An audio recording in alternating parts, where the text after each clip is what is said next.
Good Friday morning, everybody. John and Lance along. No, well, first of all, it's John and Dell along with Mapes. That's right. That's the show today, guys. We got some. You're going to see some beautiful hair for a change. Not Lance's. Lance doesn't really have beautiful hair, period. Me either. Terrible hair. Mapes, beautiful, beautiful hair. So Mapes is with us this morning. Mapes, you got a long day now, huh? Oh, well, I'm only going till noon, so. You're going till it's noon. It's as long as every other day, just well, earlier. That's longer than my day anyway. I get the weekend started earlier. That's the bright side on it. That in itself is longer than my day anyway, so there is that. We are here this morning. We got a lot to talk about.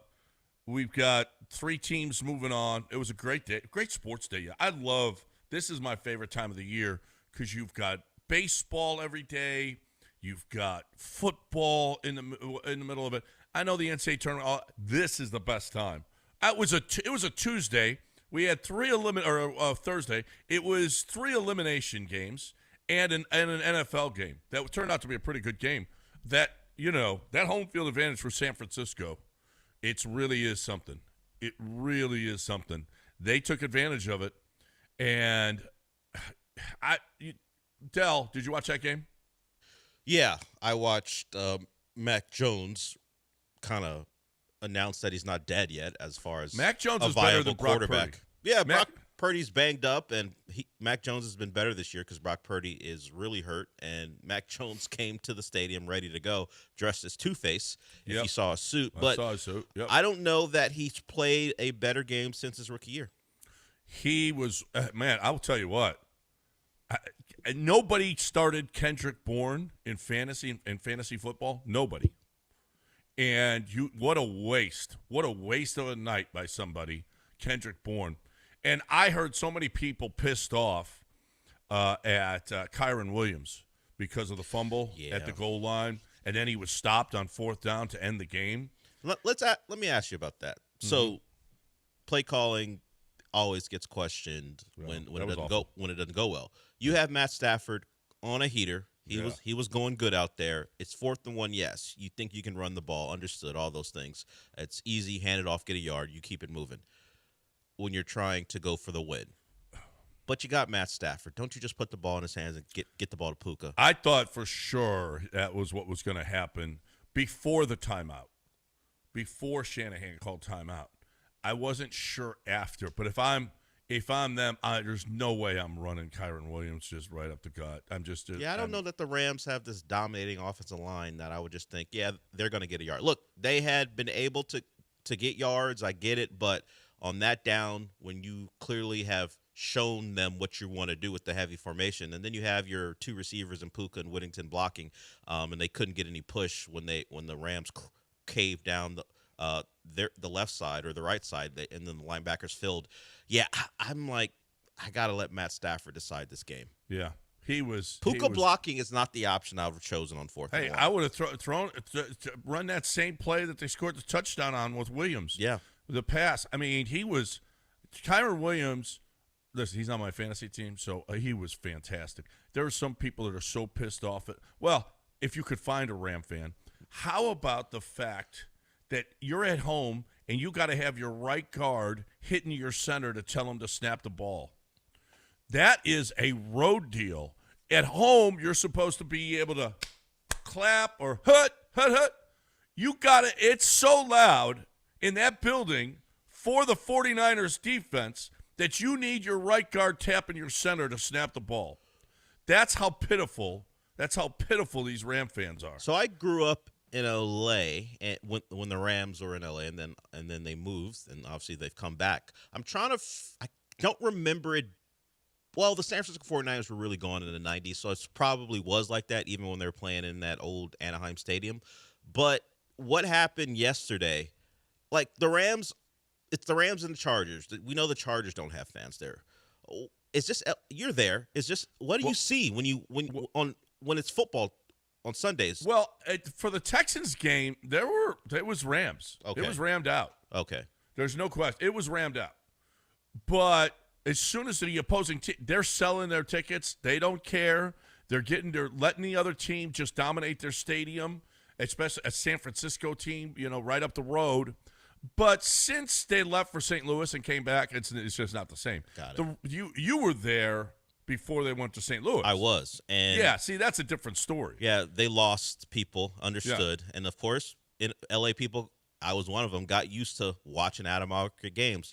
Rams, Raiders in Oakland, they generally showed Raiders games at the time. But on Fox for the NFC, we got used to just watching out-of-market games and just fine with that. A whole generation was like, all right, I'll pick another team to root for if it's because we don't have a team here. Yeah. So I guess that is sticking with them. But, yeah, looking at the crowd shots of all that red, I was like, woof. That's tough. That's awful. I mean, we get the Texans when Denver was here, when Pittsburgh was here. The behind their bench, it's full of their fans. Yep, okay, that's fine. This whole stadium. The whole stadium was 49ers. That was unbelievable. I had a friend text me, "Are you at the game?" I was like, "Why would I go to?" Why would you be at a Rams 49er game on Thursday night? No, I went to the Texans game because the Texans were playing.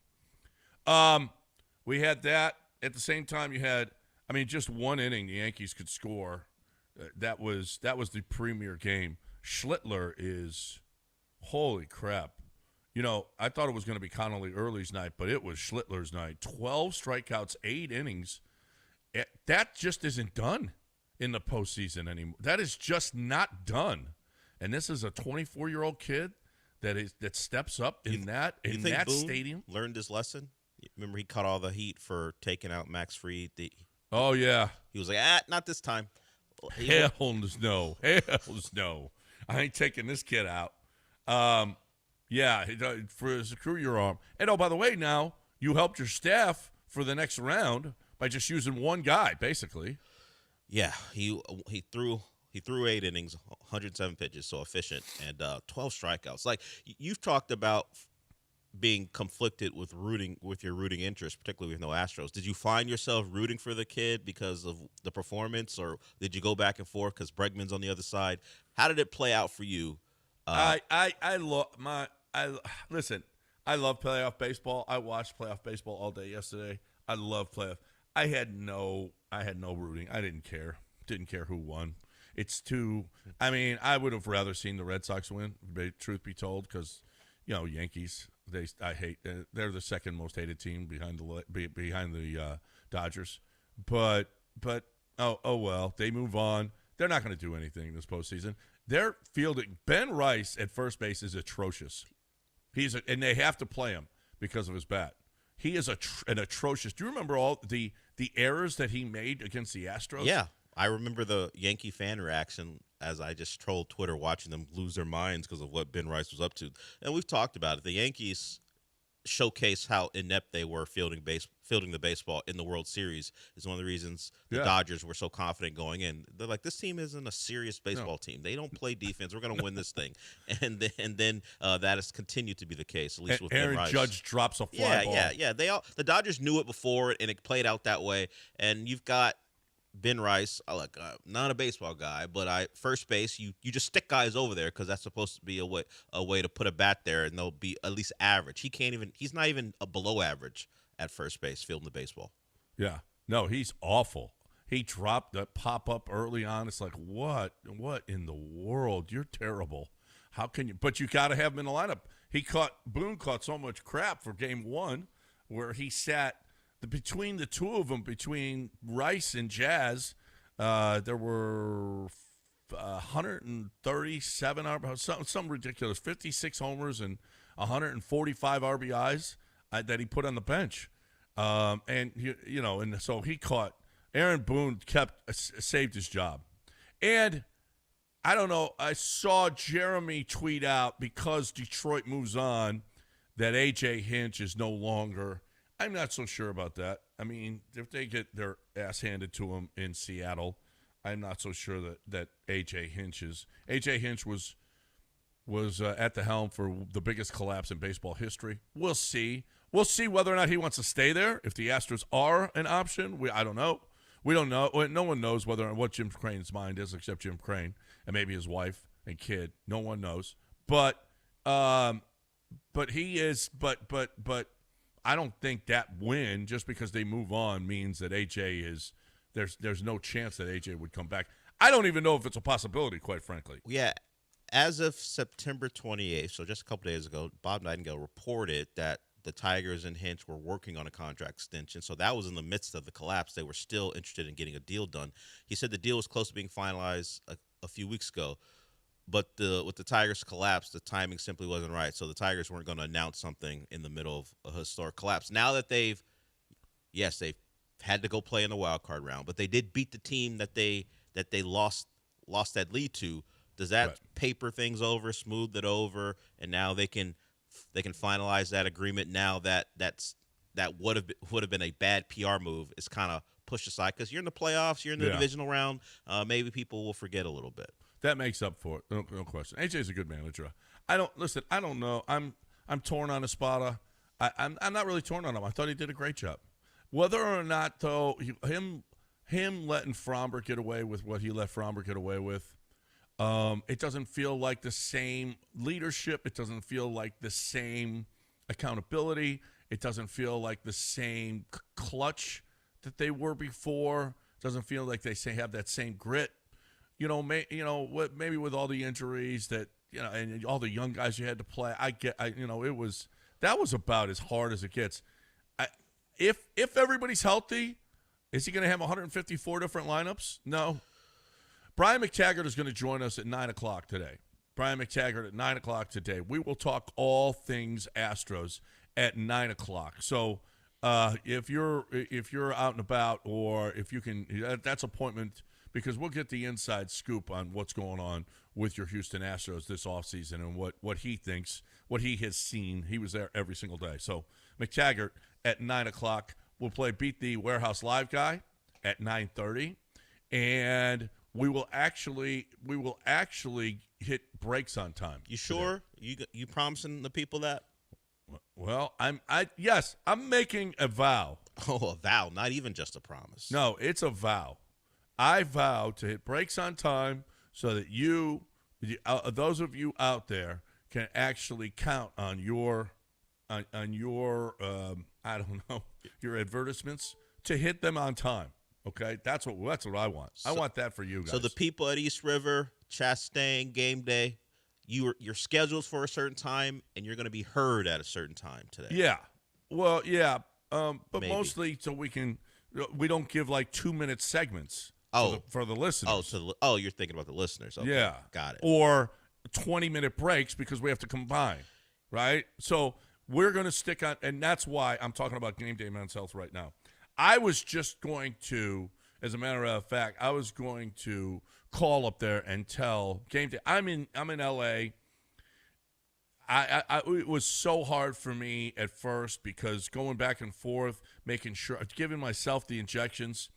Well, they got a solution for me at Game Day. They put in pellets, and I want them to know, Sean, if you're listening, Patricia, Jamie, if any of you are listening right now, I want to tell you that I cannot be happier, and I can't be more appreciative of what you guys have done for me because I feel great. I'm more active. I'm more focused. Everything is just better because of Game Day Men's Health. It is the solution that I needed, and they figured it out. They figured it out for me, and they will figure it out for you because they're professionals, and they're not going to stop until you go in there and you say, hey, I feel great. They're not going to stop working. They've got peptides that will help you gain or get to your goals, whatever your goal is. You're feeling a little sluggish, you're feeling a little heavy, whatever it is, you're not as good sexually, whatever it is. Game Day Men's Health will figure it out. You're not just a number in and out. Let me give you your shot and beat it. No, that's not the way they do it. Game Day Men's Health cares, and it shows. You're looking for the testosterone replacement therapy and more. GameDayMen'sHealth.com. GameDayMen'sHealth.com.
Broadcasting live from the Veritex Community Bank Studios, it's John and Lance. On ESPN 97.5 and 92.5. Now here's John Granato and Lance Zierlein. All right, welcome back here on ESPN 97.5 and 92.5. Del, does the name DJ Rayburn ring a bell? Is that a golfer? It is not. Oh, it's that umpire that everyone hates. It's the umpire from the Cubs game.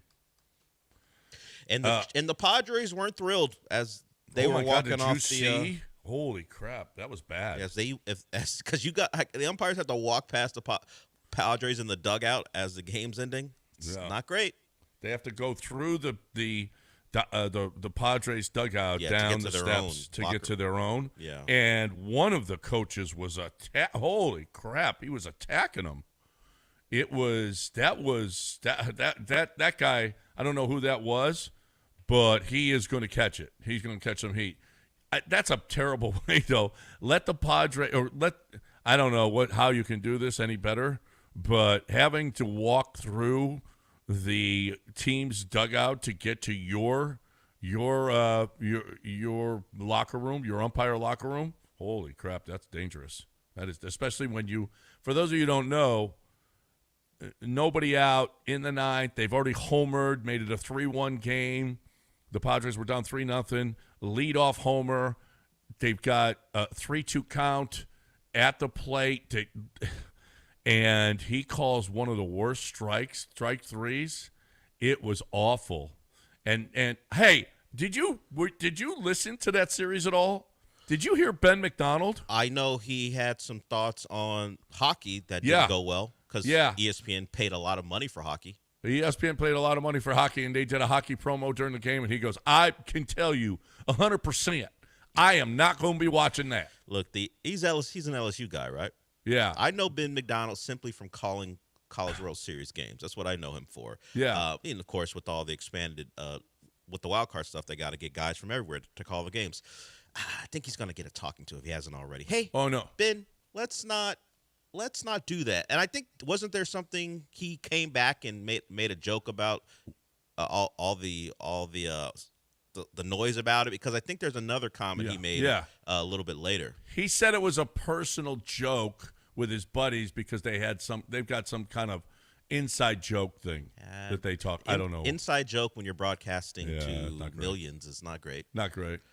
Not great. So the Padres, I guess rightfully so, are upset with DJ Rayburn. But are they upset with Machado and Tatis for their performance? Do you know the numbers there? Tatis was awful. They're combined 2 for 22. Yeah. Well, at least Machado homered, and that was big in Game 2. But yeah, he was awful. Yeah, no. I mean, the Red Sox are as well. Bregman showed up. Crochet showed up, and Story showed up, and that's about it. These 3-game series, they can be. Look at last year's Astros. They didn't even get to Game 3 at home, because you got to. If you ain't showing up, you ain't playing.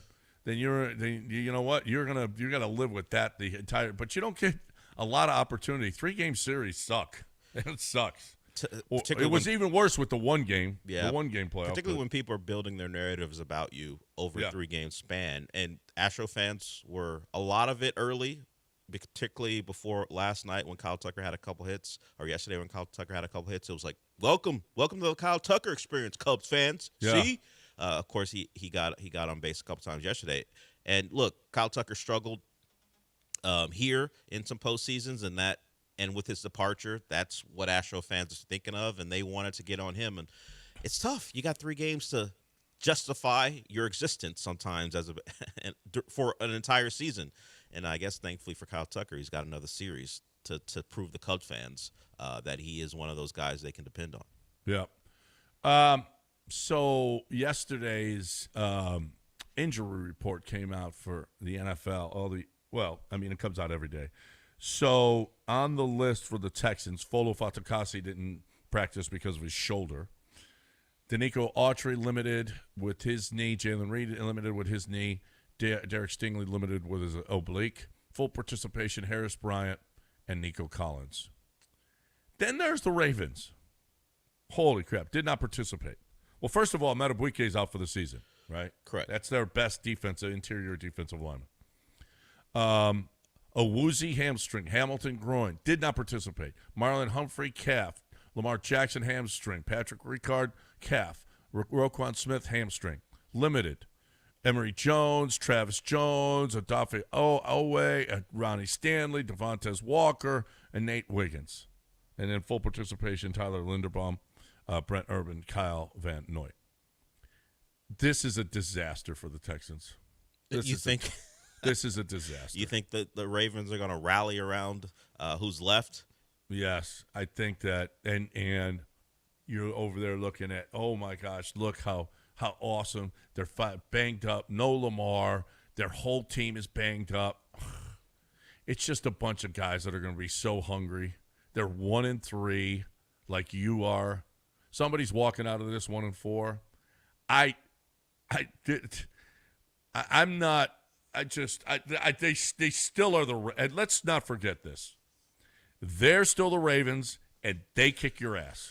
Sean and I all the time. Talked about this yesterday, and of course, my side at least was, if you're ever going to do it, this is the time. This was before even the Kyle Hamilton news came out. I didn't see that when we had the discussion. Of course, Sean has the, I don't know if you want to call it Texans PTSD when it comes to Ravens Texans, and rightfully so. That it doesn't really matter who's over there playing for the Ravens. No. It's still the Ravens. And we went through the quarterbacks that DeMeco Ryans has lost to. I didn't want to go back in Texans history. I don't think that's fair, but certainly if that's part of your trauma, understood. But if you look at who they've lost to, Will Levis they lost to last year.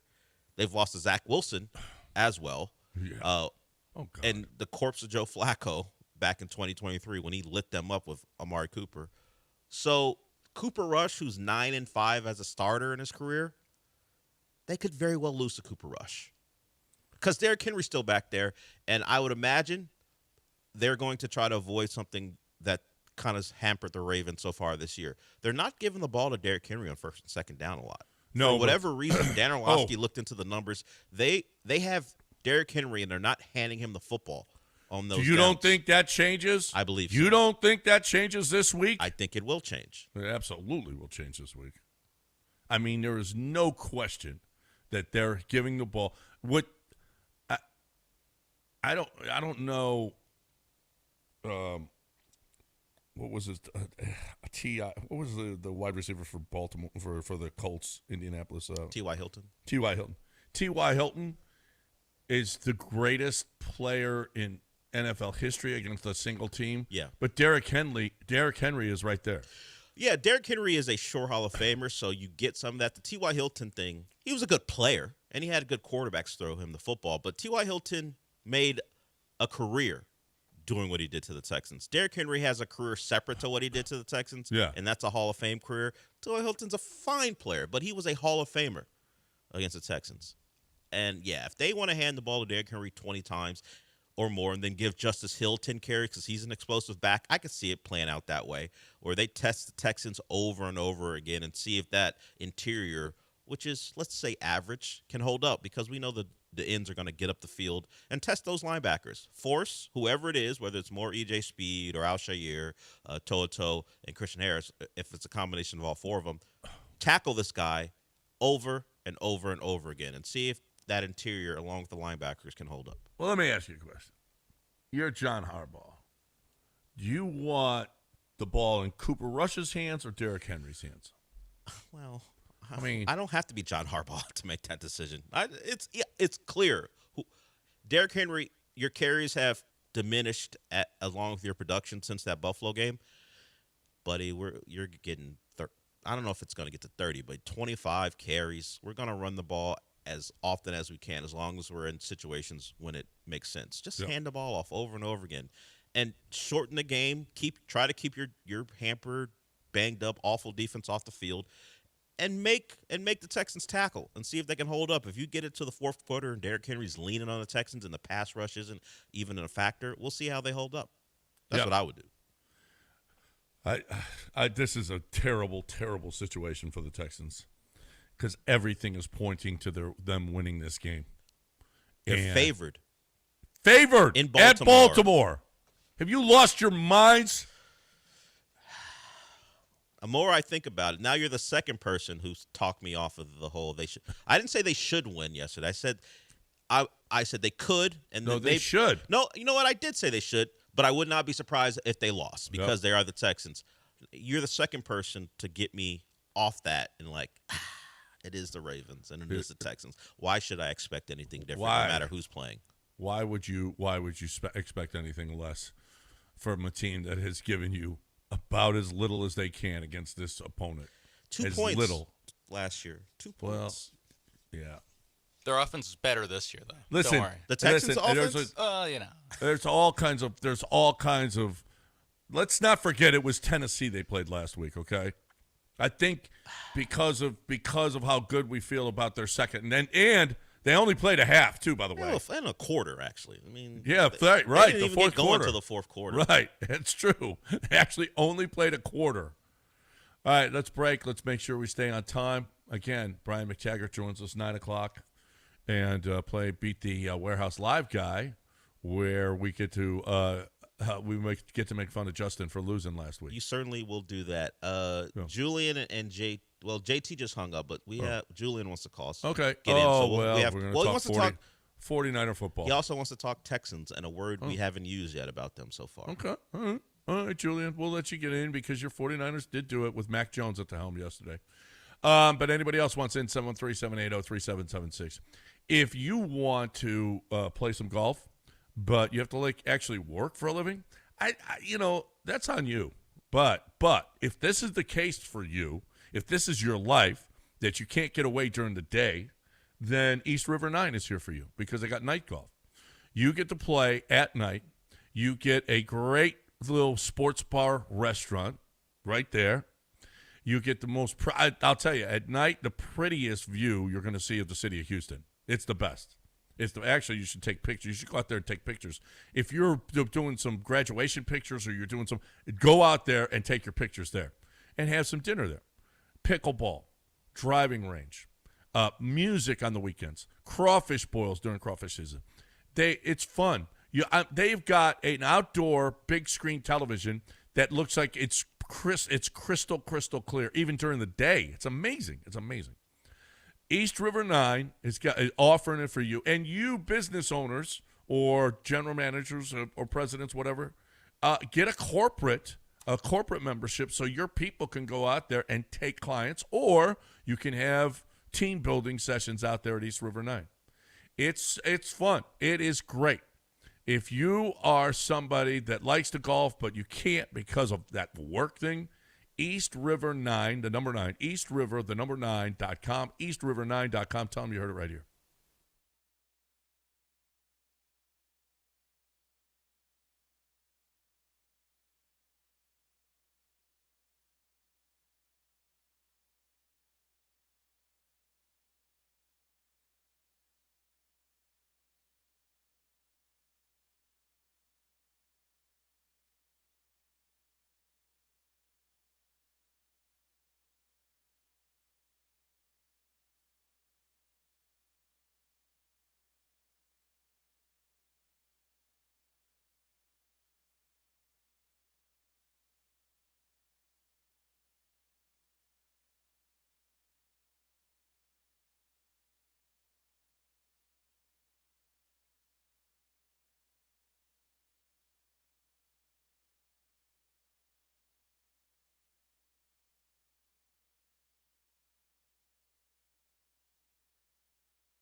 It's John and Lance, on ESPN 97.5 and 92.5. live from the Veritex Community Bank Studios. Here's John Granato and Lance Zierlein.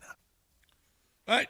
Welcome back here on ESPN 97.5 and 92.5. John and Dell, along with Mapes, right here on ESPN 97.5 and 92.5. 713-780-3776 is the number, 713-780-3776. Julian is here. He must be thrilled. You got to be thrilled, Julian, with last night's game, huh? Good morning, gentlemen. It's a great day to be alive. The roller coaster of emotions yesterday were ridiculous. Started off, I already knew we were going to get blown out by at least 3 touchdowns. So then it goes 17-7. So confident. Then we start letting them get their offense going, and it's like, oh, no, here we go. We blocked the extra point. We stop them on the goal line with the fumble, and, it was just a really good game. Now, with the Texans, if you guys lose, why not just say, F it? Let's play the youngsters at wide receiver, let them get their reps. The record is going to be what the record's going to be. Hopefully, if y'all lose, hopefully just start losing all the way, brother. Get great draft picks, and let's try to build this offensive line and get some help for Stroud. You know what I mean? Y'all have a good day. All right. Yeah, we'll see. I know Togiai is going to get more playing time. You think they throw the ball more to Jaden Higgins? I don't think it'll be this concerted effort because you have a number one. Will he play more? I think he should play more of a Hutchinson just because.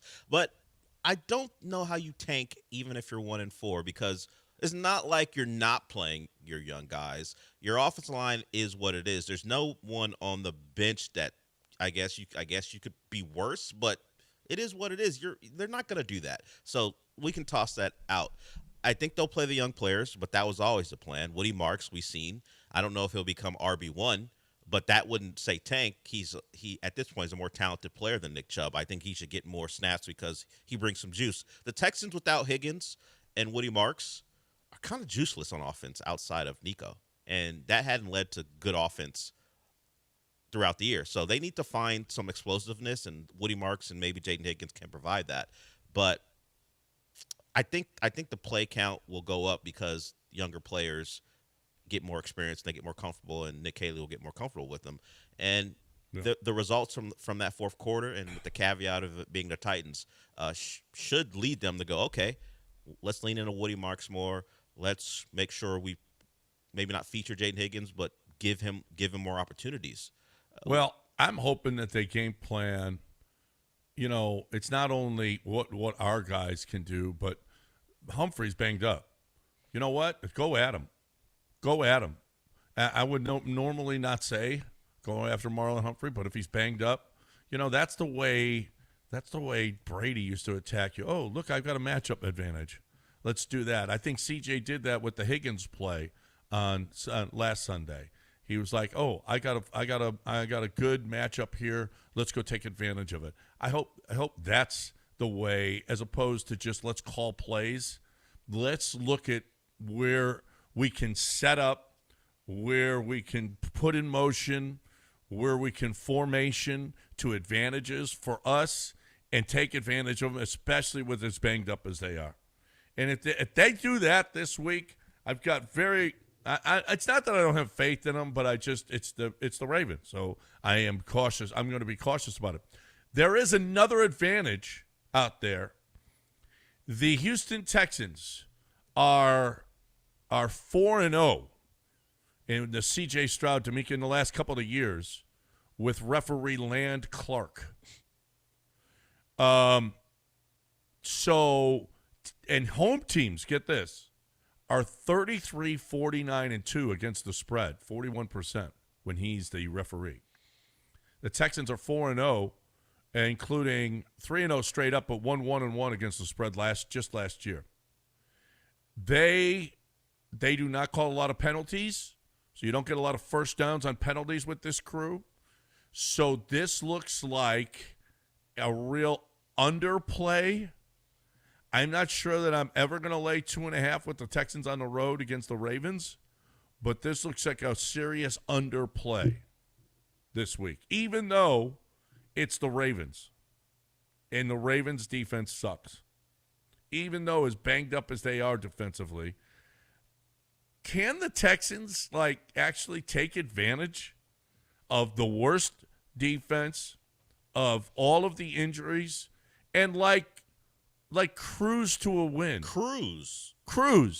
I mean, when you look at this thing on paper, this should not be a game.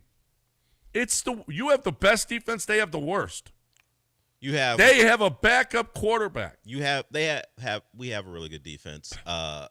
Seattle may be the best, which you have to see in a couple weeks. Well, who's giving up the least points in the league, Dell? I'm just telling you. Is it about yards or is it about points? It's about opponent plus a lot of other factors, and the Titans will skew a lot of things in your favor, certainly with how bad they are. Dell, 51 points this year. Understood. 4 games. The Texans are very good per drive as well, as far as their defense. They lead in that category, but I will still say sometimes your opponent matters. But as far as what you're saying, Cruz is a tough thing because do we expect consistency no matter how bad the opponent is defensively from the Texans?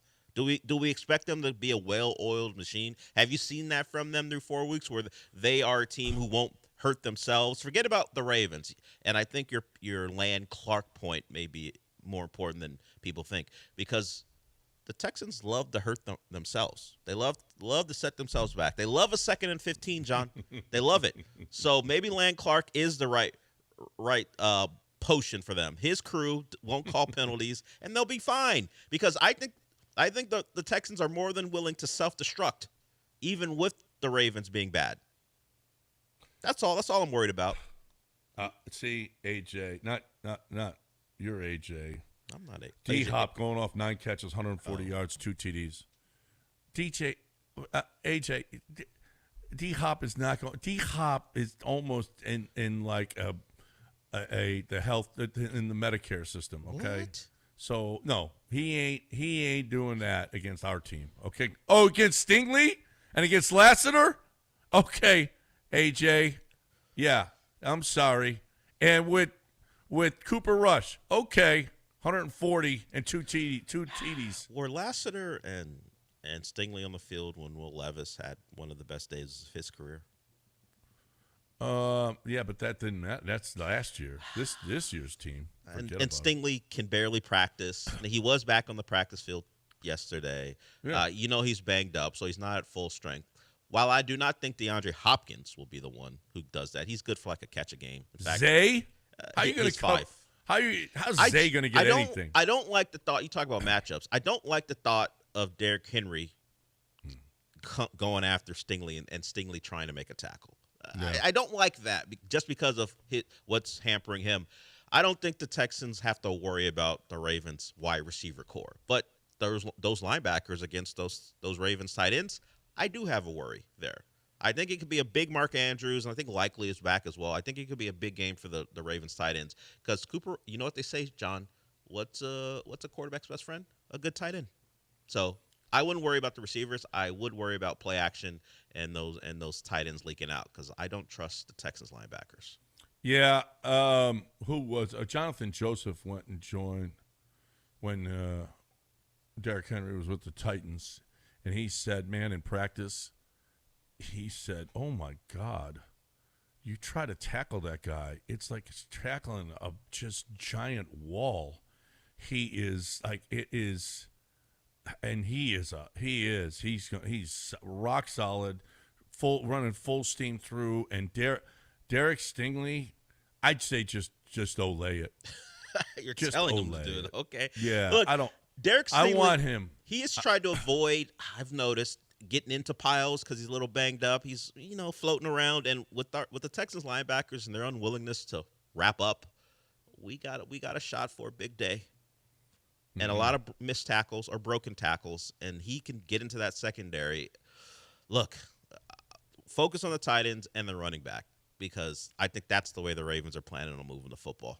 I don't think Cooper Rush. He's got a pop gun arm. I don't think you're going to see a lot of stuff outside the numbers to Cooper Rush. No, From I can Cooper see Rush. him. I can see a lot of slants. I can see a lot of yeah, absolutely. And why? And I think, John, you're going to pull out that hair you didn't compliment very well when it comes to why are tight ends running free. How come there's so many guys open in the flat because of all the attention the Texans are likely to play or pay to Derrick Henry? Mark Andrews has sucked this year. Watch him go off. Watch him go off. Hey, you know who's awesome is Chastain Ford. Chastain Ford is awesome. Chastain Ford is where you get, today's Friday. They're open today and tomorrow. Okay. Stop on by Chastain Ford. It's on 610 at Homestead, not Hempstead. It's only 5 minutes from downtown. It's up, you go up 59 or down 59, and then it's 2 exits from there on 610. And it's the place to get your SUV on. It's the place to get your truck on. Customized, perfect for you, not for them, for you. What you want, not what they want.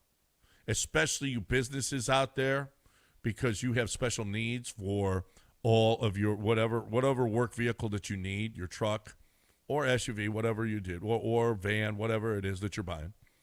They can customize it. They've seen everything. They've been the number one commercial truck dealer in this city, and there's a big reason for it, is because they can customize it exactly as you want it. They get the service that you want. You get the price that you want. It's the perfect storm for businesses, right? But also for retail. And I mean, I've talked to Patrick about this countless times. Never going to try to upsell you. Never going to try to get, let's get as much as we possibly can. As a matter of fact, it's just the opposite. They want to know where your payments make you comfortable, and then we're going to get there. Not where we can jack it up as much as we possibly can. That's caring. That's Chastain. That's transparency. And that's always going to be the way they do business. So you're looking for that Ford SUV or pickup. I got it. ChastainFord.com on 610 at Homestead, not Hempstead, 5 minutes from downtown Chastain Ford.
Broadcasting live from the Veritex Community Bank Studios, it's John and Lance. On ESPN 97.5 and 92.5. Now here's John Granado and Lance Zierlein. All right, welcome back here. ESPN 97.5 and 92.5, 713-780-3776. So, Rockets are doing all their preseason stuff. They're working out together. We got some pretty good sound from there. We appreciate Vanessa and everybody who is putting that together, and we are basically we're just downloading it and using it. But it's good conversation. Our team, we had a meh team. In the Astros were good this year, not great. 12 games over 500 is still a really nice season, but they didn't get there. The Texans are the Texans, and they're 1-3. We have a team. They're talking about 54 wins this year. I don't know. That's a lot of wins, especially without a point guard. But Ime says we're okay. The reports have been they're not making some big deal to bring in a point guard here. This is our team. These are my five, and they're on the floor. Here's Ime talking about what the plan is. Well, the plan is I got four guys I know, and then there's the fifth guy. System starting lineup.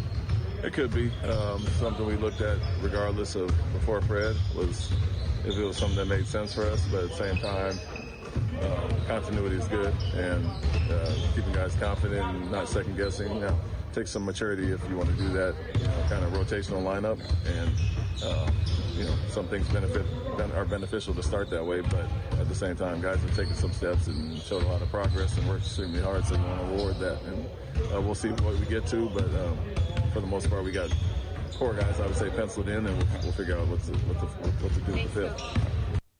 So it could be Reed Shepard. It could be Amen starts it at the point. It could be that's probably Amen's a starter. Period. Amen, Alpi, Durant. And I would probably think it's Jabari. That's the fourth starter for sure. More than likely, that's the case. And then what do you do with that last position? Is it going to be Holiday? Is it going to be Reed Shepard? Is it going to be Amen's the guy, and Finney Smith is a starter? Tari's talking like, hey, I need more minutes. Is Tari a starter? He thinks he's a top 100 player. Not all top 100 players start, though, but he's talked about wanting a more expanded role. Yeah. So you would think you would want another ball handler for as much as Amen can grow, and certainly Kevin Durant is going to have the ball in his hands, and Alperen's going to be a bit of a hub offensively where we know he can pass. The question is, what do they want from that guy? Do they want someone who's a 3-and-D defender like Dorian Finney-Smith? When he's healthy, he'll miss the start of the season, it looks like, from off-season surgery. Or do they want someone who can be a spacer, who can play off the guys who will have the ball in their hands more? Because it doesn't have to be where Reed or Holiday are primary initiators. Holiday was good enough of a shooter on limited opportunities where he can just be the fifth guy who takes advantage of the attention everyone else gets, and he's there to knock down open shots and play point of attack defense. Reed would probably be a bit more dynamic. That's what they would hope for from him. So would you like them to go big? Because that would mean you're seeing Tari in that five, and you're distributing ball handling duties to amongst three or four guys. Or do you want a more, I don't want to say traditional point guard, because Holiday, it would be that, but Reed Shepard wouldn't. Or do you want like a spacer shooter type out there to take advantage of what Kevin Durant and I would love to have another shooter. I mean, they are, I don't know that you can get much more or longer. They have 10 players with a 7+ foot wingspan. 10. So this is, I mean, defensively, you got all of those. You got Tari along with those guys on the floor. I don't know. You maybe so Amen. Can he be a point? I mean, wasn't he? He's originally scheduled to be a point guard. That was the thought. That was big the plan. playmaking point guard. Yeah. Right. Yeah. With and all right. Maybe Kevin Durant talked about Amen. And how long has Kevin Durant's been in the? By the way, Kevin Durant and Anthony Edwards. Holy crap! That is real, right? They're back and forth. Yeah. I don't know. I think Kevin Durant is, if not his favorite, but one of Anthony Edwards' favorite players. He enjoys playing against him. You know, Anthony Edwards, he's not going to back down, so he'll talk to guys who even he respects. And Kevin Durant's a talker too, so I think those two going at each other, because they've been against each other in the playoffs before, just leads to what we're getting now. Look, Anthony Edwards couldn't even get through a media day without saying something Adam Silver had to put his head in his hands over when he was talking about one of his favorite players. He used the word that, you know, if you're the star of the league, they probably wouldn't want you to use at media day. It's just who he is. So if Kevin Durant's in the sights, Kevin Durant's not going to back down from a young guy talking to him. Yeah. So Anthony Edwards said this. Anthony Edwards said 37 and no kids. Got to be a career high in the league. Kevin Durant said, I got 17 years in the league, 0 baby mamas, 2 rings. That's efficiency, young fella. I think they're just having fun with each other. I do too. Kevin Durant invited Kay Adams for barbecue. Yeah, he did. Yeah, he did. I'd see he was shooting a shot with Kay Adams, and she was like, well, apparently she had come to a game before, and Kevin Durant ignored her. Didn't even get a wave. Yeah. That's what she said. Yeah. Kevin's trying to make up for it. And he was like, no, I didn't know you were there, blah, blah, blah. I was hurt, stuff like Yeah. that. Yeah. I don't think that this is real. You don't think those quotes are real? No. I mean, I searched and the only thing that comes up is from like an NBA hoop mix only. Which can't be trusted? Yeah. Did you get God again, John? Well, it's believable. It's believable. Somebody said it Kenneth, was real. our intern, also says he doesn't think it's real. It's not real. He would know. He's like 20, so I trust him. Probably isn't, but it's good. It's better than what those two just sitting there not doing anything. Well, aren't they just both playing basketball, getting ready for the season? Aren't they doing something? I like when they do stuff. What do you? Okay. Well, Anthony Edwards will give you that. I already told you. He Yeah. was talking about one of his favorite. He was talking about one of his favorite guys in the league, and they asked him about him. He goes, "Yeah, that's my naysayer." Oh. At media day. I don't even like to say naysayer. I know, but that's why I said it. You don't have to say it. You and Sean don't have to say it. I'll say it. So this is the guy we're talking about. So I can understand why you thought it might be real. I know they'd love for him to be the face of the league. I know he's got all the Jordan stuff. He's dynamic. His team has good playoff runs. There's just something there where he's going to make sure you can't make him that guy. There will always be an uncomfortableness. You can't wait for the next bomb to hit. He's just not gonna. He's not gonna conform, and that's his right. But I know the league would just love it. Come on, give us something, Anthony. He's like, nah, nah. No, I try to be like normal. Nah. To be like Mike. Nah, I gotta tell a girl to send a video and be me. So good luck. I love him, but he's a better version of George Pickens, because George Pickens has some of that in him where he can't be normal, but he's not as good of a player. Anthony Edwards won't be the guy that he can't be Steph, he can't be LeBron. They're gonna have to find someone else. Maybe Reed Shepard, John. They'd love it if it's Reed Shepard. If Reed Shepard was the face of the league, they'd love it. Reed Shepard versus Cooper Flagg in the West Finals every year. Sign them up. Breaking here, staying on time, top of the hour. In 1 hour, Brian McTaggart's going to join us. So you Astros fans, make sure you're here. Don't go anywhere. You're listening to ESPN 97.5 and 92.5.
All right, welcome back. We've got so much to talk about. We want you in.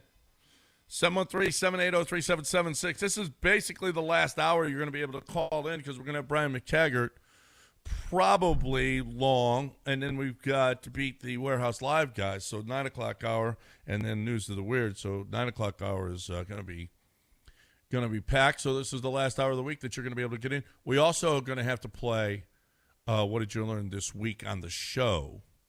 I learned something about Lance. I forget what your term for it is, where he goes and badmouths other guys to women. Dirty Macker. Dirty Macker. You learned he's a dirty Macker. A dirty Macker. I learned. That doesn't sound nice. That's the point.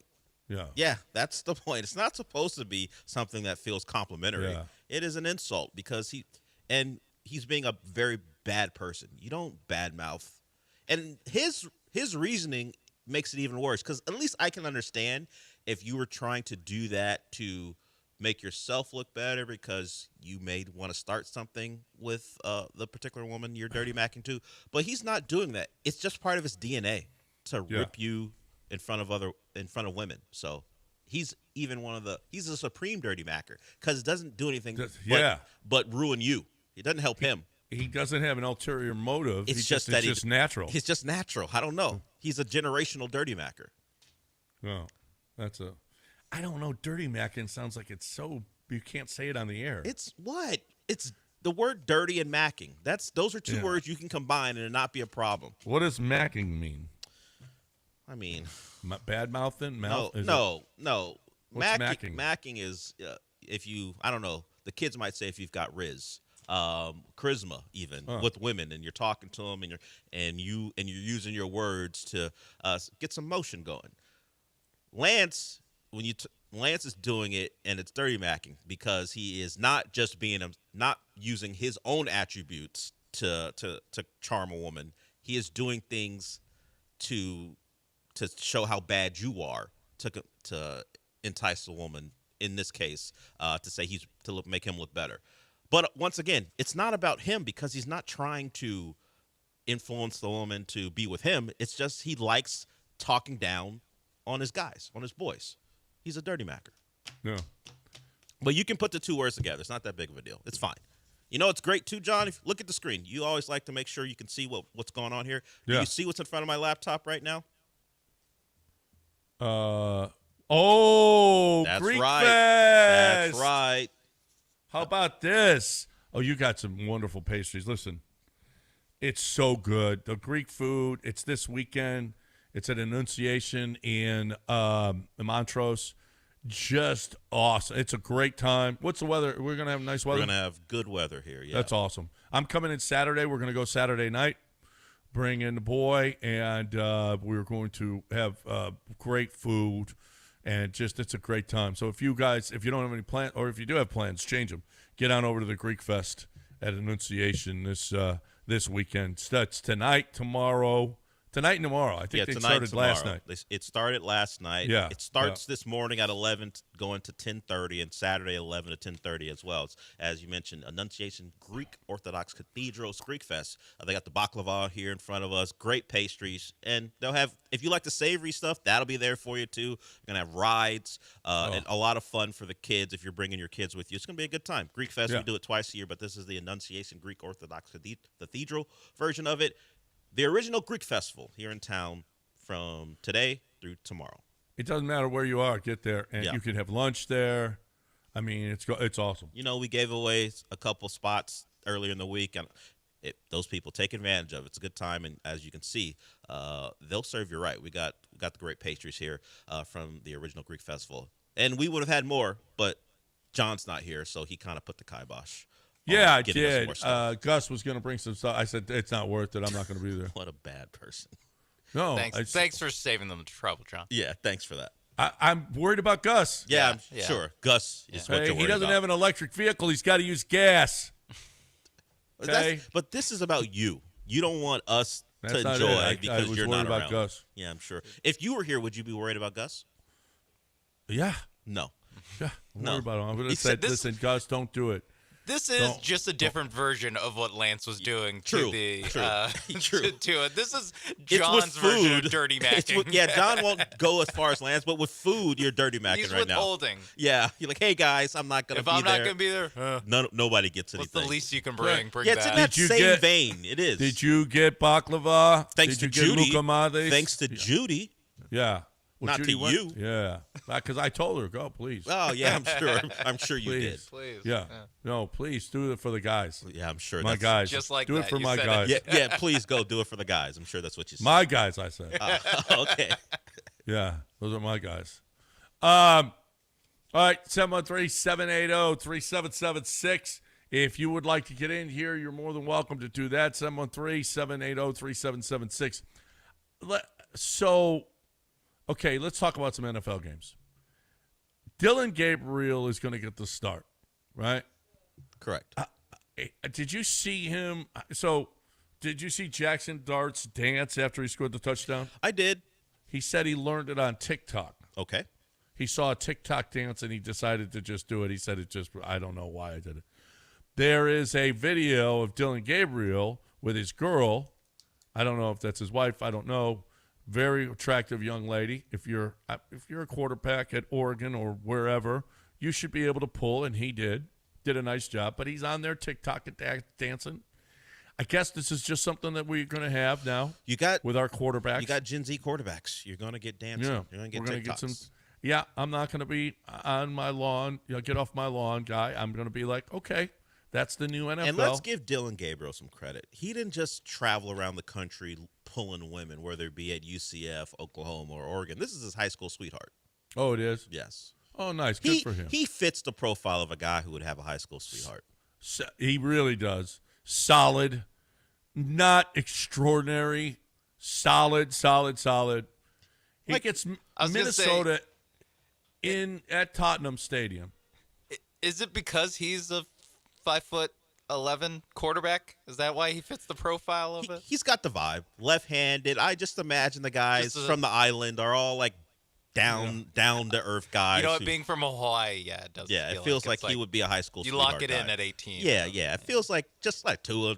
I don't know. Actually, Tua may have waited to Alabama, but it just always feels like we're not going to see one of those guys with DMs in some bartenders DMs with some Dylan Gabriel leaked DMs. Yeah, well, I don't think we're going to see that. He doesn't fit the profile. Send a video from Dylan. Not a Gabriel? chance. No. Not a chance. Like Baker did. Baker wasn't like that. Baker did things that he probably shouldn't have done. He's talked He's about on how a video with others doing other stuff. Yeah, well, he danced too, but he kind of talked about how his career was going away, and then he found faith, and it changed him. I don't think we're gonna have to worry about that with Dylan Gabriel at all. Is Dylan Gabriel going to look good against Minnesota? Against the Brian Flores defense coming off their loss? Love it. I don't think so. I don't think that game's going to be pretty in either way because the Browns' defense is nasty. Their front is nasty. I don't think Carson Wentz is going to have a good time. What you saw after those Vikings offensive linemen went down and the Steelers got after them, I think you're going to see a lot of that for both teams in London on Sunday morning. So that under-over is 36.5. 36.5. And when it's 36.5, go under. The almost at the lowest number on the board, you're like, oh, I got to take the over. Nope, you go under. You go under. And if you're going to tease it up and go under. Because chances are, I mean, with Brian Flores going against a rookie quarterback, with Cleveland's defense, which is one of the best in the league, against Carson Wentz, I don't foresee in London on a strange field. I don't know how anybody's going to score. Got real Jags Texans, actually Titans Texans vibe for the first three quarters. Can Indianapolis gag again against Vegas? I don't know. 6.5 point favorites. Geno has looked bad this year. Yeah, Pete Carroll went and got his guy and has not gone well. Ashton Genty had his breakout game last week. I think the Colts are pretty good. I mean, if not for A.D. Mitchell, they're 4-0. But the Colts surprisingly are just fantasy wise, which is an indicator of how you are, third worst passing team in the league, passing defense in the league, which was surprising to me. But they did have to face Puka, and he went up and down. Yeah, and Bo Nix had a pretty good day. Yeah. They shut down the Dolphins and that in week 1. But other than that, I'm trying. Who else did they play so far this year? Broncos, Dolphins, Rams, and the Titans. How can they be that bad when they play the Titans? I have no idea. No Okay. idea. Man, there's a lot of crappy Vegas and Indy. Okay, the Giants and the Saints. What the? I mean, only their parents are going to be watching that game. And probably Ole Miss fans. Dallas at the Jets. That's This is all garbage. You got this New week. York and you got Dallas. Oh, you mean as far as the game, but the viewers, people will be there. Dallas plays an entertaining style because they don't stop anybody, but they can score. So that'll be fun.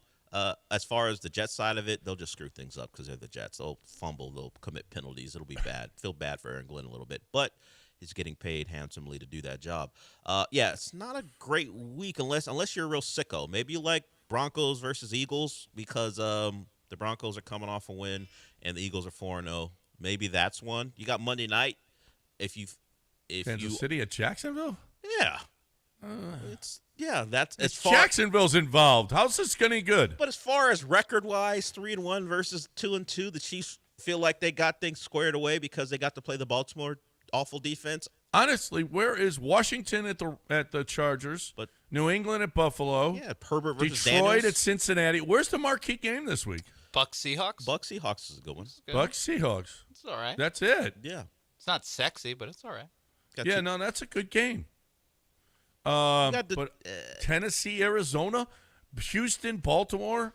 This is like the crappiest. This is like the week NFL's like, 0. hey, we tried Houston, Baltimore. We thought that'd be two really Yeah. good teams. Yeah, What do you like- want from us? Yeah, that's a playoff matchup. Yeah, what do you want from us? We thought that'd be pretty Hey, good. it's better than putting it on Christmas, right, guys? Yeah, We learned I our know. lesson. I think we saw on Christmas we don't make that a marquee game. It's not a good matchup. Yes. Yeah. Hey, Yeah. it's in the window with all the other games. So if it's bad, which it could have been, Just red zone it. don't worry about it. Yeah, it's not a great slate.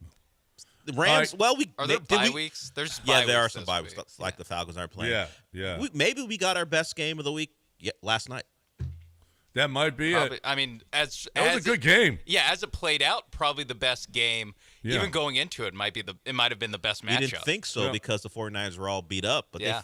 Kyle Shanahan got them going, schemed up that first drive, and it kind of continued even with the Rams fighting back. Shows us maybe don't underestimate a very injured team starting a backup quarterback. Oh, thanks, Mapes. I'm just saying, mate. we saw that There you last go. night. It's true. And we're gonna see And one a on home Sunday. game. And a home Well, game for the 49ers. Kind of, Yeah, certainly. yeah, at home.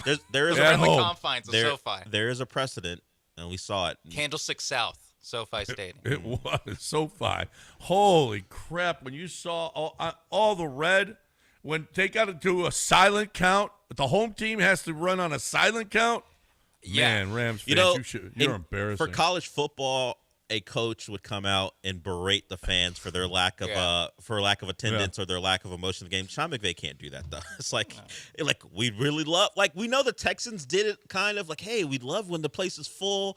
We really hope the fans get out there. I mean, Sean McVay probably can't be like, man. I mean, Because you're mad at the people who don't care. Yeah, The so what? people- yell at the LA guys that don't care. Whatever. Yep. All right. It is 8:17. You want to do what did you learn this weekend in one sentence at 8:45? yeah, we can get to a couple of these calls. There's Keith and someone else up there. Okay. We can get to them when we come back. All right, when we come back, we'll get to them. But what did you learn this week on the show at 8:45? 8:45. What did you learn? You learned something from the show this week. You get one sentence to tell us what that was at 8:45. Taking a break. Don't go anywhere. ESPN 97.5 and 92.5.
It's John and Lance, on ESPN 97.5 and 92.5. live from the Veritex Community Bank Studios. Here's John Granado and Lance Zierlein.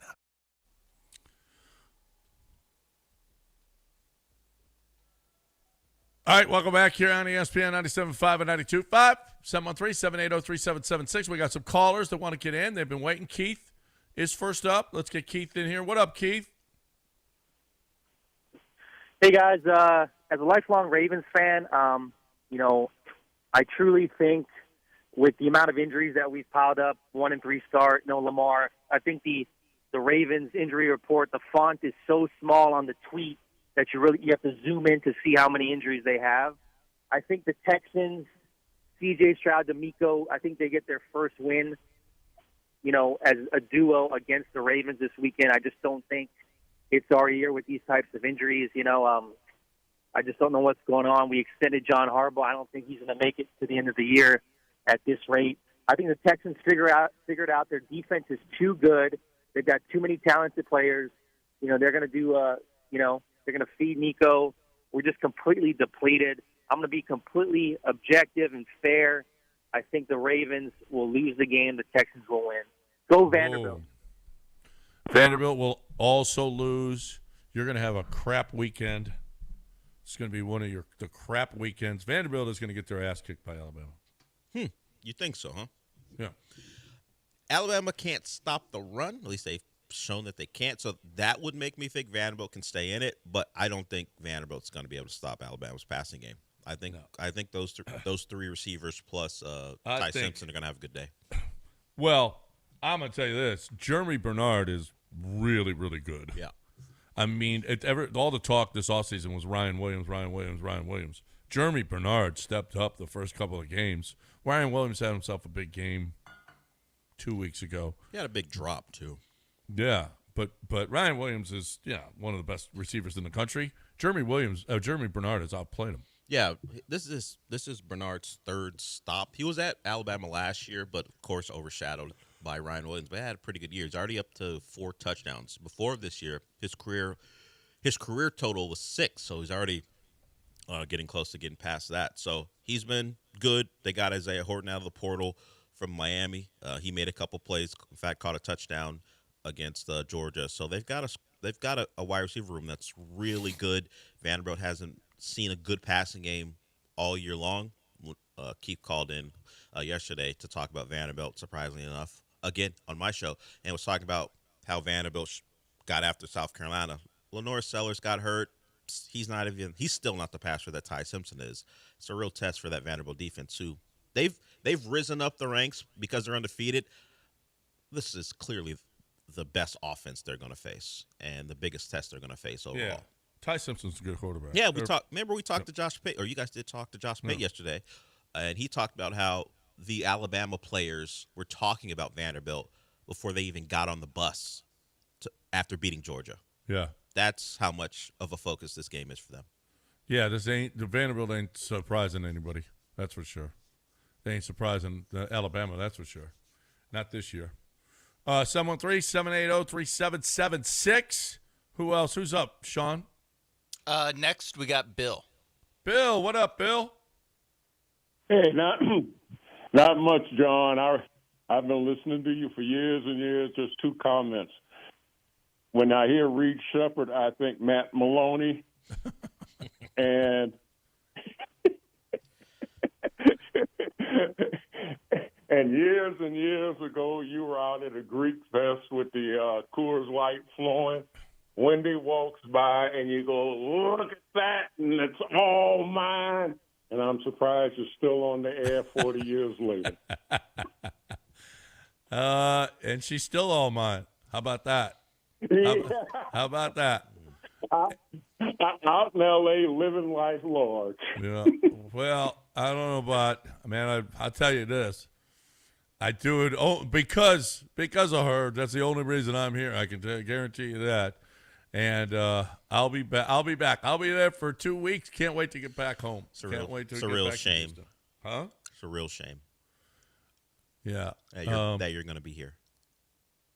It's a real change? A real shame that you're going to be here. Oh, for 2 real weeks. shame. Yeah. Emmy, You love Golden when I Globe come in Johnny, Yeah, Academy you- Award Johnny. How many award shows have you been to since you've been out there? All of two them.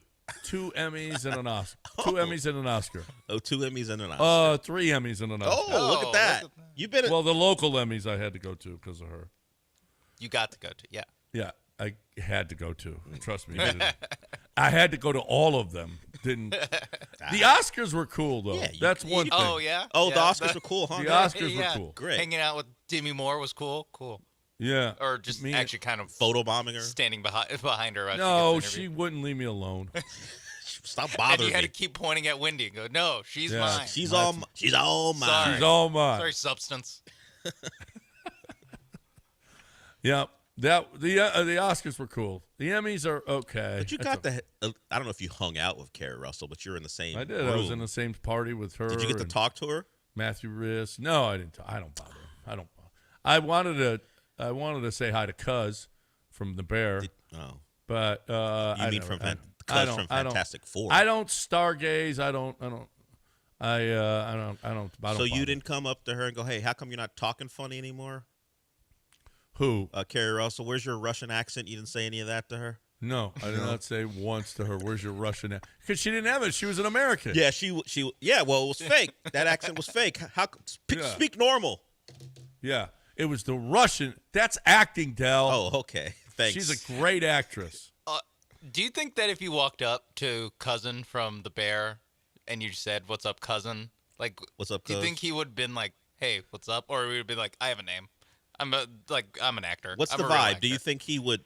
Oh, it's a guy who's a fan of the show. Yeah. I'm gonna play along, or would he Well, look at no, you I like? call him, "Hey, Cuz," because I call everybody Cuz. What up, Cuz? I don't know your name, so you're Cuz, right? His name. That's an all right. It's fine. That's It's Eben Moss yeah, something. yeah. yeah. Dominic Mandola. He called everybody Cuz. He didn't know anybody's name. He said, "Hey, Cuz, what's up, Cuz? I say- Cuz, hey, Cuz. When I don't know an intern's name, I'm like, "Hey, man." Yeah, Yeah, man. That's what I do. normally What what up, dude? What up, Yeah, bro? That's what I What do. up? Everyone's got their go-to when Bruh. you don't know. When you Hey, don't bruh. know one's What's up, name, homie? when you don't know someone's name that you should know, everyone's Yeah. got their go-to. Yeah. Oh yeah, you got it. Yeah, you have to go. You have to. And Cuz would be that would be a fine one. That would be very acceptable. Okay. What up, Cuz? Time to we appreciate it. Hey, listen, Bill. How long ago was that at the Greek Festival when I was drinking Coors Lights? I mean, I'm on a roll. I'm on a Coors Light roll that just it doesn't seem like it's going to end. Maybe on my deathbed. But you know what I want Will on my that be your deathbed? final drink? My final drink. Yeah. If I'm going to get executed, you don't think the Coors Light is going to be part of it? All right, my final meal. I want a nice thick steak. I want Kate McLean to be making me my final meal, but I want Coors Light to make me my beer, my drink. Coors Light, cold, clean, crisp, refreshing. If you haven't tried it, please do. If you have, I know you're enthusiastic. I hope you're as enthusiastic as I am. If you have, I hope you have some on hand for your boys when they come over, or for you just to sit around. All these games we got now, baseball and football, it's nonstop. It's awesome. So many games that mean so much. You got to be refreshed. You got to have cold, clean, crisp, refreshing Coors Light to enjoy. So you're looking for the best way to enjoy this wonderful sports season. Make sure you got them Blue Mountains, Coors Light. Climb on, brother.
You're back in the Veritex Community Bank Studios with John and Lance. On ESPN 97.5 and 92.5. All right, we're going to try again. You guys aren't nearly as good. You guys are always ready for what did you learn this weekend in one sentence. Monday mornings are great. We're going to try again. We don't have Lance here, so you can just attack Lance. We don't care. As a matter of fact, we'll laugh if you just attack Lance this week. Yeah. We want you to. Yeah. No. Yeah, absolutely. Like when we used to do Throw Shade Thursdays. Sure. And you attack the other shows on the air? Yeah, you guys were a little soft on that. You guys are a little, I don't know if we should do that. It is carte blanche. Go after anyone you want. Those are the rules, as long as you don't curse. Yeah. And if this is a time that you want to attack Lance because he can't defend himself, that's great. More power to you. Oh, no. And throw his headset or talk about your dirty hole. Tell you something. to S something. Yeah. Yeah. That's not going to be what you are met with if you decide to go after him. No. He's a sensitive sort. Yeah, he's been in this business for a while, but there are triggers. I guess we all have them, but his particularly lead to eruptions. Yeah. Maybe he needs to talk to someone about that. He does have. And Frank yesterday sent me his latest one with the guy who said he's just looking for views. Yeah. For whatever reason, Frank out of nowhere just sent it to me. Well, Frank is a avid and loyal listener. Yeah, Frank is the best. Frank, and he knows how to edit stuff, which I don't know how to do. So it's great. Can we get that video or sound? I want to remember, Lance. Well, you got it. You can always just go back to. I don't remember the day. That's why I'm looking for you to send it to me. I don't. Oh, you want me to send it to you? I can forward it. Yeah, maybe we play it to remind people. But, Lance talking about the guy, stick it and, yeah, I mean. That was like first segment, right? Yeah. He was in a bad mood that day. Oh, gosh. And we laughed. Something happened. We just a lot of people asked if he wasn't getting any nachos. If he wasn't making any nachos. That seems invasive. I don't want to ask that question. Yeah, I don't either. He's got a lot of kids who cause him issues. I'm sure that plays a part. He comes here for an escape. I'm sure sports is that. And then he's got a guy questioning his integrity. He didn't like it. Yeah. Well, right. But I don't know. It's just so funny. All right. Let's get back. Nick Caley. Well, he did explain the Jeffrey Simmons play, but we all know. Well, when Ed Ingram and Titus Howard collide and Jeffrey Simmons just walks in and gets to the quarterback that's self-explanatory. But CJ made reference to this earlier. His players, okay, their skill set. We talked about this. D'Amico talked about this in the preseason, that Nick Caley was going to use the players and their skill sets, and he was going to put them to best use, which is what Bobby Slowick didn't do. Has Nick Caley done that? I would say the answer is probably no so far, since the offense looks like crap. You got to block better. You got to run the ball better. You got to get open better. CJ's got to throw the ball better. There's all kinds of reasons. But CJ made reference to this. He goes, yeah, this week we're seeing Nick Caley is trying to do what we want to do, have what we feel, plays that we feel good about, and use our skill set. And Nick Caley was asked about that, and here's what Nick Caley had to say. One sec, I can't play this. 1 second. Oh, you can't play it? No, for whatever reason, Twitter's down on this computer. Oh, Twitter's down. Well, it says some privacy-related extensions might have caused an issue. So it's our computer? Yeah, or we're too private for X.com ones. They want more of our information, and we won't give it to them. Well, 1 second. This is a technical difficulty in our first. So first ever for the first station. ever. Yeah. This is the first time ever that we've had a technical difficulty. Okay, so let me ask you as we get to it. CJ's very open about things. He has talked about wanting to maybe go more up tempo because it fits what the younger players are used to. Is he a little too specific about the back and forth of why there may be not complete unity about how things are going? I don't know, if I'm Nick Kelly, I'm like, hey man, one voice when it comes to this stuff. Maybe we don't always give them as much as you want to give them, as far as, hey, the players want this, Nick likes this. Not that it's a giant deal, but there's always feels like even if it's not conflict, there always feels like there is a push and pull about how the offense should run. And this goes back to last year. Listen, it told me a lot when CJ was like, yeah, I saw that play, and I'm the one that called, the Higgins touchdown. I saw something that I liked, and boom. I don't know that there some kind of Diana Rossini, she alluded to it, that behind the scenes, Lance has alluded to it, that it's not great. If you are making this stuff public, maybe there is something that, behind the scenes, hey, we got to make sure that this is, you guys all understand this ain't all on us. It's, the coach and getting it right and all this stuff. Listen, they talked about the rookies. See, D'Amico, hey, this rookie's doing this. Getting the rookies more involved. Getting guys into position and using their skill sets. These are all words that we've been talking about since the offseason, that was going to happen, and really hasn't happened. So this is exactly what, maybe that fourth quarter last week opened some eyes about this is what we can do and what we need to do. So let's start doing it. Maybe last week was an eye-opener forever. It was the Titans. I think that you take all that with a grain of salt. Although the Titans' defense is better than the Ravens' defense. It's hard to be worse. The Ravens have maybe the worst defense in football. So, yeah, your point is made. The Titans, even if it is the Titans, the Ravens stink. So they suck. That can continue. I do think some of it has to do with the Titans' defense knowing that their offense was going to do nothing, and that kind of sometimes it just breaks down your discipline. But the Texans took advantage of it, and they scored those 3 touchdowns. I just have noticed, and maybe it's because I'm not listening to every quarterback or offensive coordinator talk every week. It's primarily Texan stuff that I hear. There always seems to be a willingness to talk about what isn't going right, as far as how one guy feels that certain things should go, particularly the quarterback. And, he talks about, hey, Nick's still learning, Kales is still this and that. He just seems very open about some of the issues, even if he's not meaning for it to sound that way. Mm-hmm. Listen, is it too public right now? Maybe. Yeah, maybe. But we're going to make sure that that we've got the blame in place when I don't want to play. I don't think it's that way, but it just comes off like, hey, there's conflict as far as how each of us, coordinator, quarterback, skill guys, think things should go. And we're still working on that. We're still trying to find a balance. All right, man. You're now going into week 5. I would have hoped the balance would have been found during training camp, but here we are. Yep. But maybe it's a process. Maybe by week 12, there's and it's smooth. A new play caller. Well, it's a new play caller. D'Amico did that to himself.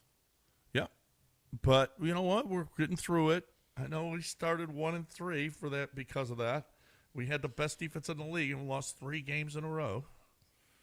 But scored less than 40 points in the first 3 weeks, and that was terrible. And 11 teams beforehand had done it, and 5 of them finished picking in the top 5 the next season. So yeah, that's great. But you know what? We turned it around. It was again the Titans. Did you see that picture of CJ? Like, it's an animated version of CJ walking out of an apartment, and there's a woman with a Titans jersey on, and that was his slump buster. Yeah. That was his slump buster. Well, hopefully. Well, we'll see this week, though, won't we? We will also play. What did you learn this week on the show in one sentence? We're doing that next. So call in 713-780-3776, 713-780-3776. We'll try this. If you don't want to play, we'll just bag it. But if you guys learned something this week on the show, this is the time. Brian McTaggart's going to join us top of the hour, and we're going to play Beat the Warehouse Live guy. So this is your chance to chime in what you learned on the show this week. 713-780-3776. I learned about Houston Powder Coaters a while ago. I learned how great Robin and the team is over there at Houston Powder Coaters. There's just no better way to save something that means something to you. You want to I saw all kinds of car parts there, okay? So you've got car parts that you wanted to an older vehicle starting rusting out or whatever the case may be, just doesn't look as good. You can make it look brand new again. The expertise there on how to powder coat and make things look new is second to none. The Google reviews, second to none. The service, pick up and deliver, absolutely free. The workmanship, everything about it. Houston Powder Coaters, fantastic. Been there, seen it. I was blown away by the process, the attention to detail, the attention to the primping and priming and making sure that everything is going to be perfect. It's incredible. What they do is incredible. So there's a reason they're the biggest and the best is because they do it. They do it right, and it's when you look at the Google reviews, you're going to say, wow, everybody loves them. HoustonPowderCoaters.com. Robin is there for you. You'll probably deal with her. She's awesome. You're going to get the best in service. HoustonPowderCoaters.com.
It's John and Lance. On ESPN 97.5 and 92.5. Live from the Veritex Community Bank Studios, here's John Granado and Lance Zierlein.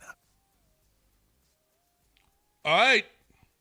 We'll see if you want to play. If you want to play our game, it's a game show. It really hasn't swept the nation yet. Not like, what did you learn this weekend? We got a full board, though. We got a full board? Yeah. I love that. Love that. You guys learned something this week on the show. So what was it? I learned about Dirty Mackin. I didn't know what the – I knew Lance was that. I just didn't know what it was called. I'm glad to have brought that to your attention. And yeah. He is a supreme Dirty Macker. In fact, a preeminent Dirty Macker, you might say. Yeah. For those of you who don't know, Lance was talking to the girls over on the other side. And for no reason decided to take multiple shots at me. For no reason. I was doing my show or producing the morning show, and he does it. I could hear him through the walls calling me dumb. Yeah. It's who he is. It's in his DNA. It's what he does. Yeah. Yeah, Dirty Mac. Right. Yeah. All right, Del, call him off. Let's start with Pena. Pena, what'd you learn from the show this week? Hey, what's up, guys? Hey, so I called before y'all. We're gonna do the thing. I wanted to badmouth Lance. Okay. Do it in one sentence. One sentence. All right. Hey, so I learned. Hey, Lance, you're a B. Lay off my guy Dale. He's trying to mac on them girls. Well, the point is, I wasn't even trying to, but Lance took it upon himself to salt the field anyway. That's why he's generational with what he does. Yeah. He put landmines out there for no reason. For no reason. Right. Just blowing He's you trying up. to blow my leg off for no reason. All right. Thanks, Keith. Pena. Pena. Let's go to La Salsa. What'd you learn from the show this week? Hollywood Johnny, Longhorn Mapers, Delvincito. Delvincito. You're taking Irv's bit. Good morning. That's where the name comes from. Hey, I learned about Dirty Mackin, but also I want to throw shade on Keith. Man, you're a bum, dude. Get out of here. Quit calling the show. Later, guys. Wow. This just turned into Throw Shade Friday. Yeah. Wait a minute now. This is taking a turn. It's fine. Is this? Should we want to have a rebrand? segment? Do you want to rebrand where listeners go after listeners? I mean, I feel like they can do that at any point. But sure, you want to rebrand or you want to make Throw Shade Thursday a thing? It's fine with me. Wow. Thursdays have. Yeah, this is I think Fire Up Friday. I think they would like it. The listeners like going after each other. It wouldn't bother me they at all. do. Fry someone Friday? Yeah. Hold on. Let's move that to 10:30. Hold on. I forgot. Save the good stuff for Delsh. Exactly. No. What are you doing? Yeah, you see? What are you doing? You see how you are? You see? Hold on. Don't bring any good stuff to this show, Mapes. Let's not bring any things we can trademark to this show. Push it to 10:30. All right. So, maybe that's a segment. We can do it. Crush the listeners. If you go where the listeners all crush each other. You guys hear each other. I like that. All like Monday through Friday. I'm sure you have issues with some of them. Yeah. We'll welcome that. But let's move on to Not Lance. Not Lance. What have you learned from the show this week? Not Lance. On the show this week, so it's this is Not Lance. Yes. Can you hear me? Yeah, go ahead. Yeah, go ahead. Okay. I learned something on the show this week, so it's basically breaking news. So, I learned on the show this week that the reason why Lance likes spending so much time alone in his restroom is because he's a brony. We did bring up bronies today this week. If you don't know what a brony is, it's a grown man who likes to watch My Little Pony. And you can decide whether they're doing it for one reason or another. They will claim that it's not for the weird sexual reason you would assume, but they love themselves some Princess Sparkle and My Little Pony. That's what a brony is. That's the weirdest thing that you brought to the show. Guys, grown men watching My Little Pony. But there's some sexual component to it, right? Well, they say, how dare you? They say it's not that. They just love the joy and the colors and Princess Sparkle, but It's almost worse. yeah, It's almost worse. you'd rather have it be a sexual I'd rather thing. you be a pervert. Yeah, I'd rather Because that's explainable. At least I get that. Yeah, I get because guys are weird. I just get like a kid. you just all right. and it's My Little Pony of all things. Yeah, all right. They're like All right. sparkly fake horses. Yeah. All right, let's move on to can't see. Let's move on to Chris. What have you learned from the show this week? Hey, good morning, guys. So this week I learned that John and Lance low-key don't like Jesus, black people, or women because they don't like talking about Tim Tebow, Shedeur Sanders, or the WNBA. It's got a point. We Low-key. Are you though? Are you though? Low-key. I'm an The ally lowest of keys. to all those. I'm an ally to all those. To women, Jesus, and what was the other one? And, Black people. Black people. Black people. He's an ally. I'm an ally. Okay. I'm for black people. Jesus and women. Jesus, yeah. Dream No, blunt I'm on rotation. team. Yeah. I'm on team Jesus. Yeah. And women. Love women. My wife's a Love woman. I've Yeah. loved women my whole life. I'm I love related women. to many women. Yes. Yes. Love them all. As a Yeah, man okay, who's you know how many related friends? to women. You know how many women friends I have? How many? A lot. Okay. Yeah. Let's we got Ryan McTaggart coming up, so we got to get to these calls quick. Let's get to Longhorn Dimitri. What have you learned from the show this week? Hey guys, I learned that if you have 13 kids, 10 daughters, and only 3 sons, you need to learn to change positions. That's what I said, I think, earlier. You proud of that? Not You really. the man who's a friend of women. You're proud See, of what that's you said. that's listening closely. And I like that it's immediate confirmation that whole women thing that's phony. What you just said. He's like, what, John? Remember when you said this? You need to change position. Yeah.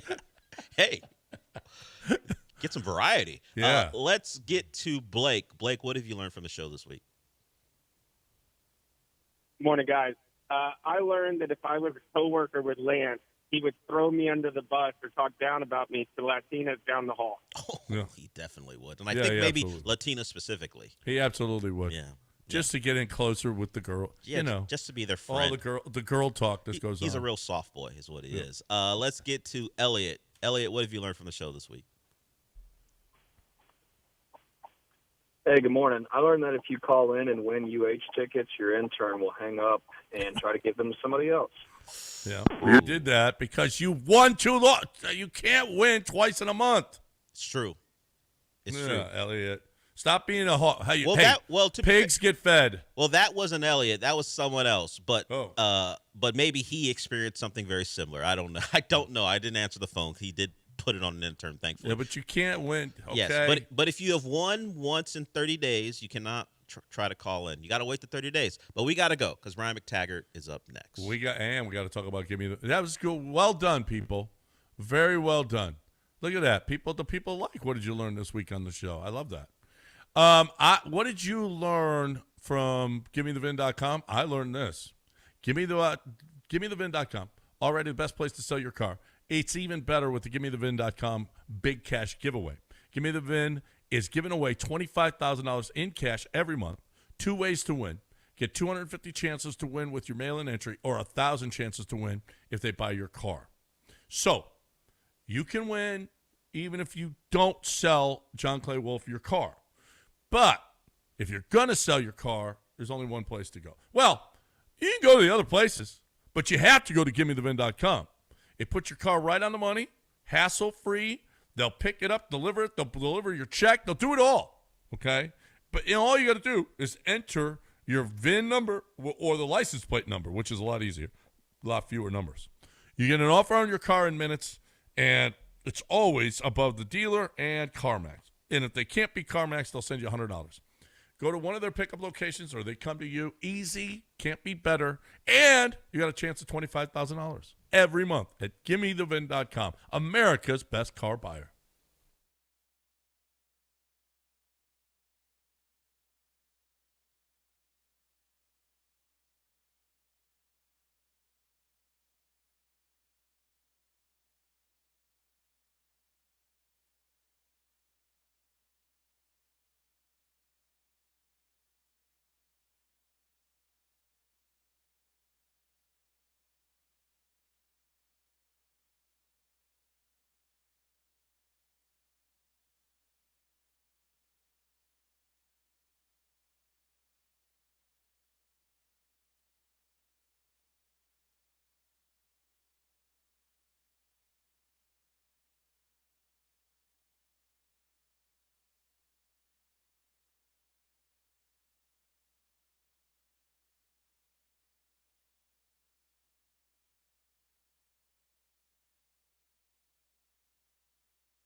All right, welcome back here on ESPN 97.5 and 92.5. Let's talk some Astros baseball. Joining us from MLB.com, a guy who covers them on a daily basis for 22 years. Man, you're getting old. I've known you for 20 or over that now, I guess. What a way to introduce somebody. Well, I mean, this is Brian McTaggart. Man, oh, 22 years now you've been this will be next year is your 23rd season? Yeah, that'll be hard to believe. I remember coming on your show on Channel 51 and talking some high school football. It's probably 30 years ago. So 30, wow. yeah. That's crazy. No. Absolutely. We've known each other a long time. It's my guy, Brian McTaggart. U of H grad. What do you think about Tech tomorrow? Well,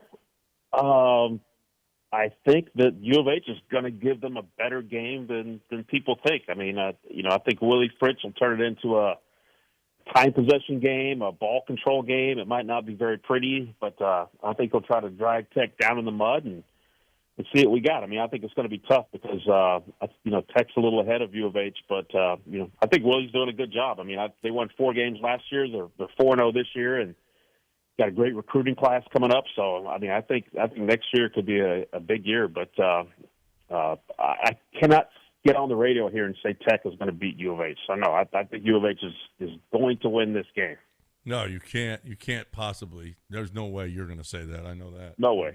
No way. They're pretty good, though. Yeah, and 11.5-point favorites. Give me those 11.5 for the Cougs at home. Let me have those 11.5. That's I think sure. so. Yeah, I think so. I know that they destroyed Oregon State. U of H took Oregon State to overtime, but that was a road game for U of H, short week, all that stuff. But you never know. I just think our guys are going to be ready to play tomorrow. So let's find out. We go too much by recency. Just because you played bad the last game doesn't mean you're going to play bad the next game. So, the Cougs did not look good. That was ugly. You want to talk about dragging in the mud? That was awful. All right, let's talk about this team. Let's start with Joe Espada. I think he's top 3 in Manager of the Year voting, despite the fact that they didn't make the playoffs. Nobody dealt with more than he did, and at one point he was the favorite to win Manager of the Year. Yet there are a lot of people that don't believe he's the guy for the job. What are your thoughts on that stuff? Well, I agree with you. I think he's top 3 Manager of the Year. I think Stephen Vogt doing what he did in Cleveland, probably has a really good case. But I think it's just a product of the stuff about they should get a new manager. I just think it's a product of the way society is nowadays, and I also think it's just where the Astros have been. I mean, I think Astros fans are spoiled, probably admittedly so, and things don't go our way. Let's get a new manager. But it's not just the injuries the Astros had. It's the quality of the players that were injured. I think Fangraphs had them as the most significant games lost to injury as far as quality of players in any team. I mean, Yordan Alvarez played in, I think, 48 games. You lost Paredes for 2.5 games. He's an all-star. You lost Pena for more than a month. And then at the end of the season, which was really devastating, he's an all-star. Then you had three starting pitchers get Tommy John surgery. Then you lose Pater for the last basically 2 months. He's an all-star. You just can't overcome all those injuries. And with a week to go in the season, they were tied for first place. They didn't get it done. They missed the playoffs.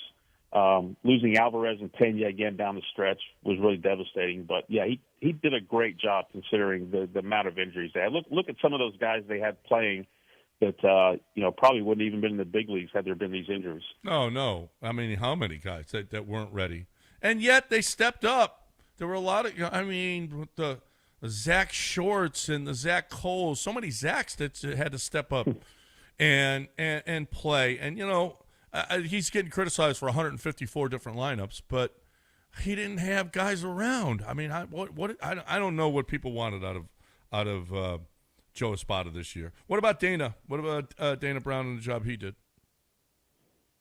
Yeah, I mean, I think you can look at the trade deadline, and the Jesus Sanchez trade wasn't the greatest. At the time, you're like, okay, it's a left-handed bat, which is what they needed. They got Ramon Urias, who didn't play much, and it looks like he pretty much does the same thing that Dubon does.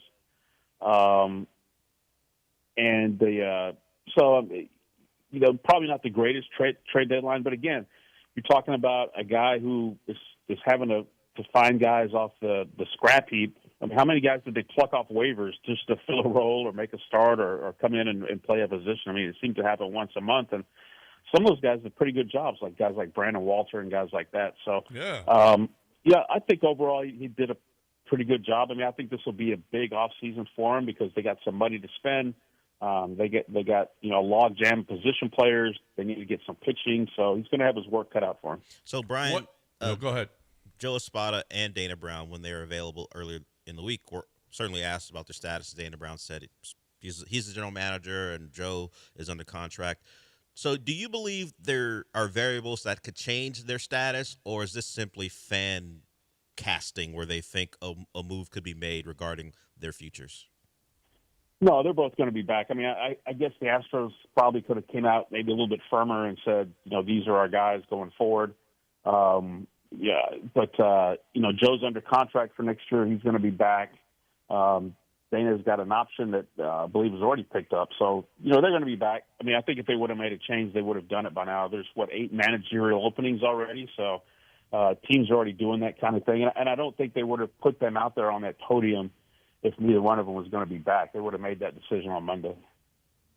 Yeah, I would think we'll see. We'll see what's going to happen. Yeah, usually it's right after the season, right? So, yeah, I mean, that would more than likely be the case.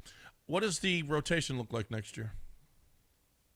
Well, that's a great question. Well, you got Hunter Brown at the top, who you feel really good with, and then, I don't know. I mean, they're going to have to acquire a starter or two, either trade or free agency. You're going to have Christian Javier somewhere in the rotation.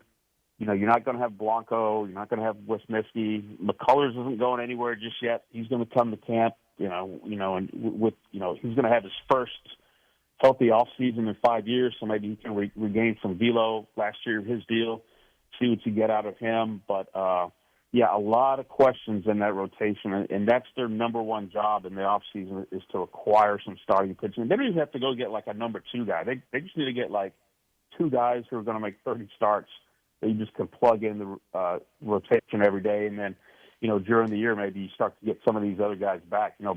People forget how good Blanco was. He was the Astros pitcher of the year last year. They didn't have him pretty much at all. So if they get him back at some point, that'll be big as well. But, yeah, there's no doubt they have to go acquire at least 2 starting pitchers, I would say. Is Garcia done as an Astro? Yeah, I don't know. He's going to be out all next year. That's all 3 years lost to injury where he pitched like 10 innings. I think it's really going to be hard for him to come back. And it just looked like he was never comfortable when he came back from Tommy John surgery. He had this short little release. He had to shorten his windup a few years ago, couldn't rock the baby anymore. And then he had the surgery, had this short release, and just didn't have the velo. Never looked like he was really comfortable. He even admitted that. And so it looks like he was still hurt. But, yeah, you're talking maybe another surgery. It's going to be tough. It wouldn't surprise me if they, non-tendered him in the offseason, which would be kind of a cold thing to do, but this is a business after all. If you're not going to have a guy all next year, it might make sense to move on. Brian, throughout the season, it almost became a weekly thing where we would have a conversation about the Astros' return to play mechanisms, how they determine whether a guy was ready or not ready to play. I know those questions were asked, and I think Dana Brown said everything is open to how we do things. Do you believe will be a real look into things like why Jake Myers shows up in center field and can't make it through warm-ups before he has to be carted off, things of that nature that have frustrated people? Yeah, I think there's no doubt. I mean, they're going to have to look at, they banked really heavily on at the trade deadline. They didn't get a starting pitcher. The price was really high. We know that. But they thought, hey, we got Luis Garcia coming back. We have Javier coming back. McCullers has made it back. And, Garcia winds up back on the injured list. McCullers gets injured a couple of times. You mentioned the injury to Jake Myers, the calf injury that came back again. Jordan's hands. I mean, it's Jordan's hands when he shouldn't have been taking batting practice, and it ended up another month or so. It's thing after thing after thing. Brian, I think is there? What's your theory on all these injuries? I I don't know. I mean, I'm not in the trainer's room, so I can't tell. Dana was asked about the Jordan one specifically. He said what they should have done differently. He said they should have had more imaging, and he sort of said that already. And you go back last year, the Kyle Tucker thing was very similar, where Tucker had the fracture they didn't find out for a while. And yeah, you do need the swelling to go down, but I think he said maybe more imaging there would have helped as well. So. I think they're going to really look hard at all those things. I mean, they have a lot of medical people. There's doctors, trainers, strength coaches, so a lot goes into it. But it would not surprise me if they made some changes just to try to get healthier, because this was really a brutal year for injuries for them.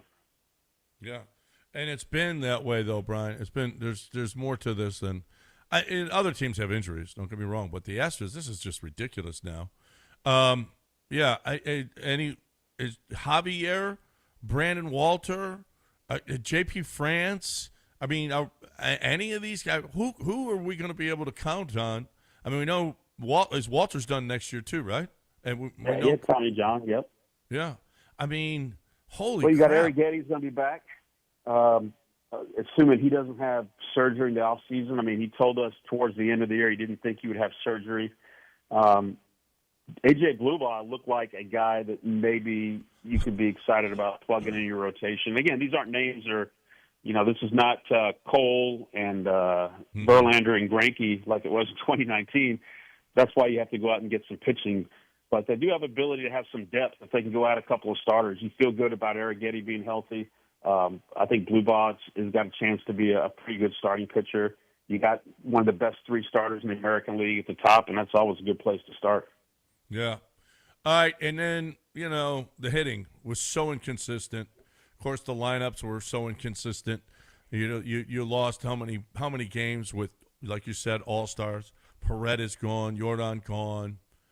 Can we count on Jordan to be here? I mean, it's every year now that, dude when he's here, he's awesome, but he's not here enough. Yeah, I mean, if the guy's injured a lot, you just have to start wondering if he's injury prone. The hand, the foot at the end of the year. You had the quad a couple of years ago. I think last year, if I remember right, he played in a lot of games and played pretty well. But yeah, the biggest thing I think with their offense is they have too many players offensively. I mean, you have Paredes and Correa at third base. You can move Paredes to first, but what do you do with Walker? Like I said earlier, it seems like Dubon and Urias do the same thing, play the same position, or you're going to have to move one of them. In the outfield, what do you do with, Altuve? Does he still play left? Is Zach Cole going to be part of this? How does he fit in with Myers? So they definitely don't need to acquire position players. They need to thin some of these guys. So I don't know if you trade some of these guys, try to get some arms or what, but I still think Cam Smith is going to be a big part of this going forward.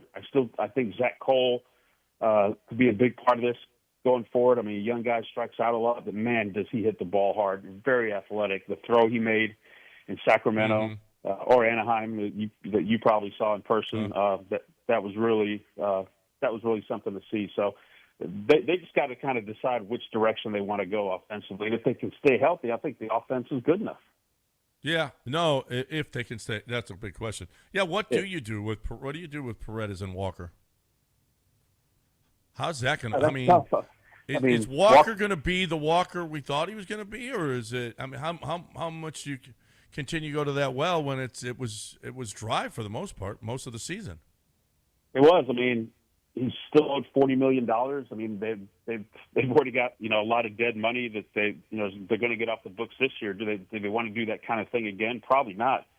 You look up at the end of the day, he led the team in homers and RBIs, but he also led them in strikeouts, and at home he was not a good offensive player at home. On the road, he wasn't bad. I mean, that's where he hit I think 2/3 of his homers. So for some reason he couldn't hit very well at home. So I don't know. That's a big question. I think you would feel better about the lineup if you had Paredes at first base, because he looked like a guy that was going to hit 35 to 40 homers before he pulled that hamstring. And with Correa at third, I think you can roll with that. So that's going to be one of their big question marks is what do you do with Christian Walker at this point? My gut tells me that just with the money involved, you bring him back, and maybe you try to find other ways to fit this thing together. But there's too many pieces to this puzzle right now offensively. Is the run over? I don't think so. I mean, I look at it this way. They lost Bregman and Tucker. They had all these injuries, most injuries in the league, most impactful injuries, and they missed the playoffs by one game. I mean, that still says a lot about their depth and their ability to fill holes and acquire players. And if they were healthy, I think they definitely would have made the playoffs. They still win the division. So I don't think it's over. And I don't think with Jim Crane that they're ever going to sit back and say we need to rebuild. It's never going to happen with him.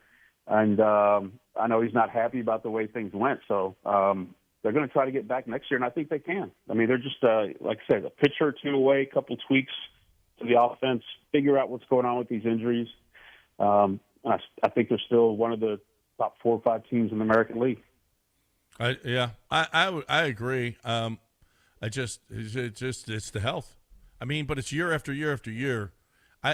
Lance had a rant that Jim Crane has got to do something about this training staff. And you're like you said, you're not in that room, and I imagine it's hard for you to comment on this. But this is. I mean, is it the way that they've been taught to spin with all the elbow injuries that they've got? Is it the training staff that is incompetent, that guys are hurt and not getting back on the field? Or, I mean, there's something up that needs to change with the Astros health-wise. There's something up. Yeah, I agree. I mean, I think when you have this many injuries, it's something that needs to be looked at. I mean, as far as guys chasing spin and velocity, I mean, that's going around league-wide. I mean, it seems like you almost expect every pitcher to have some kind of Tommy John surgery right now, and it seems like they almost do. I mean, it's almost like, oh, he's got his Tommy John, he's got that out of the way, because guys are trying to throw the ball 100 miles an hour. I mean, look at the playoffs. I mean, the Padres, everyone they brought out of the bullpen was throwing 100 miles an hour. I mean, you almost have to do that now, and players coming up see that. But then you got a guy like Cam Schlittler who played, had that gem for the Yankees last night, who was throwing like 89 in college.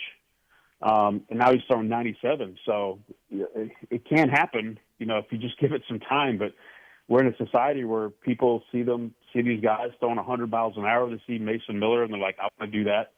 And then they see the spin and how guys can't hit the curveballs and putting pressure on the elbows. So I think that's a league-wide thing. But as far as things like the Tucker thing a couple of years ago, the hand injury with Jordan, I think those are the things they need to look at closely, what went wrong there and how can they prevent those. Yep. Who's the best team in baseball? You saw them all. Yeah. I mean, I take the Phillies to win the World Series before the year. I'm going to stick with that, even though they've had some injuries. But I'll tell you what, I know Astros fans wouldn't want to hear this, but it would not shock me if Seattle wins the World Series. I mean, I thought all year, I'm like, this team, especially after the trade deadline when they added Suarez and Naylor, that rotation, I'm like, this is the best roster in the American League. Why are they not playing better? And then mid-September, early September, they go on this run, and here they are now as the number 2 seed. So I think it's going to be Phillies, Mariners. I think the Mariners might win it. I mean, I hate to say it, but I think on paper, to me, they're the best team. They finally figured out a way to put it all together. Got rid of Scott Service. I mean, it took Dan Wilson a while to get it going, over a year to get it going, and he finally got it going. I think Mariners fans wanted to fire Dan Wilson probably at the beginning of August, and he ended up getting the division title. So it's going to be fun, though. I mean, I think the wild card rounds were a lot of fun, and Yankees, Blue Jays is going to be great. Man, Cubs, Brewers, that's going to be awesome. It's good. It's going to be a fun week of baseball. It's just weird. First time in 10 years, we got nothing to root for. It's very weird. I hadn't flown home after a regular season game and had nothing to do. Like you said, since 2016, I felt like I needed to go to the park for a workout, or I should have been flying to Cleveland, and you're like, no, they really are out of it. And well done. Man, they just needed one more win. Just one win somewhere down the line. Some game that got away, blown save, whatever. And they could still be playing right now. That's why every game matters, right? I mean, a game in April matters as much as a game in September. And MLB is still paying you. It's like you're stealing now. Hey, I covered 99 playoff games, so I think I'm owed a little bit of R&R here. 99 playoff games in the last 10 years. You earned this rest. I did. Yeah, I 99. I did. I don't know. Yeah, Bregman's played in over 100 now. How about that? That is crazy. Yeah. Crazy. All right, that's Brian McTaggart, MLB.com. Always a follow. Always got the best info for your Houston Astros. Hey, we appreciate it, man. Thanks for hanging with us, and we'll see you out there. Have a good offseason, man. Enjoy yourself. Yeah, I will. Good seeing you the other day, and thanks for having me on. All right, bro. There's Brian McTaggart right here on ESPN 97.5 and 92.5. All right, taking a break. We're going to combine here. So Warehouse Live guy is going to be next. You need to listen to find out what the best bets are this Sunday, and you need to continue to listen so you could play Warehouse Live guy. He got his ass kicked last week, which was awesome. So he had to give up the limo and the tickets. We're playing for limos and tickets next right here on ESPN 97.5 and 92.5. Right now I'm talking about HRP. I'm talking about my peeps over there.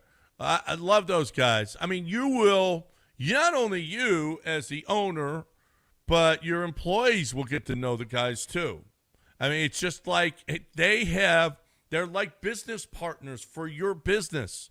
They are going to make sure that you're doing, for your employees exactly what you got to do. And here's the thing. There's a lot of admin companies that are out there, and they're giving these 401k plans or they're giving these insurance plans that are their plans, and they're making money off of, but it might not be best for your employees. Think about what's best for your employees, because you want to keep those employees. If you don't have a good 401k plan, if you don't have a good insurance package, then you know what? Your people will leave. Your good people are going to go. They're going to go find somewhere where they can get better insurance, where they can get better 401k. That people lose people all the time. Well, HRP is going to find the right plan for your company. It's not what they sell, but they make sure that your people are covered. They make sure that your people have the best 401ks they have, because they want you and your business and your people to succeed. They're in this with you. Payroll, HR, taxes, you're all in this together. We are with HRP. They're our partners. They'll be your partners too. HRP.net, 281-880-6525 or HRP.net.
It's John and Lance. On ESPN 97.5 and 92.5. Live from the Veritex Community Bank Studios, here's John Granado and Lance Zierlein. All right, welcome back here on ESPN 97.5 and 92.5. Time to play Beat the Warehouse Live Guy. Brought to you by Warehouse Live, where you get your music on. You get a lot of music like this right here. You let the bodies hit the floor at Warehouse Live. Joining us, Justin from Warehouse Live, former limo guy and now concert guy, but he still got limos for you to win like last week. You got your ass kicked last week. I mean, you go 3-2 and lose. I mean, all you can do is tip your cap and move on. 3-2 and lose. How about that? That's all. Tip of the cap. Tip of the cap. So he's going to get your front row tickets to the Rockets, and he's going to go to that first preseason game. What do you think you want to what are we giving away this week? Kind of a dead time for Houston sports right now, but I think we're going to push it back a couple weeks and wait for the Rockets' regular season to start. And the second home game, which is on October 27th, the Rockets versus Nets, I think we'll do 4 lower-level Rocket tickets in the car. Nice. The limo ride there and back and 4 tickets to the Rockets against the Nets. How about that? That's going to be an ass kicking. Justin They got said, no chance against Cam our Thomas team. and Michael Porter Jr., you can have them. You can have these tickets. Yeah. Want to watch a win? That's going to be a blowout. I don't even know why they're going to play it. Don't even have any idea. But you can be there and watch Kevin Durant destroy.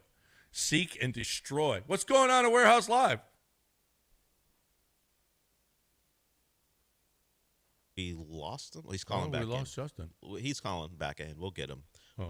What's going on at Warehouse Live? I'm sure there's a show for you, right? Sunday Fun Day is what you like to go to? So I love Sunday Fun Day. Yeah. So when we get Justin back, Sean's putting him back on right now. Well, it depends on what Sunday Fun Day is. Sometimes it's not something that, it's a little hard for me. But if it's, if it's old good time rock and roll music, then I'm there. I've been to my share of Sunday Fun Days, that's for sure. I know. You come back maybe on a Monday talking about it, and of course when Justin calls in, you talk about it. You like a cover band, right? I do. Well, I've seen some bands, not just cover bands there, but usually Sunday Fun Day is cover bands. And Justin is back. Justin is back, and we were just talking about Sunday Fun Day. What's going on this Sunday Fun Day? Ooh, we got a good one. Let's start with tonight. We got, if you like to see some naked women, we got Cobweb Cabaret tonight. Tomorrow night we got All the Feels, which is an R&B show. Then Sunday Fun Day this week we have tributes to Hart and Foreigner. Tuesday we have Evan, which is a K-pop band, and then Thursday we have Hex House, which is a local rock showcase. So a little bit of everything this week. What is this cabaret thing? I pulled it up. They've got an Instagram, Cobweb Cabaret. They're a traveling cabaret show. They were in Austin yesterday. Like old school vaudeville? I don't know about. It's a little old school, but with some refreshers. Yeah, I mean they're ladies in lingerie putting on a show. A couple tattoos here or there, but Cobweb. You got Cabaret. some tattoos? Yeah, I'm looking at them right now. Okay, all right. Wow, I see the lead. Yeah, okay, all right, all right. And is it music, Jay? It's not. They just dance to music. Yeah. I mean, it's not like a concert. Like a burlesque show. It's a burlesque, burlesque show. Yeah, that's what I said. That's what I said. Old time burlesque. How about that? With the pasties and everything. Good, nice job. Nice. And then Hart and Foreigner. Does it get any better than that? Sunday Fun Day. Come on, free show. Free show. That's free. Go get your tickets at warehouselive.com. Warehouselive.com. Who's our contestant this week, though? It'll be Juan. Juan will be going up against Justin. Juan trying to keep the losing streak for Justin alive. Yes. Juan, how are you? Pretty good, sir. How about yourself? Doing great, man. What do you do for a living, Juan? I work at a Memorial Herman. I'm the At shipping and Memorial receiving. Herman. Yeah. Do you drive all day, or while you're operating on people, you listen to the show? He said shipping and receiving. Yes, sir. Of course. Oh. You think you're asking if a surgeon was listening to this show all day? Is that what you're asking? Yeah, while he's operating, and every once in a while get a laugh and feels oops, like not a There's great way to suture. go about it. Suture. Yeah. Shipping and receiving. Make sure you don't get stabbed by any needles. Okay? Oh, yes, sir. Okay? That's nice, Juan. Yeah, That's Juan, great. make sure some Make sure- hypodermic needle doesn't wind up in your wrist. Yeah. No, that's that would be bad, Juan. Okay? Make sure they're all packaged well and not stabbing you at all. Well, that is great. You see, you listen to the show, obviously. You know how to play our game. You've looked over the lines. Okay, who's your favorite team? Texans. The Texans. I like that. You see that? Now we're going to root for them. We're going to root for Juan because we had like a Ranger fan Was on it a here. grave-digging Ranger fan? Yeah, a grave-digging Ranger fan, which was odd. It doesn't get any odder than that. But we've got a Texan fan here, so we're rooting for him against Justin. We love to root against Justin because we're about the people, and we want to see the people win. I don't know about this we thing. I don't really root against Justin. I just let the chips fall where they may. Well, I openly Thank you, Dal. Yeah. I openly root against him. Yeah, clearly. Because I'm about the people. I want the people to win. I just hope Justin's a person too. I just hope it goes well for everyone. Whoever wins. Well, he's the man though, and so we got to. The man is trying to keep us down. I know he's not the man because you'd be backing him if he was the man, considering your past. All right. You guys you're ready as always. Justin goes first. Let's play Beat the Warehouse Live guy. Justin, who's first? All right, let's kick it off with the L.A. Chargers. The L.A. Chargers are -3 against the Washington Commanders this week. Chargers at home, not that there's a home field advantage here, -3. All right, Juan? I'll take the Cowboys, -2.5. The Cowboys -2.5 against the New York Football Jets at the New York Football Jets. Cowboys -2.5. All right, somebody just got into a wind tunnel. Justin, who's next? I'm going to take the Saints to get off the schneid and win their first game. Wow, the New Orleans Saints -2 at home against the New York Football Giants. Saints -2 against Jackson Dart. Juan? Okay, I'll take the Eagles -3.5. The Eagles are -3.5 against Denver. -3.5 at home against the Denver Football Broncos. Justin? How about the Tampa Bay Buccaneers? Tampa Bay +3.5 at Seattle. That's a good game. That's a good one. +3.5 at Seattle. Juan? I'll take the Vikings -3.5. The Minnesota Football Vikings are -3.5 in London against Dylan Gabriel and the Browns. -3.5. That sounds like that. You know what? I think that there's something brewing here because that's a perfect spot, I think, for Justin. Justin? You know what? It is perfect, but I'm going to pass on it. I'm going to go with a total and take the Saints over 42. Saints over 42. Saints game, Saints and Giants. Rattler against Dart. And Justin thinks they're going to score more than 42. Okay. All right. I don't like the logic on it, but okay. Juan? I'll take the Ravens +1.5. The Ravens are +2.5. +2.5 against the Houston Football Texans. Some Texan fan. Yeah. What a Texans fan. Wow. Well, he's so smart. He's a smart Texan fan. He's a non-delusional Texan fan. Yeah, he's not a blind Texan fan. All right, they're playing the Ravens and giving points at the Ravens. Not the smartest bet you'll ever make if you're betting on the Texans. You're really going to kick yourself if you take the Texans this week and they lose. Justin, your final pick. Yeah, I feel a little awkward, but are you up for a double banger by yourself? Because Lance isn't there, I guess. Well, I've got help. Okay, I got Dell and Mapesy, who are going to come through with double bang noise. What do you got? Let's take the Jets. The football Jets are a double banger, banger, banger. Double banger.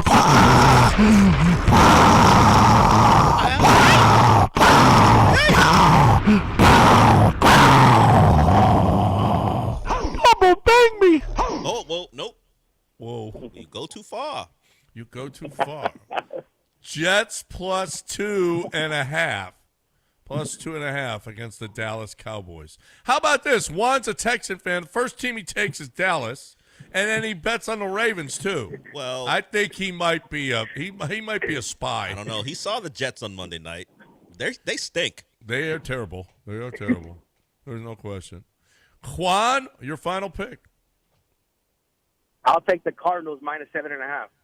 The Cardinals, at this point in our lives, are minus 7.5 against the Tennessee Football Titans. Minus 7.5.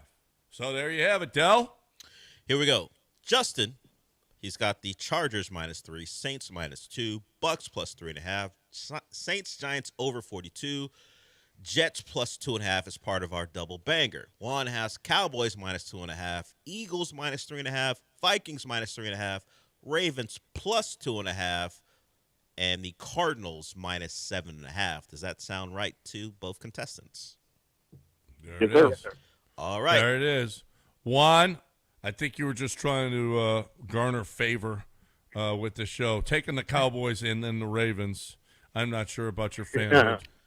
All right. We'll see. But we're still going to root for you because it's against Justin. So we're rooting for the people. Word for some reason. That's what we're doing. That's what we're doing. That's what we do around here as a team on the show. A team show. This show is not a team. It's all about the team. Juan, thank you for listening. We appreciate it. Don't get anything stuck with any dirty needles over there. Why would he get dirty needles in shipping and receiving? Wait a minute. I don't have any. He's not in the middle of a park. You don't know. You don't know. He might be shipping and receiving dirty needles. Why would they send dirty needles to the hospital? You don't know. Somebody might. No one. You could have asked Juan. Juan, do they send dirty needles to the hospital? Not yet, but they might. You don't know. No. He says no. He knows. Okay. Good. Well, so far, nobody has. That's great. I'm good for you. Good for you, Juan. And then Justin, warehouselive.com. You want to go see some burlesque tonight? You want to go see Hart and Foreigner covers on Sunday? That's absolutely free. Just get on over to warehouselive.com. You got to, before you go to these shows, you print your tickets out right there at the website. You buy them and you print your tickets out right there? Yeah, most people you don't have to print them. You just use your phone and scan in. Oh, I got you. So there, yeah. Oh, it's 2025. 25. Yeah, I got to mix Justin, in, yeah. He was just regaling us with how long he knew Brian McTaggart for like 30 years, so he's still stuck in the past. Don't worry. Yeah, when back in my day, we used to download the tickets and had to go to the library and print them out. Yes, because we didn't have a printer. We were so poor we didn't have a printer back in my day. But now you just scan. Let's go. And get on over to Warehouse Live and enjoy the shows. Hey, Justin, as always, we appreciate it. And we will talk to you again next week. All right, guys. Thanks. There's Justin. Justin was like, well, I mean, I guess you could print them, but, phones exist. Welcome to 2015. Not John. even 2025. Well, I really don't do stuff like just I guess let you I in. use my phone. Your ticket is your face. No. John's here again. Point at your face, and they let you in. That's not true. I use my phone.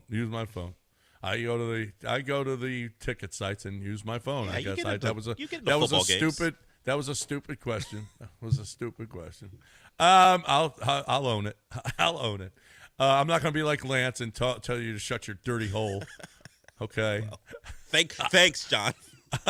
Let's stick it in here. Hey, okay. Hey, no, I'm not doing that. We got one segment to go. One segment this week. You were good. Did we miss anything this week? We didn't talk much college football. Of course, we mentioned the Cougs with Brian McTaggart. We got a big weekend. Alabama, Vanderbilt. Thanks to Keefe, he called in about that. What else is out there as far as games? Miami, Florida State to pay attention to. Texas going into the swamp. We'll see if Arch can put two good performances back-to-back together against a struggling Florida team. It's not a great weekend, but you can find some games this weekend to focus on. And the problem is you got Texas and Florida at 2:30 and Alabama at Vanderbilt at 2:30. Yeah, it's not a problem. I'll just be watching Bama Vanderbilt. The Texas thing. Oh, look, it's 10-3 in the fourth quarter. Expect it. Yeah, well, So yeah, good college football game. Crappy NFL schedule, to tell you the truth, but we'll watch anyway. Baseball all weekend. We talked some baseball. There's gonna be some good series. I really, the Dodgers and Philly. That's gonna be good. And I don't know that Mariners series. I don't. You got McTaggart thinks they could win it all. They Which could win it would all. be great. You'd have two AL West teams winning it in the last 3 seasons, and the Dodgers in between. Right. Not great for a Houston fan. No, not great at all for a Houston fan. It's awful if you want to know the truth.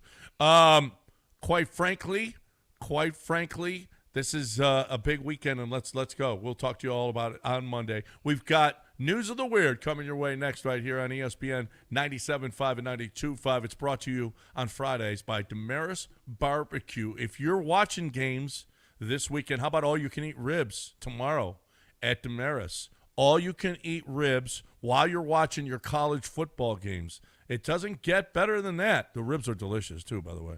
Delicious. So you're looking for, they've got different kinds of, they got spare, they got baby back, they got honey sauce, they got, it's good. Really, really good. So if you're looking for a great place to watch your games, get your game on at the bar over there on 610, or you can get over to Shepherd, and they got TVs in there as well. All you can eat ribs at Damaris. News of the Weird coming your way next. Don't go anywhere.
So Robert Smith, 62-year-old in Melbourne, was fired from his job.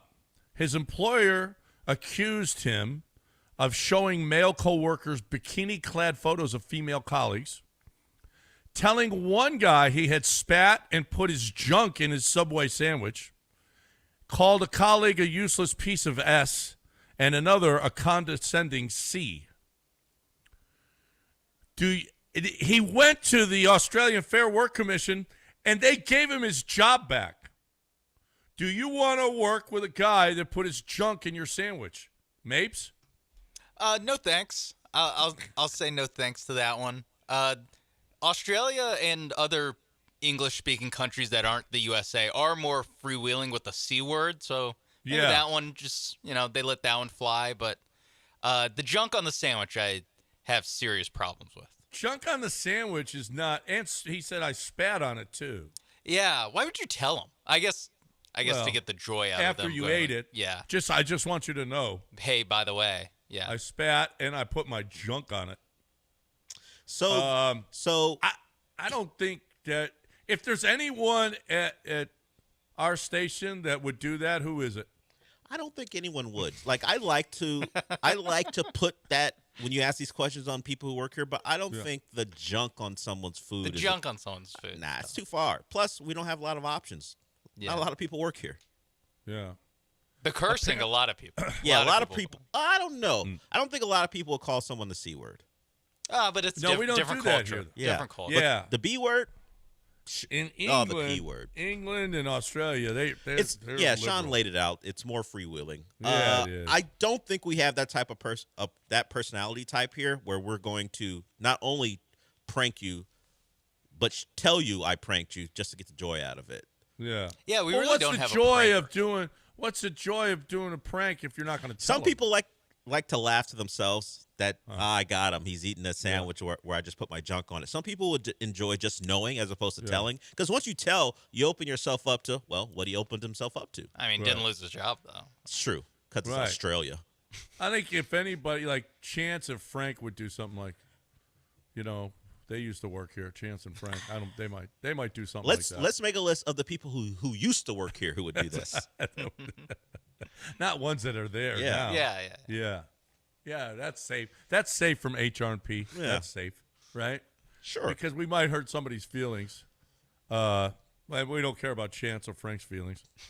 The Pope has blessed a block of ice. Do you feel like you'd like to maybe, chip off some of that ice and make a nice cold drink with it? Once you melt it, does it become holy water?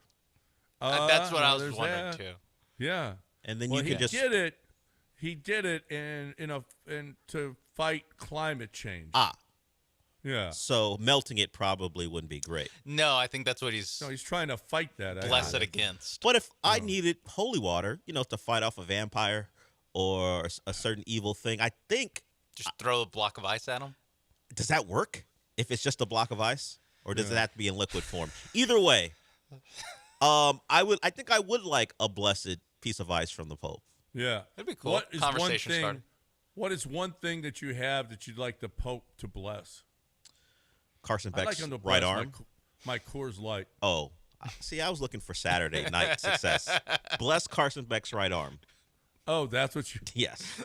Bless Carson Beck's right arm. The Texans' offensive line. Yeah, something like that.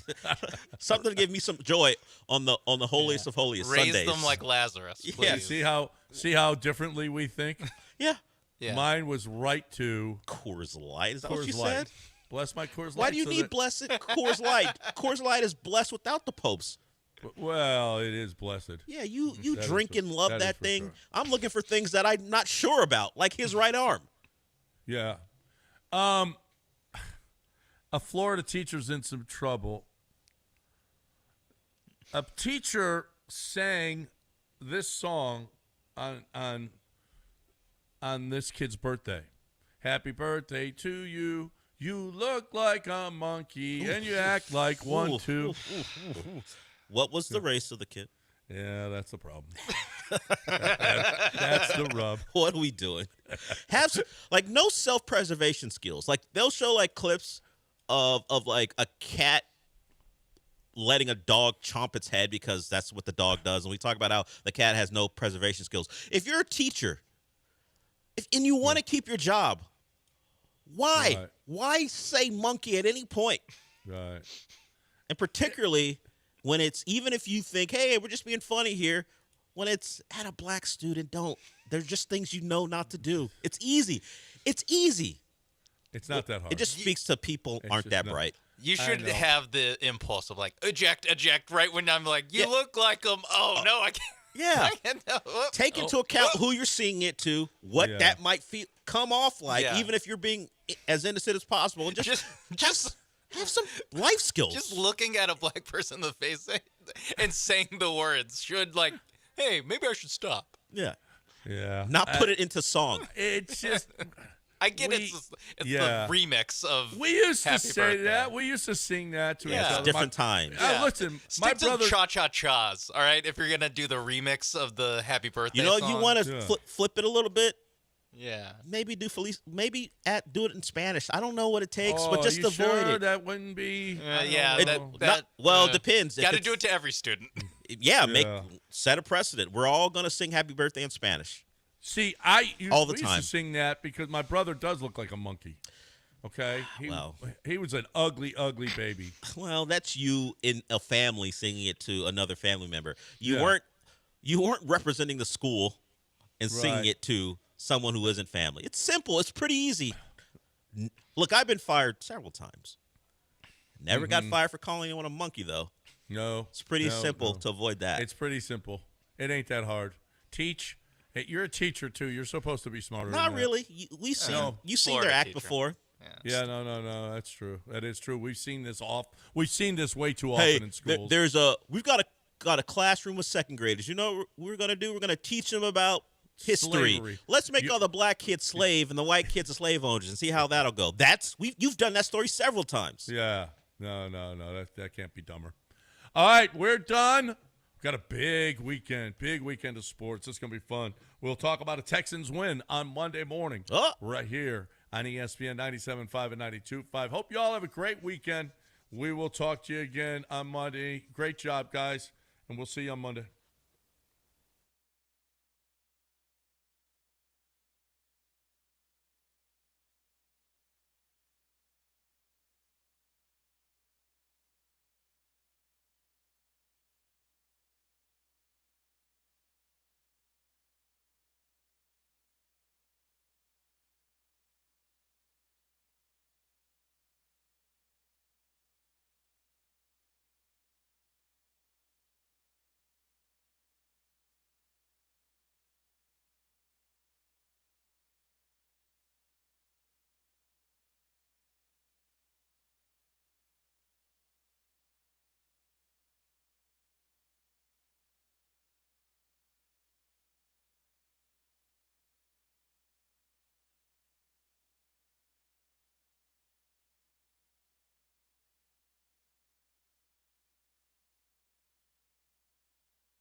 We continue. At least Sean and I continue what we were doing for the first 3 hours. We got plenty of Texans Ravens to get to. Of course, the college football weekend. Michael Carroll, who just walked past the doorway, he'll join us at 11:30. Sean went to go see a movie that people love, at least so far. So we'll get a non-spoilery review from Sean at 11:30, and certainly Michael can comment as well. But I got to start with this.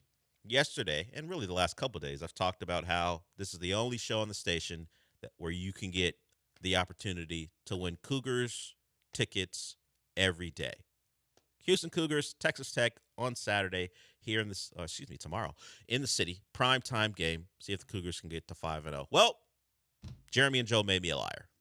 They did I'll give them credit, an inventive promo to get people to their broadcast. You show up, say, go Cougs, you get tickets. Well, they did that and removed the last pair from my coffers. So I can't give away Cougar tickets today, but I can give away in honor of, what is it? I don't know what the name of the album is, to be honest with you. Something about Showgirls. Taylor Swift has a new album out, and she also has a movie coming up. The Life of a Showgirl. And we're going to give away tickets, 4 tickets, to a behind-the-scenes look at the production of that album. It's going to be a movie about the making of the album, and we have tickets for that. So if you have a Swiftie in your life, maybe you're a Swiftie yourself. I don't know. You don't know. Yeah. We're going to do that a little bit later today. So if you're interested in that, it's going to be at any Star Cinema Grill. So whatever one is in your area, you're going to get a chance. Those are nice. Not now, please. Yeah, not right now. Not right now. Unless you want to say something else, we'll welcome the call. But we're going to give away 4 tickets to any Star Cinema Grill to watch the Taylor Swift Life of a Showgirl movie. Like I said, behind the scenes of her making her new album. So we'll do that in a little bit. So hopefully you'll get a chance to win that. All right. As far as the weekend that will be, we got Texans, Ravens, and Sean brought up a point. Is this going to be the weekend of the backup quarterback? Because last night I watched Mac Jones maybe play the best game of his career. I don't remember much from his rookie year as a Patriot. I know there were moments where the Patriots fans were very excited about Mac Jones. They thought they had their next Brady. They thought they were the Colts, where they could move from one great quarterback to another. Clearly did not turn out that way, as he's now on at least his 3rd team. I'm not sure if he's been anywhere beyond the Jags and now the 49ers, but he started last night, and Kyle Shanahan dialed it up early, schemed up some open throws, got him going, and he continued to play well. He fought through the leg injury that made it look like he wasn't going to come back in the game at one point. So it can be done. You can watch a play caller get a quarterback right, even in an adverse situation, because the 49ers were banged up. We talked about it yesterday, lack of pass catchers. Of course, it did not matter as they win that game 26-23. So we cannot just assume that Cooper Rush is going to be easy for the Texans. The infrastructure, the institutional belief the Ravens have in themselves, I imagine they're not under the impression that they won't win that game. And we talked about it yesterday regarding this Texans team and the Ravens. Should they win? Vegas says they should. Will they win is all about, can they eliminate the threat of Derrick Henry, and not eliminate by him not getting 80 yards, 90 yards, but can he be someone that doesn't take over the game? And we're going to play some sound that I talked about yesterday regarding the Ravens and how they deployed Derrick Henry, because Dan Orlovsky looked at it and found it unacceptable how the Ravens have decided to use Derrick Henry, considering how important and how effective he can be. So we'll play that. But that's what you got to do, right? Keep him from taking over the game.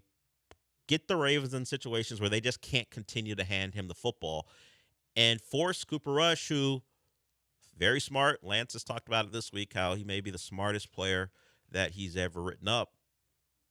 Keep him in spots where his limited ability as far as throwing the football keeps the Ravens from moving the ball. I think it's going to be a big, heavy tight end game. They got both their guys, Mark Andrews and Likely. Likely came and he made his first appearance last week against Chiefs. Didn't do much, but he's back, so they'll have the 2 tight ends to use. The receivers are fine. D-Hop's out there. You've got Zay Flowers and Bateman, but I don't foresee those guys having a great day, partly because of Cooper Rush, and a lot has to do with the fact that you do have Lassiter, and Stingley's going to play. Stingley was back at practice as he is dealing with the oblique, so he was back out there. I think Will Anderson was back out there too. Or did I miss that?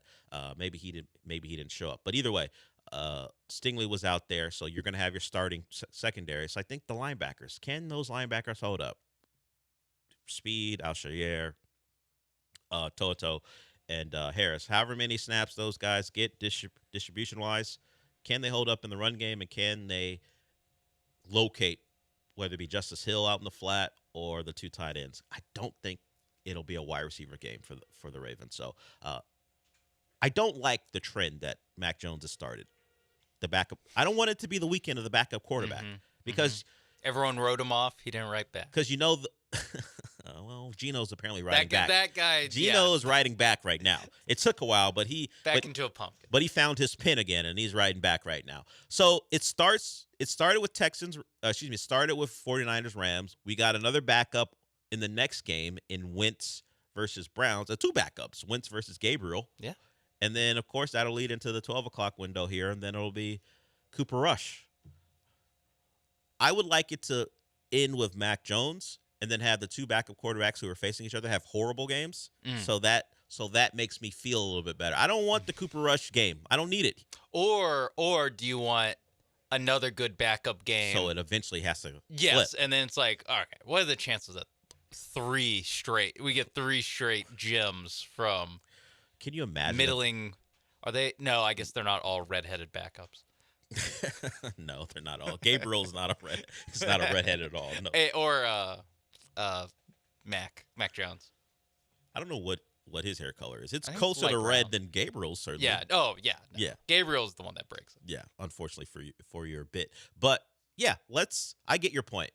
If it's 31-28 in the game in London, then we got to assume the backup quarterbacks will stop playing well. The Texans will have a lot to do with it. Their defense giving up the least amount of points in franchise history through 4 games. They lead the league in points per drive as far as defenses are concerned. They have been pretty dominant. And yes, there are some bad offenses in there. The Jaguars are pretty average. Of course, the Titans stink. But they held the Rams down. 2 scoring drives for the Rams. Unfortunately for them, they were both touchdowns, and we know the offense couldn't get into the end zone. And the Bucs started hot. The Texans shut them down, but once again gave up a late drive like they did against the Jags as well. So the defense is really, really good. The Ravens aren't completely healthy on the offense either. We know about the defense. Kyle Hamilton's out, or at least he didn't practice. It's not certain that he's out, but he did not practice yesterday with a groin. Of course, Lamar Jackson, they won't rule him out specifically. It's not something they've announced, but no one expects him to play. So you would think all the advantages other than the history of this rivalry, if you want to call it that, would say Texans. Rivalry. I mean, it's hammer versus nail. Yeah. But does the nail have a rivalry with the hammer? No. I guess it's framed as a rivalry, but the Roadrunner and the Coyote, do they have a rivalry? No. It's 13-2 all time. Yeah, it's not a rivalry. They just play. They play a lot. They play a lot because they win the NFC North, and you play in the AFC North, and you win the AFC South. Yeah. So you got to play each other quite a bit. Yeah. It's not been a rivalry because of score and really what the Ravens are generally playing for as far as the Texans and what the Texans are playing for. The Texans are trying to win a division and maybe get to the divisional round. The Ravens' goals, which they have not been able to reach, is the Super Bowl. So yes, there are differences in how these franchises approach seasons, at least how we feel they approach seasons. Yeah, and I will agree with you. I know we went back and forth. Was it yesterday's show? Yeah. But I will agree that this is the Texans' best shot in maybe ever to beat the Ravens. Yeah, I mean, I legitimately can't think of a more overmatched, or more not overmatched, but more Ravens teams that's you take out the best 6 players on their defense, essentially. That one it's going to be tough for them. But it really just boils down to, like, I just have zero trust in the Texans to, like, take care of business. Yeah, they've earned your distrust. Yeah, I can't fight that. And I'm also a little bit, like, trying to head off the, like, hey, after, if they win on Sunday, being like, oh, Texans 2-3, have they turned things around? Or they played a team that, like I said, is missing half their starting defense. That was already bad. A backup quarterback, and the other team you beat, their rookie quarterback described them as ass after the game. We're ass. So I just don't like they could win. There's really nothing they can do to make me get back on this team's a playoff team bandwagon on Sunday. Yeah. It would have to. I mean, what is it? Bye week then? I believe it's Niners, bye or week. is it Niners then bye week? It's bye week then Seahawks. Okay. Yeah. I mean, you got to play those NFC West games against the Niners and Seahawks before I start taking anything seriously. So a couple guys who you will see on that defense. Kyle Van Noy's full participant, so they'll get one of their better pass rushers back. Travis Jones, a nose tackle who would miss some time. He was limited last couple of practices, so he may be in line to play. Of course, Marlon Humphrey didn't practice. Kyle Hamilton didn't practice. Chidobe Awuzie didn't practice. So their secondary is beat up. Nate Wiggins, who got hurt in the Chiefs game, was limited. He's back at practice, so you probably can expect him to play. But, of course, Lamar didn't. Ronnie Stanley did, so they may have their starting left tackle back. He was limited in practice. Yeah, it seems like they're healthy on offense for the most part, except for the most important player. Two-time MVP, All-Pro first-team quarterback, second in MVP last year. Are you suggesting he's important? Yeah, I would call him important. Okay. And if this show had its way, 3-time MVP, that Josh Allen stuff. It seemed like it was a, like, let's try to make both people happy thing. And it's like, it could have also been Josh Allen first-team All-Pro and Lamar Jackson MVP, but whatever. Whatever. Not that mad. I've stopped caring. James Harden ruined the MVP award discussion for me. Were you part of those battles? Did you get into discussions about Russ that? year? Oh. I was. You weren't gonna take the Russ was like, stuff. Come on, guys. And then the next year when I was like first Giannis, I was like, I stopped caring. All I care about is the title. Oh no, the next year he won it pretty easily. In 18, and then 19, I was like, guys, I don't care. They missed 27 straight threes in the game 7. Like, this MVP stuff, don't care. It feels pretty dumb. Yes, and then at the end of the year, something like that happens. Yeah, now it's not even my team that's involved in these, so I'm even more like, this is stupid. Who cares? Generally, Joel Embiid versus Nikola Jokic. Who cares? It's not even people born in America who win them. I know. The MVP is James Harden was the last Patriot to win. No, I'm not using that term. He represents his country in Team USA basketball. So that makes you a patriot? Yeah, like a decade ago he did that. But still. Yes, he is the last American-born player to win the MVP. It's just the best players in the world right now. Okay. Not born in the country. Latest, Shai Gilgeous-Alexander. Yes, he's Canadian, if you were unaware. All right, we'll get to some Texan sound when we come back. Of course, we still have those movie tickets to the Taylor Swift movie to give away. I see the caller up there. I can't see your name, but we'll get to you when we come back. If you want to follow that person, it's 713-780-3776. Sean and I, we've been here since 7. We'll be here till 12. We'll be back.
You're listening to the Del Olalea Show. On ESPN 97.5 and 92.5. Live from the Veritex Community Bank Studios, here's Del Olalea.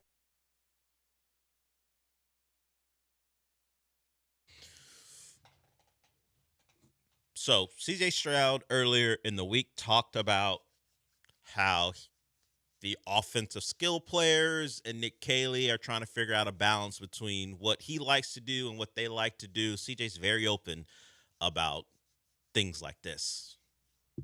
He talks about how he and Kales are working on, as he says, Kales are working on things to make this offense operate in a more efficient way. He wants to be, I guess, more run and gun, as he said it. That's more fun for him and the guys because they're younger and they're new to the league. Kales, I got to get out of that. That's the CJ thing. I don't want to call him Kales anymore. Nick Caley is someone who, as we've seen so far, has been more Patriot-like in the way he wants to run offense. That was the question. Is it going to be more Rams, more Patriots? They'll tell you they're not cookie cutter. But people have said, looking at it, this hasn't been like Sean McVay. This is more like Josh McDaniels. So they're trying to figure it out. Here's Nick Caley after being asked about how he balances his core stuff with what the players may like to do. Your offense. Yeah, well, I think we have our core principles. We have our offense, our structures, and our DNA. What I think you want to do is, and I don't know what he was alluding to necessarily, but I think there are strengths of certain players, and then obviously the quarterback position. You want to have a relationship, and you want to be able to discuss things with the quarterback. And there's certain things that we adjust throughout the week, whether that's Wednesday to Thursday to maybe even Friday, subtle tweaks or changes. Could be a formation, could be a movement, could be a coaching point on a particular play, and we're always going to do what we got to do to be able to tweak those things to put us in the best position possible. And I think the quarterback's going to be the guy that's driving those things. So we have those conversations on a daily basis. Him and I, that's what we're here. It's again, we got to see it through the same eyes. And we don't always have to agree on the same things, but it's good conversation, and I think it helps him get a feel for how I see things, and then ultimately I get a feel for how he might see things or interpret things, and we can arrive at the decision that's best for our offense. But ultimately, we have our offense, and I think it's evolved, as you can see, even in short time, in 4 weeks, and we'll see where it goes. CJ is good for the reporters because he sets them up to then ask the coordinator a couple of days later in response, because you heard Nick Caley. I don't know what he was alluding to, but I guess now I got to talk about this. So CJ's good for them, gives them a line of questioning without them actually having to think of it. He'll open up and talk, and now they get to ask Caley about what your quarterback said a couple of days ago. So that was Nick Caley. It's coordinator day on Thursdays, and I will say people who watch certainly are going to watch the All 22. I'm not one of them, but listening to what they've talked about, the offense is being tinkered with. To the someone who's just watching them on Sunday, at least through the first three quarters, it kind of looked the same. I mean, CJ did get the ball out of his hands quicker. The check downs were there. He's throwing the ball to the tight ends, get the ball out to the back, stuff like that. But people who do that for a living will tell you that less big personnel, less two back, certainly with Jacob Johnson not being unavailable, you saw less fullback stuff. British Brooks wasn't just taking the snap that Jacob Johnson had. You saw, as we talked about last week, the faster guys on the field. You still get your bit of condensed formations, but they tried to flip things and try to move things around to find a way to move the football. It's just the product of having a guy learning on the job, where if you are someone who had high expectations for this team and this offense, you would have preferred that this to be figured out. Hey, we're better when our small, fast guys are on the field. We would have liked to have figured that out in camp. Yeah. Instead, it's trial by fire right now, and whatever plan that Nick Caley had for what he thought this offense would be, whether you want to blame a multitude of factors, the youth of some of your skill position guys, the lack of talent and cohesion on the offensive line, it has led to him learning that, my plan that I thought would work isn't going to work. So I've got to find a way to get to a spot where we can at least be average offensively, and that's still a plan in progress. And of course, this is like the real test of how average can you be. You're going against awful. You, in most cases, have been terrible. This is an opportunity to get right. and it's the Ravens, so everything that comes with that, it sounds silly to say. But if everyone else can, everyone else can have great days. Can you have an average day? Can you have your best day, but it's really just an average day for another NFL offense? That's what I'm hoping for. We talked about a potential score yesterday. If you get me 21-17 because your defense does enough, because there will be a Derrick Henry run or two that, okay, that's just Derrick Henry. I understand that.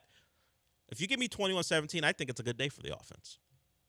This offense. And if it's like evenly distributed, like, oh, they scored like 13 in the first half. And then then not like last week. Yeah, not like last week where we're waiting till the fourth quarter. And then it seems like the Titans kind of just let go. Some of it's like garbage time touchdowns. Yeah. Because the Titans are going for it on their own side of the field, and you have short fields.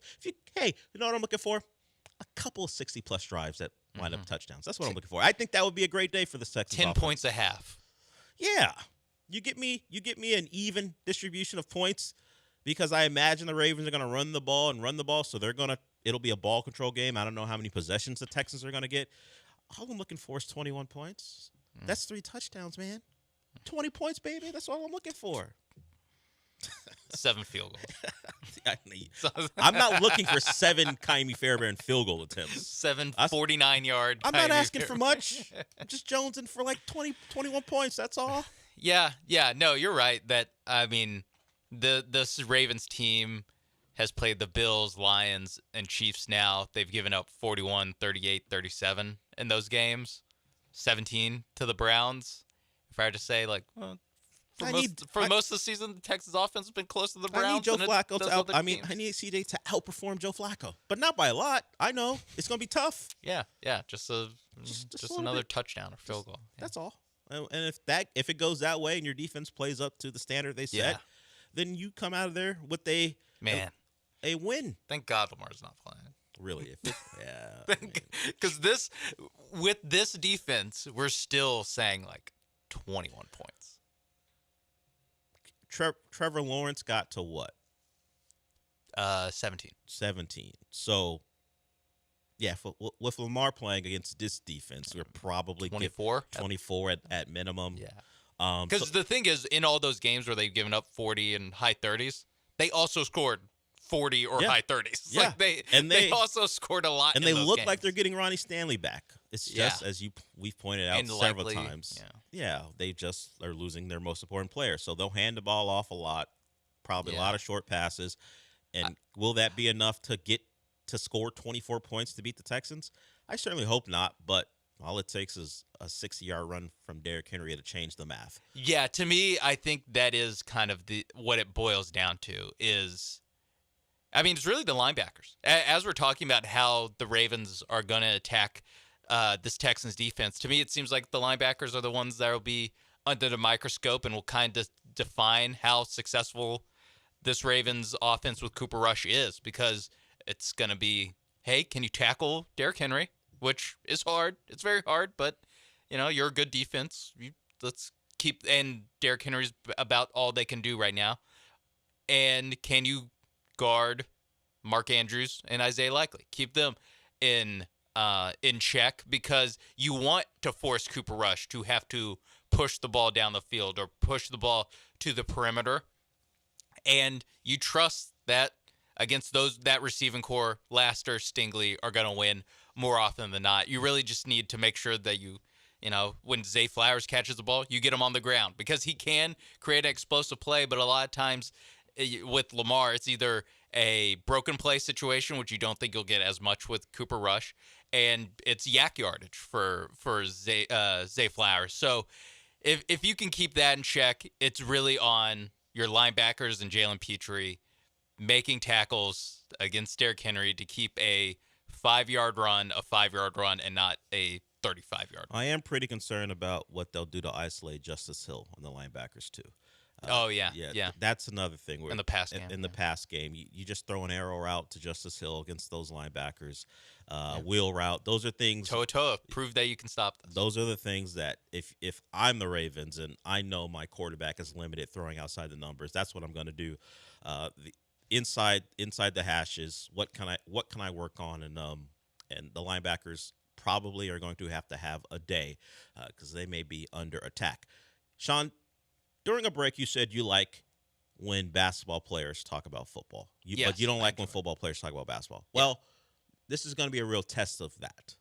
Let's play Kendrick Perkins. He was on a podcast with Lil Kiki and Dwayne Brown. Does that seem like an odd combo?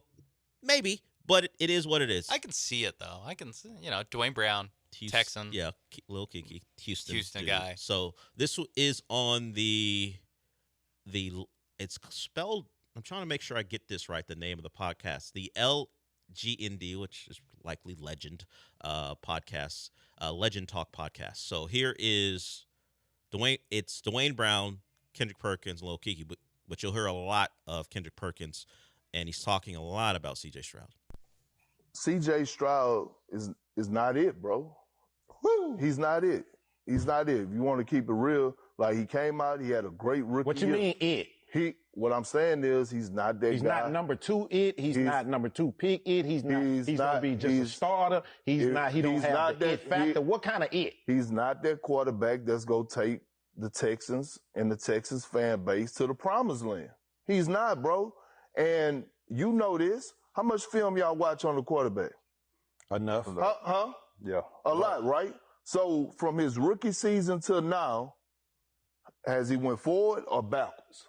He regressed. Hold on. He's regressed. And the thing that I'm watching about him, he still can't throw to his left side. That's a problem. He still don't know how to scan the field when his first option is not there. That's another problem. So when I'm looking at it, is he your guy? No, he's not your guy.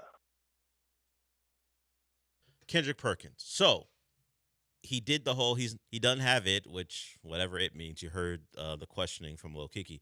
But he did mention some things that would suggest he either was given that information or he's watched enough games to notice CJ doesn't throw to his left. It is very funny that a basketball player would talk about going to the left. It's just a thing in basketball. Scanning the field, okay.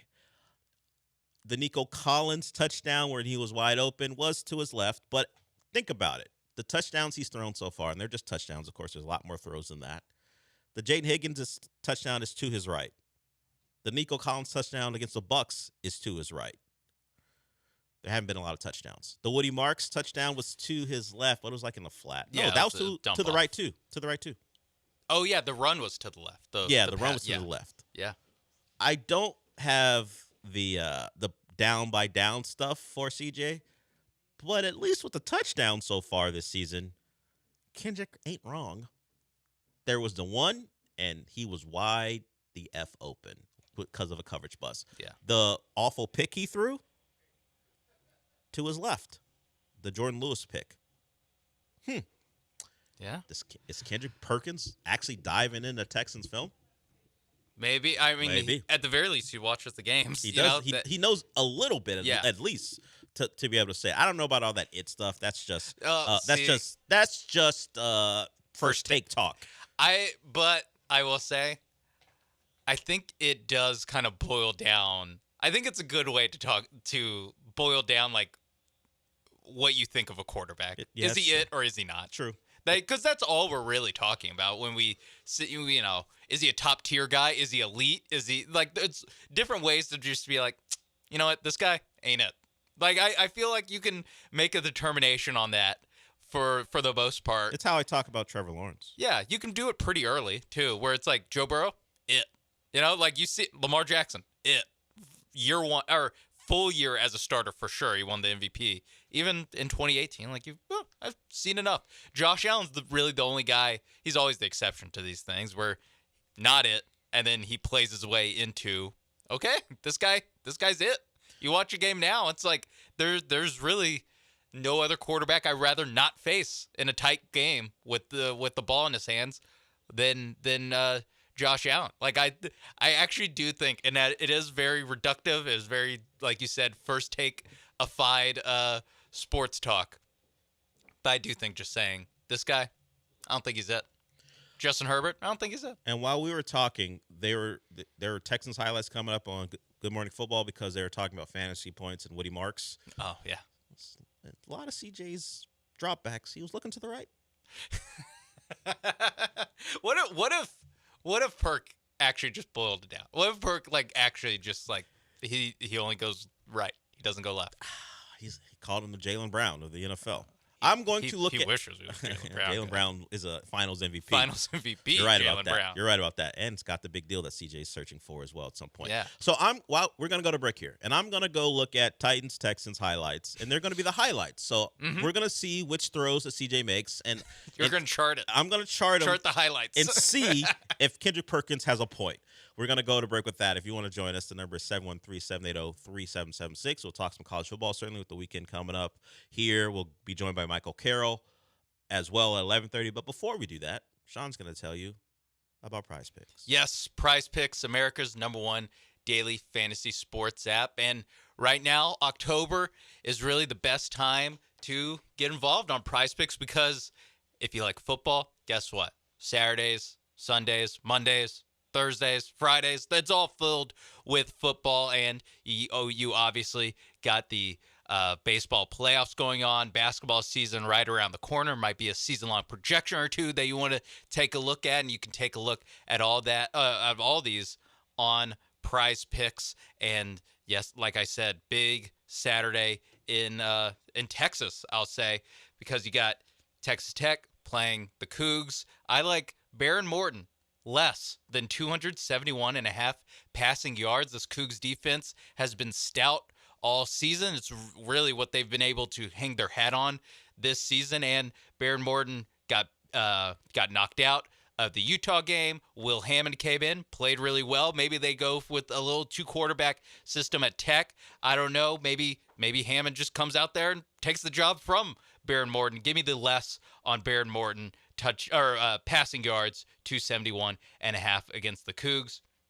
Give me Arch Manning more than a rushing touchdown. I think he really is the short yardage back for Texas when they get into the low red zone. They're going to have Trey Wisner come back. I still think he'll be on a pitch count, but I think Arch Manning finds the end zone as we get closer to Saturday. Maybe keep an eye on an interception for either Lagway or Arch in that game. It's going to be a rainy one. And then Texas A&M facing off against a feisty Mississippi State team. I think they're going to be feisty enough to force Marcel Reed to keep throwing that ball. So give me a more on 257.5 passing yards with those two receivers that he's got, Craver and Concepcion, making big plays.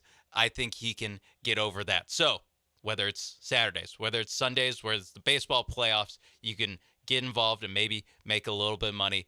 Download the Prize Picks app today. Use promo code MAPES when you sign up to get $50 in lineups when you play your first $5 lineup. That's promo code MAPES on Prize Picks to get $50 in lineups when you play your first $5 lineup. Prize Picks. It's good to be right.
Broadcasting live from the Veritex Community Bank Studios, it's the Del Olalea Show. On ESPN 97.5 and 92.5. Now back to Del Olalea.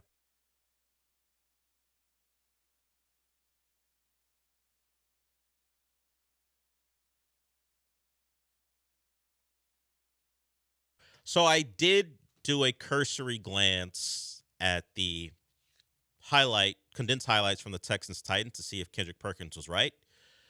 You know, the 2nd and 33 to Nico was down the left sideline when he beat L'Jarius Sneed. So that was down the left sideline. And we got a listener who let me know, at least reminded me, that the touchdown to Tank against Tampa in CJ's coming out party, but it wasn't a touchdown, it was a throw.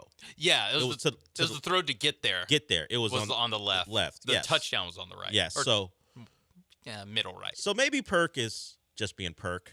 I mean, at least my initial hop on. At least my initial it's funny to hop on and say your quarterback can't go to his left. Understood. But I looked into it, at least from a couple of different avenues. I don't know that that's true. I would have maybe Perk has done more research than me because I only had 4 minutes or a little less than that. So maybe he's done the research. But there it is. Perkins thinks our quarterback can't go to his left. I just appreciate he doesn't have it. I do like it. I mean, because it's not fair, but I do like it. But if you boil it down, like, hey, the Seahawks are 3-1. Are they Super Bowl contenders? Nah, you don't trust Sam Darnold. Sam Darnold doesn't have it. He's not the one. But Buffalo's been in contention for years and can't beat the teams that make Super Bowls. Does Josh Allen have it? I think he does. I think eventually, he'll just get one. It might be this year. Just where, you look at the top 3 that we always come into, seems like the last 5 seasons, going it's one of these 3, and it's always the Chiefs. What about Lamar? He's got playoff failures, ones that you can explicitly say he didn't play well in. Even the game last year where I like to give him some bail because Mark Andrews was dropping passes. In the first half, he turned the ball over several times. So when we say it, even if Lamar doesn't have it, then CJ ain't got it. Yeah. So I don't know if I want to play that game. That's what I'm saying. It's if you're questioning it, probably doesn't have it. But I think it's also Lamar has it for 17 regular season games. It is, and probably one playoff game. It's just when he plays the Chiefs or Bills, doesn't have it. Against everyone else, has it. CJ Stroud doesn't have it against the Jags.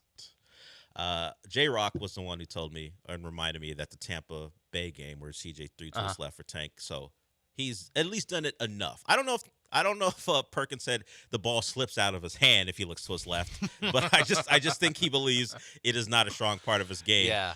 And isn't there someone else that doesn't throw to one side of the field? Or was that Lawrence? It might be Lawrence. There was a quarterback there's a quarterback in college who's was awful at it. I don't remember. It wasn't Drew Aller because that would just make me laugh. I forgot who it was. Was it Gabriel?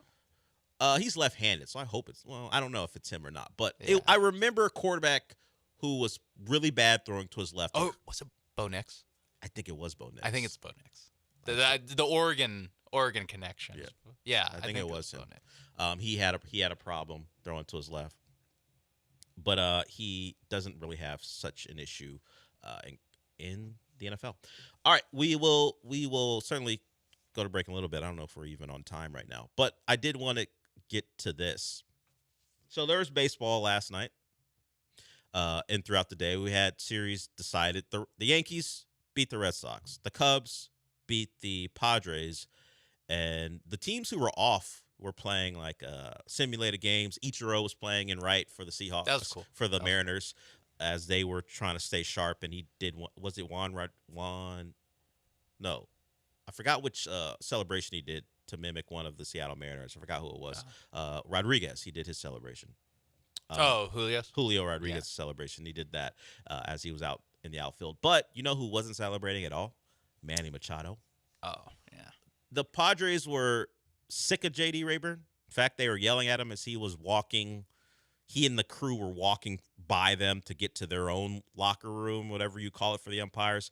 Of course, they had to walk past the Padres into the Padres dugout and into the tunnel, and the Padres letting them have it. There was a big call in the ninth inning as the Padres were trying to rally. Clearly wasn't a strike. Was ruled a strike. and I think it was Bogarts who said that he's waiting for ABS because he doesn't want to have to deal with terrible calls.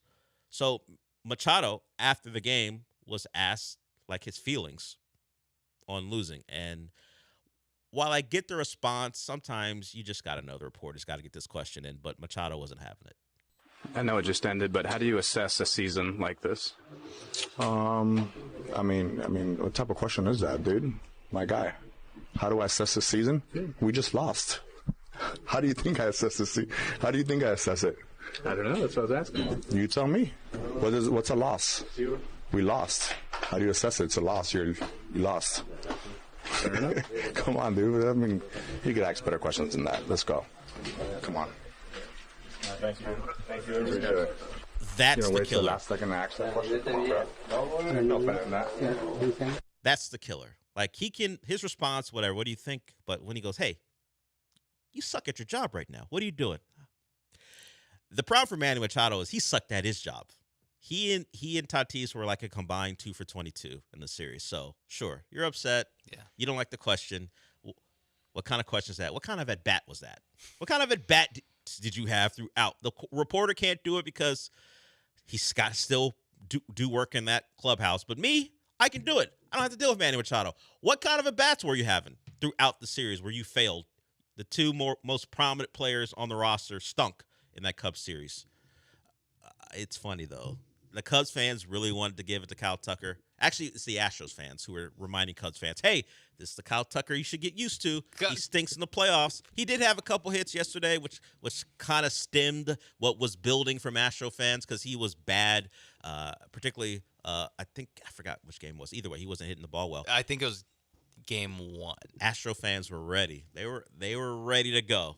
But he came through yesterday. The team came through. So a certain Cubs fan who I was watching the game with here at the station also was not a big Cubs fan who does fan. a podcast about the Astros. Yeah, Okay. yeah, and he might have been somewhere else yesterday, so I didn't watch Game 3 with them, where Kyle Tucker finally came through. We're talking about Joe, everybody. just Oh in case. yeah. My jury of one Cub fan. Yeah. Wasn't a fan. All's well that ends well, right? If we don't particularly care about the Cubs, or the Padres, really, National League Baseball, period. But I just think it's funny. That interaction funny. The All of it. The Cubs fans were through with them in like July. Yeah, he got hurt. And he slumped, and he was like terrible. They were done with him. And because they have it in the back of their minds, are we going to pay this guy after giving up the prospects we gave up? And Paredes, and of course Cam Smith, all that stuff. They're in a tough spot of like, well, we kind of have to pay him because we gave up a lot for a rental. But also, this rental, I don't think I want to pay him. Exactly. So what are we to do? So, of course, you succeed in the playoffs. You garner a lot of goodwill, and the goodwill was dissipating till yesterday. Yeah, and if he has a good NLDS and they win, or even if he has a bad NLDS and they still win and has a good NLCS, it'll be fine. That is the small sample size of playoff baseball that we remember. Back when the Astros made the playoffs. So long ago. Yeah. Back when they won playoff games. That stretches back to 2023. Yeah. Back when they went on playoff runs. Yeah. Last year was a playoff appearance. Yes. We were used to playoff runs. We had on Brian McTaggart earlier in the morning show. And was it Alex Bregman that is at like 99 playoff games? And it's always crazy to think it's like, that means I've watched over 100. Like, I've watched so many Astros playoff games that I do feel like a savvy playoff vet, I feel like I can take some of these teams under their wing. I can be what Brian McCann was for me and the Astros in 2017. I can do that for Manny Machado. I can put my arm around Manny Machado and be like, hey, listen, I get you're upset, but this isn't the way to do things. I remember back in 2019, after Game 7 of the World Series, Garrett Cole. You saw how Garrett Cole handled it. No, that's not how you do it. Manny, that's just not how we do it. What kind of question was that? Just put my arm around it. Yeah. Alex Bregman in the clubhouse after the Red Sox lose to the Yankees, he was giving his, press availability. He was wearing a hat. Do you know what hat he was wearing? A Red Sox hat? A Red Sox hat. Yeah. He learned. And I learned. Yes. So And if you go back before he was even on the roster, because 2015 they made the playoffs and he wasn't on the roster, you've watched well over. Oh yeah, 05. Yeah, that's but as far as another 15 games. Yeah, Like- but as far as teams who weren't disappointments in the playoffs, the 04, they made the World Series, so we'll give them credit for that. But that team was made up of a lot of guys who had disappointments in the 90s. I've been through the wars, you know. I understand. Yeah. And I was through grizzled playoff watcher. I will say in 04 and 05, I was just happy to be there. You know, I wasn't really. Yeah, you weren't really. You didn't have the scars of the mid to late 90s. Yeah. No. And then they didn't make the playoffs for 10 years. And then now I've seen it all, man. That's right. Honestly, and I think I can share this. Joe, before the game, game one, just kind of like just out of nowhere, game's like 5 minutes from starting. He was like, "Man, I'm kind of getting nervous," and I was like, "For what?" And he was like, "The Cubs game happening in 5 minutes." I was like, "Oh yeah, I guess." Oh yeah, yeah. That's going on, huh? Yeah, and I was just like, it does like it makes me feel something that you're excited for this, because I remember last year when the Astros were in that same game, I wouldn't say like I was nervous or excited in any way. I was just all right. Yeah, another playoff game. I still thought they were going to win. I was like, yeah, they'll get through this, whatever. We talked quite a bit about this confidence we had in them. I wasn't worried about the division last year because they just, it was arrogance because they always find a way. Now that arrogance is certainly dissipating. It's completely eroded. No more arrogance. They're kind of another. Yeah, they're a regular baseball. Yeah, they're a different version of the Astros, and you got to hope they can find a way to supplement really a starting rotation that is devoid of people you can depend on. They got to find a way. Yeah. Brian McTaggart talked about that. You mentioned it. It was myself, John, and Sean with Brian McTaggart earlier this morning. If you missed it, Lance was out today. So that podcast should be up. He joined us at 9 o'clock. So if you missed any of the conversation with Brian McTaggart, you can listen to it in podcast form. I did want to bring up this as far as McTaggart's numbers about the Astros, because the talk or the narrative was the Astros slipped against bad teams and played well against the good teams. That's built in a lot from what they did to the Dodgers and the Phillies. When they and the Cubs when they played National League teams. Yeah, certainly previous years. It's the narrative. But there's a reason they didn't own any tiebreakers going into the final week of the season. Yeah. Because they did not play well against AL playoff teams. They were 2-4 against the Tigers, 2-4 against the Guardians. So Red Sox 2-4. Yankees are 500. The only team they were above 500 against was Toronto, which they were nowhere near in the chase. And then Seattle, as we know, they got beat down late. They're 5-8. So yes, losing to the A's sucks. But as I said, when you were trying to figure out how they're going to make the playoffs, not having tiebreakers would suggest you were pretty bad against the teams that would make the playoffs, and the Astros were. So they were 18-25 against AL playoff teams, 13-5 against NL playoff teams. Unfortunately, you wouldn't have to see one of those NL teams until the World Series, and you didn't make the playoffs. Yeah, so. we said after I don't know if we said, I definitely said, after the July 4th weekend where they sweep the Dodgers, that was after they beat the Phillies and Cubs. I think they swept the Phillies. They swept the Phillies 2 out of 3 against the Cubs. And I was like, hey, if this team makes the World Series, we're good. Yeah. They didn't make the World Series. They didn't make the playoffs. Because, like you said, they didn't own any tiebreakers. One game goes differently. They're in the playoffs and not the Tigers. If only there was a Tigers game that the Astros had a real chance of winning. And then Caleb Ort threw a bunch of balls and walked in a game-winning run to lose 1-0. And those Tigers, after their historic collapse, washes it all away. Momentum's next day's starter. Yeah, that was a point. The Guardians were 20-8 in September, and the Tigers were appreciably worse. Yep. And when it came down to it, 1-2 in October. When it mattered, yeah, the Tigers 2-1, the Guardians 1-2, and the Tigers move on. So, yeah, starting pitching matters a lot in those situations, and the Tigers got it done. All right, we'll go to break with that.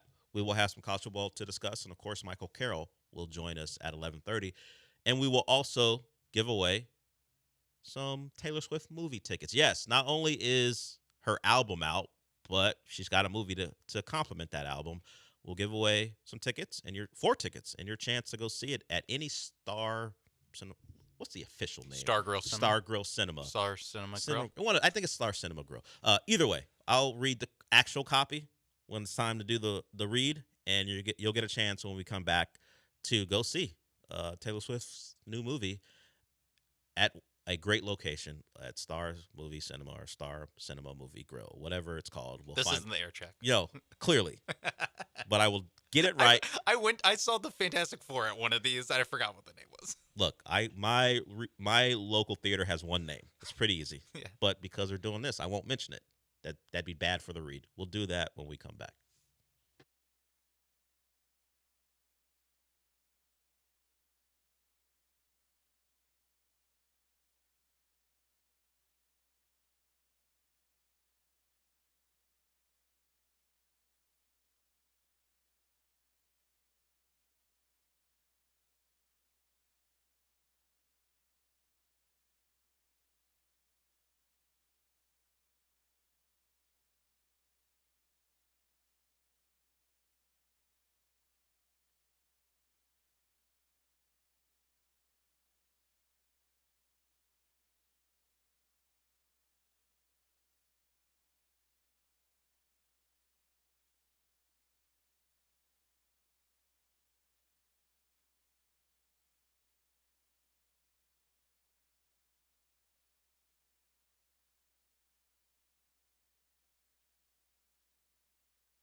I was in a panic, Sean, because Lance lost the Taquerias Arandas pick'em, and I was trying to send the information out. Got to send an error check to our salesperson, and I was like, "Wait a minute, who won?" I was like, "Did I write his name down?" I was like, "The last thing I got to do today is remember who this guy is." But handy notes app. Austin, you're the winner. If you're listening right now, Austin, we know you won. I was gonna say Austin already knew that. Yeah, but but me, now we know. We know. Austin, know that we know that you won, and your Congrats. information will go to the proper people, and you'll get yourself a gift card. Jeremy Pena himself. We'll give you that gift. Jeremy Payne is not handling the logistics. We'll email Jeremy Payne. Jeremy Payne is not giving me his email. Not doing anything. No, right now, unfortunately. Well, he's banged up. He goes banged up in the year. I have like another week of making, not like you're doing anything else, things with the Astros. Yeah, if we have something to promote, like an Astros player appearance, well, wouldn't be doing that if you're playing in the playoffs. You're free. Yes, but Austin, you get yourself a $50 gift card because you faded Lance because he said under. And, maybe rightfully so, considering the 49ers were without all their pass catchers. But who knew Mac Jones had it in him? Yeah. Not me. I didn't think he had it in him. Did you second guess at any point when you saw him walking into the game dressed like You know what? Let's play that sound. DC villain? Let's play the sound. Because if you missed it, Mac Jones probably had the best game since his rookie season at least. He has been kind of in that backup quarterback purgatory where you didn't know if he still would have a career. Could he start ever again? What was Mac Jones going to be? And he probably went to the perfect place because all those 49er quarterbacks feel like they're in the realm. The Mac Jones, the Garoppolos, Brock Purdy's being paid to be better than that, but if you look at him on a down-to-down basis, he just feels like those guys, whether that's the correct way to evaluate him or not. And because he's hurt, they sat him down because he didn't look good against the Jags. And Mac Jones came in, played really well, fought through his own injuries, and won the game. He walked in a red and black suit. And when I say red and black, I mean half of it was red, half of it was black. He looked like Two-Face. Jamel Hill said he looked like the Riddler, but the Riddler would have question marks on his suit. No ball. Yeah. Jamel. Yeah.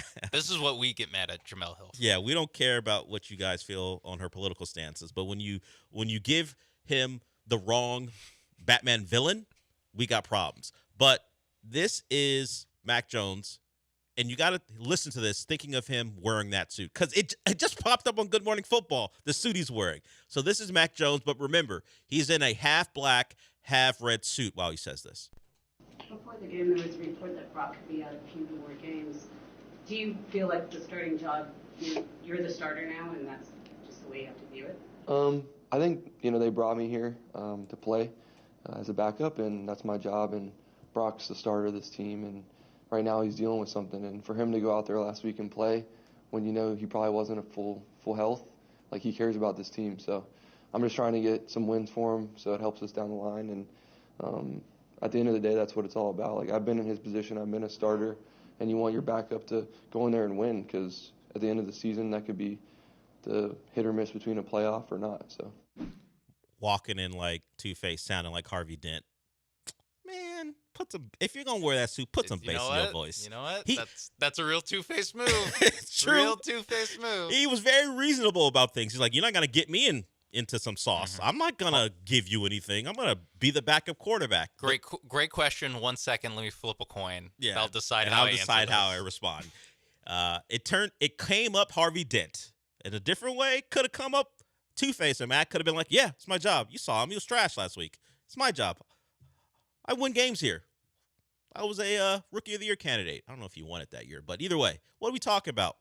Brock Purdy, $53 million a year, whatever.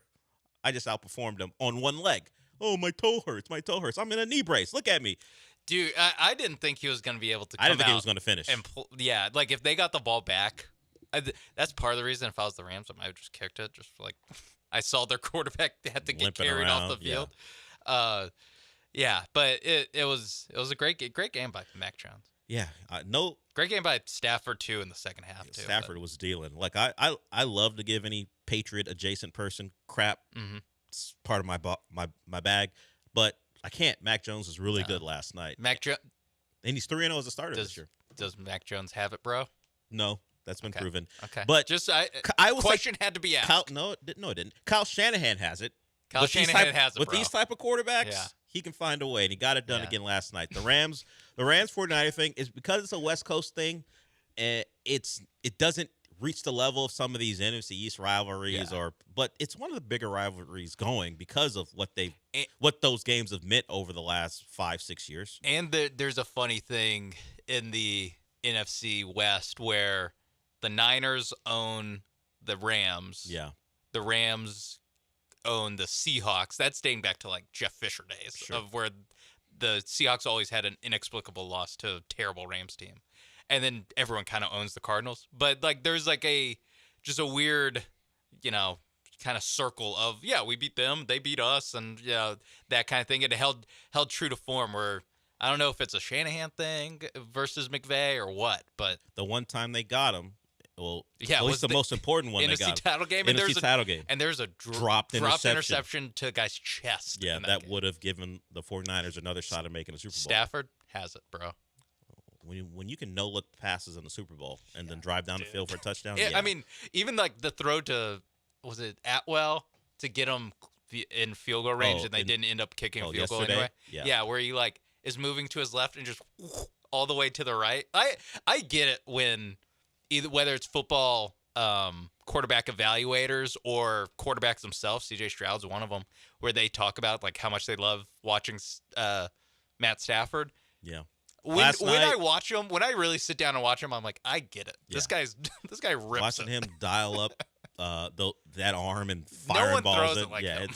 It's nasty what he does out there. He was good last night too. Just that his his play caller decided, you know what? Well, and the Kyron fumble in regulation. Kyron Williams fumbled in regulation. Alfred Collins punched it out. Yeah, it was a great game all around. It was a really good game. Sean McVay just decided. I know it's 4th and 1. F it. I'm not going to put the ball in, as he says, Matthews' hands. Yeah. And he did. Yeah. And the 49ers made a play to go get a win. I would have preferred like a jet sweep to Nakua. Like I would have preferred like just get the ball to Nakua or have Stafford make a decision. Or a quick slant to Adams. Like something. That feels like better play. Look, Kyron Williams, sure. Heartbreaking, is nearly crying on the sideline after the fumble. It cost his team a win. They are likely winning that game. But the Rams had their opportunity. I respect going for it. You want to close them out. But it was understandable. But the play call, and I don't like even criticizing play calls, I'm allowing Stafford to decide my fate, not Kyron Williams in an offensive line that isn't even known for being that great of a run unit.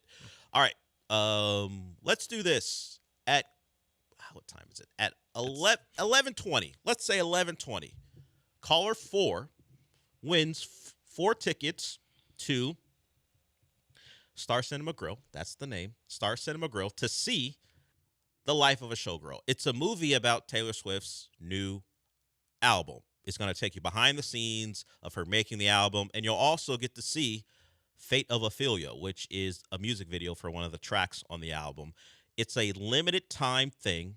It's only really this weekend, and you can go to any Star Cinema Grill to take advantage of it. The tickets will come to you in your email. We'll get it all squared away with the people over at who's handling it, at least. And you'll get to see that music video, get to see the movie. Of course, Star Cinema Grill is going to provide you a chance to get all the best food you want as far as a movie-going experience. So you can take advantage of that while you're watching the movie. But 4 tickets to The Life of a Showgirl, brought to you by Star Cinema Grill.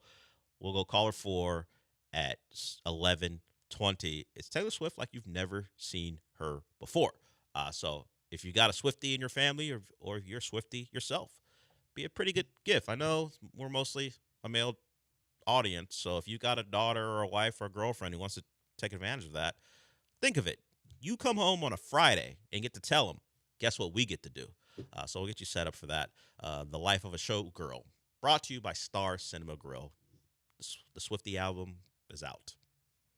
I haven't seen any reviews because it's not my bag, but I imagine though. I saw a lot of tweets about it. I don't know if they count as reviews. Yeah, who knows? Hey, guess what? The Swifties in my life, they like it. Surprisingly. It seems like they like it. Surprisingly. So if you have one in your life, or maybe you want to become one because you want to learn more about the making of this album, we're giving you that chance. Call her 713-780-3776 at 11:20. We'll go to break. We'll come back and do some college football stuff and then get to Michael Carroll at 11:30. But before we do any of that, I'm going to talk to you about Monument Chevrolet.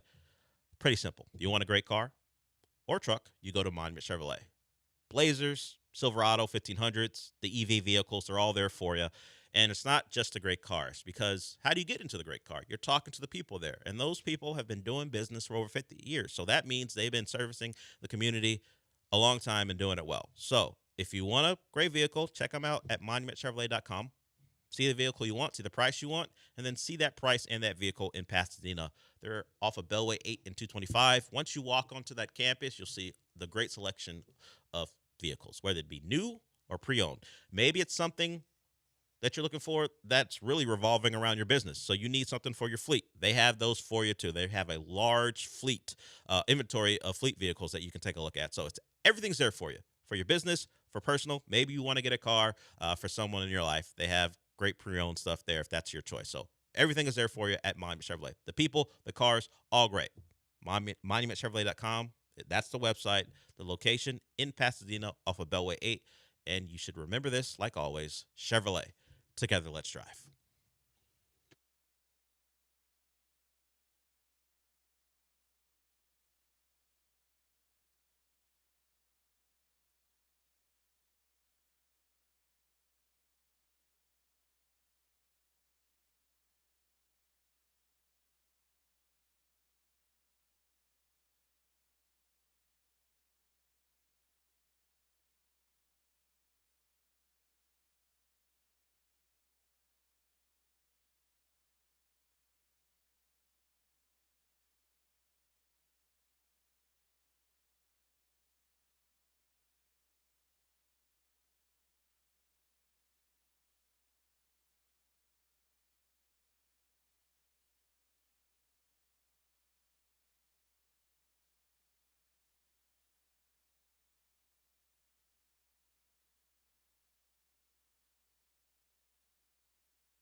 You're listening to the Del Olalea Show. On ESPN 97.5 and 92.5. Live from the Veritex Community Bank Studios, here's Del Olalea. So we're getting our winner right now for the Life of a Showgirl movie, the behind the scenes of the Taylor Swift album that came out this morning. But also, we're going to do it on the app as well. Well, we're currently doing it on the app. There's a chance for you to sign in and win it on the app. We're going to do that through 3 p.m. So you still got time. You didn't win it with us. You can go on the app right now. If you have not done the sign-in process, I think you have to do that to be able to get yourself involved in that giveaway. But it's on the app right now. You pull up our relatively new app. You'll see a banner up there with the chance to win. And yeah, I'm looking at it right now. Enter to win 4 tickets to the Life of a Showgirl at any Star Cinema Grill. So if you don't win it with us over the phone, we have our winner. Just sign up with the app, and then you'll see that banner that allows you to enter contests to win. So a couple ways to do it, and we'll pick a winner after 3 p.m. So that's there for you as well. Apparently, Sean, we got enough people who either are Swifties or have a Swiftie in their life. We got a full board pretty quickly. Who doesn't have a Swiftie in their life? Even if they're tangentially in your life, someone you got some definitely was waiting for this album. Our very own Sam, I don't know if she qualifies. I couldn't really hear through the glass. No, she's not a fan of anybody. Well, that's we're true. We're going down the list. She's not a stan at all. No, she went to an Usher concert and knew 2 songs. And then when she was at the Usher concert, realizing the content of the Usher concert, she's like, wait a minute, I don't think I belong here. How Raymond gets down. Yeah, she wasn't aware. Mr. Raymond. Yeah. Where are they doing those cherries? Should have saw a video. Look at a couple videos, Sam. Yeah, it wasn't the first tour stop. Yeah, he was doing that for a while. That's how it gets down. Yeah. All right, we get to some college football before we're joined by Michael Carroll. So, what would you say? I mean, rivalry traditionally the rivalry is Miami-Florida State. That's, you would say, the big game of the weekend if you just go by tradition. But if as far as interest, I think the Alabama-Vanderbilt one is the one people may be interested in the most, because they're not sure about Vanderbilt. They know about what happened last year, and they're trying to see if this Alabama team, who's coming off the win against Georgia, can avoid a similar fate. As I've relayed to you a couple times, the guy that was very close to the Alabama team after their win over Georgia was Josh Pate. He was at the game, and he said that Alabama, all they were talking about, the players, before they were getting on the bus to go to the airport, was Vanderbilt. It is their primary focus this week. So that Diego Pavia train that's coming to town, the Tuscaloosa, along with game day, isn't one they aren't going to be ready for. The question is, does it matter? Alabama has had issues stopping the run all year. Georgia put up numbers against them. Florida State was more of an issue of them being unprepared. You could see all the things that Gus Malzahn likes to do, they weren't really up on. And then there was the effort problem. Saw a lot of loafs. You haven't seen those loafs since. So Alabama has learned their lesson. But Vanderbilt's done a good job of breaking people's will, man. They come on late against Virginia Tech. They were down, I think, 20-10 at the half, and then they rip off, was it 34 to a 34-0 run to win that one. They played South Carolina, and these are all road games, by the way. They played South Carolina in Columbia. Lenore Sellers gets hurt. They knock him out of the game and then go on to pummel South Carolina. So they have been able to, whether they get off to a slow start like against Virginia Tech, or even lead 14-7 before Lenore Sellers gets knocked out of the game, they've been able to continue to pile on the points. Of course, this is the most talented team they're going to face through their first 6 games. Ty Simpson's been one of the surprises of the season so far. The story about him being a guy who didn't want to transfer, wanted to stay at Alabama, and he has shown himself to be a big-time quarterback. Yeah, and you know, all the purists get all warm and fuzzy because he decided to stay and not transfer. It's been a part of the story for him. He's a guy who did not leave, wanted to stay at Bama, has become a leader, and he's been dealing. I think Alabama, I don't know if I would say have their way, but I think they're going to be able to score on Vanderbilt. The question is, can Vanderbilt get into a game where they run the football so well that they limit the possessions for Alabama, who wants to throw the football, and it becomes one of those games where the moxie of Pavia in their running game is enough to balance out what is a really good Alabama wide receiver core. I like Bama. That number's double digits. Thankfully, it's not 3 scores, because that's when Pavia and Vanderbilt get going. Yeah. Double digits is where DeBoer is like, hey guys, don't worry about this week. Whatever. The board. Let's actually practice for Georgia one more time. Look, for our first 3 drives against Georgia. You cannot allow it to happen again, DeBoer. No, the fan base isn't all the way back, and they are concerned, and rightfully so, because of what happened last year. But you beat Georgia; they're feeling good. You can't let it happen again. That's my primary reason for sticking with Bama and maybe having them win relatively comfortably, because it can't be allowed to happen again. Yeah, and we talked about the offenses that Vanderbilt's gone against, and even if you're not getting the A+ stuff from Alabama like you get every time they play Georgia with Kalen DeBoer, it's gonna be by far the best offense that they face. So I think that a high-scoring game is probably in the cards. I do think, though, ultimately Alabama gets it done because of, like you said, they remember last year. They're focused on that.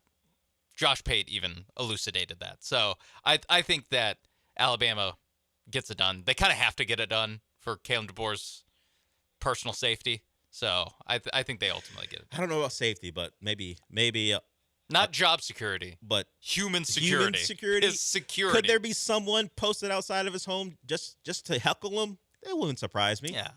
But yeah, I think there's a lot going into this for Bama, and there will be a Vanderbilt specific drilled down game plan. Yeah.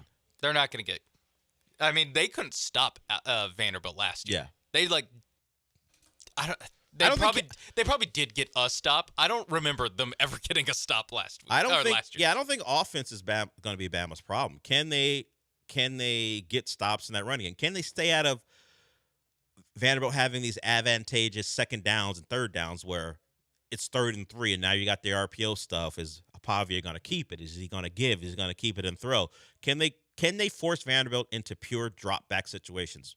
We talked about it last week. Bama doesn't have a great pass rusher, not an individual pass rusher. Neither did Georgia. It was part of the discussion going into their last game. But gotta make it 3rd and 8, because if it's 3rd and 3 or 3rd and 4, there are a lot of things Vanderbilt can do to negate pressure, get the ball out to their tight end or their running backs quickly. Of course, Pavia can move a little bit as well. You want pure drop back situations, and even if he has to throw into a zone and it's 7 guys dropping back and you hope to contain them, that's better for you than allowing them to almost play like a service academy where, hey, it's 3rd and 4, we'll run it to get it to 4th and 2, and then we'll run it again or do something else. Yeah, option to pull it and then throw to Eli Stowers, their tight end. Like they've got options on top of options when they're in their bag, in their stuff ahead of the chains. Alabama's got to keep them behind the chains. Yeah, it'll get tough and frustrating if you're on the field a long time, because Vanderbilt's always in these situations where where the analytics say go for it, and they'll go for it and try to pick it up. So that is a 2:30 game. Texas at Florida is 2:30 as well. We talked about it yesterday. If Arch isn't a disaster, they should win that game, because as good as Florida's defense has been, Texas has a really good defense too. They haven't been really challenged by comparable talents as far as compared to their own talent since Ohio State. Florida does not have that talent on offense. Their offensive line had a pass blocking grade, according to PFF, of 2.3 or something against Miami. They'll have to step that up. Yeah, they'll have to play better. They'll have to step that up against Texas. Yeah, while Reuben Bain doesn't exist on that Texas front, there is a Colin Simmons and others. Yeah. So speaking of Texas, Alfred Collins with the play yesterday to stop the punch Kyron Williams in the face. Also got the ball. He did punch him in the face, and it did cross my mind. There's been a few times it happened in a Texas game against San Jose State where like the peanut punches, like sometimes they just connect straight to the ear hole of a guy. So if you punch a guy in the face, normally that's a penalty, but in the process of a play, if you're going for the ball and you miss, it's not a penalty if you punch a guy in the face? It's like in soccer where it's like, did you get the ball first? Yeah. No, in fact. No. He got face mask first. Straight to his jaw. Yeah. So that might make me fumble. Forget about you connecting with the football. If I get punched in the face going in for a touchdown, it may distract me. In the Texas San Jose State game, a guy fumbled. It wasn't like last night where Alfred Collins got the face mask and then like kind of brushed it and then got the ball. Anthony Hill from Texas just straight up punched a guy in the face and he dropped the ball. It was the funniest thing ever. It happened last night, but if it happens in a big college football game where a guy just gets, there'll be a rule change. Yeah, because it is like you can't grab the face mask, you can't hit him in the head with your head. Yeah, there's no you can't. But you can punch him. Offensive lineman get or penalized if a guy for breaks his hand. head slapped. If you head slap a guy, that's Yeah. a penalty. So Yeah. I would not be surprised if it happens in a major moment and the guy just strictly fumbles because you punched him in the helmet because you missed. It hurts. It turns into something where they don't allow it anymore. Yeah. So aside from DJ Lagway Ball getting punched and fumbling the football, I think even it'll be wet. Even removing that It'll be from a the wet equation, game, I think that's a nasty, sloppy game that Yeah. Texas wins because they just suffocate Florida. Unless It'll be this is the last stand terrible for Florida and they find a way, but Then I it'll don't be foresee that. Especially terrible watch. Yeah. No one wants to see that. No one wants to look at Florida winning the game. So I like Texas there. Score whatever the spread 5.5 is, point favorites. which would say that It's a little light. just expecting them to go in there and win, considering what the line is, maybe that's the wrong way to think. But Florida's just so limited. Like they've only beaten Long Island. At home against South Florida, they didn't get to 20 points. Can't lose. Texas can't lose that guys. You can't. You really can't. With Red River coming up too, you can't lose that game. You can be out of. Please don't lose. Don't lose that. Miami, Florida State. That's a game that I would say is based off of who's controlling the way the game is played. Miami wants to lean on you. They want to make it where you have to line up against their offensive line. And while they don't do it the same way Vanderbilt does, Miami doesn't mind getting 3 to 4 yards just in that mush run that they like to do. And then eventually those runs turn it into bigger runs because you can't hold up because they've been leaning on you for play after play after play. Great offensive line. Yeah, Florida State wants to be fast. I imagine Gus Malzahn, who's used to coaching teams who are at a physical disadvantage, considering he coached at Auburn and had to play Alabama every year. And the stuff that happened in Jordan-Hare was, you might want to say magic or voodoo, whatever, but he would find ways to win games like this when the top 5 team coming to town is a physical mismatch. He would find ways. I wonder, and much like we talked about with Bama and Vanderbilt, Miami, if they get Castellanos into pure dropbacks, you might as well pack it up for Florida State. But if it's that game where the read option stuff, the RPO stuff, he can do stuff on the ground, then you got a test of whether Miami is a team who can respond to adversity because they have not trailed all year long. I think that's big. Obviously, they haven't done it yet, so we don't know, how they'll respond and how, you get them out of their comfort zone. I think if you're Florida State, you have to either get a lead at some point early or just keep it tied, keep it within a possession, and got it. It's what I'm about to say is very hard. And I'm going to say it like you just got to do it. But you do just got to do it. Block Ruben Bain. Just find a way not for Ruben Bain not to ruin this game for you. And I think they have a chance. I mean, we know Mario's going to kind of turtle up late in the game when even if they're ahead, like he'll just go uber conservative. And there'll be a chance like the Notre Dame game where that's a game that Miami was leading, and it really not just leading on the scoreboard, but like it felt like they were winning by a lot more than they actually were. It was 21-7. Miami got a stop. They got the ball back, and they ran the ball in 3 straight plays. Yeah, and lit Notre Dame back in it. So got to keep that from happening. And if it for Florida State comes down to a field goal late, don't kick it wide right. That would be my advice. They've got a wide left in their bag, or too. wide left. Just down the middle. Kick it through the uprights. Try to do that. And their kicker missed one against Virginia last week. I think he's a freshman as well. That won't. Okay, so they're gonna lose by missing a field goal. They're gonna. That's how. Historically, that's how this works. Yeah. Generally, there are not big upsets in this game. Now, this point spread is not one that would suggest a big upset, but the team who you expect to win generally wins this game, particularly over the last 20 years where outside of a couple Florida State teams, neither team was really a title contender. So if you're going by that piece of history, Miami wins. We will see if they are that much better than Florida State, or maybe their ranking is overblown. I'm trying to think of anything else. Of course, we got the Cougs against Tech. Tech Cougs. I feel like we talked about it. Yeah, we've talked about it quite a bit while we're giving away tickets and stuff. So it's a big weekend as there always is in college football. But you would say that the big games start at 2:30 and take you into the night. The early morning. Clemson UNC. as I said, the big games start about 2:30, and then you get into the night games, which with more excitement. All right, we'll go to break with that. Eric, you're already here for Michael Carroll. Michael Carroll will join us. He will certainly have a review. Did he mention me this week on something? I don't know if he saw something this week. Smashing Machine. Smashing Machine, which I have not seen, but I will. I think I'm going to see the movie you saw that you can talk about when we come back. Yeah. I might see that this weekend, maybe after the show. So Michael Carroll will join us. He is the host of Comicast. You can find that wherever you listen to podcasts.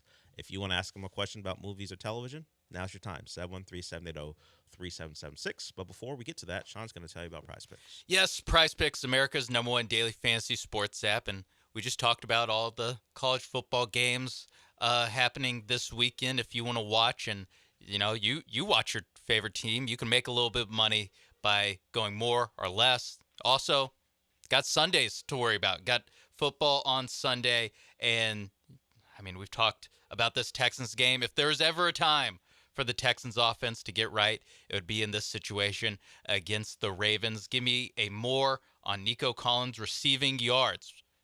A lot of secondary pieces for the Ravens on that injury report this week. Give me more. 72.5 receiving yards for Nico Collins. Give me a more on Daniel Jones passing yards against the Vegas Raiders. Pretty bad defense. I think Daniel Jones, the story goes on for Daniel Jones. And for Jets and Cowboys, a game that I'll probably have to watch. At least it'll be on either Red Zone or on Fox. I'll keep an eye on this, and I'll make a little bit of money by going more on field goal yards for combined Brandon Aubrey, who might get it himself, and Nick Folk, who made a long field goal for the Jets last week on Monday Night Football. Give me more 132.5 combined field goal yards in Jets Cowboys. Whatever you want, it's on Prize Picks, whether it's field goal yards, whether it's sacks, whether it's interceptions, passing touchdowns, rushing touchdowns, whatever you want, whatever sport you want, it's on Prize Picks. Download the Prize Picks app today.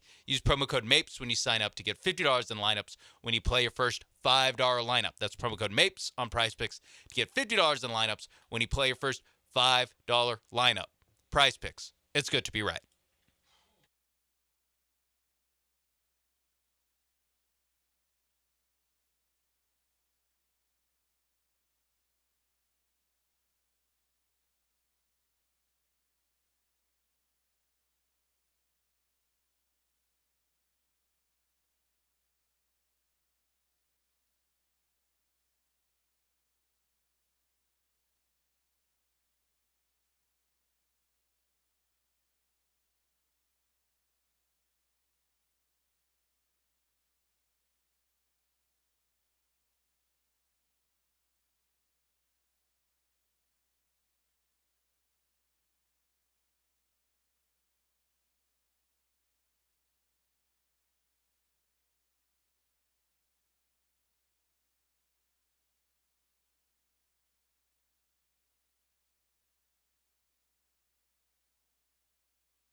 Michael Carroll is here with us, of course, for his weekly segment. He is the host of Comicast. It's true. Michael Carroll. I asked him, had he ever been to a Star Cinema Grill? He said it's been a while, but he understands what they do, and what they do is great. It's good. Yeah, I like Star Cinema Grill. I've been there a couple times. I like it as well. And we're mentioning them because we're giving you the opportunity to win tickets to the new movie featuring Taylor Swift's new album. The Life of a Showgirl is an album that came out today. It's a movie that you can go see for a limited time, and Star Cinema Grill and us are providing you the opportunity to go to the app right now and hit enter contest, and you're in to have a chance to win 4 tickets to see it at any Star Cinema Grill location. Life of a Showgirl. It's going to be about the album, the making of it, and there's also the music video, Fate of Ophelia, as part. First time you're going to be able to see it. It's a limited experience. It's through, I believe, Sunday. Just this weekend. Just October this weekend. 3rd through the 5th. So it's short turnaround, but if you want to go, just go to the app. Make sure you're signed in already to the app, and then the banner will pop up. You hit the banner, and that's as easy as it can be to give you your chance. It's that simple. If you want to see Life of a Showgirl for free at Star Cinema Grill, 4 tickets, so you can bring you and 3 other people. This is your opportunity. So check it out. Go to our app, and there it is for you. All right, Michael, you're, as I said, the host of Comicast. You do that with John Lee. You certainly put out an episode at least once a week, as long as the schedules work out. So tell the people, and you like to call them issues because we're comic book people. See what we did there? Yeah. What's the latest on Comicast this week? So the latest edition, issue 614. We've done a lot of them.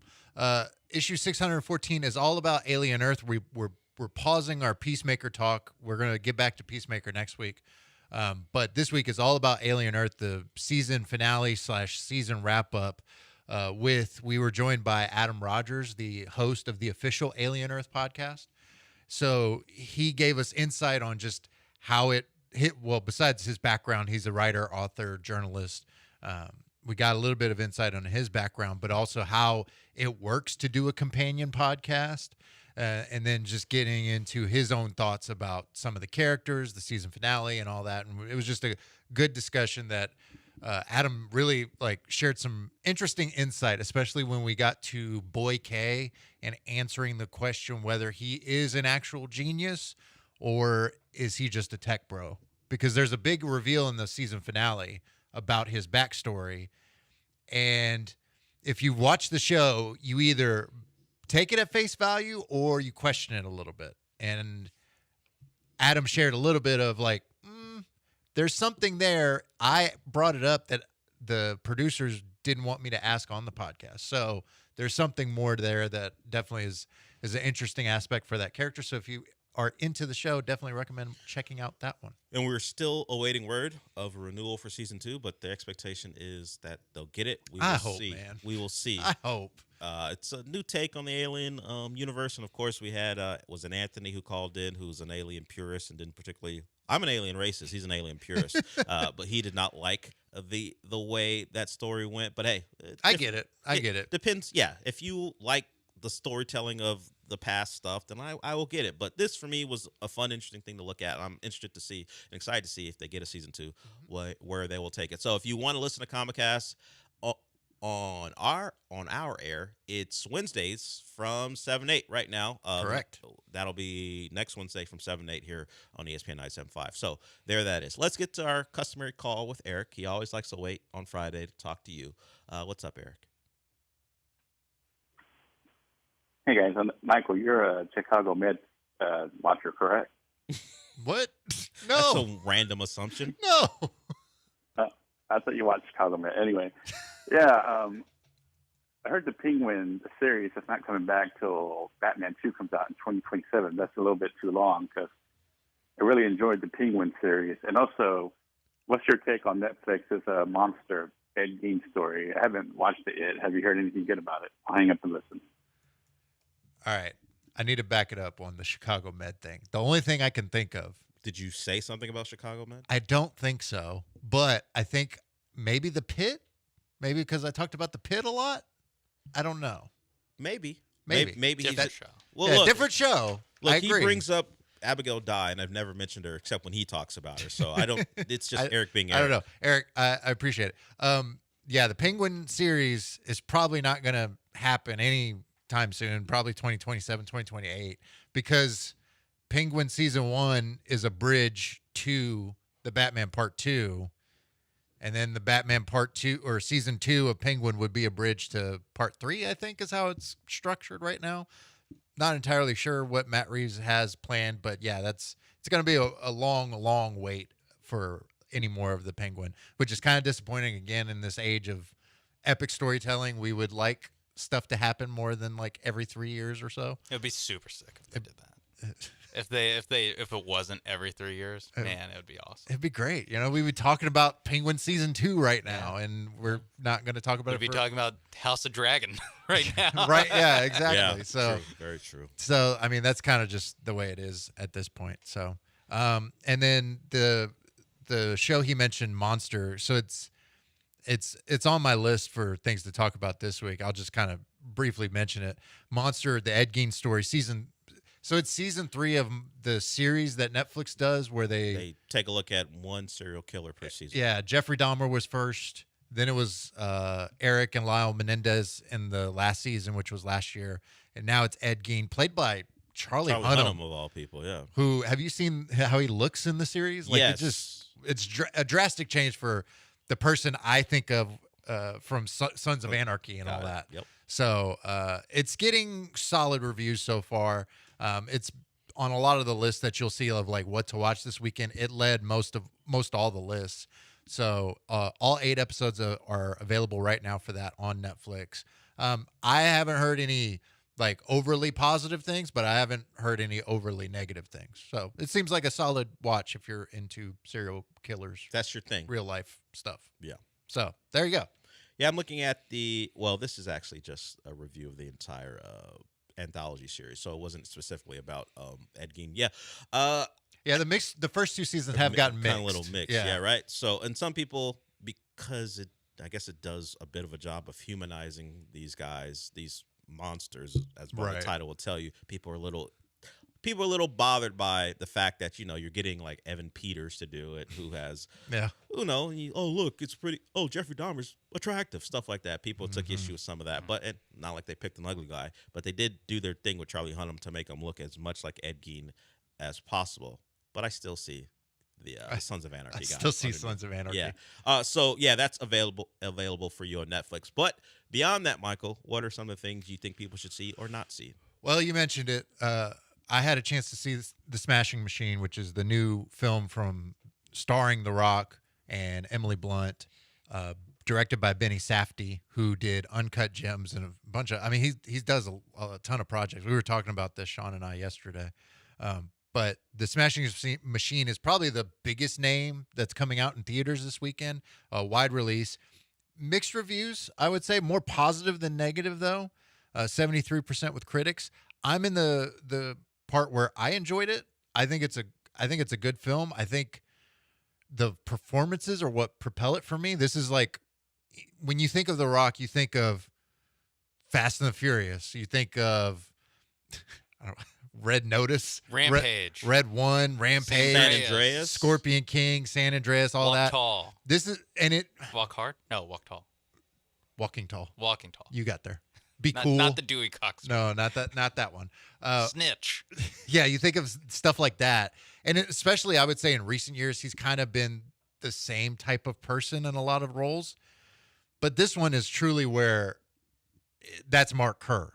And there is a cadence, there is a speech, there is mannerisms, there is everything. Like he really invoked Mark Kerr and the Oscar buzz and all that. I think it's very validating. It's very true that he is going to get consideration for it because he does a very, very great job here. I think him and Emily Blunt make the movie. They are the 2 stars of this. A lot more Ryan Bader, MMA fighter Ryan Bader, than I expected, and Baz Rutten, who are fine. They bring the realism of it all. Maybe dial them back a little bit, just because I would rather see more of The Rock and Emily Blunt. Because the 2 of them, there's a particular scene like later on in the movie where it goes from the kitchen, the living room, to a bathroom that's just harrowing. But the thing that holds the film back is the structure of it, the pacing of it, because Sean and I were talking about this yesterday. He was like, is Emily Blunt like the typical sports wife, trope in this movie? And she's not. And the movie doesn't lean into sports tropes, but I wonder if that leaning into them a little bit more would help it, because things just kind of happen and it kind of jumps. And it's shot in a documentary style, which is cool, but then like things just happen. It's like, wait, how do we get from here to here? Yeah. There's a fight that he backs out of in the film that we don't really understand that he was even signed up for it in the initial beginning of it. So it's just weird. It's narratively, it's structured weird, but still, I think go see it for the performances because they're really good. So the speculation is this is The Rock's turn, or at least he's attempting to go get himself a nomination and maybe an Academy Award. Do you believe, now of course other movies will be something you have to consider, do you believe this performance is enough? Is the movie, despite its structural issues, good enough to push The Rock along with the performance into serious award show consideration? Yeah, I think so. I think both him and Emily Blunt for sure. This one being nominated for Best Picture or anything like that, I don't think so. Got it. I don't think it gets. It's just strictly performances. Performances put it at a 4-star for me, but I wouldn't be upset if people gave it more of a 3 or 3.5 because of just the nature of how it's shot. And then, the realism aspect, very well done, but we were talking about this yesterday. The fight commentary in the back half of the movie is atrocious. It's horrible. Because do they get an actual play-by-play person or just an actor pretending? I think it's just an actor who's just reading what he's told to read. And it's just it's done in a way to where you've watched fights. There would not be a person basically explaining the plot at this point. You know what I mean? Yeah. Like it does it too much to where it was like eye rolling for me. And it's a little thing, but it happened so much in the last part of the movie that I was like, come on, can we get a real guy? Can we get a Max Kellerman, a Jim Lampley, or something like that? Do you think it's because you are centered in sports that it particularly struck you, or would anyone, someone who is coming to watch Emily Blunt because they love Emily Blunt and then gets that movie and gets that commentary, would they be bothered by it too? My guess is that it's more because of the sports. Got it. Knowing how fights, and especially like Pride FC, because that's where a big focus of the film is the 2000 Grand Prix tournament. I know a bit about how MMA commentary works, and it doesn't work like that. Okay. It doesn't work like that at all. It's the curse of a sports fan. Because there is no like inflections. There is no, he hit it. There's nothing. It just reads it. It's frustrating. So we got just a couple minutes to go before Rich Eisen is the show. So you got any more recs? Stay home to watch, go to the movies. What do you got? Good Boy. Everyone should go watch Good Boy. The dog movie, the horror movie that's told from a dog's perspective. 91% with critics, 89% with audiences.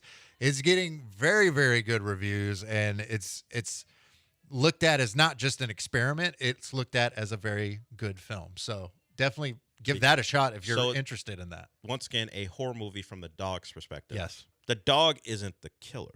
The dog isn't the killer. But it sees what's happening. It's the viewer? It's the viewer. Got it. So we're witnessing what the dog is seeing. Is there a jump scare for when like the Amazon guy comes? Or the mailman?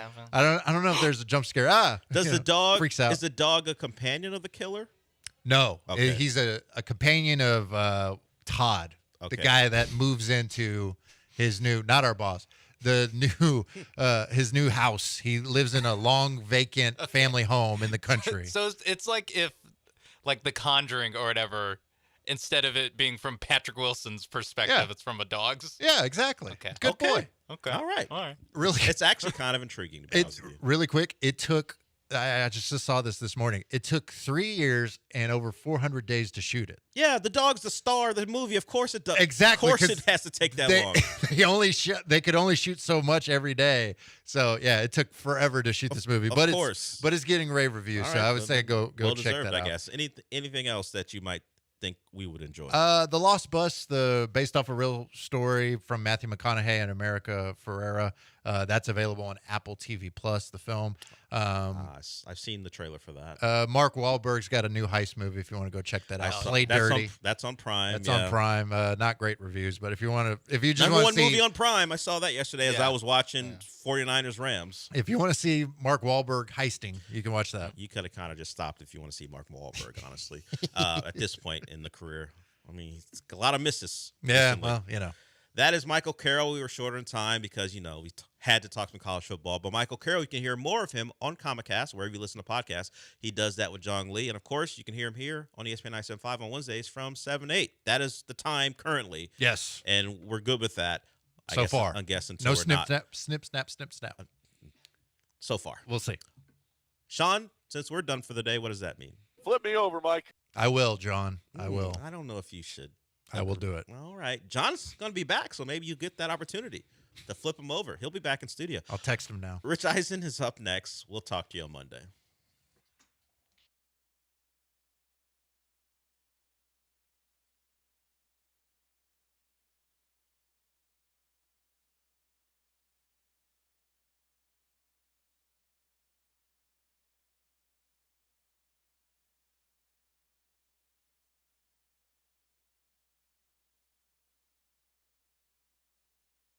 Stocks are mixed this morning after the S&P closed at an all-time high above 6,700 for the first time ever. The Nasdaq leading the charge this morning on the upside as semiconductor stocks are doing well despite the shutdown in the government that may persist for some time. As yet, we've seen no breakthrough in the impasse between Democrats and Republicans over this shutdown, which could keep us from seeing the unemployment report come tomorrow morning. Interest rates are softening a bit again today. The yield on the 10-year note slipping below 4.1%. The dollar continues to weaken modestly. Oil also down again off 29 cents to 61.49 a barrel. OPEC increasing its output while gold is above $3,900 the ounce, up $12.50 to start the day. This is a week in which we see a lot of political turmoil in Washington. We're waiting on more economic data for clarity around where the economy stands. ADP yesterday said the private sector shed some 32,000 jobs rather unexpectedly, but we have no clarity coming on the government numbers, which the Fed will use to make a decision on interest rates. What's up, guys? Sean Mapes here. Prize Picks is the best way to win cash on your Texans this football season. Make your picks in less than 60 seconds and turn your takes into cash all season long on Prize Picks. Prize Picks is the only app that offers stacks, meaning you can pick the same player up to 3 times in the same lineup. Want to pick more on Josh Allen's pass yards, rush yards, and touchdowns? Now you can have all of them in the same lineup, only on Prize Picks. You can now also follow other Prize Picks players directly on the app and copy their lineups in one click. Whether it's a friend, a celebrity, or just someone whose picks you like, hit the follow button and check out every lineup they create in the brand new Feed tab on Prize Picks. You can even follow me. Join the millions of users and sign up for America's #1 daily fantasy sports app. Just download the Prize Picks app today and use promo code MAPES to get $50 in lineups after you play your first $5 lineup. That's promo code MAPES to get $50 in lineups after you play your first $5 lineup. Prize Picks. It's good to be right. Must be present in certain states. Visit prizepicks.com for restrictions and details. Chastang Ford is the place to go if you're in the market for a Ford. Their professional staff will provide you with an outstanding truck buying experience. They offer competitive pricing and an extensive selection of new and used Ford vehicles. From the sales staff to the finance team, their knowledgeable and friendly staff are devoted to helping you find the perfect Ford for your needs. Chastang Ford also offers exclusive incentives and deals to get the most out of your purchase. Whether looking for a truck or SUV, Chastang Ford is the perfect place to find your dream Ford. Summers in Texas are hot, but not for me, John Granado, because I have Coors Light. And Coors Light is all about keeping Texas chill. Do you want to beat the summer heat? I recommend cold, clean, crisp, refreshing Coors Light. Grab a 12-pack or case so that you got your home base covered. And when you're hanging at your favorite watering hole, order a bottle or a bucket with those beautiful blue mountains. I love me some Coors Light. You will too. Choose chill. Choose Coors Light. This message is approved by the man of the people, John Granado. The annual Katy Rice Harvest Festival is happening October 11th and 12th in Katy Historic Town Square. Check out country music artists like Sawyer Brown, Kylie Fry, and more performing free outdoor concerts. Plus, the carnival is back. Get all day or weekend unlimited ride carnival passes now. For the adults, visit the Sports Zone and enjoy adult bevs while you watch the big rivalry game between Texas and Oklahoma on Saturday. Get advance tickets and carnival passes now at KatyRiceHarvestFestival.com. That's KatyRiceHarvestFestival.com. Hi, I'm Danny Clark, owner of Collectors Firearms. We're celebrating our 50th year in business, and we would like to invite you to come see our 12,000 guns in stock. Don't let the name fool you. We carry all the latest and greatest guns, in addition to the antiques and collectibles. We even have a tank right out front. Have you been putting off cleaning your guns? Bring them to us, and we will give you a basic cleaning free of charge while you wait. Come see us at Westheimer at Voss, CollectorsFirearms.com. That's CollectorsFirearms.com. John Granado here with Yanni Damaris, talking football season now. I got a few suggestions for you, Yanni. Why don't we do a Thursday night steak night? You know, that sounds great. How about Saturday, all-you-can-eat ribs? That also sounds awesome. We got 16 TVs where you can watch your games all day long and eat Yanni's ribs. What about on Sundays to watch the hometown team? How about a little happy hour? How about a football happy hour? It's all going on at 18th Street in the West Loop. I don't mind giving the business away. It ain't mine. It's great barbecue and a whole lot more. Damaris Barbecue. Hey, this is Chance from Heritage Films. I think commercials suck for the most part, so I want to make sure that this commercial is awesome. We make documentary films like you see on Netflix, but for sort of regular folks, like your dad or maybe you for your kids. Now, I know that bats and ancient Rome and like penguins are all cool documentary subjects, but one on your mom would be way better. YourHeritageFilm.com. ESPN 97.5. KFNC 97.9 HD2 Mont Bellevue, Houston. Presented by Zadok Jewelers. This is the Rich Eisen Show. Hey, everybody. Can't get enough of the Rich Eisen Show? You're in luck. You can find us everywhere. Watch us weekdays on Disney Plus from noon to 3 Eastern. Miss the show? We've got a podcast so you can listen anytime. But here's the best part. Our YouTube channel. Subscribe at youtube.com/Rich Eisen Show and you'll never miss a moment. Now, on with the show. This is the Rich Eisen Show. Bogarts takes. Oh, it was low and he got rung up. That will definitely be a hat tapper next year. From the Rich Eisen Show studio in Los Angeles. The 49ers stormed the field. Today's guests. NFL Network insider Tom Pelissero. Jaguars running back Travis Etienne Jr. Actor and comedian Jeremy Piven. And now, it's Rich Eisen.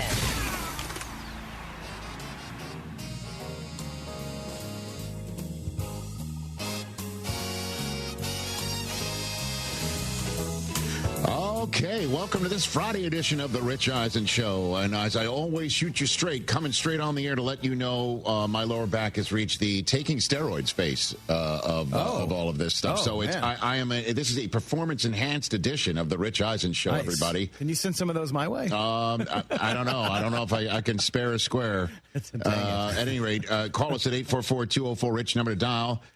We're here on Disney Plus, not usually Disney Plus information. The ESPN app everywhere, and ESPN Radio presented by Progressive Insurance. We're on Sirius XM Channel 80. We say hello to our podcast listeners. You're just as important as those who listen to us live. And we say hello to everybody who likes to maybe catch up on stuff on our YouTube channel. Our interview with our Celebrity True or False with Charlie Sheen is taken off there on the old YouTube machine. Oh, has it? It was a fun third hour yesterday. And today, Jeremy Piven's going to be dropping by. We're going to go down some memory lane with him. Entourage, Heat, the Larry Sanders Show. He's coming in support of his new stand-up tour. So Jeremy Piven in hour number 3 is also a Bears fan. They're on a bye week. We chatted with Roman Dunze the other day with Xavier Worthy and Jackson Smith and Jigba on Thursday. And then today, Travis Etienne of the Jacksonville Jaguars taking on the Kansas City Chiefs in the final game of Week 5 on Monday Night Football on these families of networks of the wonderful world of Disney. Good to see you over there, Chris Brockman. How are you? Rich, what's up? I'm great. What's up? Are you sure? I'm actually not great. Great? I switched my Survivor pick in a couple pools to the Rams. I started them in fantasy. And then I don't think there was a baseball game yesterday, so I'm good there. We might hit that later. Not great. We might hit that on this program. Not great. Good to see you, the Jay Felly. How are you? What's up, Rich? Good to see you. What's up? And then a man who stopped following baseball earlier this week. Good to see you, TJ Jefferson. How are you? Well, apparently there was an explosion about 4 miles from my house last night. I know. Crazy. I slept through it. Good for you. Oh my goodness. Didn't hear it then. Good for you. Oh my God. Well, it's on brand because that you slept through it because the Mets slept through most of September. So that's great. Hey. Good to see you over there, TJ. Oh, I'm on fire today. Wow, that was I'm on so fire. unnecessary. No, I'm on steroids.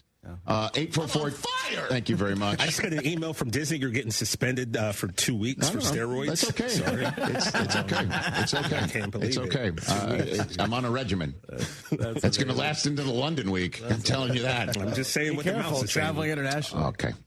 Yeah, right. Well, it's a long Let me flight. tell you something, guys. Let me tell you something, everybody. The San Francisco 49ers are a revelation, officially. I said over the summer that I needed to see it from the Niners before I could believe it. And what I'm seeing, I cannot believe. They are like the dark night of Monty Python's Holy Grail, one after another, losing one limb and just saying it's just a flesh wound as they sit there in a bloody mass on the floor. And you're thinking, well, that's the way that one goes. But they are not dead. They are the opposite of not dead yet. They are quite alive right now, leading the NFC West through 5 weeks, having not one, not two, but 3 of those 5 wins being division wins, and 2 of them being on the road at Seattle and now at the Rams, which are the 2, one would think, toughest places for them to go and win. Certainly when in week 1 they're without George Kittle halfway through. They don't have Ayuk at all. We're wondering where they're going to get some of this production now that Debo is in Washington.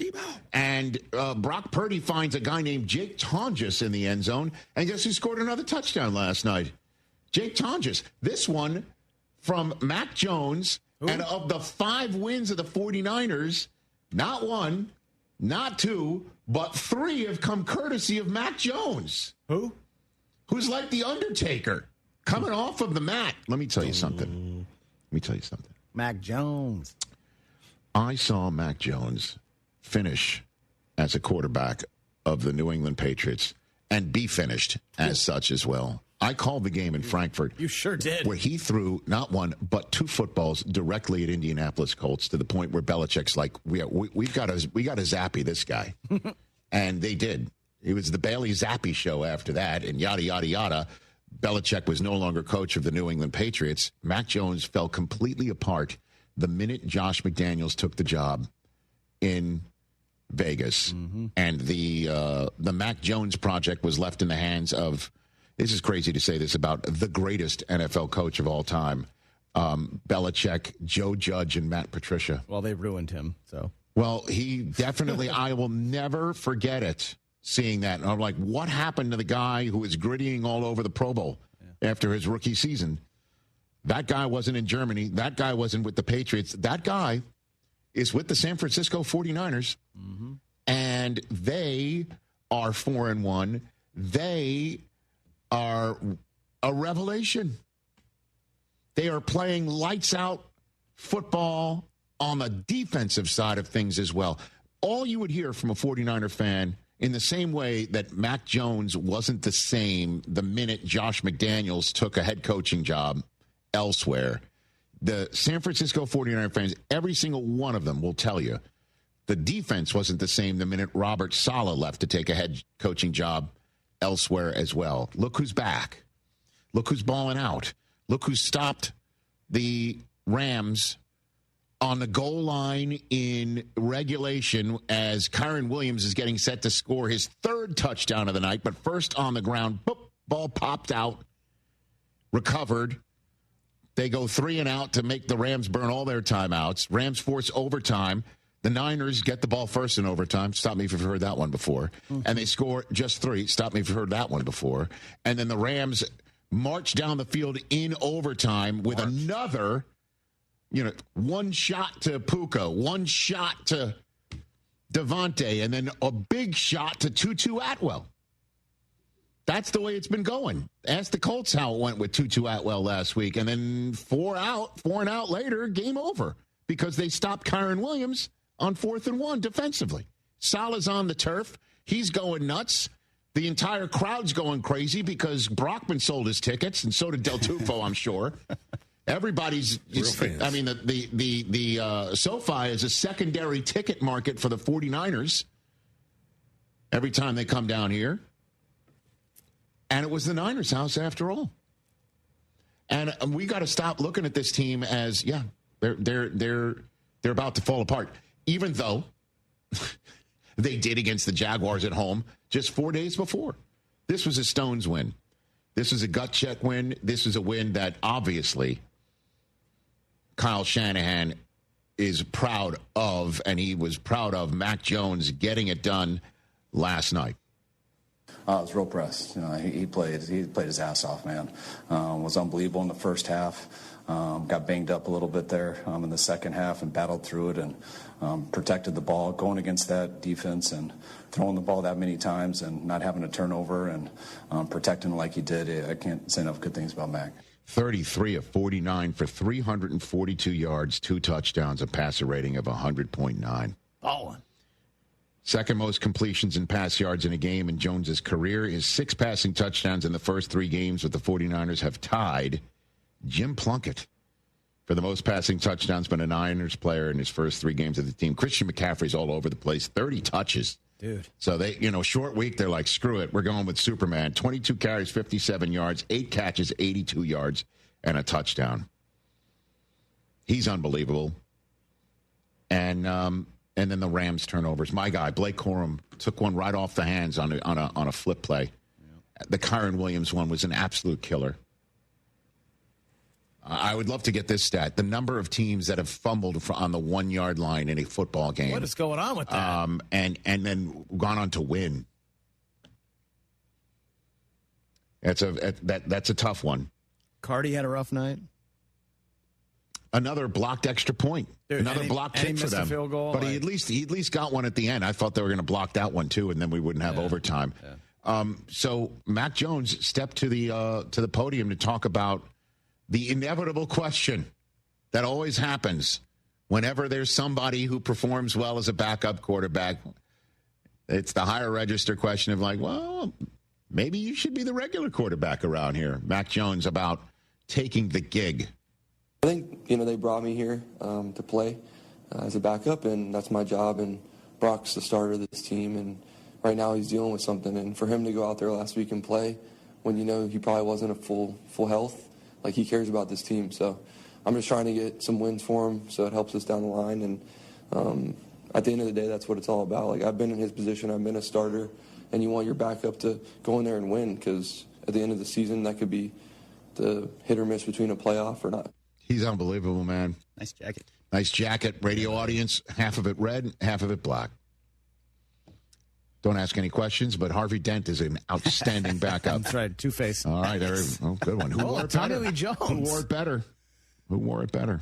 Well, I mean, awesome. Again, the Two-Face aspect of this, again, was the scarred part is the New England quarterback, and then the happy face one is the San Francisco quarterback. I'm telling everybody, when we saw Mac Jones prior to that game in Frankfurt that turned out to be his last start as a Patriot, when we saw him there, he looked completely lost in our broadcast meeting, and he was just needing a hug. I'm not kidding. The guy just needed a hug, and it looks like Kyle Shanahan's giving that hug. And one thing that is not going to happen here, if Brock Purdy is healthy, is Mac Jones is the quarterback there. What he's basically doing is putting on film and everybody to say, I'm the next Sam Darnold. That's me. Next year's job. I'm next year's hot free agent. Yeah. He's one of the 32 best quarterbacks in the NFL, hands down. Well, what he's dealing. He's confident. He's hitting a back foot and throwing. He knows where to go with it. The number of times he hit Kendrick Bourne last night, I forgot. I can't remember. That pass to Tongas for the touchdown, when you watch that, just like, boom, bam. Like, what a great throw. Jamar Chase wishes he had Mac Jones. Career high 10 catches, 142 yards for Bourne. Most receiving yards in a game by a Niner since Brandon Ayuk last year. But he's not the starting quarterback. And listen, I understand the Niners are the absolute avatar in the National Football League of what a mess the quarterback situation is while they go to the Super Bowl at the same time. What a mess, man. Jimmy G's, what are they doing with going ahead and drafting Trey Lance? Oh, God, when are they going to put Trey Lance in? Oh, God, that's when they're putting him in? Oh, God, they can't trust him. Oh, God, they got to get Jimmy Garoppolo back. Oh, God, it's now Brock Purdy's time. Oh, God, we're in the Super Bowl. It's unreal. So now they signed Purdy to all this money. Mac Jones is doing what he's doing, and I'm sure there's even one person who's in our studio that's sitting here saying, why pay him all that money when you could just do it with Mac Jones? Well, it's too late now. Money's already been paid. It is too late. What are you going to do? And the fact that maybe Purdy didn't look that good against Jacksonville is he shouldn't have been out there yet. Because when he played Purdy, or like I was saying a year ago, you could have made Purdy play out his last year, decide if he's the guy or not. Oh wait, we already have a guy. That wasn't going to happen. That's what the money is for. Because you can't. Well, great job, great first ever use of that job. But the money is for him hitting the market, and you can't sit there and go, we got Mac Jones. Get out of here. Yeah. No. You say, we have me, Kyle Shanahan. I'm the guy that can make it all work. Yeah, well, guess what? He's proven it over and over and over again with guys that you wouldn't think are top-tier quarterbacks. Guess what? In the meantime, it's a moot point. Brock Purdy has been paid. There is no way they're going to get out of that contract. No way that, nor should they want to at this point in time. Nor should they sit there and say anything but, this is what Mac Jones is for, to win these games, to keep us afloat, to go into SoFi on a short week, shorthanded, and come out with the win. And now they got a mini bye, and now Kittle could potentially come off of IR. Ayuk might be around the corner. And you got Jawan Jennings and Ricky Pearsall getting that short week off. Now they've got the mini bye to get back. They're at Tampa, home for Atlanta, at the Texans, at the Giants, last place schedule. So they definitely have shown me a lot.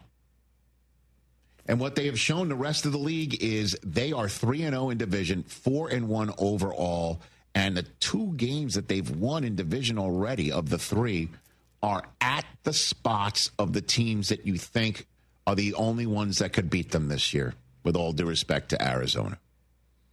Well done. Indeed.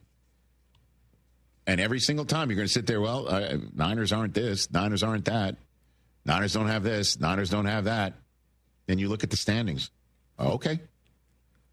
You know, about 7 weeks ago, I said there were 7 teams that I thought could win the Super Bowl. They were one of them. Niners were one. I got destroyed. I know you said don't read the comments. I got destroyed in the comments. Talk your talk, TJ. For putting the Niners on there. Yeah, put that banner up in week 5. Look, man, they're doing all this, missing all these players. What's going to happen when everybody's back healthy? This is going to be a problem. Outstanding rhetorical question, because I think we know the answer. It's going to be a problem. And McCaffrey, this dude he's amazing. He really is. Do we talk about him as a Hall of Fame trajectory? It's a little early. McCaffrey? Yeah. No. On a trajectory for the Hall of Fame. You say no? I say absolutely. As of today, the 3rd of October? Do we put him in now? No. Is he? That's why I used the word trajectory. Yeah. I guess trajectory. If he keeps doing what he's doing. Because guess what you do when you don't have your wide receivers? You turn him into one, and they did. Because I remember him at the Combine. He ran the route tree better than every other receiver at the Combine. Wasn't it DJ that said he was the best receiver? He was. And he did say that. Yes, sir. I said the Niners were going to win the division. But okay. You guys are great. And I'm glad that we're all on the same that team. Sounds so dismissive. Because I said I needed to see more. And the Rams, we'll talk about them later. I'm sure people are ready to discard them, having lost 2 of 3. Just a bad 4th and 1 call. Stafford was balling yesterday. He is balling. We'll talk more about that. 844-204-RICH is the number to dial. Cam Schlittler was throwing balls last night. Jeez. Oh, my God. What was the meme? I was unfamiliar with your game. I was unfamiliar with Cam Schlittler's game. Well, we'll talk about that series and the one that ended in Chicago with the San Diego Padres barking at the umpires as they left the field. With every right to. The Tigers survived the Guardians, and the Dodgers are just smoking them if you got them getting ready to throw Ohtani at the Phillies. We'll talk about the baseball playoffs. But when we come back, Bucky Irving, is he in? Is he out? What is going on with Lamar? Everything else that you need to know for week number 5. Tom Pelissero just checked in. Tommy P. And the flow looks outstanding. That's next. This is the Rich Eisen Show.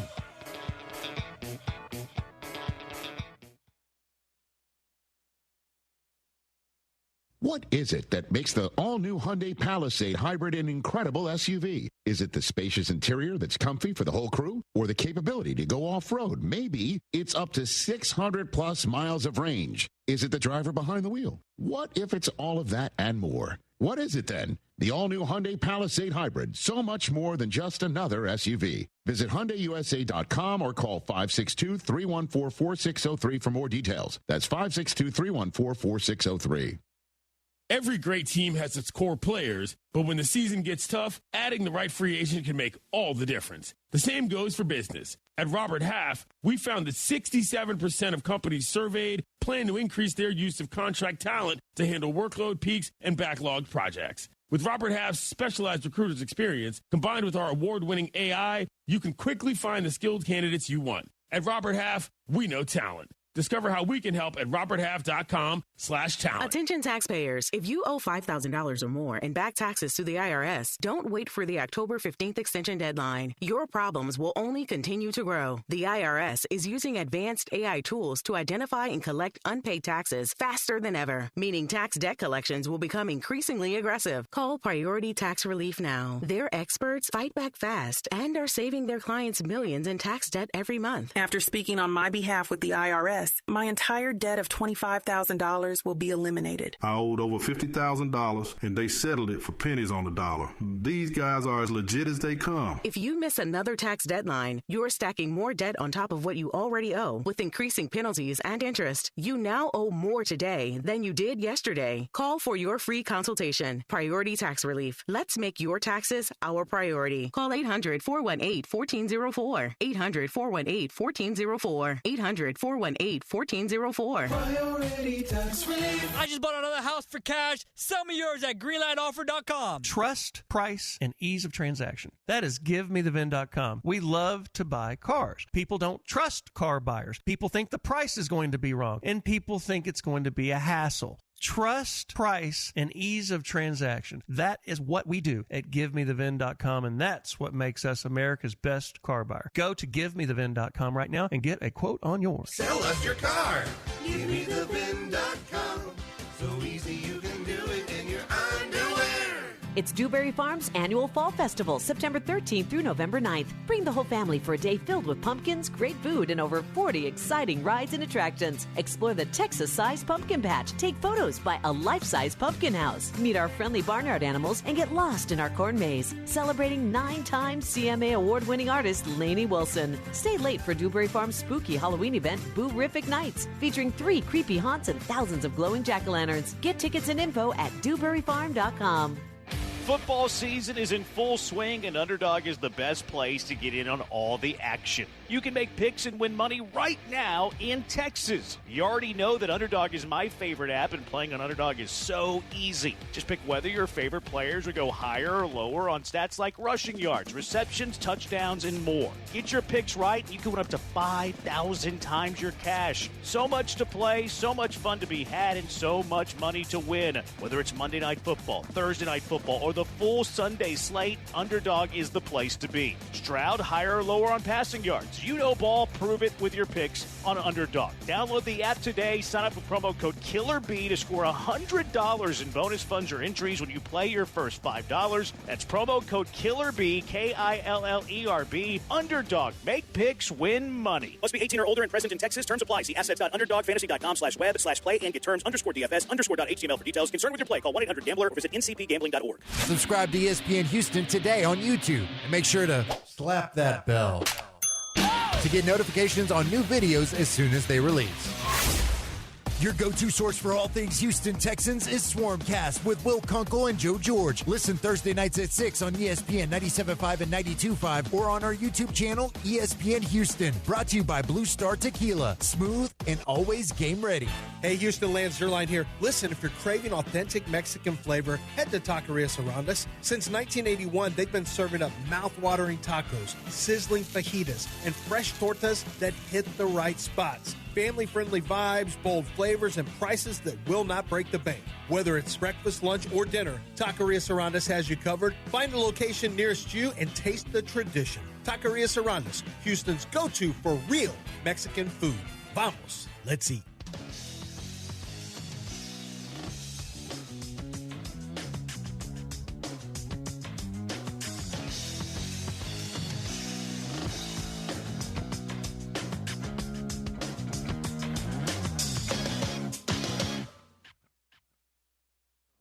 is here. Oscar's arrival, and literally it was like an hour and a half of me just watching people walk by and yelling out their names. And the funny part was I was calling out like random front office people who then text me after and be like, "That was awesome. My kids were watching." It's like, I'm glad I could shout out the assistant cap guy for one of these teams. And get this moment to the Tom Pelissero. Tommy P is here, everybody, here on the Rich Eisen Show. We're back on ESPN Radio, presented by Progressive Insurance.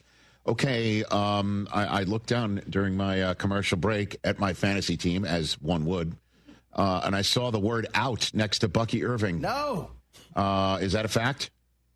He has officially been ruled out now. Todd Bowles said that after practice. Not a surprise. He was in a walking boot for that foot injury through the early portion of the week. Bowles didn't completely shut it down, but he said he'd have to be out of the boot today to have a shot. Usually when that's the case, plus you're flying all the way across the country to Seattle, I don't know if that's a 5-6 hour flight, that can cause issues if you're still in a boot just because of the swelling and things. So not a surprise. We'll see if Bucky Irving can go next week. But for this game against a really salty Seahawks defense, Rachaad White is going to get, it seems like, a big part of the load here. Okay, and then Sean Tucker would be the backup in that regard. So you might get more run, literally, figuratively, from him. What's the scoop with Lamar Jackson, Tom? He's not on the practice field. They're out there right now for the Ravens. Certainly seems like they'll announce it in a few hours, but I anticipate that he's ruled out. You never know with Lamar, just because he's a little different character. There are a lot of examples over the course of time where he's not out there Wednesday, Thursday, and you're going, well, this guy's not starting. And all of a sudden Friday he shows up and ends up playing in the game and playing well. But all the signs were pointing, Rich, toward this being the outcome for this week. You're talking about a hamstring injury that happened in the third quarter last week. For everybody out there saying, oh, he just didn't want to play anymore, they pulled him out. John Harbaugh said there was no way he could go back into the game. When you hear that about a hamstring, that's not like a little twinge. That's something significant enough that if you were to roll him out 7 days later, you'd run the risk of potentially suffering a setback that could have Lamar Jackson hobbled or out for the long haul here. So take a look at the schedule.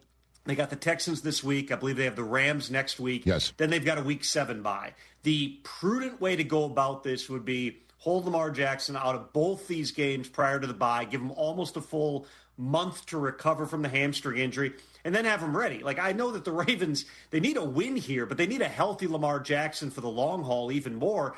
This is why they went out and they spent some money on the backup quarterback position, which they really hadn't done in the past. They had drafted guys here and there. They'd kind of cycled through the Snoop Huntleys of the world, but they gave Cooper Rush 2 years, and I think it was $6.2 million with upside, because they felt like they needed, hey, if something happens to Lamar, we want a guy who's proven within the league that can go out and win a game. Cooper Rush's play style could not be more different than Lamar Jackson's play style, but Lamar also has developed as a pocket passer over the course of time. So it's going to be on Cooper Rush to get the ball into the hands of his playmakers, at least offensively. Those guys are available right now, and they might have to put up some points in this game, because if you look at what's going on, Rich, defensively for the Ravens, Nnamdi Madubuike is out for the season. You're going to have no Marlon Humphrey, no Roquan Smith this week. Neither of those guys has practiced. Kyle Hamilton hurt his groin in practice Wednesday, hasn't practiced the past couple of days. I know Nate Wiggins was banged up. Chidobe Awuzie was not out there today. I mean, they are playing with,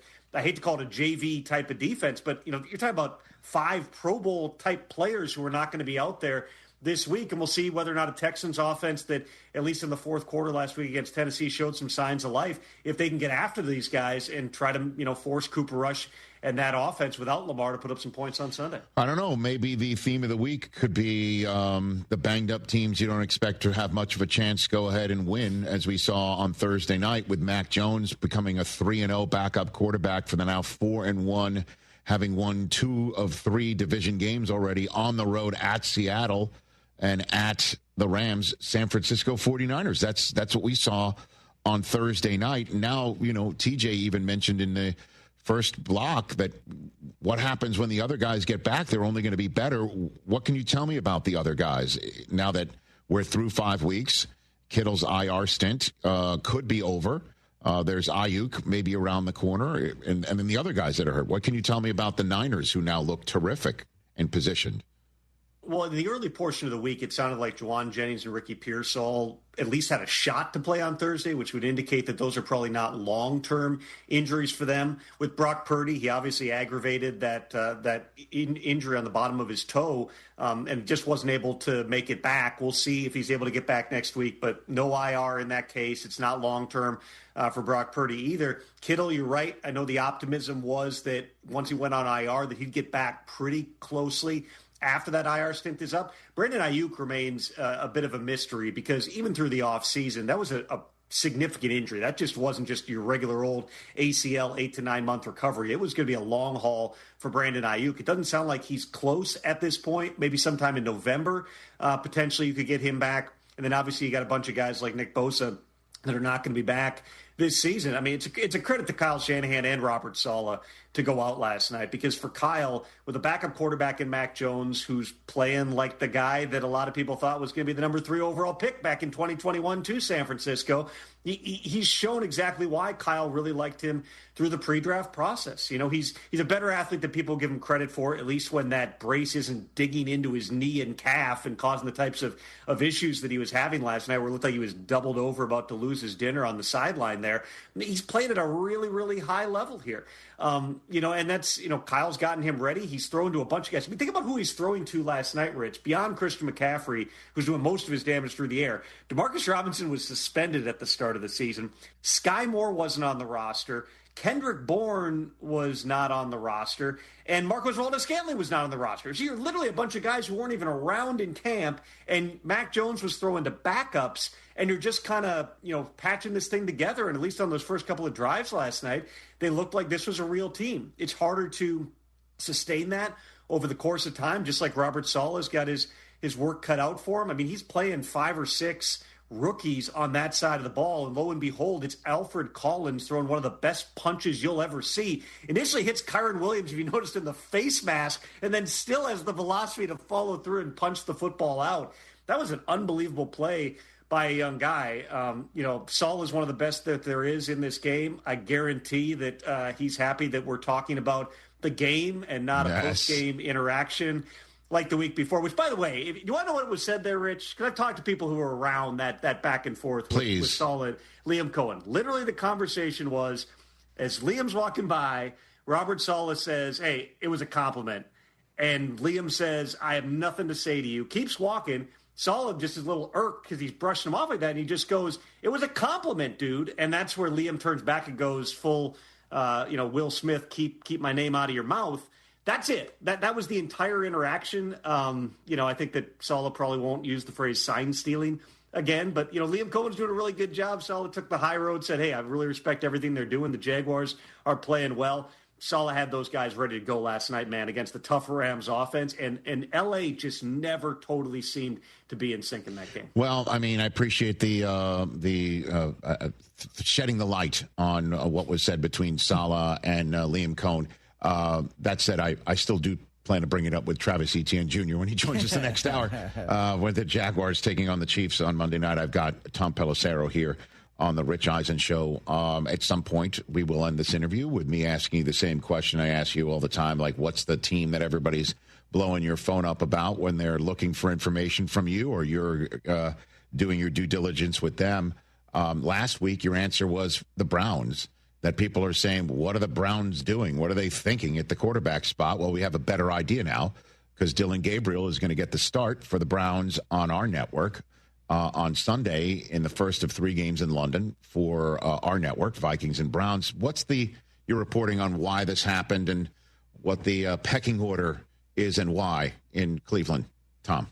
Well, this is precisely why there was discussion in the league over the past couple of weeks about what the Browns' plan was, because you can only roll out Joe Flacco so many times and just see the offense performing at such a low level. The plan was always to have Dylan Gabriel play at some point this season.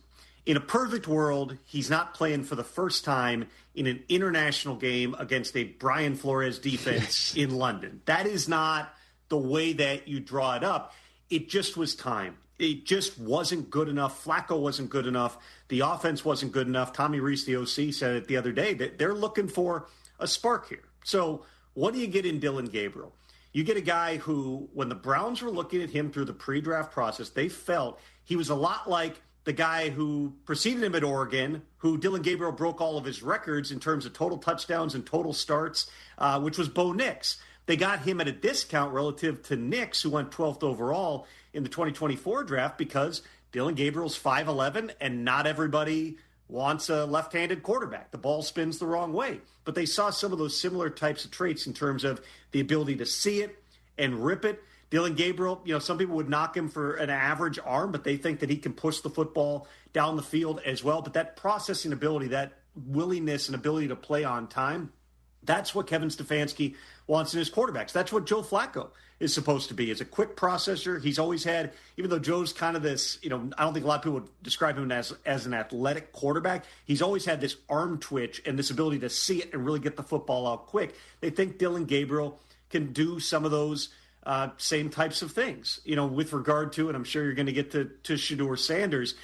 This is the logical way to approach this, Rich, just like it was the logical way to not say, hey, we're going to split the reps this week, have Flacco go out, and if he struggles, we're going to throw Dylan Gabriel in there in the second quarter. Yes, Dylan Gabriel took over in the fourth quarter in the proverbial garbage time the last couple of weeks, but they weren't looking at this as, let's just roll Dylan Gabriel out there and try to spark the team during the game. They wanted to give him a full week of practice, just like if and when it becomes Shedeur Sanders time. And I do believe at some point this season, they're going to want to see Shedeur Sanders. You'd like him to have a full week of practice too, not be elevated to the number 2 job, have no reps through the course of the week. All of a sudden, Dylan Gabriel gets nicked up on the first series and Shedeur's out there just having to kind of make it up for 60 or 70 snaps. You have to think of this globally too, Rich, with the Browns. They have 2 first-round picks next year in terms of their ability and the capital that they have, if they want to go and get a quarterback. Their pick, depending how much of a spark they get from Dylan Gabriel, it might be pretty high. Plus, they have the Jaguars pick as well. You want to find out, did we just get a guy at a steal in the middle of the 3rd round with Dylan Gabriel? Potentially, did we get a steal in the 5th round with Shedeur Sanders? They need to be able to answer at least some of those questions at a time that they feel like they've got a foundation to win in the future. Is this 2025 Browns team going to make a run, Rich, to the playoffs, to the Super Bowl this year? Never say never, but I wouldn't bet on it right now. They're really good on defense. They got a lot of things to figure out offensively. They don't have a true number 1 wide receiver on the team. They've had some moving parts on the offensive line, but they think this draft class, this rookie class they've got, between the 2 running backs, between Mason Graham, Harold Fannin Jr., Carson Schlesinger is a dude on that defense, even Isaiah Bond, who was an undrafted rookie wide receiver. All those guys, this can be the class. What they've got to show is, hey, we're making progress. We're headed the right direction. Let's experiment, try to win games, but find out with what we have in these quarterbacks, because if we don't feel like we have one, it's a good chance the Browns will be drafting one in 2026. And listen, I know you said I'm just going to leave Shedeur aside. To be honest with you, man, I mean, he is a 3rd-string quarterback right now who's trying to, I'm assuming, get better. And I believe he is trying to get better, and microphones are being put in front of him, and he's listening to what pundits are saying about him and things of that nature. If he's not going to play on Sunday, then let's just leave it alone and see when he can cycle back around. I prefer to ask you about what's going on in Philadelphia. They're the defending Super Bowl champs. They're 4-0. A.J. Brown has got his locker circled because of the tweet that he sent out about essentially turning the other cheek, if you will, or that might be a future scripture. I don't know that he's going to send out there. But here he is now having to explain why he's tweeting this, but not at anybody in particular. What's going on there? Is there anything there to this that this could signal the end of A.J. Brown at some point in Philadelphia, or not really? It's just stuff. Tom? A.J. Brown's making $30 million this year. And through the first 4 games, he's got, I think, 13 catches for like 150 yards and 1 touchdown. That's not what you expect if you're the Eagles that you're getting from a $30 million receiver. It's certainly not what A.J. Brown thinks he should be getting. But he is such a tone setter for this team, Rich. And even if he's not having the productivity, the other things that he brings to the table, the way defenses have to account for him, the way that he can block, those are all things that the Eagles really value. And if you're trying to make a run, trading away one of your best players doesn't make a great deal of sense. You remember we were talking about A.J. Brown last year in the middle of the season. Why is he reading a book on the sideline? He obviously wanted to find the inner excellence. Wasn't that the book that he was reading on the sideline there? Yes, sir. But it also was kind of this not all that subtly coded message that like, hey, I got all the time in the world to go read. And then eventually you started getting the ball and the book became part of the gag. I take a similar type of a reaction to this when I saw that Bible verse that he put out there, which was along the lines, and I'm paraphrasing here, Rich, I'm not a Bible verse expert, but it was along the lines of when things are going badly, don't make a scene, basically shrug your shoulders and walk away. I don't think that means he's walking away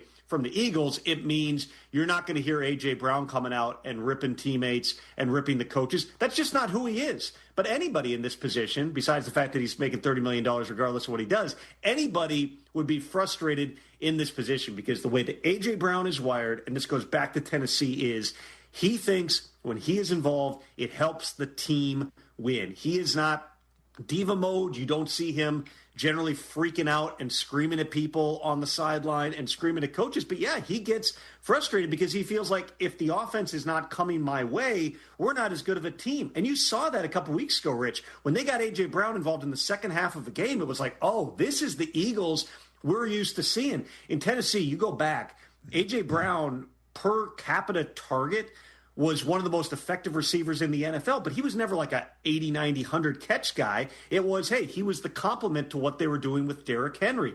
He eventually got into a place in Philadelphia where he became a higher volume type of guy, but you still felt him in those games in Tennessee. I don't know that you're feeling him as much if you're a defense right now, even though you're having to account for him.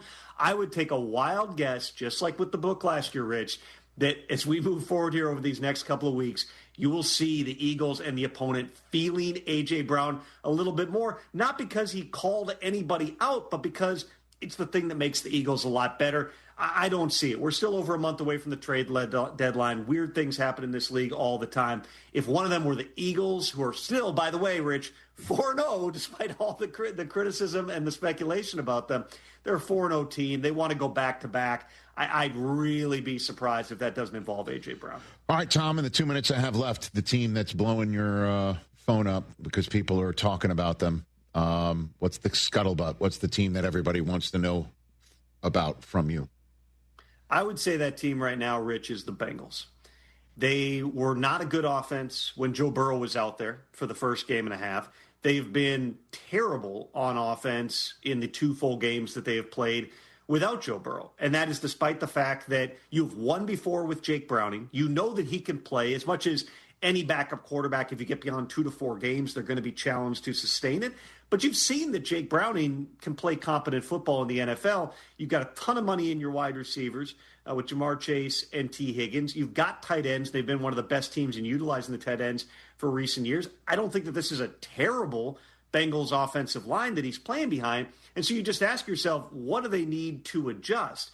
What teams in the league begin to wonder is, number one, could they trade for a quarterback? And obviously that's a question, Rich, that I ask on a weekly basis right now. There are some obvious candidates if they were to do it. I've heard nothing to lead me to believe that anything is moving down the road with Kirk Cousins, which makes sense because, you know, there's multiple reasons the Bengals went with essentially a minimum salary, a guy who's an exclusive rights free agent as their backup quarterback, which is they feel like they're spending money at other positions. If they feel like they can win with Jake Browning, why would they put money into the position? Taking on a large chunk of Kirk Cousins' salary and, $10 million guaranteed in 2026 when you fully anticipate Burrow's going to be back, that might be asking a lot. Kirk Cousins has essentially played in this offense, going back to Kevin O'Connell and Zach Taylor. They came from the same tree as Sean McVay, who was his coach in Washington. It's all variation of the same system. So Kirk could probably get up to speed relatively quickly here. But taking on that money, giving up premier draft capital, this is a Bengals team, Rich, that since 1973 has acquired a grand total of 2 players in in-season trades in 52 years. It was a guy named B.J. Finney, an offensive lineman back in 2020, who was only part of a trade away of a player of Carlos Dunlap. And then last year they traded for Khalil Herbert because they were really shorthanded at the running back position after Zach Moss's injury. It would be outside of their MO. It's also outside of their MO to trade away players. But part 2 of this, Rich, would be if they continue to struggle, And if they're not going to go out there and trade for a quarterback, whether that's Kirk, whether that's Russell Wilson, whether that's Jameis Winston, and of those three, I think Kirk is clearly the best fit. But if they don't do that and they continue to lose in a stretch where they've got the Lions on Sunday, they're at Green Bay the following week, and then they have Pittsburgh the week after that. 2-0 could quickly turn into 2-5 if they can't figure it out offensively. Are they getting close to a time where they'd be looking to be sellers at the trade deadline? Again, that is not the Bengals' MO. They don't make very many trades. We've seen them evolve a little bit in recent years, whether it's their contract structure, selling naming rights to the stadium, their aggressiveness, in various areas of roster building here. But there will be some players on their team, not Jamar Chase, not T. Higgins, but Trey Hendrickson on a one-year deal. They would start getting calls about some of those players if they get into a mode where this season is going downhill. Again, we're not there yet. I still think it's more likely that they are trying to figure out, okay, we need to go get someone to compete. We're spending a ton of money on this roster. But if it goes the other way and you don't acquire a quarterback and the losses continue to mount, the Bengals could be in a position, Rich, where they are getting calls more than they're making calls, which is what people are speculating about right now. Thanks for taking this call, Tom. Have a great weekend. We'll see you here in this chair when I'm in London next week. Thank you, sir. That's Tom Pelissero, everybody here. We're going to be back on our simulcast here on ESPN Radio. It's presented by Progressive Insurance. Progressive Insurance offers 24/7 protection when you bundle home, auto, and motorcycle. Learn more at progressive.com right here on The Rich Eisen Show. Don't you dare go anywhere. We're back with more in a moment. Feeling stuck on your own 10-yard line in the career game? Maybe it's time to just go for IT. My Computer Career has the game plan to score a rewarding new IT career in months. Whether you're a rookie, a breakout career changer, or a military veteran ready to serve. Why spend years chasing a college degree when you can fast-track your future in IT starting now? Take your mark, get set, go for IT. Take the free career evaluation at mycomputercareer.edu today. Financial aid is available to those who qualify, including VA benefits.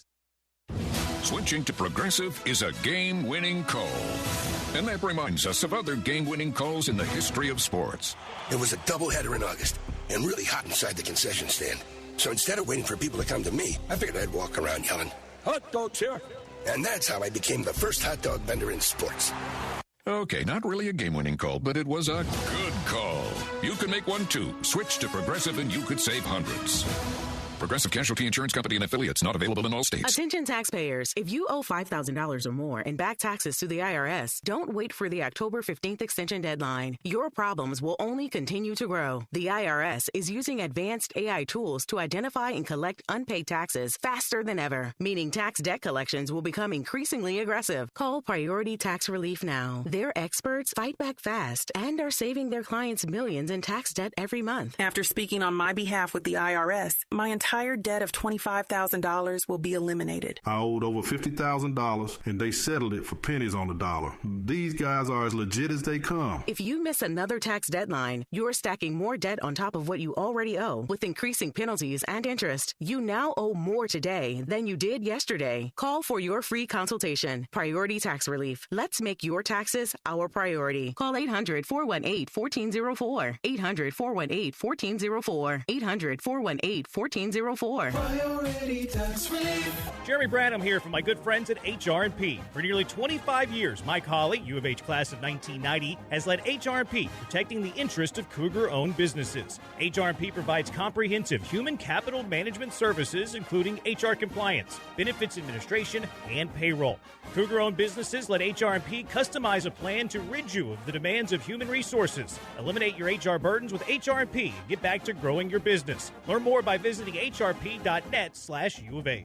Your go-to source for all things Houston Texans is Swarmcast with Will Kunkel and Joe George. Listen Thursday nights at 6 on ESPN 97.5 and 92.5 or on our YouTube channel, ESPN Houston. Brought to you by Blue Star Tequila. Smooth and always game ready. Looking for your new go-to hangout? Then head to Brick House Tavern and Tap. Score big with daily happy hour specials Monday through Friday from 3 to 6. And don't miss the Burger of the Month. Catch all your favorite teams on the big screens and brunch every weekend till 2. Brick House Tavern and Tap, your house for game day. Now pouring in Sugarland, Humble, and Galveston. For locations, hours, and more info, head to BrickHouseTavernandTap.com. That's BrickHouseTavernandTap.com. LabergeCasino.com. Get in on exciting gaming action at LaBerge Casino Resort Lake Charles. Introducing our new exclusive statewide table progressives. We've linked our table game progressives between 4 Penn Play destinations in Louisiana. That means our big payouts just got bigger. No matter which location you choose, you have a shot at these combined jackpots. Get to LaBerge Lake Charles or Baton Rouge, Boomtown, New Orleans, or Margaritaville, Bossier City, and get ready for big payouts. Must be 21 or older. Gambling problem? Call 1-800-522-4700. Buying a new vehicle shouldn't be hard. Monument Chevrolet makes it easy.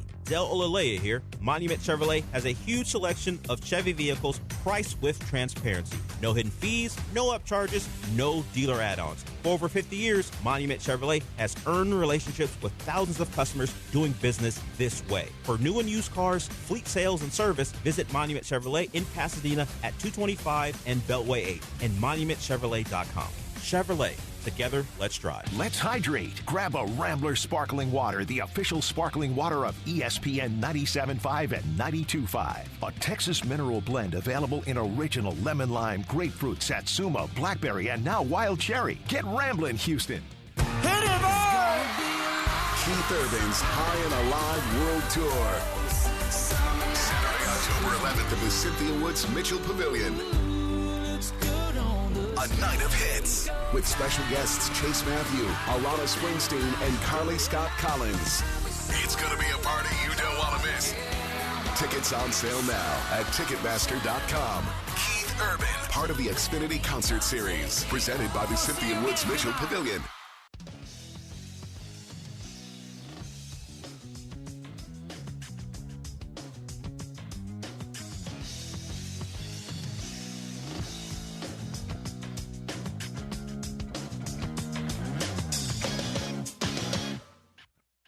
I care deeply about pediatric cancer research and awareness. This is why I'm so thrilled to talk about Hyundai Hope on Wheels. For over 27 years, every Hyundai sold has helped fund life-saving pediatric cancer research. Every single Hyundai sold, together with over 850 dealers nationwide, has raised more than $277 million, supporting over 25,000 kids in their fight against cancer. At Hyundai, hope isn't optional. It comes standard. Visit HyundaiUSA.com and search Hyundai Hope on Wheels to learn more. Terzo in Iowa has to be absolutely delirious this morning. What's up, Terzo? All rise. What's going on? Yo, what is up, Rich, man? Everybody and their sheepdogs were on the Lambs last night, and I can't believe that we come through with that win. Man, Mac Jones, he impressed the heck out of me because I thought he was going to be knocked out of that game. When he was rolling around grabbing his left leg, I thought, here we go. We got the 16-year starter from Nebraska, Adrian Martinez, coming in. Nice. And yet, didn't happen. And yet we pulled it out, and I luckily had McCaffrey starting in my fantasy league, and also Kendrick Bourne. Oh, look at you, Terzo, putting all the eggs in the Thursday night football basket. Nice. He called the Rams the Lambs. Look at you, Terzo. Be careful. Be careful. It's just only 5 games now. Come on now. Well, Rich, I think I had the Niners at this point in the win-loss at 3-2. I had them losing to the Sea Chickens week 1, and then the Rams last night. Oh, the Sea Chickens and the Lambs, everybody. I like it, Terzo. Keep talking with your chest, man. Man, I love it. Better here than your in a courtroom for your clients. Okay, that's Terzo in Iowa. Well, of course, Rich. You know, at any point you got to be professional and be a lead pipe loan professional. And you know that. Thank you, sir. Terzo in Iowa, everybody. Enjoy Carl's this weekend. Very good. Apparently, our friends from Iowa that went to that Cubs game called to just say that they enjoyed themselves, which is good. I was looking for them. Every time they kind of panned up. I know, but then the Cubs didn't, Nothing really. The Cubs didn't do anything. I know. That was the one game they lost. I know. That's the one game they lost. All right, we're going to talk. Just gave you an hour. We're talking baseball at the top of the next hour. So just letting you all know that. Gave me. Why is it about me? Because, okay, we're talking baseball at the top of the next hour. You're like Juan Soto. You know what went wrong? What do you mean? Oh, okay. You guys not making the playoffs? That's what it means? Oh, my gosh. There were 3 games yesterday. You guys all around in here. I don't know this thing you guys are speaking of. It's called baseball. It involves A bunch of string covered by horsehide, and then you hit it with a stick. I heard about it. Yeah, and you try to catch it, you try to throw it. You try not to lollygag around the infield. Gotcha. You know what I mean? Gotcha. Baseball. Man stands at a plate. It's time for individual achievement. When you go out in the field, you're part of a team. I don't know if you saw The Untouchables. No. Oh, gosh. Okay. This is great. Great radio, great television. Good job, guys. Travis Etienne of the Jaguars coming up in hour 2, and you. Hey, it's Desmond Howard. You want to win the weekend? It all starts with the tailgate. And for me, that means Kingsford Charcoal. They've been bringing the flavor, the smoke, and the heat since 1920. No wonder they're still the gold standard of grilling. So fire it up, feed your crew, and let the smoke do the talking. Kingsford, the king of the tailgate. Get it today at the Home Depot. Outdoers get more done. Are you ready to unleash the beast? Monster Energy is here to give you the edge this college tailgate season. Loaded with bold flavors, our powerful blend gives you the energy you need to push you beyond your limits. Tune in all season long with Monster, the energy drink of ESPN Radio College Football Tour. Power your performance with a drink that's as hungry for victory as you are. Crack open an ice-cold Monster and dominate your competition. Monster Energy. Unleash the beast. Grab yours today. Lowe's knows that free makes everything better. That's why our rewards members get free standard shipping on the things they need and want, starting at Silver Key status every day. Savings for rewards members add up fast, so why wait? Join for free today. Lowe's, we help, you save. Not available in Alaska and Hawaii. Exclusions and more terms apply. Loyalty program subject to terms and conditions. Details at lowes.com/shipping terms. Subject to change. Find what you love, love what you find. A Total Wine and More. There's so much waiting for you. Spirits and beer, thousands of wines. Guides in the know and prices so low. It just might blow your mind. You're gonna find what you love and love what you find. With curbside pickup and delivery available, you'll always find what you love, only at Total Wine and More. Drink responsibly, B21. It's Dewberry Farm's annual Fall Festival, September 13th through November 9th. Bring the whole family for a day filled with pumpkins, great food, and over 40 exciting rides and attractions. Explore the Texas-sized pumpkin patch. Take photos by a life-size pumpkin house. Meet our friendly barnyard animals and get lost in our corn maze. Celebrating 9-time CMA award-winning artist Lainey Wilson. Stay late for Dewberry Farm's spooky Halloween event, Boo-rific Nights, featuring 3 creepy haunts and thousands of glowing jack-o'-lanterns. Get tickets and info at dewberryfarm.com. Raise your steins and break out your lederhosen. Oktoberfest is coming to Kima Boardwalk, October 4th and 5th. It's 2 full days of beer, brats, Bavarian beats, and boardwalk fun. Sample brews like Bell's Oktoberfest, Shiner Oktoberfest, Voodoo Ranger, and more. Don't miss the stein holding contest, costume contests, polka dances, cornhole tournaments, and live music. Beer tickets are just $6.50, and admission is free. Visit KimaBoardwalk.com/Oktoberfest for more details. Prost. You've heard me talking about Two Creeks Crossing Resort. What a beautiful, relaxing place. We took the family when school got out, and we had a fantastic time. We stayed in the treehouse. You know the kids love that. I drove up after I got off work and was there in 90 minutes, which is pretty close to my normal commute. The family took it all in, from exploring their 92-acre property to fishing in the creeks and their catch-and-release pond, which the kids loved. Everybody had a great time, and we can't wait to go back. Book now at twocreekscrossingresort.com. The best thing about memories is they never fade and never go away. Stories from your past sit up in your head perfectly, and you can just draw from them for the rest of your life. The details don't get fuzzy, and you can share them with the people you love easily. Oh wait, that's bull. That's a heritage film. The thing that we create for families and founders to share their stories with a personal documentary film that does last forever. YourHeritageFilm.com. Trulux, Ocean's finest seafood and crab.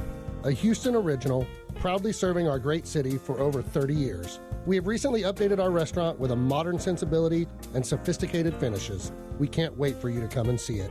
The look is totally new, but the sensation, hospitality, and quality remain unmistakably Trulux.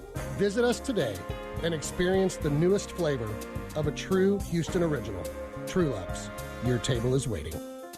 Join us at Houston Small Business Expo on Wednesday, November 5th at the NRG Convention Center, America's biggest business growth event. It's free to attend. Network with thousands of business owners and entrepreneurs. Over 20 free business workshops, speed networking, exhibitors, and keynotes by leading industry experts. Houston Small Business Expo is free to attend on Wednesday, November 5th at the NRG Convention Center. Register online at smallbusinessexpo.com. That's smallbusinessexpo.com.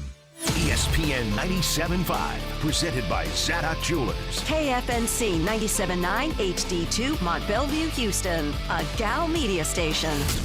This is The Rich Eisen Show. Hey, everybody. Can't get enough of The Rich Eisen Show? You're in luck. You can find us everywhere.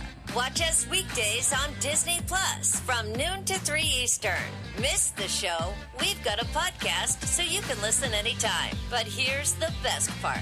Our YouTube channel. Subscribe at youtube.com/Rich Eisen Show and you'll never miss a moment.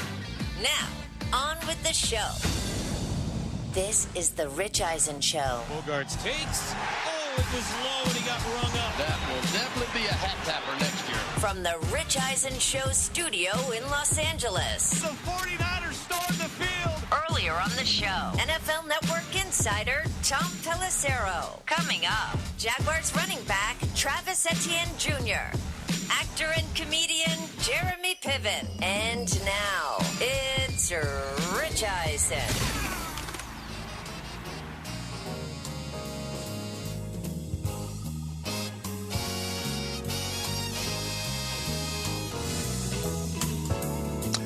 Number 2, The Rich Eisen Show is on the air. We're live on the Disney Plus streaming service. We're live on the ESPN app everywhere, live on ESPN Radio, presented by Progressive Insurance. Pleased to have you here at 844-204-RICH, number to dial. Travis Etienne's going to join us. What's more likely is coming up here on this Friday. My top 5 other games that I'm looking forward to seeing. Jeremy Piven in studio. Lots of fun still to come, especially when we're talking baseball. Now, the crazy part about all of this is how quickly things can start and end in the wild card round with just 3 games. The Guardians have an incredible September to remember. And now it's over. Just 3 games in. They got the opportunity to have a postseason, A, and then B, to have all 3 games in Cleveland. But here comes a Tigers team that says, okay, we fell apart, but guess what? We got a lottery ticket. And we're cashing it in. And the Tigers move on to take on the Seattle Mariners next, which means either the Mariners or the Tigers are going to be playing for the right to represent the American League in the World Series. And then you've got the Cubs and the Padres having at it. And the Padres go into Chicago and even the series to force a 3rd game. And now the Padres are home, and one thing we're definitely going to hear about was the full-on, almost pushing and shoving that went down in the dugout when, because again, this is an old school, I guess, old stadium. The umpires use the visitors' dugout to exit the stadium, and the Padres let the umpires know all about the missed call in the 9th inning on Xander Bogaerts, who could have walked to bring the tying run to the plate. Instead, a clear ball that next year with the ABS, the system that will challenge umpires' balls and strikes calls, if the Padres had one of those in their pocket, that would have been ball 4. Mm-hmm. And they went nuts. My 2 cents again on that subject matter is play better than the umps ump.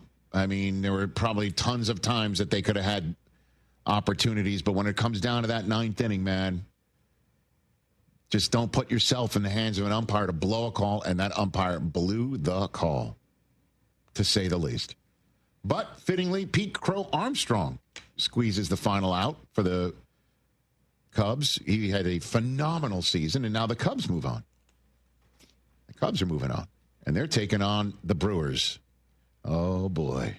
That's a great rivalry. Nice regional rivalry for the right to represent the National League against either the Dodgers or the Phillies That's going to be a great series as well.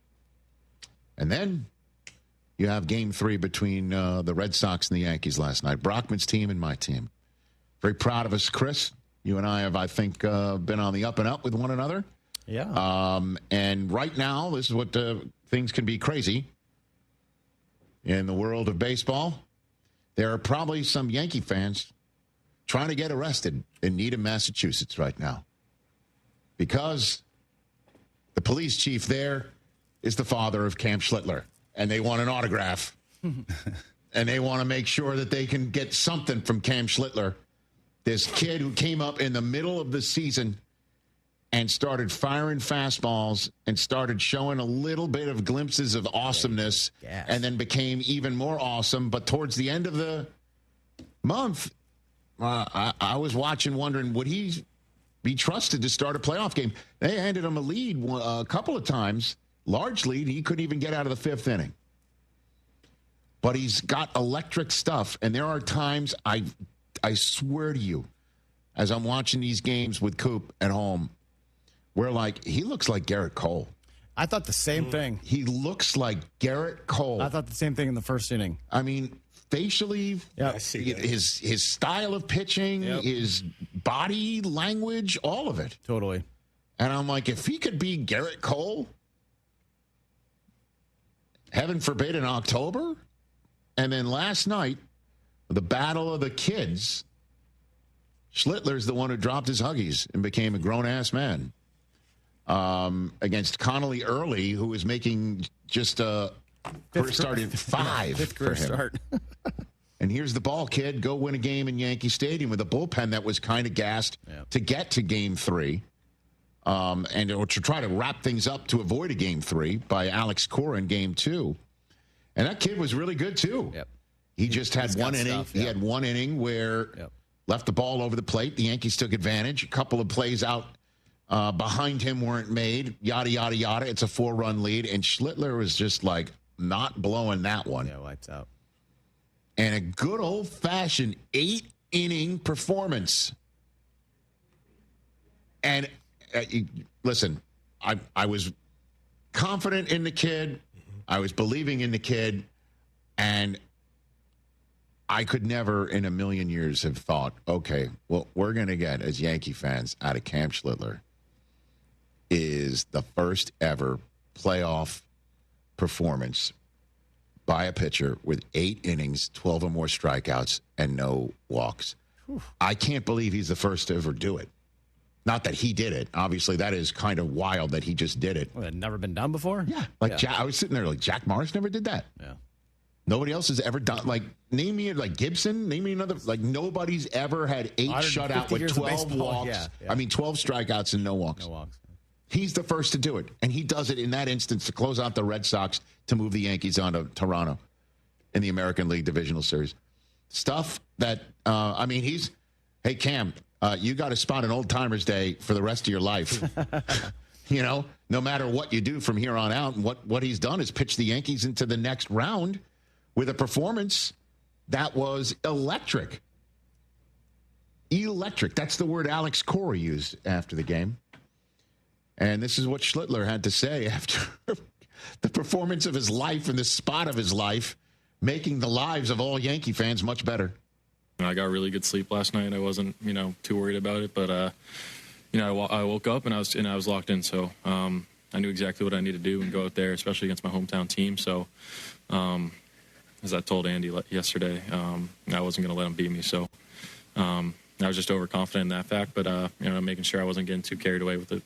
Andy is Andy Pettit, who he was apparently conversing with. You knew the Yankees were doing their best to mean business. I don't know how that would spook any of the Red Sox to throw Bucky Dent out there for the ceremonial first pitch, but they did. It was the anniversary of the home run. Yeah. It was Bucky Dent. I remember that. Yeah. I remember that anniversary because it was my dad's birthday. May he rest in peace on that day. And it was also the first day my parents ever let me out of Hebrew school to watch a baseball game. I begged them. Absolutely begged them. As an 8-year-old. It worked. It did. And I also became a man in the eyes of the Lord who years later would work on Yom Kippur by interviewing Charlie Sheen. I'm going to hell. Mazel tov. At any rate, thank you for that. Yeah, I mean, you became a man at 8. I thought it was 13. Dude, eventually, I became a man. Like a Mike Gundy, I'm 40, man. Dude. Eventually. Grown-ass man. I was gobsmacked. Couldn't believe he's going in. And that Boone would keep letting him pitch, too.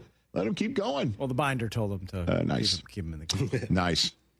But at any rate, I'm ecstatic. Over the moon. Season's still going on. And they got, I mean, the Blue Jays had the Yankees number.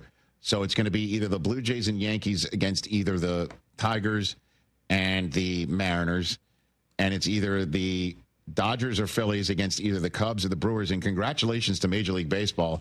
I mean, just an outstanding series between two blood rivals in the Yankees and the Red Sox. Now you got a series between two blood rivals in the Cubs and the Brewers. And Dodgers, Phillies. And you've got the New York, Los Angeles, Chicago, Philadelphia markets covered.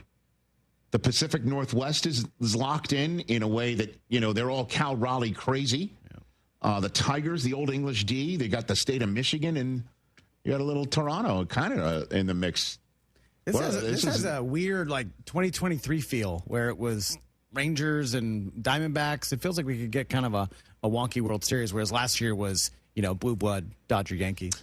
I do want to give you the floor for a minute. And again, the Red Sox traded Devers and got better. Yeah. They didn't have Roman Anthony in this series. Right, and that was, you wonder what difference that would have made. He took over the kind of the lead hitter role. Bregman kind of had coming back from injury, which just wasn't the same player the second half of the season. Last night he used the past tense saying, it was an honor to wear this uniform. He can opt out. Yeah, it feels like he's not coming back. It's kind of been the vibe since the break. So the Yankees should be all over him. Just turn yourself into the Dodgers. Call him up and say, you want all the money when you're 50, like Ohtani, please? Yeah. I don't know. But I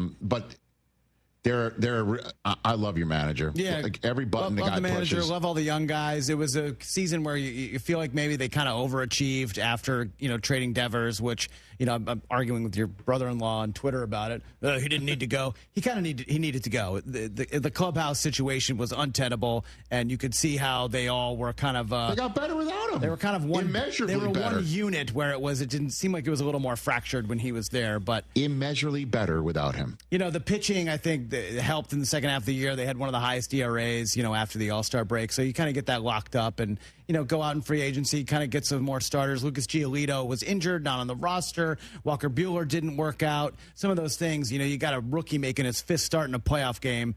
Not the ideal situation, even though, early was good. But if Anthony was healthy, maybe you win this series, but didn't think you were going to make it this far to begin with. So, back in the playoffs playing, nervous, tense, stressful October baseball is fun. And, let's do it again next year. Yeah.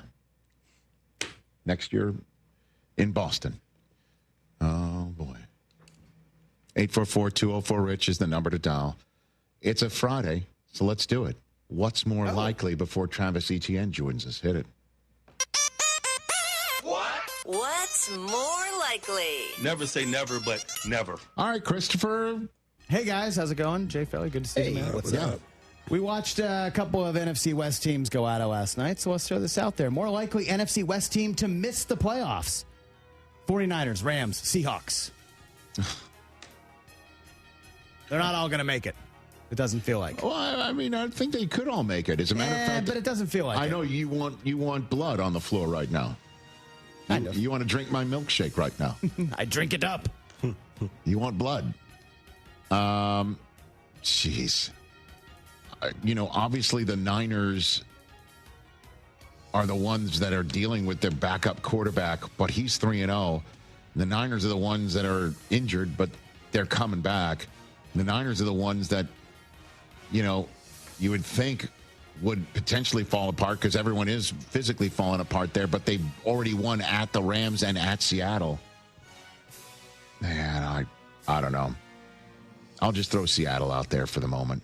I'm just not going to quit the Rams. I think they're just too damn good at some point, but they keep making mistakes. They let field goals get blocked, and they have two massive fumbles, one on the plus side of the field and one inside the one.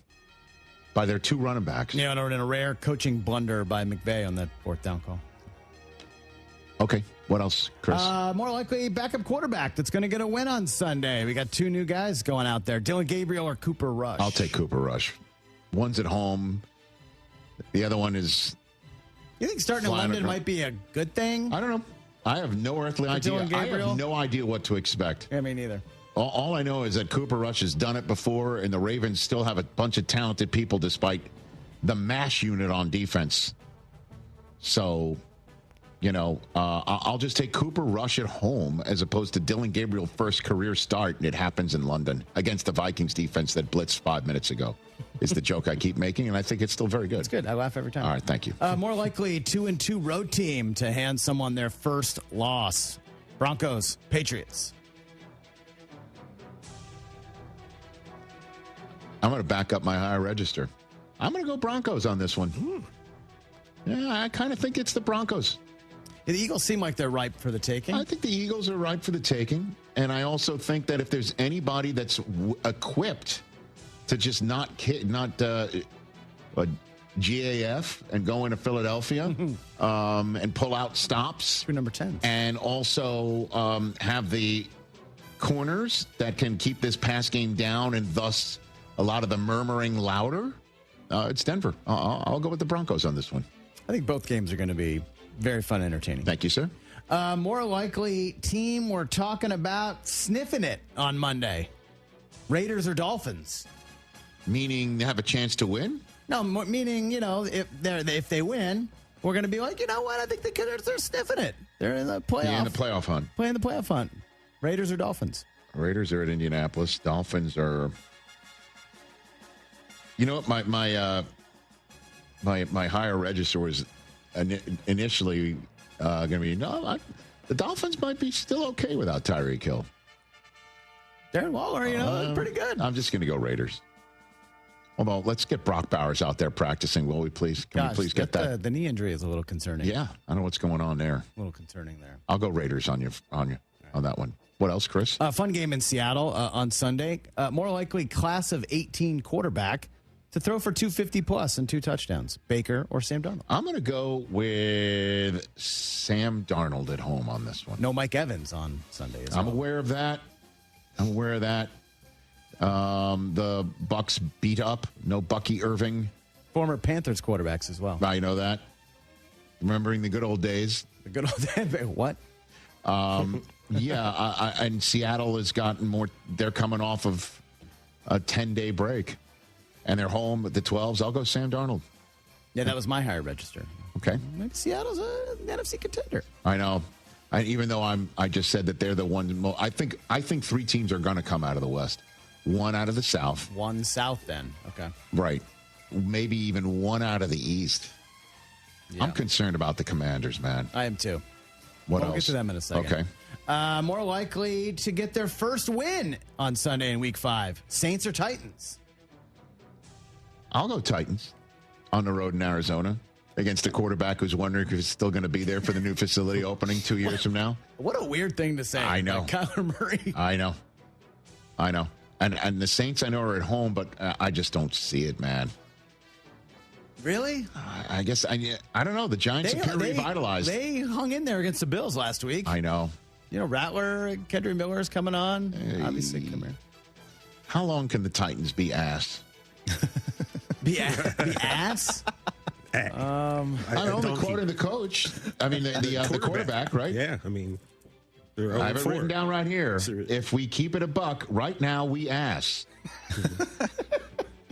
And again, for those who didn't hear yesterday, the explanation. That's how he said it. He's saying that if he's going to be completely and brutally honest with you, the team is playing far below its expectations. Thank you, TJ. Thank you for that. We need that segment. TJ explains things.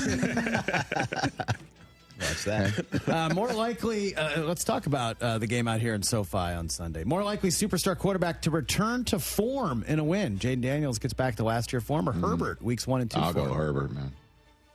Herbert's been Daniels has got semi-ass the last 2 weeks. Jaden Daniels does not have McLaurin and Noah Brown and a running game that we're still wondering where it's coming from. Bill Karolski. And he's got a brace on his knee. I'm concerned about this one. Now, SoFi could be the home of the visiting team that walks into the building banged up and shocks everyone else. With a majority of their fans there. That's, wow. I'll just go Herbert and move on. All right. How about this one? More likely to be the higher total this weekend. Ohtani strikeouts Saturday. He's getting the game one start. Okay. Or Jamar Chase catches. Because there haven't been Jamar Chase catches. A few of those. There hasn't been that many. I'm going to give Ohtani 6 strikeouts. And I'm going to give Jamar Chase 10 catches. They're going to force 10 catches? Yeah, they're going to force it to him, and he's going to. And Jake Browning's going to have a day. 6 strikeouts. This is a hill that you were willing to perish upon. Going into the National Football League NFC Championship game and beyond. That one? The Lions? Don't you put that evil on me, Ricky Bobby. You're willing to perish upon this Jake Browning hill. It's going to turn at some point. This broken clock's going to be right, brother. Not necessarily. That was my other higher register that I discarded. I appreciate your conviction. I kind of think they're going to turn the corner with Jake Browning. I appreciate you standing and owning that's this. Good. That's good. I'm owning it. More. I did not know this. That's my boy. Oh, my gosh. I can't believe there's one more. More likely to be an overreaction Monday topic by me next week. You can control this. Well, that's how you know you take the over, I guess. Okay. 49ers have a QB controversy. Or Zach Taylor's on the hot seat. Zach Taylor's on the hot seat because you already used that topic in the first segment today. I mean, you did. Yeah. I didn't go all out. Yes, you did. I didn't go all out. You just get out of here, man. Don't you wish wish he had that $180 million Zach back? Taylor on the hot seat. I mean, as much as I'm having fun with Jake Browning and Jamar Chase is going to have more catches than Ohtani has strikeouts against the Philadelphia Phillies Game 1 Division Series start. It's more likely than not that the Bengals will have lost their 3rd in a row, and we're talking about is what's happening in Cincinnati. I don't know if it's going to be a full-on Zach Taylor hot seat. I would call that an overreaction, but you've already done the topic of the 49ers quarterback controversy. Mac Jones, the Harvey Dent of the San Francisco 49ers. Talk about a sliding door, the NFL. Shout out Dave Damashek. What if they had just taken Mac Jones 3rd? What if Kyle Shanahan didn't get reportedly overruled by management? I don't know, brother. Super Bowl? They probably win one, right? If that happened, then Shanahan has a moment within management saying, when we're on the clock, will you listen to me, please? Yeah. Look how great Mac Not Jones as if they don't, but... Good. What's more likely, everybody? Oh, I got one last one for you. What's more likely? Well, actually, we'll do that in the next. No. We'll do that in the next TV segment, unless, maybe before Travis Etienne. Okay. Yeah, I got one for you. Oh, super. 844-2. Awesome. No, you're not going to like it. Yeah, I imagine. I'll put you in a position for a change. 844-204-RICH, number to dial. Travis Etienne of the Jaguars about to join us.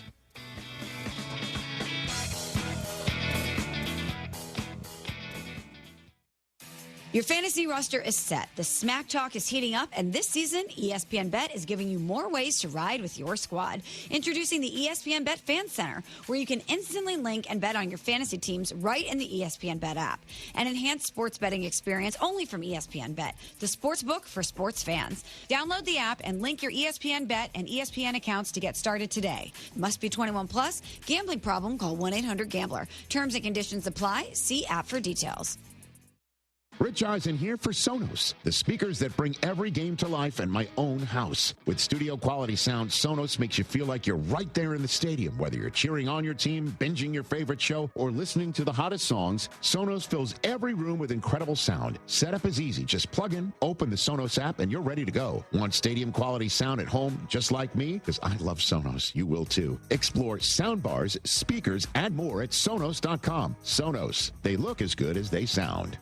All right, guys, football season is underway. We're loving it, but you'll love it even more if you play along with the games you're watching, and that's what Underdog Fantasy allows you to do. Download the app, Underdog Fantasy. Use promo code Lance on your first deposit. When you play your first $5, you're going to get $100 in bonus cash into your account. And playing Underdog is easy. Just pick whether your favorite player or set of players is going to go higher or lower on stats like rushing yards, touchdown passes, receiving yards. You make the decision. You can pick as few as 2. You can go up to 6. You can win 500 times your original play. There's so many different ways to win with Underdog Fantasy. But you've got to download the app and get started today to play. Use that football knowledge and make real money completely legally right here in the state of Texas. Pick higher or lower on the statistics and watch the money come in. It's Underdog Fantasy. Use promo code Lance. Must be 18 plus and present in Texas. Terms apply. See assets.underdogfantasy.com/web/play and get terms _DFS_HTML for details. Concern with your play. Call 1-800-GAMBLER. Visit ncpgambling.org. Buying a new vehicle shouldn't be hard. Monument Chevrolet makes it easy. Random here. Monument Chevrolet has a huge selection of Chevy vehicles priced with transparency. No hidden fees, no upcharges, no dealer add-ons. For over 50 years, Monument Chevrolet has earned relationships with thousands of customers doing business this way. For new and used cars, fleet sales, and service, visit Monument Chevrolet in Pasadena, right off 225 and Beltway 8, and monumentchevrolet.com. Chevrolet, together, let's drive. Looking for your new go-to hangout? Then head to Brick House Tavern and Tap. Score big with daily happy hour specials, Monday through Friday from 3 to 6. And don't miss the Burger of the Month. Catch all your favorite teams on the big screens and brunch every weekend till 2. Brick House Tavern and Tap, your house for game day. Now pouring in Sugar Land, Humble, and Galveston. For locations, hours, and more info, head to BrickHouseTavernandTap.com. That's BrickHouseTavernandTap.com. Hi, I'm Danny Clark, owner of Collectors Firearms. We're celebrating our 50th year in business, and we would like to invite you to come see our 12,000 guns in stock. Don't let the name fool you. We carry all the latest and greatest guns, in addition to the antiques and collectibles. We even have a tank right out front. Have you been putting off cleaning your guns? Bring them to us and we will give you a basic cleaning free of charge while you wait. Come see us at Westheimer at Voss, CollectorsFirearms.com. That's CollectorsFirearms.com. Attention taxpayers. If you owe $5,000 or more in back taxes to the IRS, don't wait for the October 15th extension deadline. Your problems will only continue to grow. The IRS is using advanced AI tools to identify and collect unpaid taxes faster than ever, meaning tax debt collections will become increasingly aggressive. Call Priority Tax Relief now. Their experts fight back fast and are saving their clients millions in tax debt every month. After speaking on my behalf with the IRS, my entire debt of $25,000 will be eliminated. I owed over $50,000 and they settled it for pennies on the dollar. These guys are as legit as they come. If you miss another tax deadline, you're stacking more debt on top of what you already owe with increasing penalties and interest. You now owe more today than you did yesterday. Call for your free consultation. Priority Tax Relief. Let's make your taxes our priority. Call 800-418-1404. 800-418-1404. 800-418-1404. Priority Tax Relief.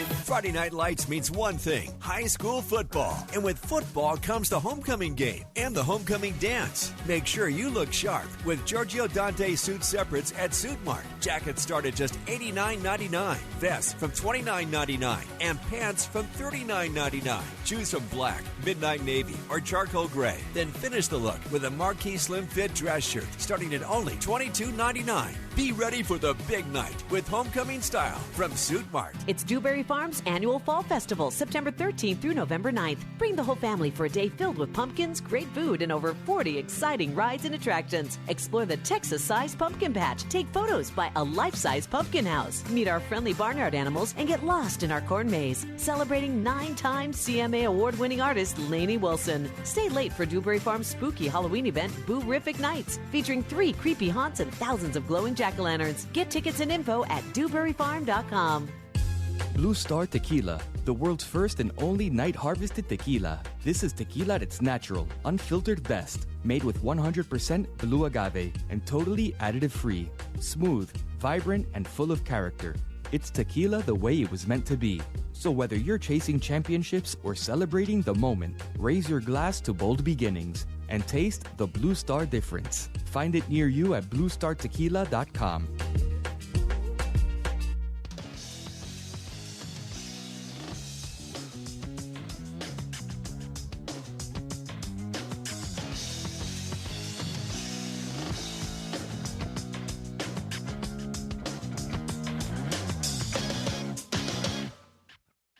Anyway, I'm going back on the Rich Eisen Show. 844-204-RICH is the number to dial here on the program.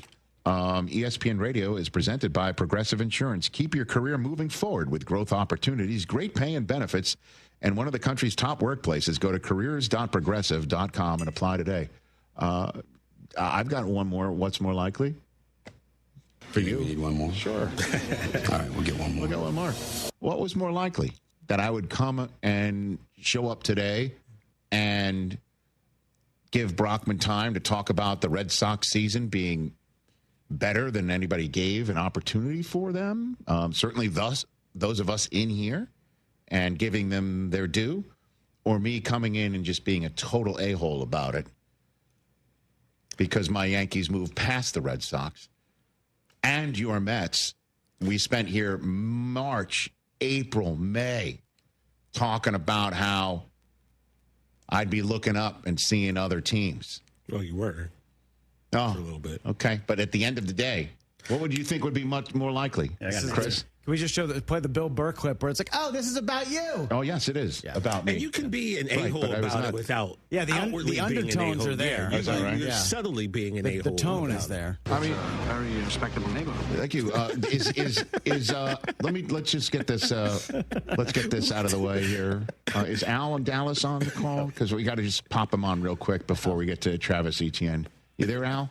You there, Al? Yeah, I mean, I want to do a Frank the Tank kind of rant, but I won't because I don't have a lot of time. But I hope David Stearns and Stevie Cohen were watching the playoffs because it's about starting pitching, Richard. Yes, sir. That's what it's about in baseball. It's absurd how good some of the starting pitching was during the playoffs, and it was great to see.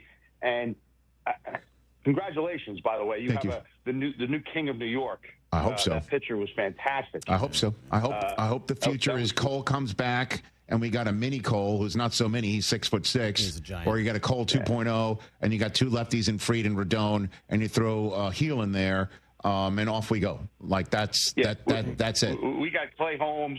You're a reject. We got nothing. We got zero. Garbage. Well, apparently you got a new coaching staff. They just blew everyone out today, other than the manager. What's the point of that? Just get rid of the manager too. Went too, by the way. Yeah, there you go. Yeah. Okay. There's something else I want to say. Will you please, Christopher Brockman, take Jameis Winston's name out your mouth? I don't want him traded. Russell Wilson to the Bengals. See ya. You won't Bye-bye. There you Get go. out of here. Al, Alan Dallas, everybody. See Al. You got another month to go. By the way, I don't think you're speaking anything into existence. No, I mean. Let's turn to this next guy who's back on the Rich Eisen show after his Jaguars took care of the Niners just last week. They got the Chiefs on Monday Night Football. We had Xavier Worthy on yesterday. We just want to be fair and balanced. TMG. Here we go. One of your guys. All right, ladies and gentlemen, Travis Etienne Jr. back on the Rich Eisen show. How you doing, sir? I'm doing good. How are you? I'm good. What do you mean he's your guy, TJ? What do you mean? Oh, well, Travis knows this. We have this saying in my league, TMG. That's my guy. Whenever you see someone you have on your fantasy team. Travis Etienne right now has me in first place in my fantasy league. Which fantasy league is that, TJ? That would be the Franklin Strip Fanatics. Okay. And I thought you have him against me this week as well. I have him in multiple leagues and I'm doing well in multiple leagues because of this man. Travis, don't let this affect you. Okay. Don't let this. No, I'm not. We will continue to do good for him. Okay, that's my guy, right? That's what I'm saying. Yeah, I mean, listen, don't let that go to your head. I know that sort of stuff can go to your head. No, not at all. Okay, you must be hearing that a lot lately. That's for sure. I actually been on the other side of the fantasy league too. That's what I'm saying. You're hearing the good stuff right now. You're hearing the good stuff. The good things right now. Okay, so let's hit it. How has Liam Cohen's offense and what he's brought to that side of the equation suited you so far? It's been great. I feel like he's been doing a great job of putting me in space and just getting me out there on the edge, being able to let my talents work for me. And when he first arrived, was that apparent to you that this was going to be happening for you when you first got there? Yes, sir. Just understanding, just when I went and watched the Bucks, some of the things they did from last year, just kind of knew that he was kind of guru in the run game. Know he's going to just go out there and just get people on blocks, so I was able to go out there and just be myself. So it wasn't him basically verbalizing it, expressing it, like, hey, you're going to love what I'm going to do for you, something like that. No. He didn't verbally express it, but, I mean, I seen it. I seen it with my own eyes, so I kind of knew what was going to happen as long as I put the work in. Well, this is a man that says things with his chest. Kind of saw that this past weekend. What is he like as a coach that you're willing to share, Travis? I mean, he's a great coach. I feel like he's a fiery guy. He like you said, he says with his chest, so you know what he means. And I feel like anytime you have a guy who's for it and you know what they mean and he mean what he says, you just love a guy like that because it's no cutting around the edges, no cutting the corner, and you could just play behind a guy like that. Well, I mean, since 2018, there's only 2 players to average 6 yards a carry on 60 or more carries in his team's first 4 games of a season. And those running backs are named Derrick Henry and you. Are you aware of that statistic, Travis? I had no idea. Okay. I had no idea. So it's obvious that he sees something in you, or the coordinators, the coaches see something. Okay, this is what we can do when we get to Jacksonville with Travis. And I'm wondering if you're kind of feeling that right now, Travis. Yeah, I'm feeling that right now, but I feel like I just want to continue to just be locked in, be present in the moment. So whenever at the end of the season, I can finish with 6 yards a carry, 5 yards a carry, something like that. But Coach definitely has a plan, and I feel like it's definitely been manifesting itself throughout the game. Okay, and how are things different there just in general from last year to this year? Just the energy around the building, the vibes. I feel like Coach really preaches a growth mindset. So I feel like every time we step in this building, we're trying to get better. And I feel like that's something we really been missing these past years. Well, I guess the running game, thanks to you and everybody else in the running back room and the offensive line and the system and everything, seems to be executing on cylinders here. The passing game is a little bit behind, and I'm wondering where you think this progression is right now as you enter a pretty big Week 5 Monday nighter against the Chiefs, Travis. Yeah, I mean, I feel like our passing game is just one click away. I feel like I've seen what Trev can do. I've seen what those guys can do, and I feel like it's going to take a couple of plays for them just to get going. And once you have 2-3 big plays, then no one's talking about how the passing game is. So I feel like it's we just kind of stick to it. And I mean, I love that Lim kind of just. He is who he is, so I love that he's not going to shy away from it, and we're going to get things going. Well, I don't want to stir anything up, but it looks like there's somebody else who wants to be the quarterback's favorite, Travis. Is he muscling in on this right now? Like what's going on, Travis? No. We love Trav. We love Trav. I feel like Travis' best days are ahead of him, and I feel like I just love the energy that he plays with and just the energy he brings onto the team, and I feel like. I don't mind sharing a name with him. Okay, or the attention of a guy you've known for, when did you first meet Trevor Lawrence? You must have known him. I met him like my freshman year at college. I'm sure. I've been knowing Trev for a very long time. So, I mean, Hunter could have his time, I feel like me and Trev been knowing each other for so long. So, we good. I just don't want any other Travis muscling in on his Travis territory. I don't mean to stir anything up. But you mentioned Hunter's enthusiasm. You got a good example for me?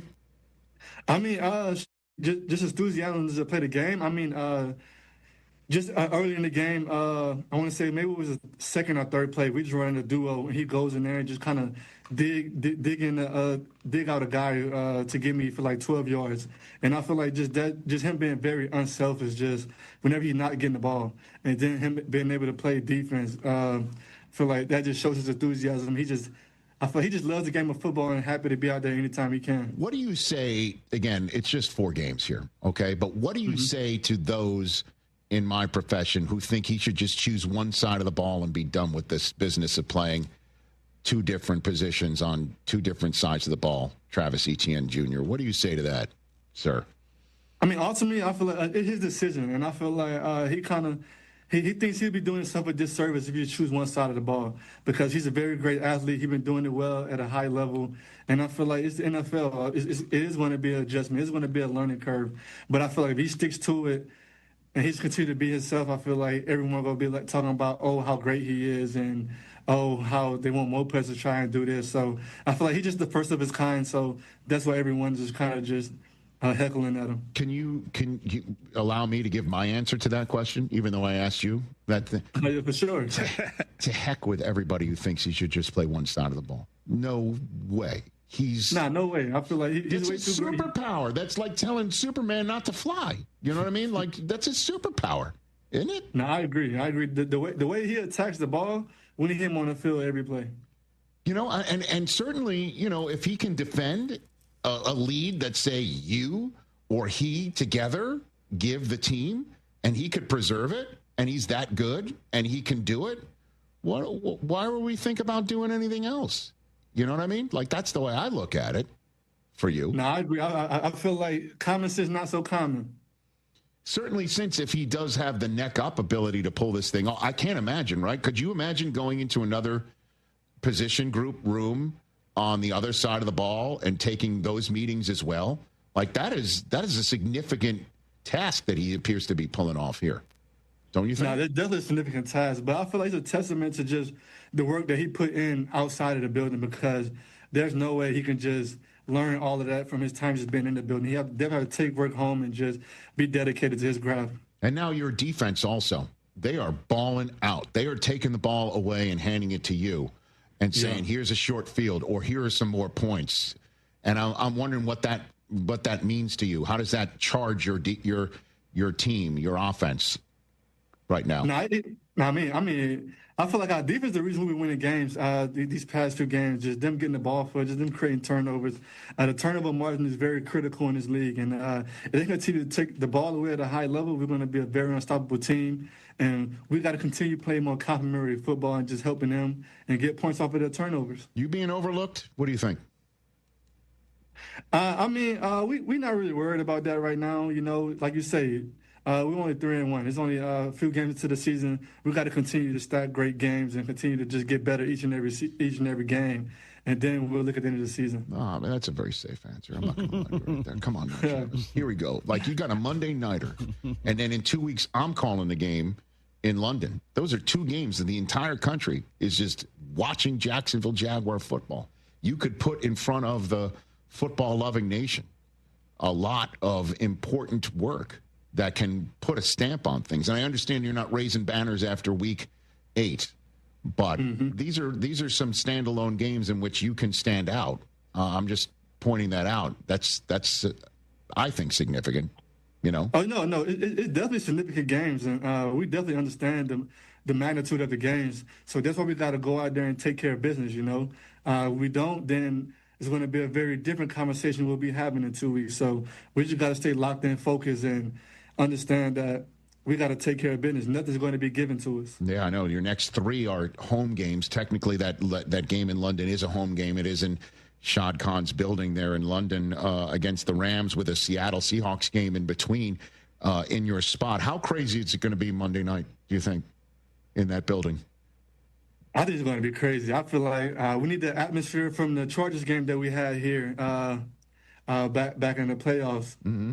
If we get that kind of atmosphere, it's going to be hard for the Chiefs to come in here. And we just got to lock down the bank, you know. We need all our fans to come out, just show that Jacksonville is changing. I feel like it's on us fans as well to come out here and support us, and we will go out there and take care of them. And playing in London, that's like a regular thing now for you guys, right? Now playing in London, I feel like I look forward to that every year. Just having a chance to go out there overseas and play football, I feel like that's a dream come true every time I'm out there, because, I mean, I would never thought as a kid I'd be playing football in London. I know, right? And it is great. The atmospheres are amazing. I'm there. I was there last year. I'm fortunate enough to call a lot of these games on NFL Network, and I tell everybody back here that you got to go if you have the opportunity, the wherewithal, the time, the funds to go overseas and watch one of these games. It really is like, and again, you talked about a playoff atmosphere. It really is that every time. Every time. Every time. I mean, it gets so loud in there. I'm like, we played the Bills there, and it was so loud. I really couldn't even hear what Trevor was saying. Thank God we were using signals. It is kind of crazy. It really is wild. It's almost as wild as Liam Cohen and Robert Saleh talking to each other. Wouldn't you say? Yeah, almost not as wild as that. All right, now in all seriousness, what are you guys in the locker room saying when you watch that back? Seriously, when you watch that back? No, we didn't really say nothing about. I mean, you kind of love that fireness from your coach. You know, He not letting anything slide, you know. Coach want all the smoke, and we right behind him.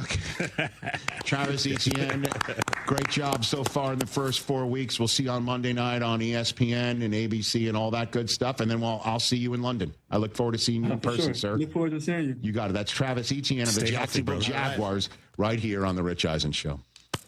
All right, there he goes, Travis Etienne Jr., your guy. TMG. One of your guys, TMG. Very good. We'll take a break and we'll take your phone calls. Jeremy Piven in studio in hour number 3. My top 5 games the rest of the week still to come.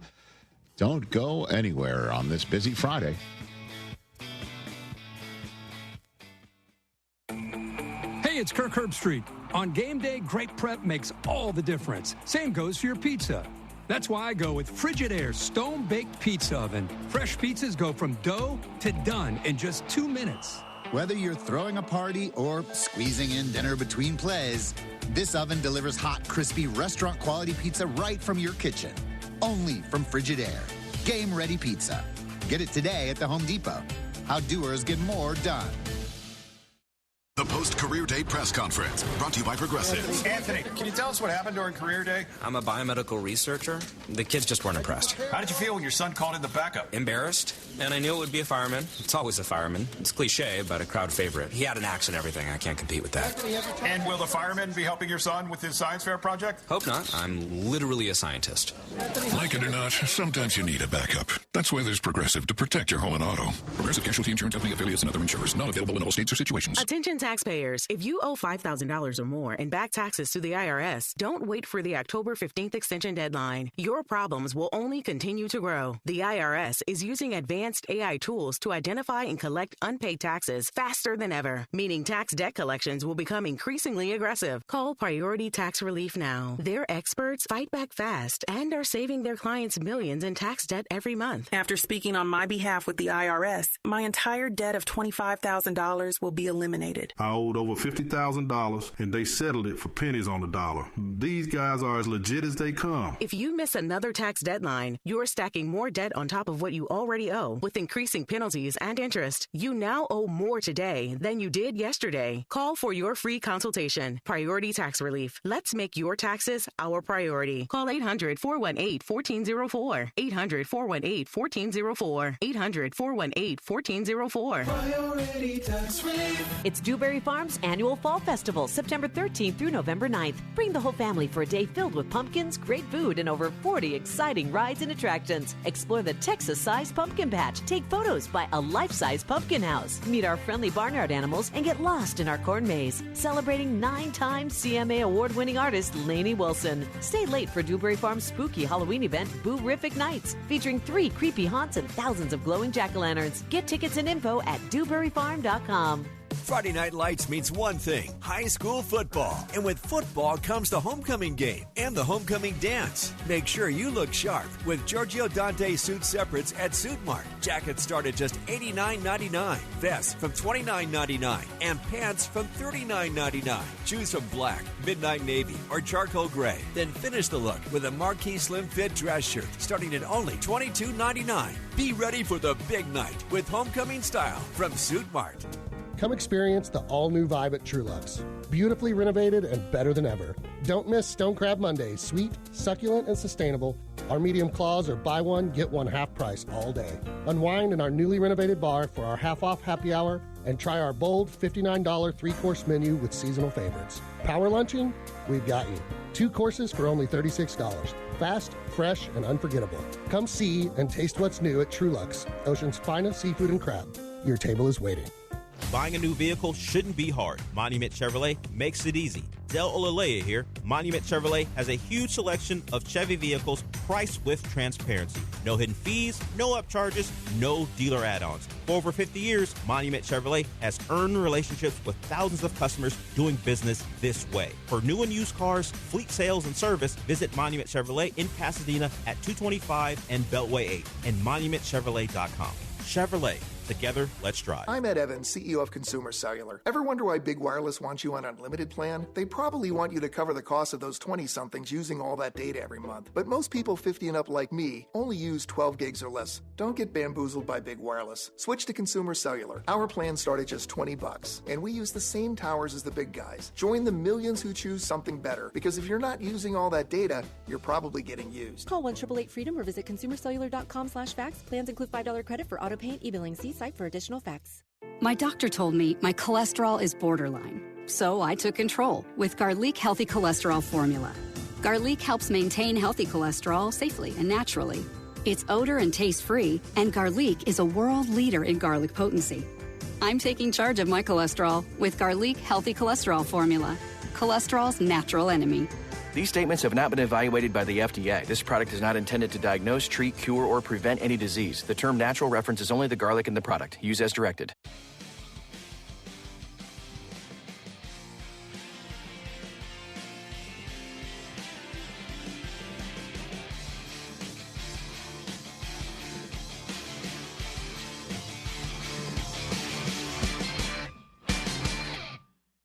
What is it that makes the all-new Hyundai Palisade Hybrid an incredible SUV? I'll tell you. There's a spacious interior that's comfy for the entire crew. There's a capability to go off-road. This is amazing. You can get up to 600-plus miles of range. I've never heard of that sort of number coming out of a hybrid or anything electric. The driver behind the wheel is just the cherry on top. The all-new Hyundai Palisade Hybrid. So much more than just another SUV. Visit HyundaiUSA.com or call 562-314-4603 for more details. That's 562-314-4603 for more details. How would you answer your what's more likely? Number of strikeouts for Ohtani or catches for Jamar Chase? I mean, I got to stick with my bid here. I got to go Ohtani strikeouts. TJ? Well, he's going to pitch about, 4 or 5 innings? I don't know. He's been going 6 or 7. I don't know. He went 6 for the first time. How about that? Now let's change up the question. Okay. Number of innings for Ohtani compared to Jamar Chase catches. Number of innings pitched for Ohtani. Which is more? I got to stick with the unicorn. I got to stick with the Shohei. Dude. Again, just in advance of this, is everybody out there aware of what we're going to see over the weekend? Is everyone, because talking about Ohtani? Yes, we take it for complete granted. Well, did anyone watch any of the games against the Reds? His home runs haven't even landed yet, and now he's going to pitch. I'm just again pointing out for everyone that for years we're like, when he's toiling away in Anaheim, what will it look like when we see him in the postseason for the first time? Well, last year he was kind of banged up. Yeah. Right? Now we're seeing him in the full postseason. Full. Like he's healthy, coming off of a great regular season, like last year. He's healthy.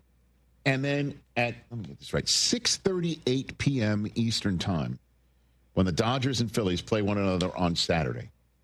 So maybe, depending on how the Dodgers do, somewhere around 7 o'clock Saturday night, maybe you get yourself to a television set. It's going to be on the Turner family of networks. Because Shohei Ohtani is going to take the mound in a playoff baseball game in which he will have just hit leadoff, right? Mm-hmm. So you tune in at 6:38 and you watch him, I guess, bow to the other dugout, get in the batter's box, maybe go and yard, do whatever. Yeah. Maybe give himself a lead. Yeah. That's possible, right? Yeah. Yep. That's what's going to happen on Saturday night. What's up. That's what's up. Correct? Correct. We're going to see this in a playoff baseball game. I don't know if anyone is fully comprehending what's happening. You got to let them know. We are doing that, right? Christopher Sanchez is pitching for Philly. Yeah, and he's no joke. He is not a joke. Right. Yeah. Part of the reason why the Phillies have got a week off. Yeah. I can't wait for it. Just amazing stuff. This is a dream. Well, 4 games Saturday. Let's go. That man's happy right now today. Yeah. Talk about that. That was Larry right around the 8th inning last night when Schlittler struck out his 12th Red Sox and strolled off the mound. What are you going to do? Because the Yankees start at 1. No, I know. No, they start at 4 o'clock. Where I'm going to be. 4 o'clock. Yeah, Eastern, we're gonna stroll out of the big house. All right, so you should be fine. No. I don't know. We're just going to go on campus. You should be fine. And we could potentially find a TV and watch the Yankees, or just, get back to the hotel in time for watching the end of it, and then go to dinner. But we will be celebrating a victory over the Wisconsin Badgers in the big house. That is what Cooper and I will do. Oh, baby. Wisconsin is not the usual Wisconsin. We will be on and all over the Badgers. That's going to be great for homecoming. Let's see what the eyes and double dip would pay out. Oh, okay. Put that one in there. 844-204-RICH number to dial. Whether you're watching us on Disney Plus, the ESPN app everywhere, or ESPN Radio, presented by Progressive Insurance. We'll take a break. Jeremy Piven is here. I believe he's a Bears fan, and we're a fan of his work. You got the Ari Gold book right there, right? Okay, you got that held up. Hold it up there. There it is. The gold standard. Fantastic. But he's here in support of his stand-up. Hey, fans. Welcome back to Fansville's Cheers and Tears. Oh. Okay, so everybody deals with losing, right? To a rival on a last-second field goal. Whatever, it's fine. I'm totally fine. But I cope with losing with an ice-cold Dr. Pepper. Those 23 flavors are so delicious. They totally wash away the pain of your college football team taking a big fat L. College football, it's a pepper thing.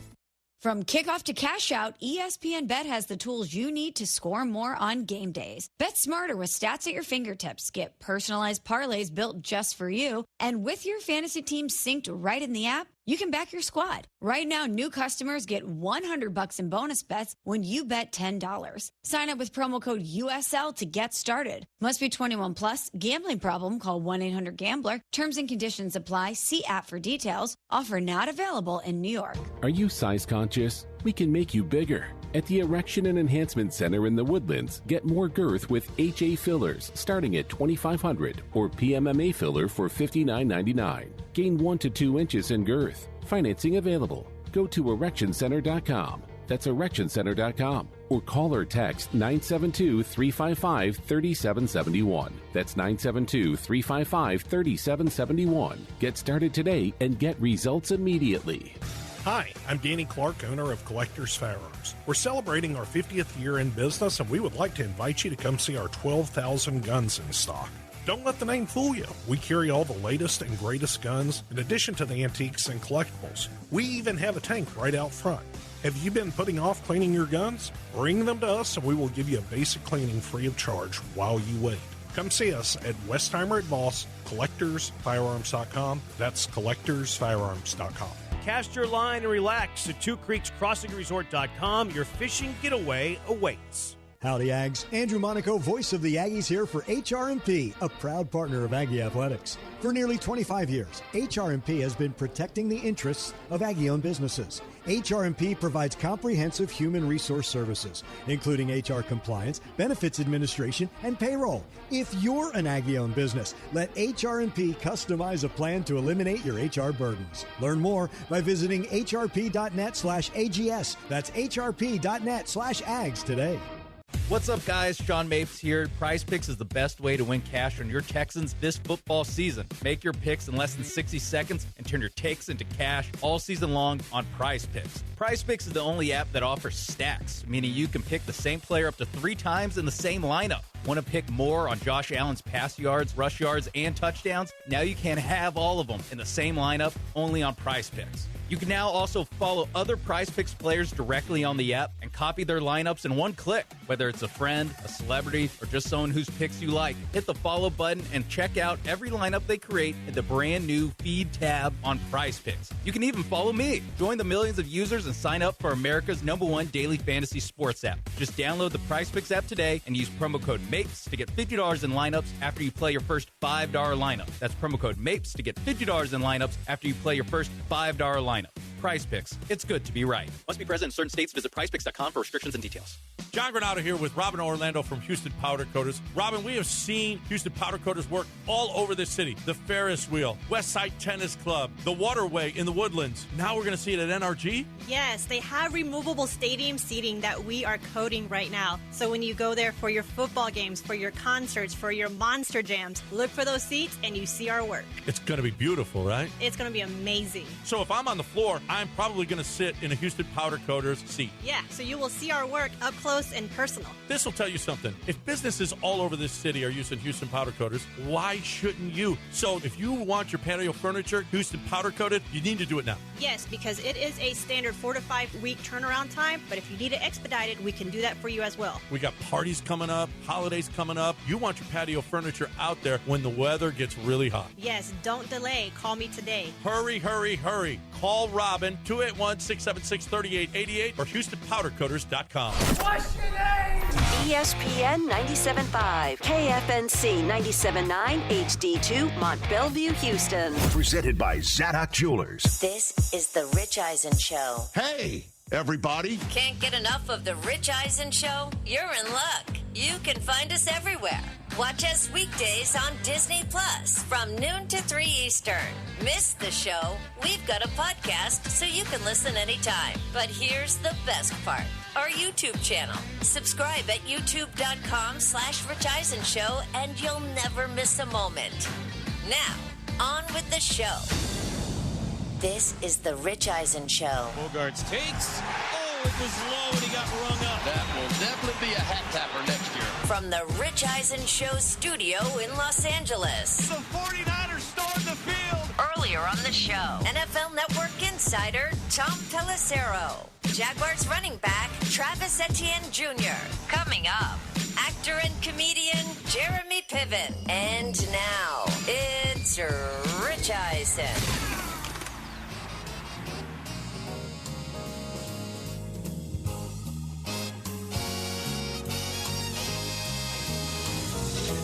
Hour number 3 of the Rich Eisen Show on this Friday is on the air. Week number 5 of the NFL season is already in the books, and so is the wild card round of Major League Baseball's playoffs. We've been discussing all of that over the first 2 hours of this show with all of us here, with Travis Etienne of the Jacksonville Jaguars, who's finishing up the 5th week of this season on Monday night against the Chiefs on ESPN. And also, we chatted with Tom Pelissero in the top of hour number 1. Since Tom's departure, Chuba Hubbard was ruled out of the Carolina Panthers game against the Miami Dolphins, so I immediately hopped online to see if I could pop Rico Dowdle onto my roster, and somebody's got Rico Dowdle on their team. Who would that possibly be who has Rico Dowdle on their fantasy team?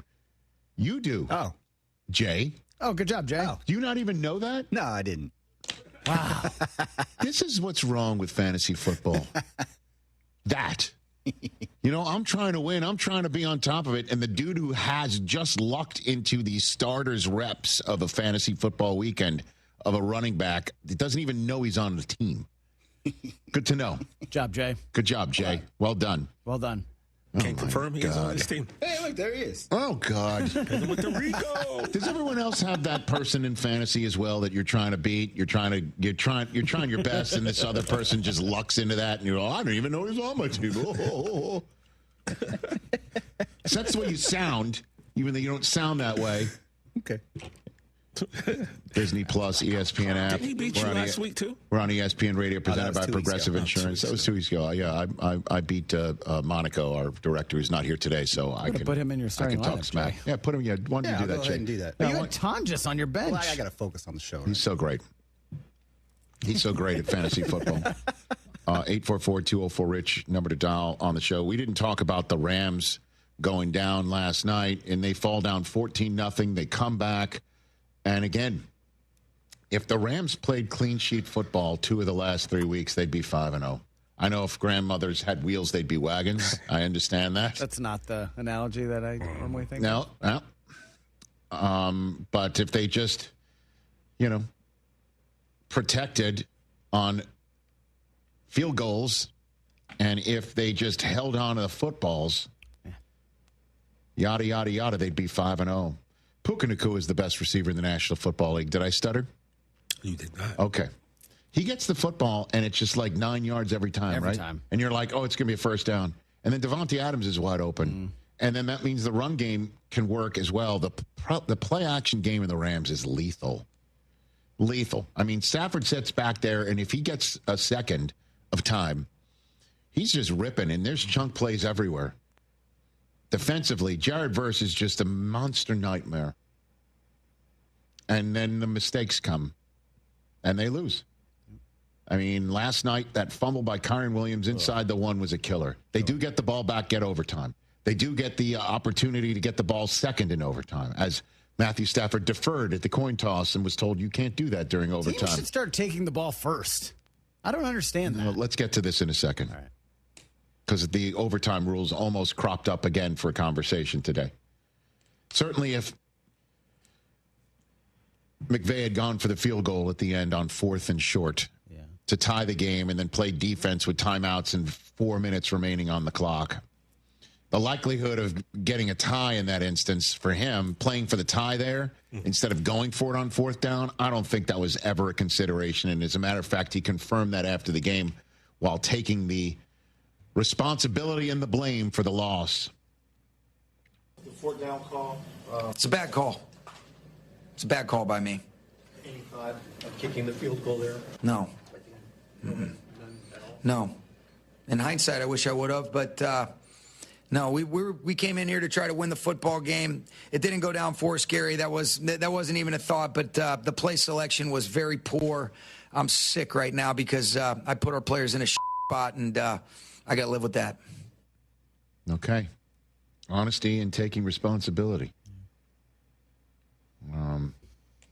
Tough to give Kyron the ball there when Stafford was so incredible in the second half and that drive in overtime. I know. But that's the sort of thing that they normally get that 1 yard done. They really do. I saw someone post about this as well. Really an argument as to why every team should have a tush-push play. Because that would obviously have given them the first down, and they'd probably go on to win the game. You got to choose somebody else, though, right? You got to find a tight end if you got somebody like Stafford. For sure. I mean, they have several of them. I mean, give the ball to Jared Verse. I doubt he's getting tackled for a loss on that play. The Rams' next games, they're going to be at Baltimore, which will still be banged up and starting Cooper Rush. And then I see them in London at Wembley against the Jaguars, and then a bye. Then they're home against New Orleans. And then they're on the next 2 games that are going to be very crucial about winning their division. Going to San Francisco and get this series tie instead of being swept. Get Seattle coming in. Take care of them in a home date.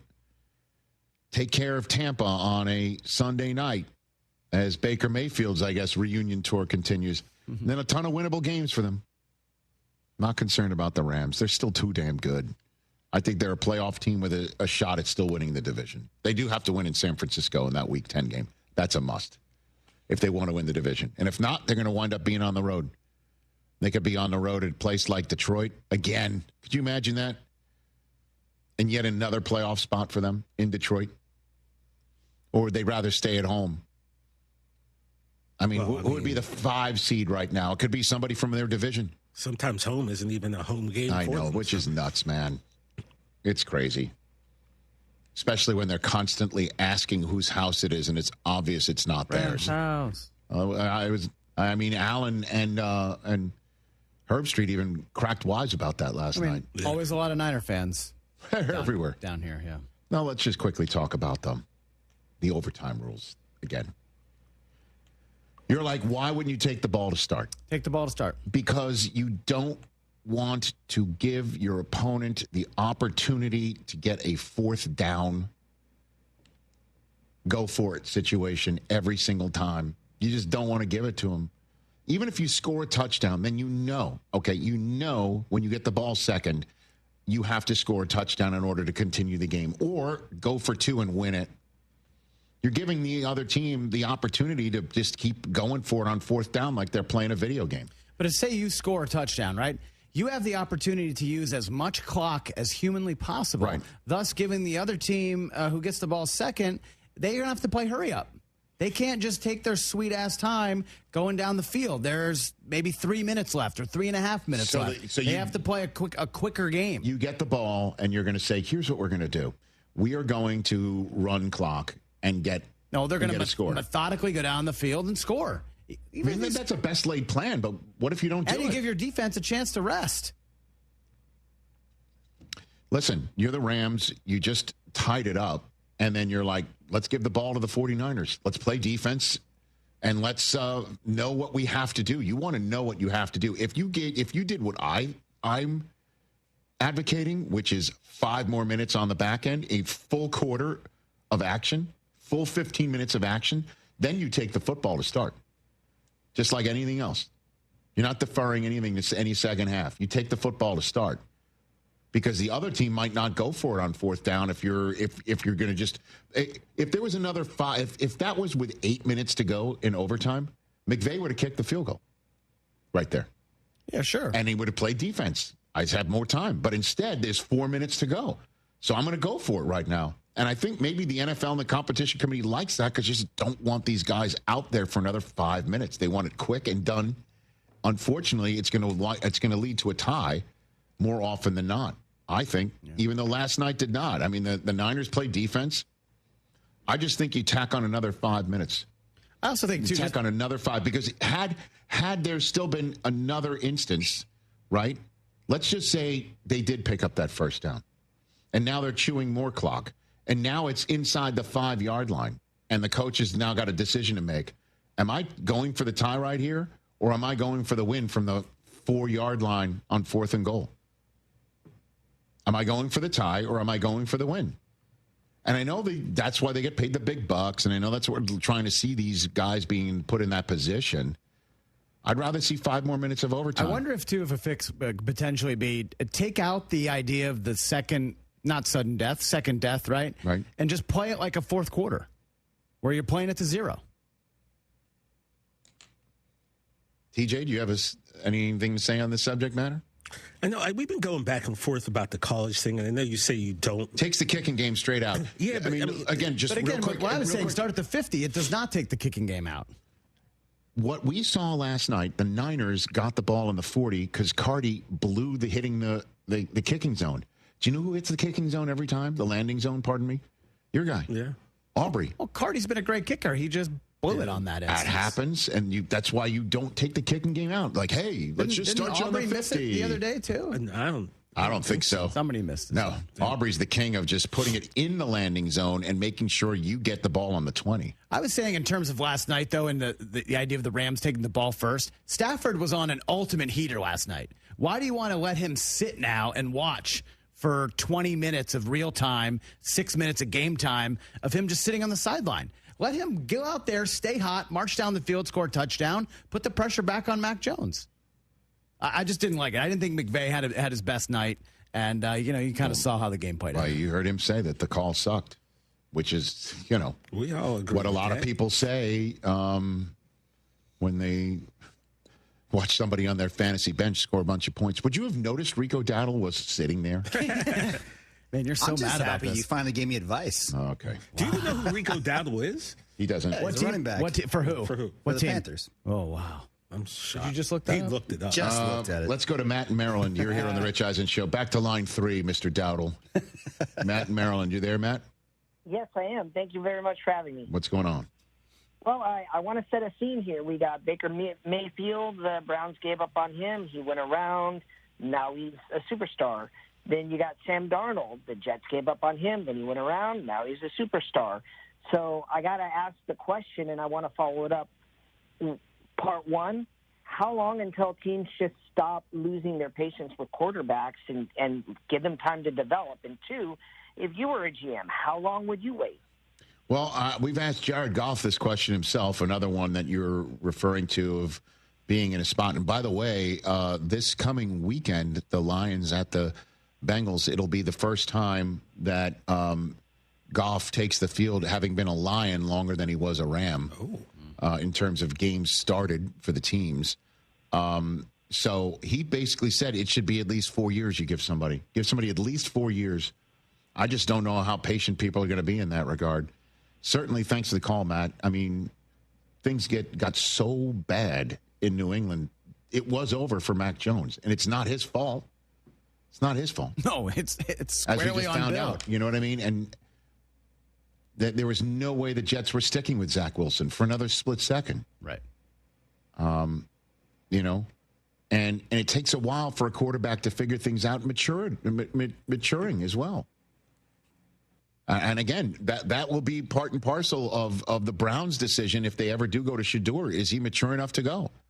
Which is why, you know, the miming stuff doesn't play well for him. Because that is a conversation that I'm sure one coach will bring up in the room at one point. You know, it's you never know. You just have to have a gut and a feel, and you have to go for it.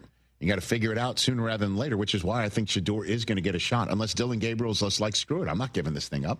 And we're talking about Dylan Gabriel being the Browns' savior and bringing the Browns quarterback for a long time to come. That could start and be born in London. Sort of like America. You know what I mean? Well, I mean, they had to go back to the United States but it started in London. Okay, very good. All right, very good. 844-204-RICH is the number to dial. I've got my top 5 list that'll reveal the other games that I'm looking forward to this weekend, see if they match up with yours. Jeremy Piven is here, everybody. We're going to bring him out, stroll down some good, fun television memory lane with him, talk a little bit of sports, and then get everyone else on with the rest of their weekend and their Friday. That's how we're rolling into this break here on the Rich Eisen Show on ESPN Radio, presented by Progressive Insurance, Disney Plus, and the ESPN app everywhere. Coach Saban here, and let me tell you, every second matters. Preparation is everything, and that's why I trust Kidde Smoke Alarms. And as North America's #1 home fire safety brand, they're built to respond over 25% faster to smoke detection. Kidde helps protect what matters the most. Find it at the Home Depot. How doers get more done. #1 claim based on total household installations as of December 2023. 29% faster average smoke detection based on internal testing of smoldering wood fires for Kidde 9th edition versus leading competitor 8th edition products. What is it that makes the all-new Hyundai Palisade hybrid an incredible SUV? Is it the spacious interior that's comfy for the whole crew? Or the capability to go off-road? Maybe it's up to 600-plus miles of range. Is it the driver behind the wheel? What if it's all of that and more? What is it then? The all-new Hyundai Palisade hybrid. So much more than just another SUV. Visit HyundaiUSA.com or call 562-314-4603 for more details. That's 562-314-4603. The 12th man lives here. Feels nice. Winning in this conference feels nice. Though you got to earn them. This is who we are. Go, baby! Touchdown, Aggies! Battling that they're getting better, and they got another big game next week. Join us Saturday. The Aggies host the Mississippi State Bulldogs. Our coverage begins at 5:30 on your home for Aggie football. Texas A&M versus Mississippi State, Saturday at 5:30 on ESPN 97.5 and 92.5. Attention taxpayers, if you owe $5,000 or more and back taxes to the IRS, don't wait for the October 15th extension deadline. Your problems will only continue to grow. The IRS is using advanced AI tools to identify and collect unpaid taxes faster than ever, meaning tax debt collections will become increasingly aggressive. Call Priority Tax Relief now. Their experts fight back fast and are saving their clients millions in tax debt every month. After speaking on my behalf with the IRS, my entire debt of $25,000 will be eliminated. I owed over $50,000 and they settled it for pennies on the dollar. These guys are as legit as they come. If you miss another tax deadline, you're stacking more debt on top of what you already owe with increasing penalties and interest. You now owe more today than you did yesterday. Call for your free consultation. Priority Tax Relief. Let's make your taxes our priority. Call 800-418-1404. 800-418-1404. 800-418-1404. Priority Tax Relief.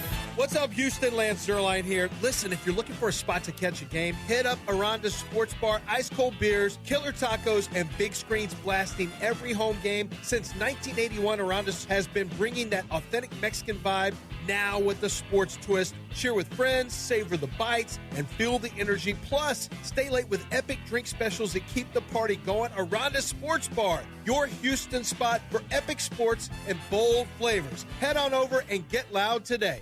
Hi, this is Harold Gunn. And this is Bill Olson. Texas Outdoor News is the longest-running, most award-winning outdoor radio show in the state for a lot of good reasons. We bring you the latest news and information about hunting and fishing across our great state and beyond. And our guests are who's who from industry, government, and the field. Texas Outdoor News is brought to you by Ford Trucks and your best in Texas Ford dealers. Join us Saturday mornings at 6, Sunday at 7 on ESPN 97.5. It's Dewberry Farm's annual Fall Festival, September 13th through November 9th. Bring the whole family for a day filled with pumpkins, great food, and over 40 exciting rides and attractions. Explore the Texas-sized pumpkin patch. Take photos by a life-size pumpkin house. Meet our friendly barnyard animals and get lost in our corn maze. Celebrating 9-time CMA award-winning artist Lainey Wilson. Stay late for Dewberry Farm's spooky Halloween event, Boo-rific Nights, featuring 3 creepy haunts and thousands of glowing jack-o'-lanterns. Get tickets and info at dewberryfarm.com. Hey, Lance Zerline here. Allstate Windows and Siding knows what matters to Houstonians. That's why they're dedicated to earning your trust and giving you great value and service. Allstate Windows and Siding offers top-quality products that protect your home from the toughest weather while saving you up to 40% on your energy bills. And right now, they're offering 30% off windows and $2,500 off of complete siding jobs. Call 832-204-1936 to take advantage today. Call for your estimate, 832-204-1936, or go to allstatewindowsandsiding.com. Football season is in full swing, and Underdog is the best place to get in on all the action. You can make picks and win money right now in Texas. You already know that Underdog is my favorite app, and playing on Underdog is so easy. Just pick whether your favorite players would go higher or lower on stats like rushing yards, receptions, touchdowns, and more. Get your picks right, and you can win up to 5,000 times your cash. So much to play, so much fun to be had, and so much money to win. Whether it's Monday Night Football, Thursday Night Football, or the full Sunday slate, Underdog is the place to be. Stroud higher or lower on passing yards. You know ball, prove it with your picks on Underdog. Download the app today, sign up with promo code KILLERB to score $100 in bonus funds or entries when you play your first $5. That's promo code KILLERB, KILLERB. Underdog. Make picks, win money. Must be 18 or older and present in Texas. Terms apply. See assets.underdogfantasy.com/web/play and get terms _DFS_.html for details. Concerned with your play, call 1-800-GAMBLER or visit ncpgambling.org.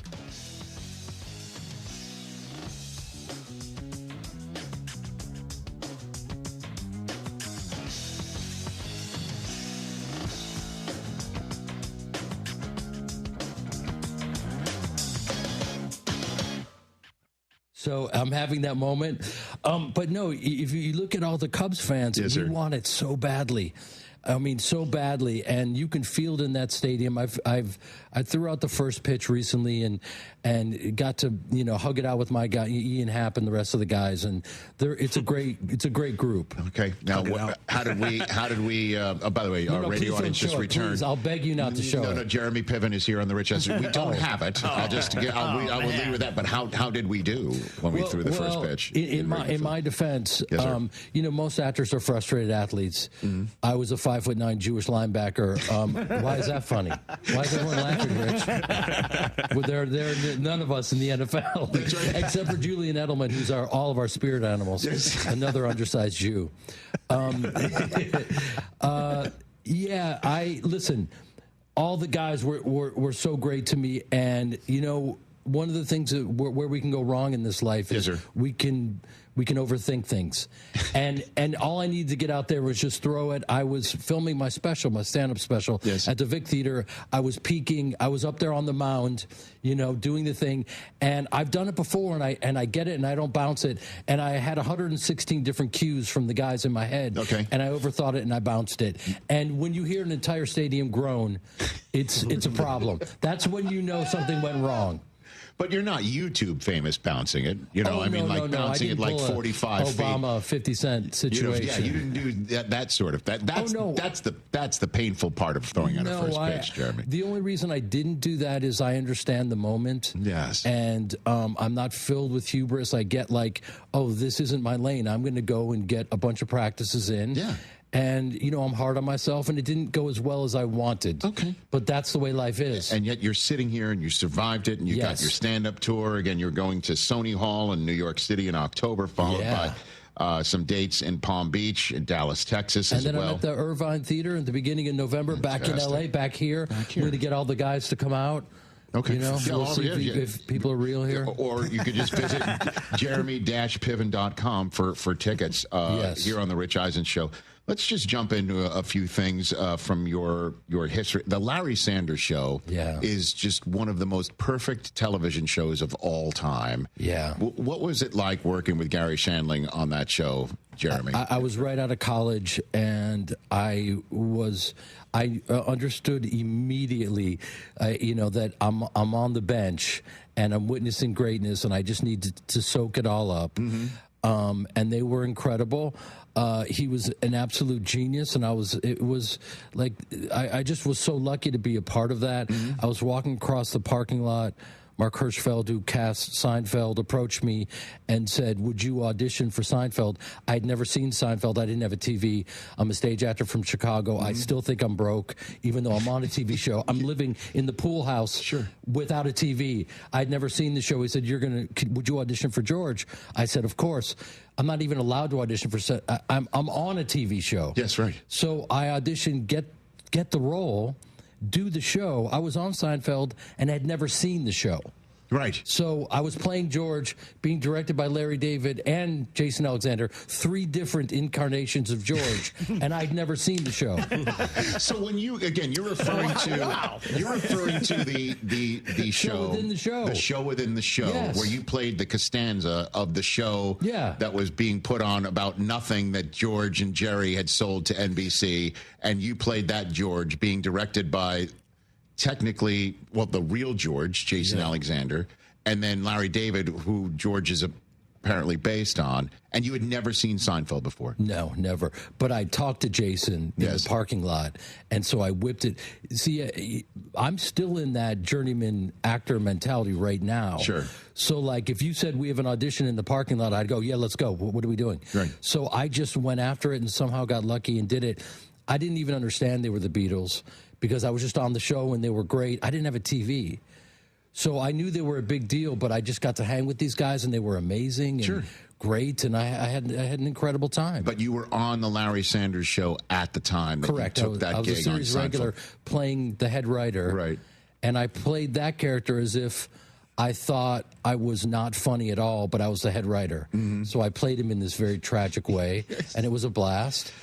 Who are some of the guest stars on Larry Sanders that you got to meet that were really like big for you? Because it was the real deal that was coming through as the guest stars on that show. Yeah, I mean, we had everyone, and you have to understand, I'm a huge sports fan, so we had Sugar Ray Leonard and a lot of people doing the show. And you have to understand, this kicked off original programming at HBO. Yes. So there are people doing the show who thought it was a talk show.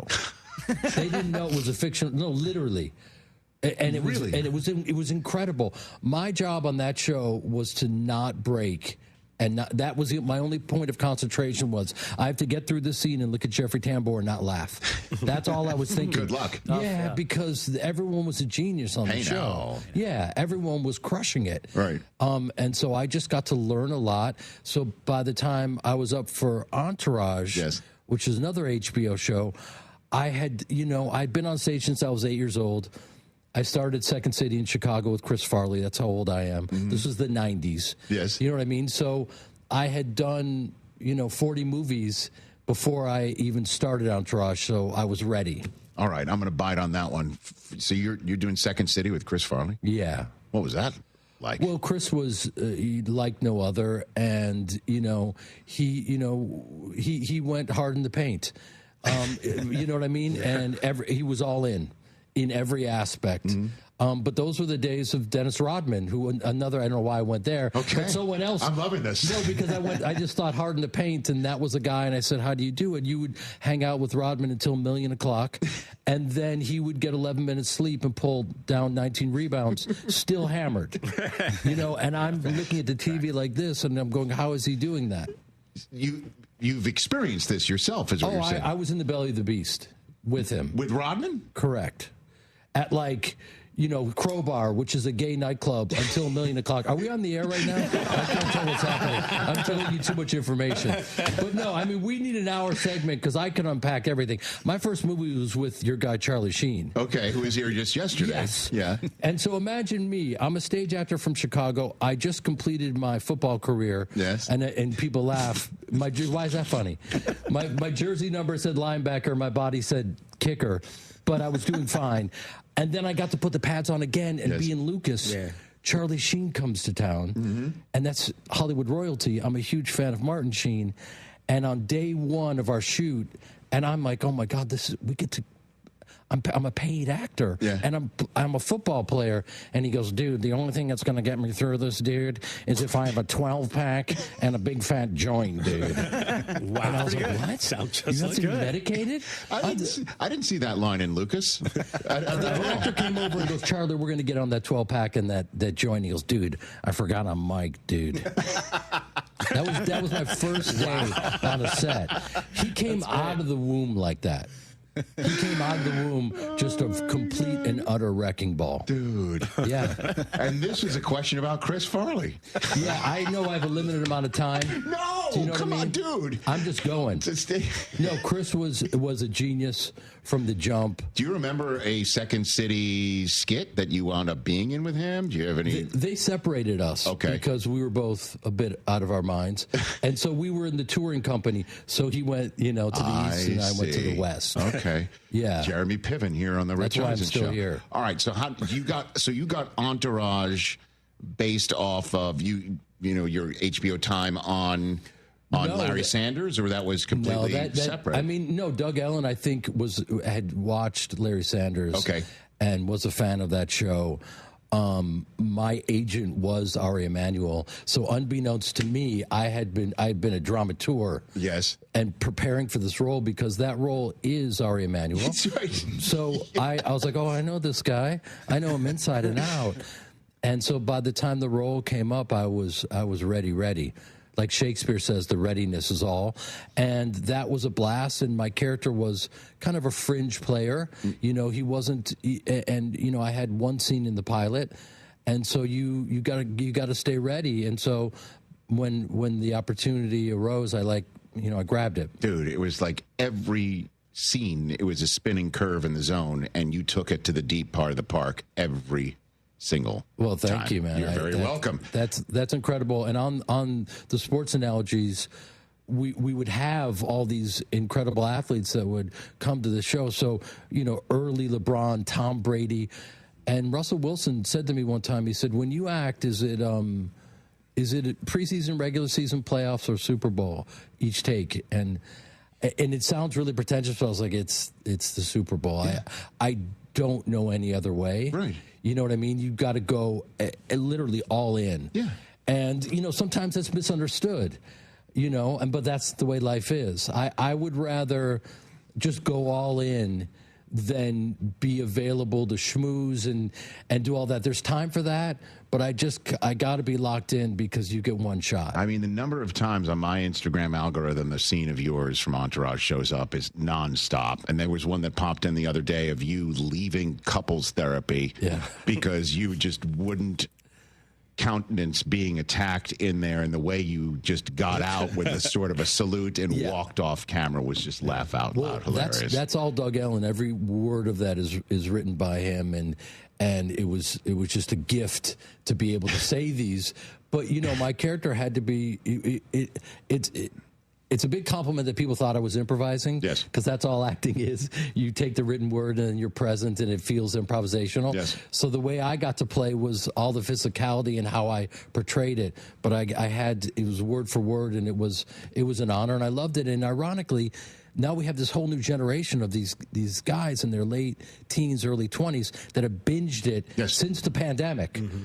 So there's a whole new audience for it. And they're out there rebooting everything but Entourage. No, literally, Saved by the Bell. There is no bell. No one's in school.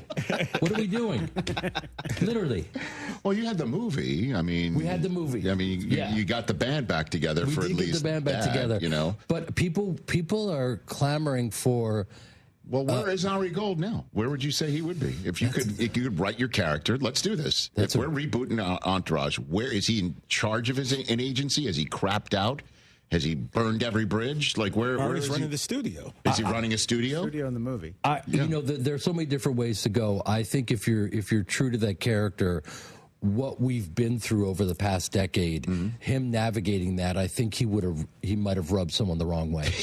You know what I mean? Maybe a little bit. So, you know what I mean? Blamed out.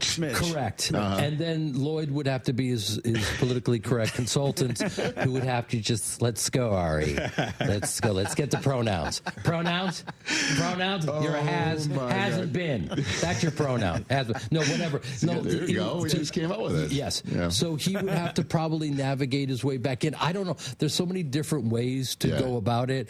And, you know, I got to work with Mike Tyson and guys and creatively get them into a place where they felt comfortable to do their best work. Yeah. So I think, you know, Ari Emanuel owns the UFC. He's running, a sports management company. Yeah. So I think we could just take, you know, a cue from reality, which is what we did anyway. Yeah. So I think he could be representing a lot of athletes, which would be really fun. Yeah.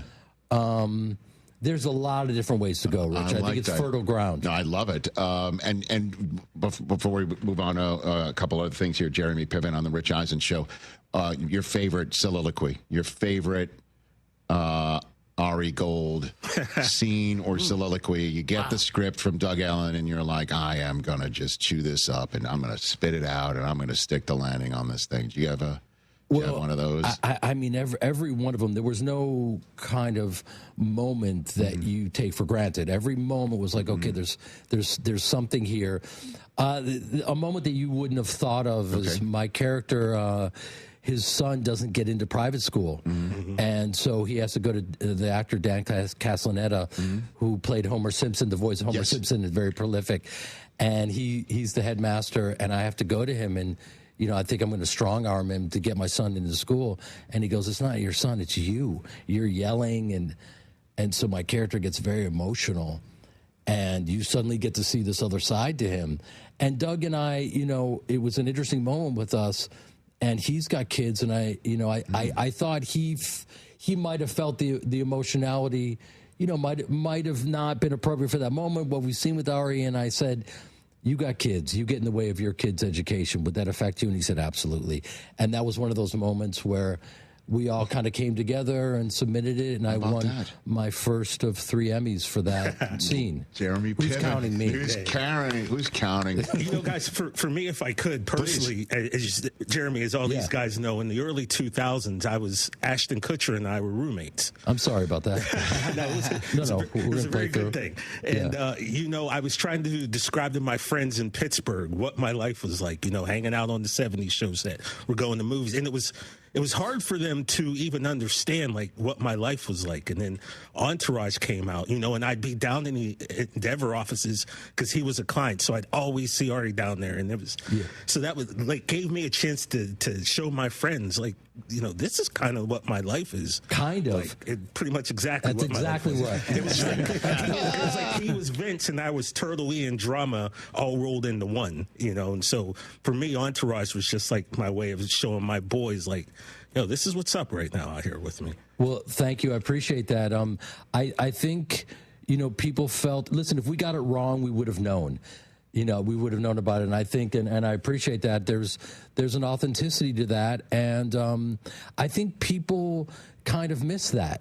You know, the #1 show last year on Netflix was the roast of Tom Brady. Yes. You know, and people really kind of dropped the gloves for that. And it was raunchy and funny. And I think people just need to laugh right now more than ever. And the sooner everyone gets that, the better for all of us. And that's why, again, you're going around the world and the country and on your stand-up tour, jeremy-piven.com for tickets on that. Before I let you go, one last one for you here. Heat with Robert De Niro. Yes. Okay. Walk me through that scene, working with Robert De Niro, that where you're the I'll doctor. walk you through a little bit before that. I'm again journeyman actor. I'm waiting to audition 1 hour, 2 hour, and it hit the 3 hour mark where you're sitting there. I've got one scene, and you're just running your lines. And I just kept saying to myself, if you hold it together, you get to post up against Michael Jordan. You know what I mean? Like, that's literally it. Yes. And so I held it together, and an actor broke. And he threw the casting assistant up against the wall. People started losing it because after a couple hours, you start to snap. I got in there. The great Michael Mann was there, and I auditioned for him and got lucky and got the role. And then you knew it would be playing with De Niro. Yes. Prior to auditioning for this role. Yes, that's why I said. That's why I said Michael Jordan. You understood. So, for me, being a Chicago actor and with a background in sketch comedy and whatnot, I'm ready. The moment there's a pause in the action, the director doesn't yell cut, I'm still going. And so I just start improvising with De Niro. And so that's how I have a career, is just kind of keeping it going. So now I'm improvising with De Niro and having the time of my life. And it was everything that you could ever imagine and more. And now they're doing the sequel. Yeah. Yes. So before we get to that, even, I mean, what made it that you ad-lib with De Niro? Do you remember? Like what actually made the movie? Like everything else I've ever done, if you look at Rush Hour, that entire scene was improvised. Just buttercream, crack skin, buttercream. What's below the waist? Mystery meat. Let's go in. Hey, sweetness. That's all improvised. I made $270 for that. Wow. For that role. Well done. Chris Tucker and Jackie Chan each made $20 million. That's why I'm bitter, guys. This is why I'm bitter. What made it into the De Niro scene was my daughter gave me that shirt. Everything I said, I just kept improvising. That was not scripted. No. Because you got your backstory, and so if they don't yell cut, you just keep talking. That's how. They don't say there are no small roles. Like there aren't. It's your job. It may be awkward for them. De Niro may be angry in the moment. Why is this kid still talking? But you know what I mean? You never know what's going to happen. And what did he say to you when the scene was over? I can't. We're live, so I can't say some of the things that. If you look at that scene, he's just dropping F-bombs on me. Yeah, right. And so that's how he went. That's how he plays. And he's the GOAT. And he is. You can do one of two things. You can either freeze up, or you can just let it go. Nerves are an energy, and then you just start playing. That daughter gave me. Yeah. I love it because that's a line that I remember from the movie. Primitive War is available today on VOD, starring this man, Jeremy Piven, also going to New York, back here in Los Angeles. The Vic Theater in Chicago back in June was a stand-up special that's coming soon to a television set near you, the Palm Beach Improv, and then see him in Dallas next year as well. Jeremy-Piven.com for tickets. Thanks for coming on, brother. Thank you for having me. We just scratched the surface. You guys. Yes. Best of luck. Well, may more W's be flown. Yes. In Wrigley Field, if not in Milwaukee. We're up the toll road. It's significant. I don't know if they'll have me back because last time I did the 7th inning stretch, they said, do your signature catch. There we go. Wait a minute. Look at this. Look at that. Okay. Okay, we're doing something there. No, I mean I mean the ball is getting your, like, are you running through a curve? Are you spinning this? Like, what are you doing? I look at that. That's not bad. It was. You're rocking back. Listen, I need to make it back to Wrigley. I need to right the wrongs. Let's go. I don't know if the footwear was a great choice. I mean, you don't have any socks. You have any socks on underneath there? I've got some socks, okay, man. good. I'm a bit of a slave to fashion, Rich. I'm not going to lie to you. I wanted the ankles. I wanted the ankles showing. They give you a jersey? I think that's what. Isn't that? Are you quoting Aroldis Chapman now? Just kidding. Well, I am like a Cuban baseball player in the way that I'm in total denial of my age. You know what I mean? How old is he? Wait, he's been playing for 40 years. He's been playing a long time. He's got like 6% body fat. Funny. He's built like Ray Lewis. How terrifying would that be? Yeah. And it comes at 104 miles an hour or something like that. But he's got some time off. Let's go, Yankees. Ladies and gentlemen, Jeremy Piven with a mic drop, everybody. There we go. At Jeremy Piven on Instagram. And again, Jeremy-Piven.com for tickets to see this man as you see him on the screen. Back on the Rich Eisen Show to wrap this up in a second. Sir.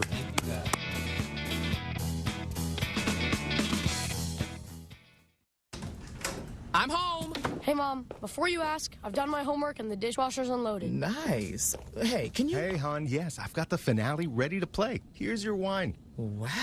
Isn't it nice not having to ask? We think so. That's why if there's a network interruption, AT&T will proactively credit you for a full day of service. Guaranteed. Credit for fiber downtime lasting 20 minutes or more, or for wireless downtime lasting 60 minutes or more caused by a single incident impacting 10 or more towers. Restrictions and exclusions apply. See att.com/guarantee for details.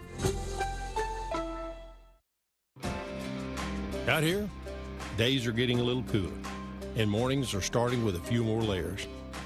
It's the season for more time at the grill, more feed for your animals. Heaters burn late into the night, and the woods start calling your name. We appreciate hard-working hands, shared moments, and love for our land. That's why season after season, we're here for your life out here. Tractor Supply.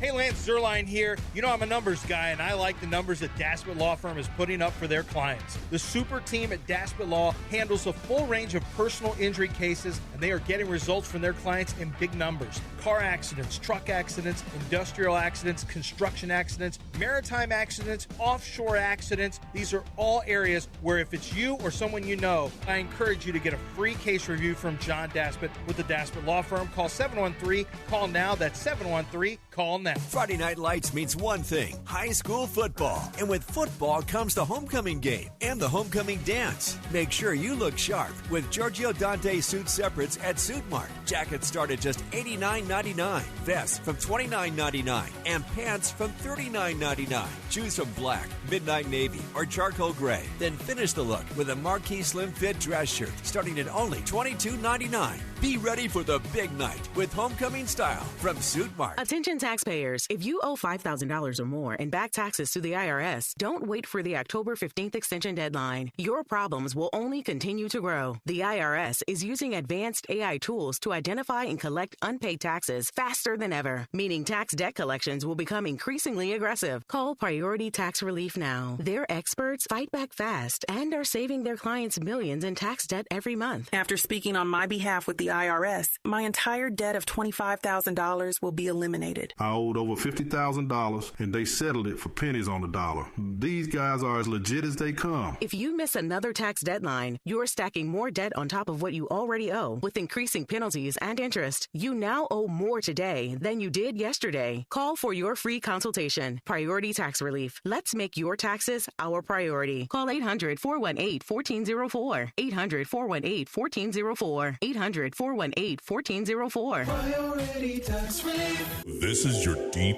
inner voice. Exit 18th. Take the 18th Street exit. Exit 18th. Yanni Damaris here. If you're sitting anywhere on the 610 loop, stuck in traffic, exit 18th Street and grab a cold drink at Damaris Barbecue. We'd love to have you, and you'd love being here. We've got a full bar, beer, wine, liquor, and frozen drinks. And you can even be a family hero by taking home some delicious dinner. You heard me. 18th Street. Exit 18th. And get to Damaris Barbecue. Actual price will depend on product and subscription plan. Featured products are compounded drug products, which the FDA does not approve or verify for safety, effectiveness, or quality. Prescription products require an online consultation with a healthcare provider who will determine if appropriate. See website for details, restrictions, and important safety information. Want a boost in and out of the bedroom? Hims has you covered. Introducing a new 2-in-1 approach to level up your game. Tadalafil for better bedroom performance and zinc for testosterone support. Put it all together and you've got what you need to turn things all the way up. Getting started is simple. Just go to hims.com/joy to start your free online visit. Through Hims, you can access ED treatments including pills, chews, and more. 100% online. No office visits, no pharmacy lines. Just fill out a simple intake form and a licensed medical provider will determine if treatment's right for you. If prescribed, it ships free and discreetly to your door. Find affordable treatment options at up to 95% less than brand names at hims.com/joy. That's hims.com/joy, HIMS.com/JOY. Jeremy Branham here. You've heard me talk about Pro Dunk Hoops and their drill-powered lightning adjust system that lets you raise and lower your goal in seconds. It's 10 times faster with zero effort. Right now, with your new Pro Dunk basketball goal, you can get the lightning adjust system for free. That's a $249 $1,000 savings. But you have to call. You won't find this offer on the website, so call ProDunk at 281-351-9822 and mention ESPN. That's 281-351-9822.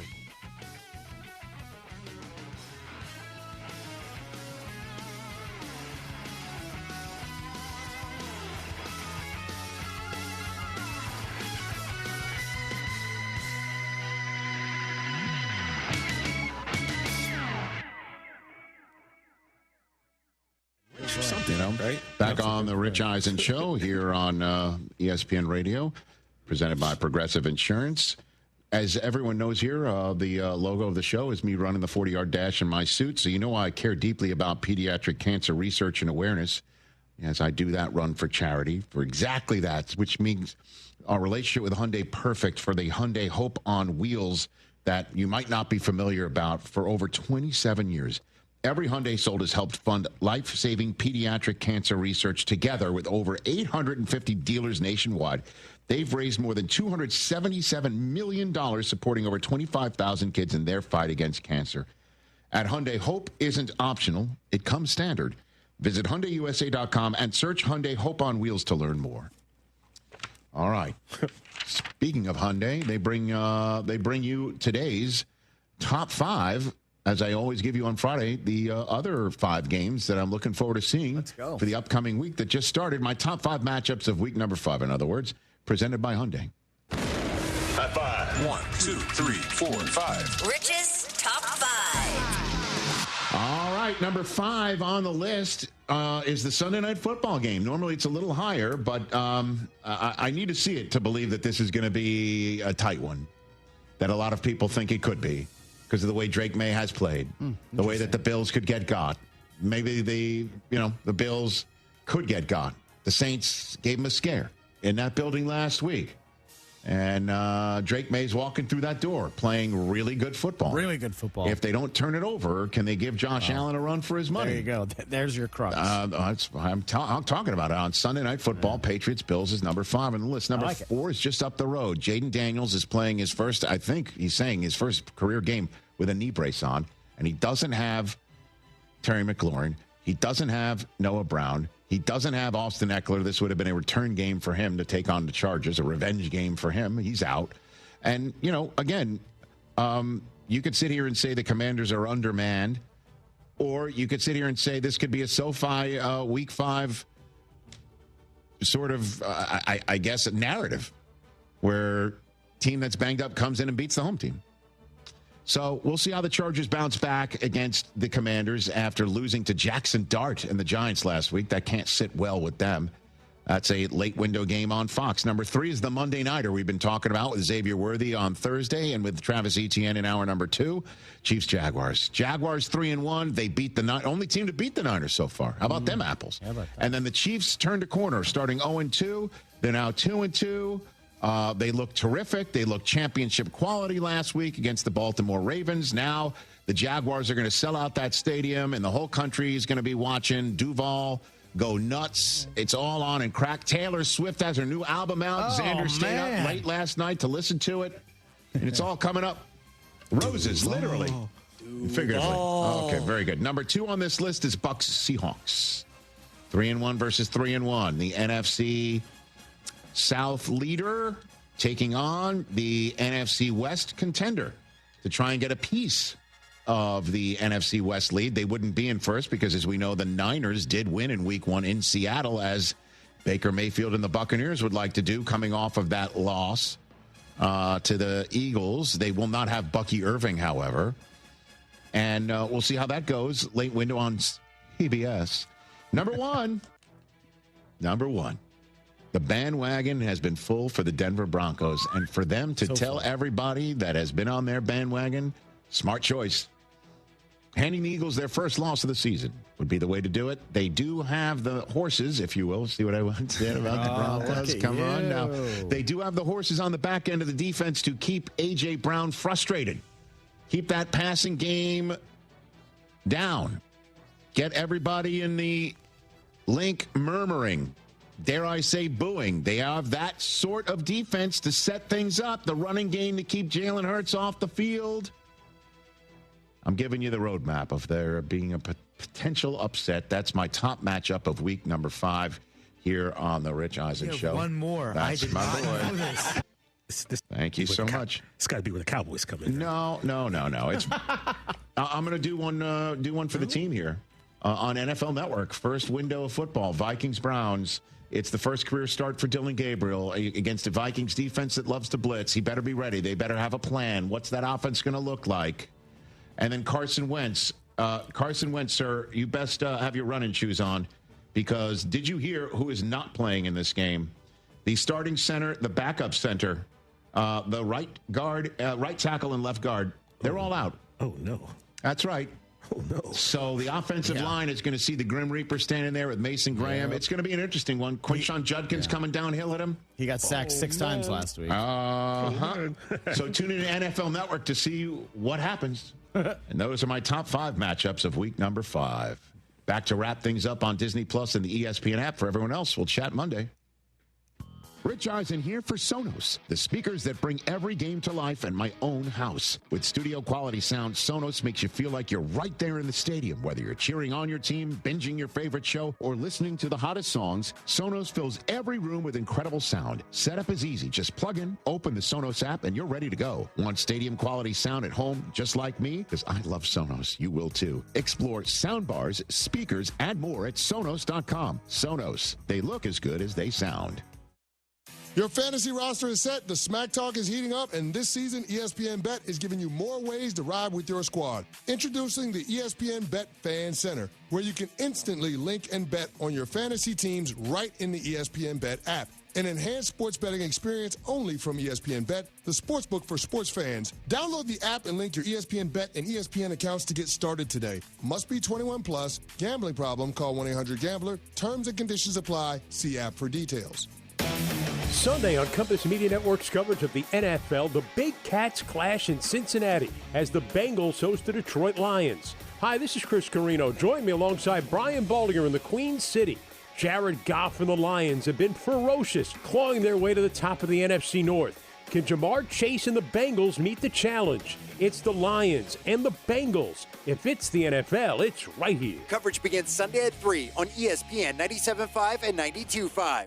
Football season is in full swing, and Underdog is the best place to get in on all the action. You can make picks and win money right now in Texas. You already know that Underdog is my favorite app, and playing on Underdog is so easy. Just pick whether your favorite players would go higher or lower on stats like rushing yards, receptions, touchdowns, and more. Get your picks right, and you can win up to 5,000 times your cash. So much to play, so much fun to be had, and so much money to win. Whether it's Monday Night Football, Thursday Night Football, or the full Sunday slate, Underdog is the place to be. Stroud higher or lower on passing yards. You know ball, prove it with your picks on Underdog. Download the app today, sign up with promo code KILLERB to score $100 in bonus funds or entries when you play your first $5. That's promo code KILLERB, KILLERB. Underdog. Make picks, win money. Must be 18 or older and present in Texas. Terms apply. See assets.underdogfantasy.com/web/play and get terms _DFS_.html for details. Concerned with your play, call 1-800-GAMBLER or visit ncpgambling.org. Your go-to source for all things Houston Texans is Swarmcast with Will Kunkel and Joe George. Listen Thursday nights at 6 on ESPN 97.5 and 92.5 or on our YouTube channel, ESPN Houston. Brought to you by Blue Star Tequila. Smooth and always game ready. Buying a new vehicle shouldn't be hard. Monument Chevrolet makes it easy. Random here. Monument Chevrolet has a huge selection of Chevy vehicles priced with transparency. No hidden fees, no upcharges, no dealer add-ons. For over 50 years, Monument Chevrolet has earned relationships with thousands of customers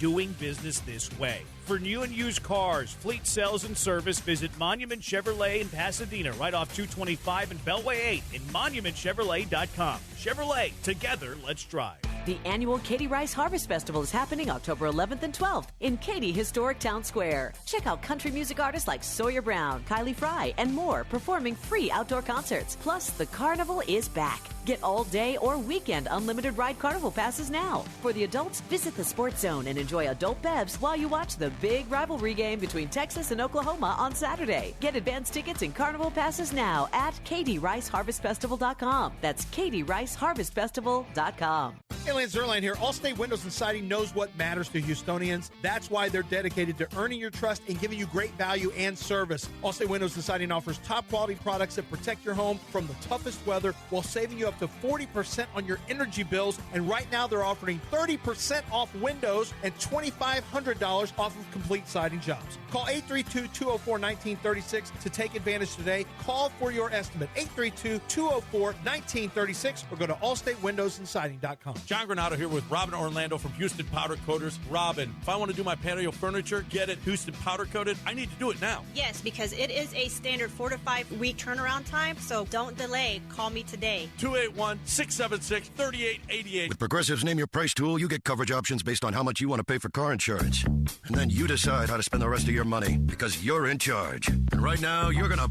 pay for groceries. But you decide what groceries. Just keep in mind you're running out of dishwashing soap. But you decide if you're going to buy that soap. It's just those dishes won't clean themselves, will they?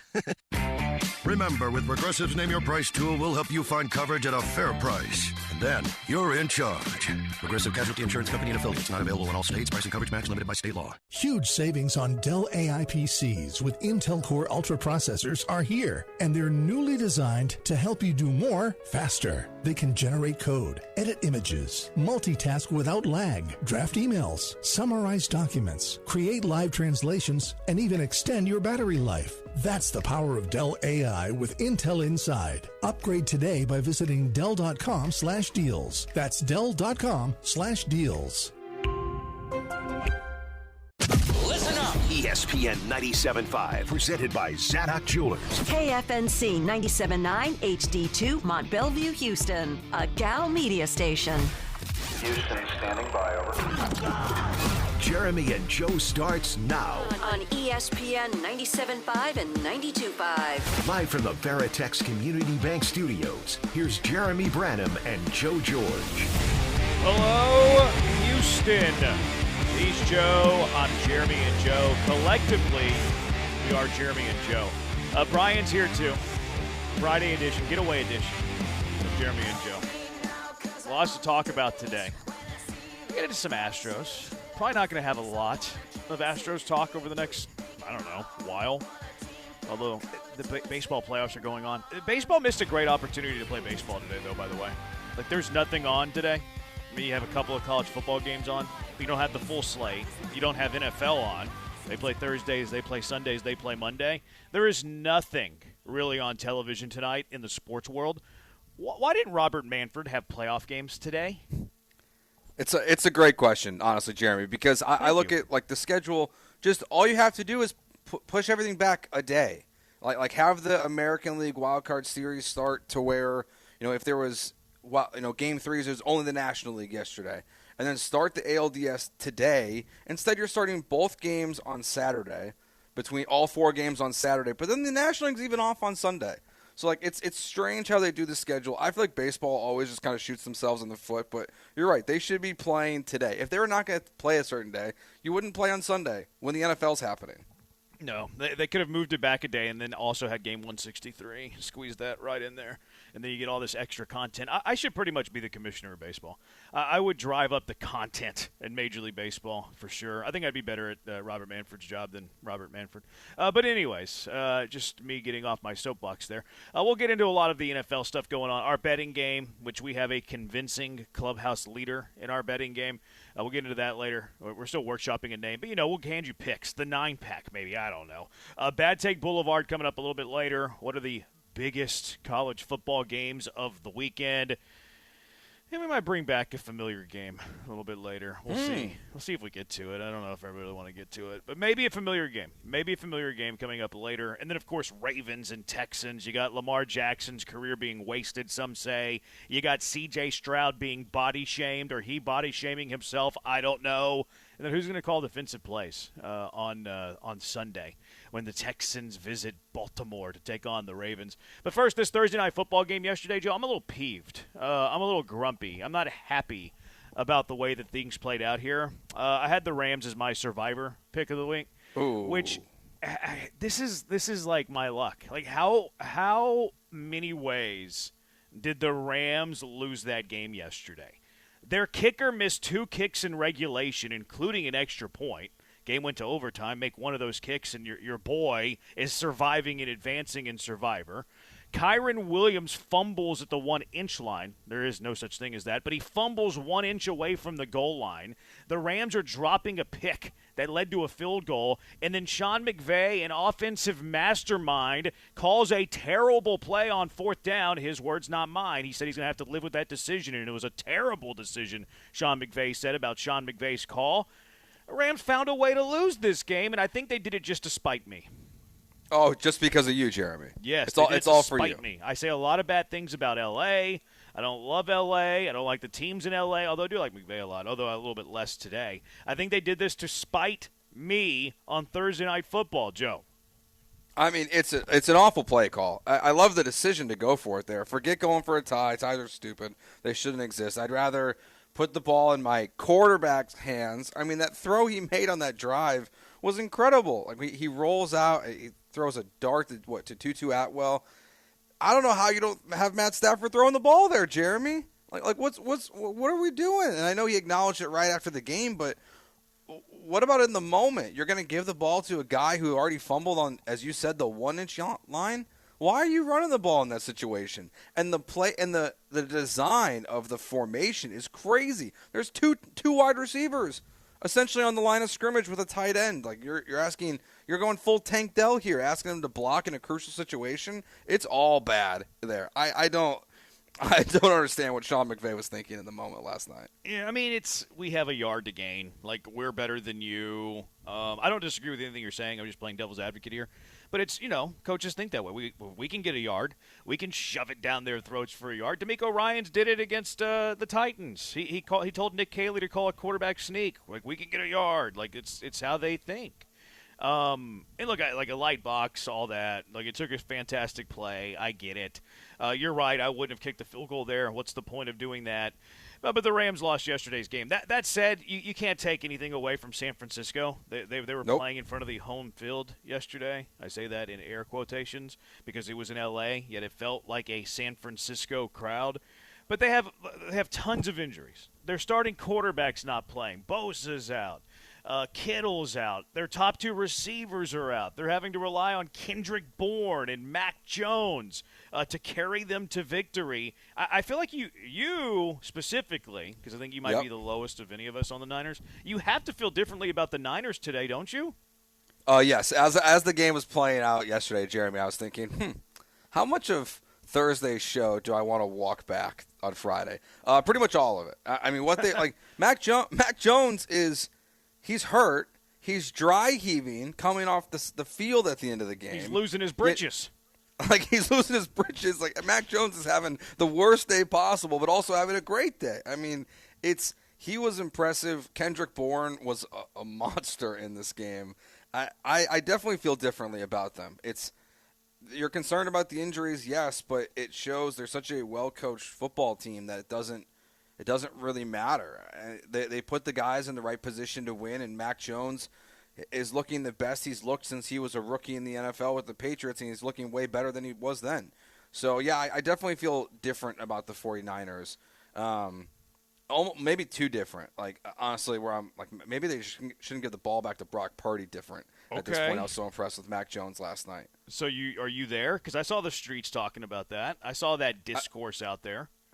I'm not fully there, but I'm close. Like I want to see, I want to see if Mac Jones will get the opportunity.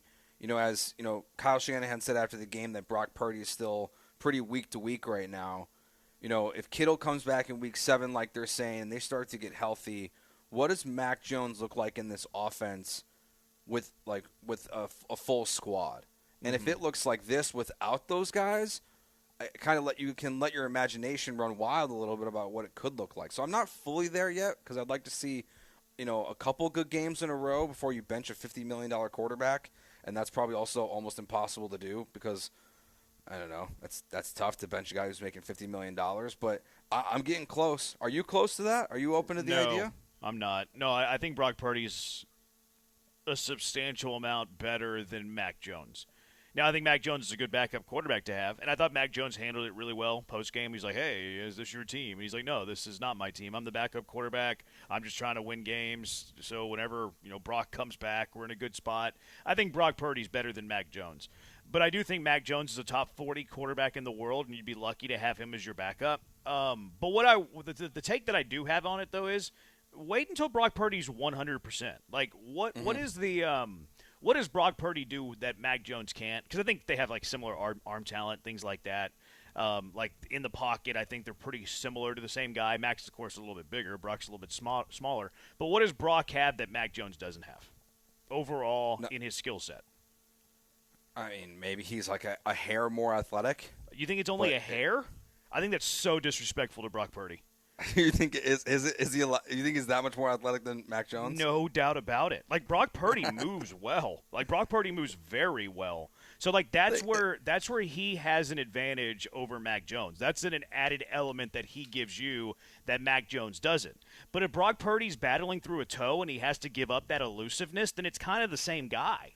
So that's where I'm at with the whole Brock Purdy, Mac Jones conversation. It's Mac Jones isn't QB1 in San Francisco. But Brock Purdy, don't play through a toe injury where you can't move. Because whenever you're playing through a toe injury and you can't move, we already have that guy. We already have that guy that's you without being able to run around. So Brock Purdy, you go get 100%. Whenever you get your mobility back, whenever you can drive on that plant foot, that right toe, that's whenever you come back. I think that's what Mac Jones gets the San Francisco 49ers the luxury of, that your starting quarterback who has mobility doesn't have to play through an injury that limits his mobility. So I would just baby Brock Purdy back and make sure he's 100% before he's playing through injury. That to me is what Mac Jones does for me. Yeah, I think that makes a lot of sense because it's all you can do is make it worse. And if you're not a full believer in Mac Jones, like let's say at some point he isn't the quarterback that he showed us last night, you're going to want Brock Purdy back. You probably want him back anyways, even though I'm not as high on him as I think a lot of other people. But you probably do want him in the long-term thing. There's no point in rushing a quarterback back. Like if you have it's almost the polar opposite situation. I guess it is the polar opposite situation of what the Ravens are going through right now.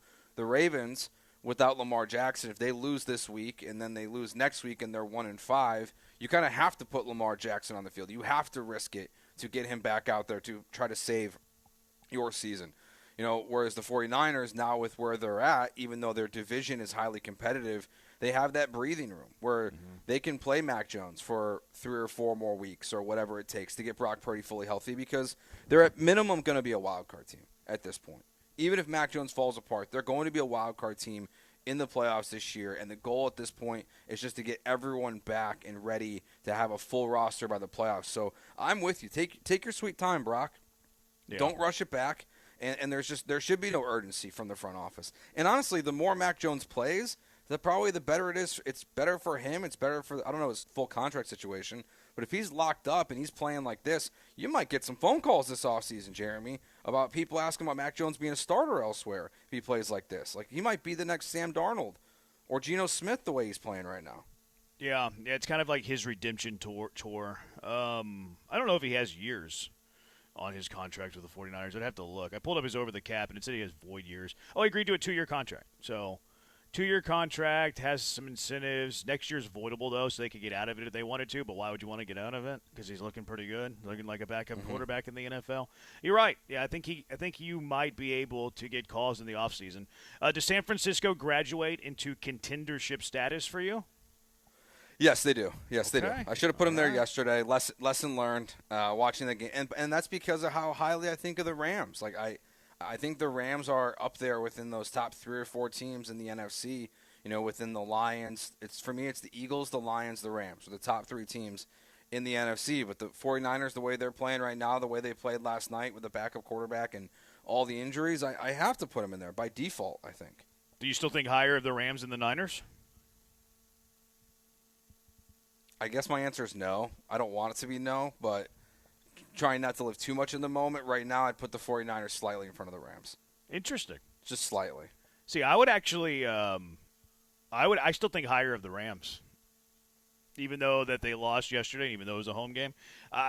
I think the Rams beat the Rams more than the Niners beat the Rams. Not to discredit San Francisco and take anything away from San Francisco, but you fumbled the ball twice, once an inch away from the goal line. You dropped an interception, maybe even 2. Your kicker missed 2 kicks in regulation of an overtime game, and you were still driving with a chance to win it, and then you made a bad call on 4th and 1. I still think higher of L.A. than I do San Fran, while also not trying to talk down on San Fran. I know it's impossible to do because you're saying the Rams are better than the Niners, but that's actually what I believe. Puka Nacua, again, 10 catches, 85 yards. He's the first player in NFL history, Joe George, to have 50 catches through the first 5 games of the season. His pace right now is at 170 reception pace. Not to be on pace guy, but that's insane. I think the record was 49 catches, and it was Cooper Kupp I saw last night through 5 games, so he passed that. Another former Matt Stafford guy. I mean, Matt Stafford just makes he's gotten lucky with receivers, but he's also done some amazing work from Megatron to Cooper Kupp to now Puka Nacua. Yeah, the conversation we had, I think it was earlier this week about where he ranks in terms of the top receivers in the NFL. He is easily in that top 4 conversation for me. I know you guys had him top 3. I might be ready to also admit I'm very wrong about him in front of CD or behind CD Lamb. What he does, because he does it. What impresses me is just how he does it everywhere. He's not a one-trick pony. Not that CD Lamb or these top 5 guys always are. They can do it in a little bit every way. But Puka is just he's a mercenary. It feels like when he's on the field. You need something from him, it's there. And the thing with the Rams too last night though is the Tutu Atwell play at the end of the game. He was also the guy who caught the big pass for a touchdown the previous week that they needed. He brings on just such a dynamic on the opposite side of Puka, just even though it's in very small doses. Yeah. But he's a big play guy too. He's very, very good. Yeah, I like Whittington a little bit too, even though Al Michaels was calling him Whittingham over and over again. I got Whittingham. He was calling Jordan Whittington Whittingham so much that I started to doubt myself. I was like, am I the idiot? Am I the one can't tell you how crazy here? That drove me last night. I was convinced that I was losing my mind. I was certainly Al Michaels isn't wrong. He's got a spotting board right in front of him. Certainly they would correct him if he did it more than once. He said it 3 or 4 times in about a 30-second span where I thought I was the idiot. No, it was Al Michaels. Al Michaels and Kirk Herbstreit, by the way, are my least favorite big-time crew. The top broadcasting team for a network, and I know it's a little different because it's Amazon Prime and it's Thursday and they don't get playoff games. I love Al Michaels. He's lost the fastball. We've been saying it for years. And, I like Kirk Herbstreit on college games, no matter how pretentious he is, because I think he's super pretentious. I love him in college games. I can't take him seriously in the NFL for some reason. I don't think he okay. You do a lot of work, Jeremy, right? At some point, but there has to be some level of prep that gets missed here. I mean, when you got 2 kids playing either college ball or high school ball still, you're doing game day, you're doing a game on Saturday, you're doing a game on Thursday. I don't enjoy it. I thought it was a weird hire when it first happened. That's the guy you're going to put on Amazon Prime as a college football voice. That's the path you're going to take. I mean, I guess of the big crews, they're definitely my least favorite. But to be honest with you, they're not that much far ahead of the Texans' number 1 crew was Spiro and Archuleta. See, I don't consider that a top crew. No, I know, but I'm just saying, I don't think they're that much better than those guys. They're better, but they're not a big time crew. It doesn't feel that way at all. I don't. I'm with you. It drives me nuts hearing these guys, whether it's Al Michaels last night, Carl Ravitch doing baseball games, so bad. that make these major mistakes, and it's just you have a roster in front of you. Yeah. How do you constantly get people's names wrong? I don't know what it is. So the most receptions in a single season is Michael Thomas at 149. Does Puka break it? And what's he at now? 51. 51? 52 through 5 weeks. I mean, he's literally on over 170 catch pace. That's literal. I think I'm gonna say yes. Yeah. I think my if he stays yes. healthy, it'd be a miracle if he doesn't. If he plays in all 17 games at this point, it'd be a miracle if he doesn't break that record. It's insane. Yeah. It's crazy. It's officially official. Lamar Jackson has been ruled out by the Baltimore Ravens, so he will not play. They have a lot of guys that are out. Roquan Smith out. Kyle Hamilton questionable. This is on top of all the other injuries they already have. So there is that. 713-780-ESPN. Plenty to get to today. Little Bad Take Boulevard. Matt Burke, is he going to call plays again? Who knows? Probably a little Will-a-bits. The fix. The fix for the junkies. The betting game that we like to play. Top college games. Lots to get to. It's going to be a jam-packed show. 713-780-ESPN. You can find us on TikTok. He's at Joe George Radio. I'm at Jeremy Branham. We are at ESPN 97.5. YouTube at ESPN Houston. On Twitter, you can watch along ESPN 975. Joe's at Joe George Radio. Brian's at Sacked by BMAC. I'm at Jeremy Branham. When we come back, are the Ravens wasting Lamar Jackson's career? 713-780-3776. Jeremy and Joe, ESPN 97.5, ESPN 92.5.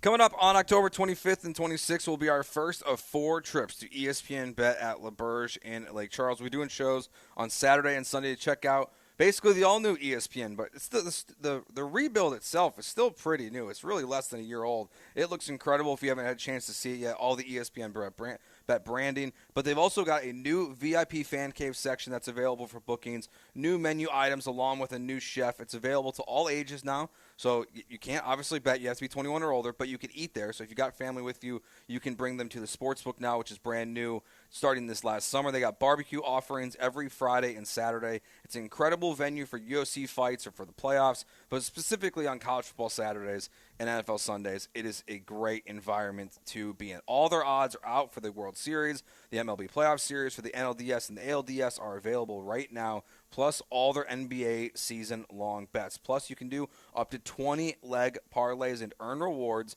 on every wager when you use your Penn Play cards. And you can offer a chance to wager on all of their Houston area teams. Must be 21 plus to bet. Gambling problem? Call 1-800-522-4700.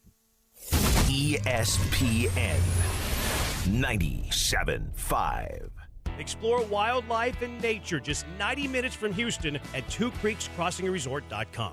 Chances are, if you've been to a few weddings, corporate events, rodeo committee gatherings, or charity dinners over the years, you've enjoyed Damaris Catering. Yanni Damaris here. Most people know Damaris Barbecue. Our family's been at it since 1964. Well, Damaris Catering has been around since the early 70s. We do events from 20 people to 5,000, serving a variety of cuisines to cater at any event. From no tie to bow tie, it's taken care of. Damaris Catering. Find them at damaris.com.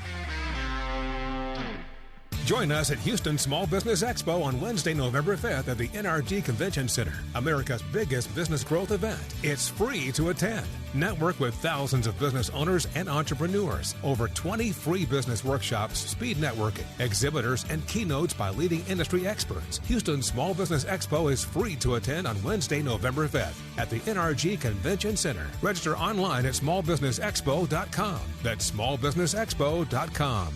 Attention taxpayers, if you owe $5,000 or more in back taxes to the IRS, don't wait for the October 15th extension deadline. Your problems will only continue to grow. The IRS is using advanced AI tools to identify and collect unpaid taxes faster than ever, meaning tax debt collections will become increasingly aggressive. Call Priority Tax Relief now. Their experts fight back fast and are saving their clients millions in tax debt every month. After speaking on my behalf with the IRS, my entire debt of $25,000 will be eliminated. I owed over $50,000 and they settled it for pennies on the dollar. These guys are as legit as they come. If you miss another tax deadline, you're stacking more debt on top of what you already owe with increasing penalties and interest. You now owe more today than you did yesterday. Call for your free consultation. Priority Tax Relief. Let's make your taxes our priority. Call 800-418-1404. 800-418-1404. 800-418-1404. Priority Tax Relief.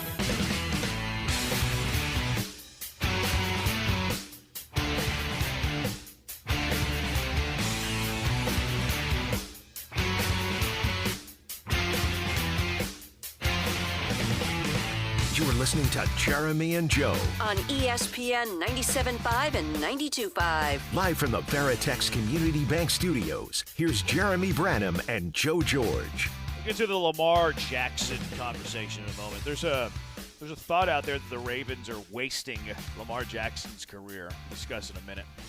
Junkie on the text line. Yeah, Rams defense got me -2 points. They blow. Yeah, I'm sorry for your loss, man. That's tough. That was a tough one. Tough one to swallow. Rams couldn't get out of their own way. 713-780-3776. Let's go out to the HRP listener line for Julian. Julian, you're in the junkyard with Jeremy and Joe. What's up, Julian? What's going on, gentlemen? Appreciate you having me on. I would rebuttal what you said, brother, with how about the 49ers caused those 2 fumbles?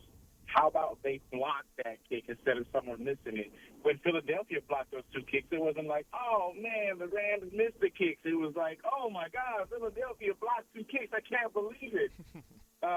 Now, with that being said, I think you're right. I think the Rams probably are a little bit above the Niners. Their weapons on offense are way more explosive. Their offensive line seems to have it a little bit better than us. We have no push up the middle. We have no kind of pass rush. I feel like this 4-1 is one of those most fraudulent 4-1s out there, and that's hard for me to say. You know what I mean? That's hard for me to admit. And another thing, I don't want us to go get a pass rush. I don't want us to go trade for some Hendricks guy, get $30 million on the books. We can't roll it over for next year. Now we're in cap hell all over again. But yeah, that's all I got, brother. Y'all have a go on. No, it's a good rebuttal, Julian. I'm just a little salty because I lost my survivor pick. You have to tip your cap, no doubt about it. That's why I was trying not to be too harsh on San Francisco, because that was a gritty win, man. Like you're without your starter, you're without a bunch of those dudes, like a bunch of your dudes, and you go out there and you find a way to win. And your rebuttal is a good one. Now, hey, great play on the punch to knock the ball out. Kyron Williams got to be better, though, man. Like, you don't think that's a possibility? Like, you don't think that everybody's going to be punching at the ball? Like, hey, some guys, other guys are getting paid too. Other guys are on scholarship too. But that's one where you have to make sure you hang on to the ball. Yeah, I mean, it's a good point by Julian. I agree. It's a good peanut punch there by then, but collectively, like if it was just that moment, I would be more willing to say, yes, it's just the 49ers. They took the game from the Rams, but the Rams made so many mistakes in this game. That's why I lean with you more that the Rams lost this game than the 49ers won it. But from the 49ers fan perspective, I get why he doesn't like that take very much. Yeah, for sure. All right, let's go back out to the HRP listener line, 713-780-3776. We're about to have the conversation.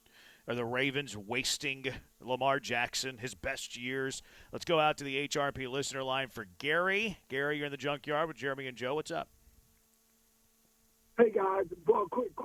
I do not think, it's point-blank serious, I don't think they're wasting them. I just think a couple mishaps every playoff, whether it's him careless with the ball or the tight end missing the ball. They're so close, but they're not wasting him away. They put the infrastructure around him. You're not going to have a top 10 defense every year, but you don't need a top 10 defense every year because if the tight end catches the ball last year, they go on. If he doesn't fumble balls, they go on. That has nothing to do with, if anything, I mean, he's lost weight last year, got in the best shape of his life. He's injured this year. Nobody talks about is he losing weight or whatever this year. He still runs. He's one of the least injured quarterbacks in the league. There was a freak accident. I do not think that they're wasting him. I just think they're wasting their own moments and shooting themselves in the foot. And one other thing, you guys are the best, and I'm not sucking up on you guys, and I know you guys are not racist or anything. You're the best in the business on this station by far, and you guys tackle every situation. The LeBron James, I know it's different. When that lady told him a long time ago when he was talking about a matter, one of the co-hosts or a talk show lady, whatever, just shut up and dribble. That was a white female. Rex Ryan, I'm putting the two together because this is similar. Shedeur Sanders, what he did, I don't care what nobody says, for him to say that we got video proof that the guy is sitting up in the front row and he's throwing more than anybody getting hurt, overthrowing, overuse, for Rex to conjure up those lines and just say, shut up. Do you see the theme there? Whether it's the white woman, not you guys, and not all white and all black, or it's a white man like Rex Ryan, telling black African-American athletes, just shut up and be quiet and work on the plantation. I know it's a different topic, but I know you guys tackle that topic. And no matter what Shedeur does, not to get fined or not, he can't win. So I tried to tackle all that in one. But that's the common theme among a lot of white, whether men or women. Not you guys. Shut up and bounce the ball, LeBron. Shut up and get in the front of the class, Shador. That's maddening. But have a great day. Jeremy, you want to take that one? Joe, you're the reactor after a call. No, I think Gary brings up good points. Look, I don't know enough about Shador. It is. I'm not at practices. Point. Like, I'm not at practices. I have no idea what Shador looks like. I don't think Shador showed the best maturity with the way that he handled the media the other day when he was miming things. I get agree. that it was a reaction to what Rex said. And did Rex cross a line there? Yeah, I think that's a fair point by Gary. I don't know why Shador was honestly speaking with the media. Well, I mean, they're speaking to the media because they're coming up to him. Like, he's sexy. Like, he's intriguing. People want to – it gets engagement. That's why. No, I get why the media is doing it, but if I was the Browns, I guess you can't make players unavailable to the media. But see, what it reminds me of what Shador's going through right now, and like while I think he could have handled that situation better, and I get why he did it and he reacted that way, it reminds me a lot of like when Tebow was with the Patriots, where it's unnecessary. He's the third string quarterback, like. And I don't know if it's semantics, but like he's not even the second string quarterback because they make a quarterback change. He's number 3 on the depth chart. He's a late round draft pick. It's the attention that a late round pick is getting is too much, and that's why it's similar to Tebow when he was a free agent signing with the Patriots who was blocking punts. Like he was on the punt block team. Like he was on maybe kickoff. He was a tight end with Jacksonville and being a distraction. And it's not Tebow's fault, just like it's not Shador's fault. But, like, if you're the Browns, he shouldn't be speaking with the media. He's a third-string quarterback. Well, they open the locker rooms. Like, that's part of the NFL rule. They open locker rooms. He's in there. They're going to run up to him and try to get a quote because the moment that he gives you a quote or has any sort of behavior, and the reason I say behavior is because he didn't give you a quote the other day, he just acted like a mime, then it's going to go viral. Yeah. Like, that's why they do it. Like, we live in a world where we thrive and seek engagement, right? We know this. We live in a world where money is the most important thing. Like, I'm not going to go there. But money usually trumps everything else. Attention trumps everything else.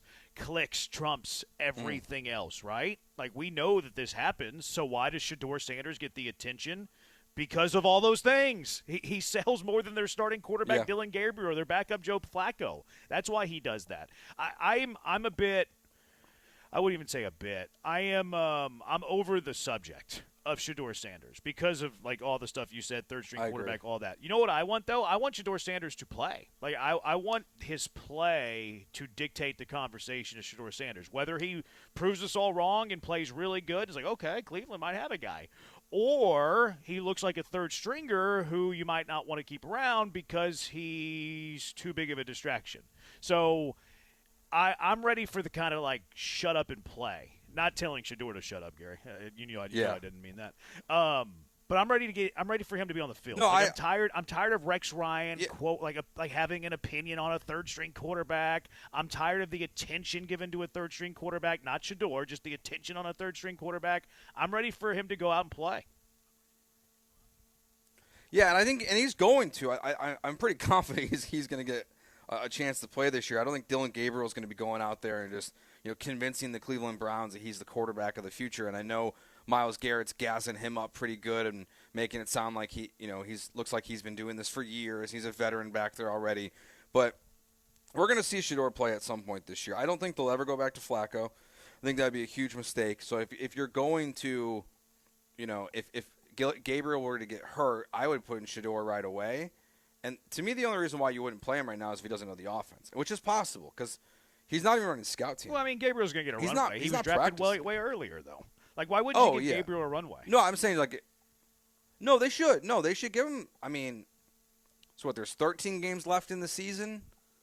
I'd probably give him an 8-game runway at least before, wanting to make the change and give Shador the final 5 games. You liked Gabriel more than Shador. Why wouldn't you play Shador, Gabriel? You will for a while. He'll get a chance, and then maybe Shador will, depending on Gabriel's play. 713-780-3776. Let's go back out to the HRP listener line. I think Jason has a rebuttal to Gary. Jason, you're in the junkyard with Jeremy and Joe. What's up? Did he just hang up? He just hung up. Jason, yeah, he hung up literally as I connected him. Man, Jason got a little stage fright. Jason's like, uh-oh, they're coming to me. I'm not ready. Apparently, according to our intern, he was in the school pickup line, so I think we caught him right as he was getting his kid. He was going to say some things he didn't want his kids to hear. Yeah.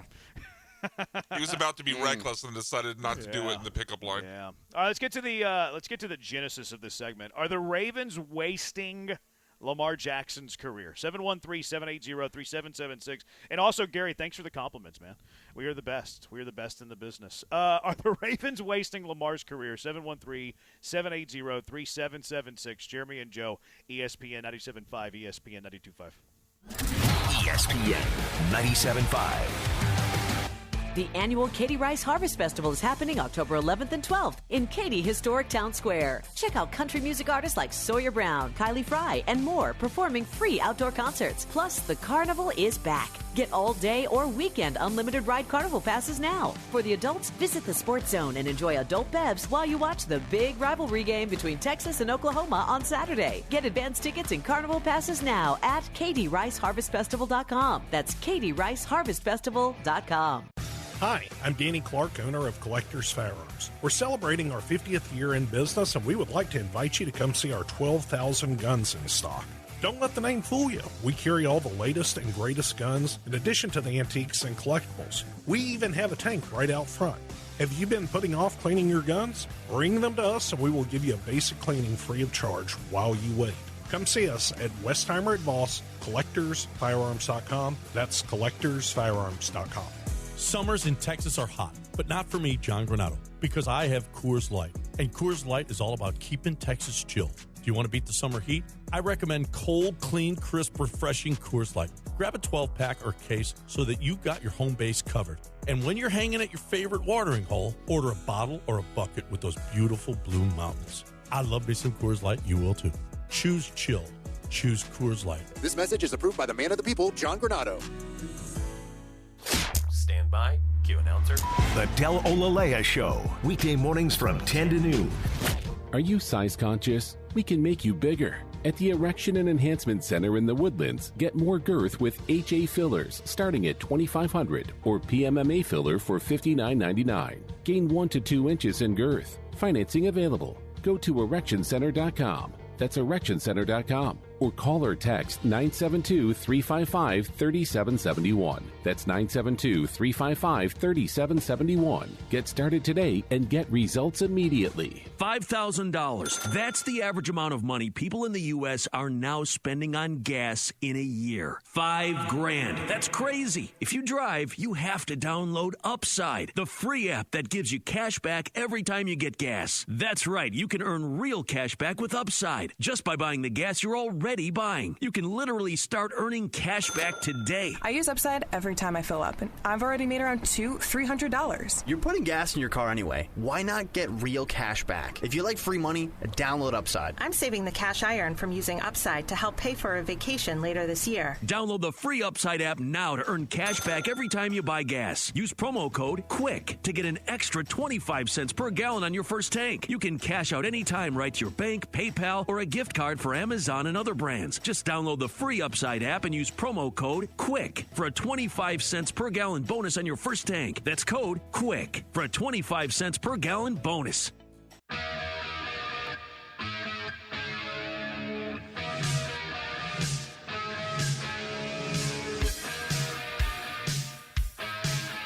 You are back with Jeremy and Joe on ESPN 97.5 and 92.5. inside of the Veritex Community Bank Studios. On October 3rd, he asked me what day it was.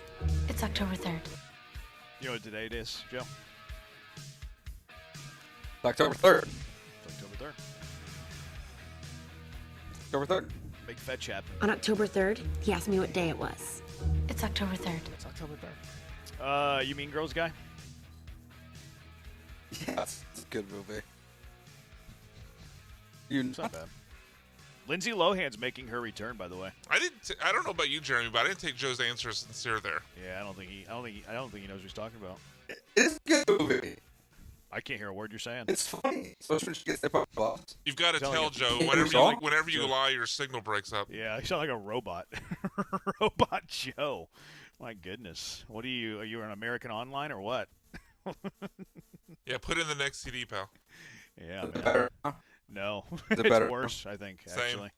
No, I think you need a hard reboot. It's what you need.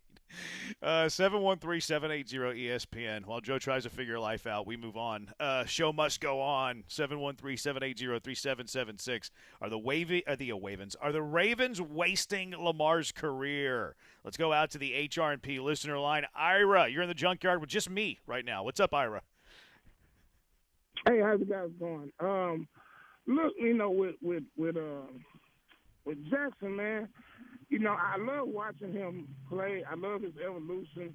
He would have been at least what, when we were all on the VY hype, that's what we had hoped VY would, eventually kind of turn out to be, that type of quarterback. But, timing is everything. And I think that Lamar just came in the wrong time, man. I mean, with Patrick Mahomes now being like the Brady of now, then you got Jared Allen, right on his heels.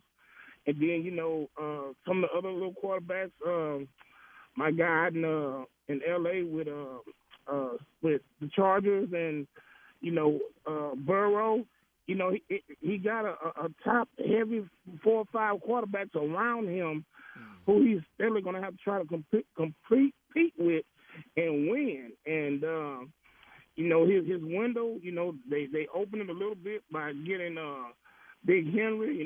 Last year, they had a good chance to get to the Super Bowl. Didn't make it happen. This year, the injury bug, and jumped up and caught him. So, unless the Ravens are able to retool and maybe get him a top-notch wide receiver to kind of extend his window, you can see him being, not saying in the midst of the talent of Marino, but he could be one of the great ones that never get to a Super Bowl or get there and may not win. So I don't hope that for the fella, man. I think the guy is golden. I mean, he's like really turned the evolution of kind of the quote-unquote running quarterback. Now he's able to read the pocket, and he's able to pass as well as he can run. So, I wish the best for him, but, as long as you still got Mahomes being the top dog and, like I said, the other quarterbacks that's right in his wheelhouse, it's going to be tough for him, man. So, yeah. I wish the best for him. Appreciate you, Ira. I think there's a lot of good thoughts there. Look, I've always been critical of Lamar Jackson and Josh Allen, like running quarterbacks. I think they can be a bit reckless with the ball, although both have made tremendous strides in improving that. I can't continue to ignore that. They've been a lot better at protecting the football. I still think they're reckless in critical times. I think there was examples of that last playoff, especially with Josh Allen. And Lamar Jackson was a victim of Mark Andrews. Like, Mark Andrews makes a play, Lamar Jackson advances. Who knows what happens after that? I think that the narrative, though, and this junkie texting in 713-780-3776, Lamar Jackson is wasting Lamar Jackson's career. I wouldn't go to that point, but I think that the narrative of the Baltimore Ravens are wasting Lamar Jackson's career is flat out silly. Like, the Ravens are loaded. Like, yes, they have a tons of injuries right now, but have we ever looked at the Baltimore Ravens over the last 5 years and be like, oh, that's not a very good roster. That's not a roster that can compete. We've never said that about them. What do we say about their general manager, Ozzie Newsome? We say that Ozzie Newsome's one of the best general managers in the game. So the narrative that is going on, that the Ravens are wasting away the best years of Lamar Jackson, sorry, I think is flat out stupid. Yeah, I agree with you, Jeremy, because, if I was going to make the argument that the Ravens are wasting his career, it would be, and we've seen this happen in the NFL, it would be because the Ravens aren't trying to put pieces around Lamar. They're not spending, high draft picks on offensive linemen, on tight ends, on wide receivers, on running backs, or the free agency dollars on those positions as well. I mean, and really nothing could be far from the truth. I mean, they spent I think a second-round pick on Mark Andrews, a first-round pick on Rashad Bateman. Now that one hasn't worked all that great, but they still are trying. Obviously, a first-round pick on Zay Flowers. I believe a first-round pick on Hollywood Brown. Obviously, spent free agency money on Derrick Henry. Like, they've efforted, I believe, a first-round pick on their center, Linderbaum, as well. So, like, the Ravens have attempted to put a lot of pieces around them, and for the most part, other than Bateman, they've all pretty much hit. If anyone would be to take the blame for the maybe coming under expectations, that would be Lamar to me, not the Ravens. Yeah. I think it's a silly narrative. I think it's okay. They're struggling right now. Let's come up with these hot takes. Because when have we looked at a Ravens roster and be like, yeah, that's less than. Last year they bring in Derrick Henry. They bring in Derrick Henry. They spent a first on Zay Flowers. I know DeAndre Hopkins is long in the tooth, but they bring him in to be their number 3 receiver. They pay 2 tight ends with Andrews and their defense is loaded when healthy. When healthy, their defense is loaded. Junkie on the text line, Philin Friday. No. However, Caserio is going to waste Stroud's rookie contract with his tracing paper O-line. See, maybe there are Just keep opinions. asking good questions and don't ask dumb questions. Maybe our perspective it changes because we see okay, well, here's a rookie contract of C.J. Stroud that might be wasted, and we look at the Ravens complaining about that and think it's comical, thinking that it's a joke. You want to see wasted? Look at our roster, brother. Junkie on the text line. They're a perennial playoff AFC championship team. Are they a playoff team with Cooper Rush? No, definitely not. Yeah, but I don't know if that really implies anything. Yeah, I don't know what adds the point would be this made argument. there. I don't think that Ozzie Newsome has failed Lamar Jackson at all. I think he's helped Lamar Jackson. I guess that guy's trying to make the argument that the roster around Lamar's not that great because another quarterback couldn't take it to the playoffs. But put Cooper Rush as the starting quarterback on the other 31 teams in the NFL. Yeah. How many teams will we say, oh, well, they're a playoff team if we swapped in Cooper Rush for their current quarterback? Not many. We think that C.J. Stroud's currently the 15th best quarterback in the NFL, right? We had this conversation the other day. Where's he at? Somewhere between 14 and 17, whatever. That's middle of the pack. If C.J. Stroud was the quarterback for the Baltimore Ravens, do we think that's a playoff team? Yes. Yeah, we do. And we're not putting down Lamar. We think Lamar's top 2, top 3. We're really putting down the take of, okay, you're inserting backup quarterback and expecting that to be a playoff team, and you're acting like Lamar Jackson's elevating them to be one of the best teams in the NFL. Lamar's a top 3 quarterback. No argument about it. But Ozzie Newsome has not failed him with the supporting cast around him. And one other thing, when you have a top 2, top 3 quarterback, not that Lamar Jackson's making the most money in the NFL, but when you have a quarterback taking that big a piece of the pie, it does make it harder to build a supporting cast around him. I think Newsome's done great. Yeah, I can't think of many general managers, honestly, that have done a better job than Ozzie Newsome. Again, they missed on Rashad Bateman, although he's had some moments, last year, more so than this year. But if I'm going to put the failures on, or the reasons why the Ravens haven't broken through is Lamar hasn't played well in big games. Obviously, Mark Andrews fumbled last year. And then also, I think part of what Gary mentioned in his lead up to the question, or the last caller's question was, look, they're in a division with Burrow. Not a division. Well, yeah, a division. They're in a division with Burrow. They're in a conference with Mahomes. They're in a conference with Josh Allen. Even if Lamar and the supporting cast plays great, just because of the talent that occupies the rest of the AFC, you're going to run into some years where you don't break through and get to the Super Bowl. Somebody on the Twitch is saying he's never had a true number 1 receiver. Okay. I think that's fair. I think Zay Flowers is pretty dang good. I wouldn't put him in the elite tier. Yeah, Hollywood wasn't a 1. Bateman didn't work out. Andrews has had moments, though, where he's been a top 3 tight end in the NFL. Not anymore, agreed. But 4 or 5 years ago, he certainly did. Mahomes has won Super Bowls without a 1. He's won back-to-back Super Bowls without Tyreek Hill, who were his top receivers there. So, I don't think Pat Mahomes over the last couple of years, when he had Tyreek, different story, has a better receiver room than Lamar.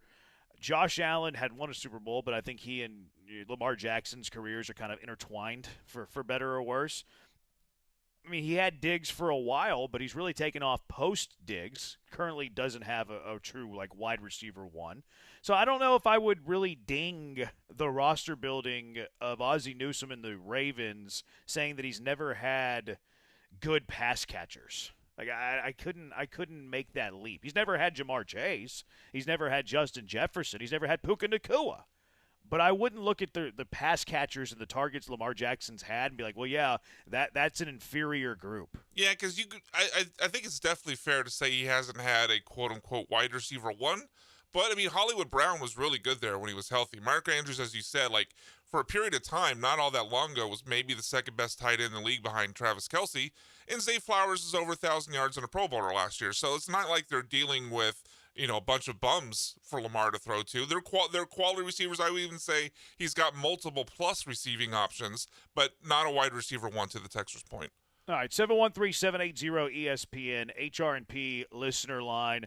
How about the criticism that C.J. Stroud is getting for this soundbite on his growing body? Are we body shaming C.J. Stroud? Shut up, Stroud! Is Matt Burke going to be calling plays on Sunday? 713-780-3776. It's Jeremy and Joe on ESPN 97.5 and ESPN 92.5. Sans Joe.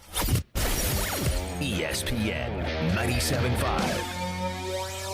Attention taxpayers, if you owe $5,000 or more and back taxes to the IRS, don't wait for the October 15th extension deadline. Your problems will only continue to grow. The IRS is using advanced AI tools to identify and collect unpaid taxes faster than ever, meaning tax debt collections will become increasingly aggressive. Call Priority Tax Relief now. Their experts fight back fast and are saving their clients millions in tax debt every month. After speaking on my behalf with the IRS, my entire debt of $25,000 will be eliminated.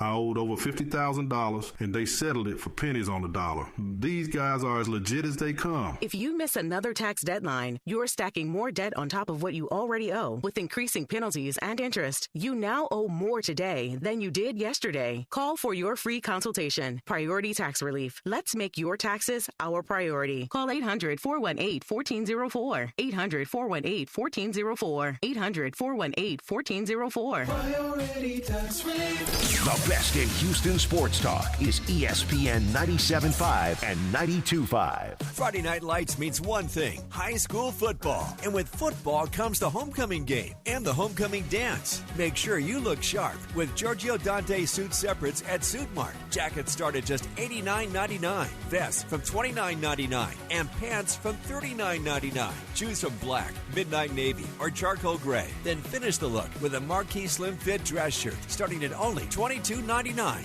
Be ready for the big night with homecoming style from Suit Mart. Trust, price, and ease of transaction. That's our philosophy at GiveMeTheVin.com. We love to buy cars. Fat ones, skinny ones, curvy ones, fast ones, slow ones, round ones, and square ones. Yes, square body Chevys. We buy them at GiveMeTheVin.com. Go to GiveMeTheVin.com right now. Put yours in and get a quote. We'd love to buy it. GiveMeTheVin.com, America's best car buyer. Sell us your car.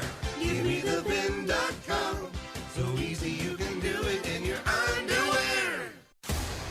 The 12th man lives here. Feels nice. Winning in this conference feels nice, though you got to earn them. This is who we are. Giga, baby! Touchdown, Aggies! Battling that they're getting better, and they got another big game next week. Join us Saturday. The Aggies host the Mississippi State Bulldogs. Our coverage begins at 5:30 on your home for Aggie football. Texas A&M versus Mississippi State, Saturday at 5:30 on ESPN 97.5 and 92.5.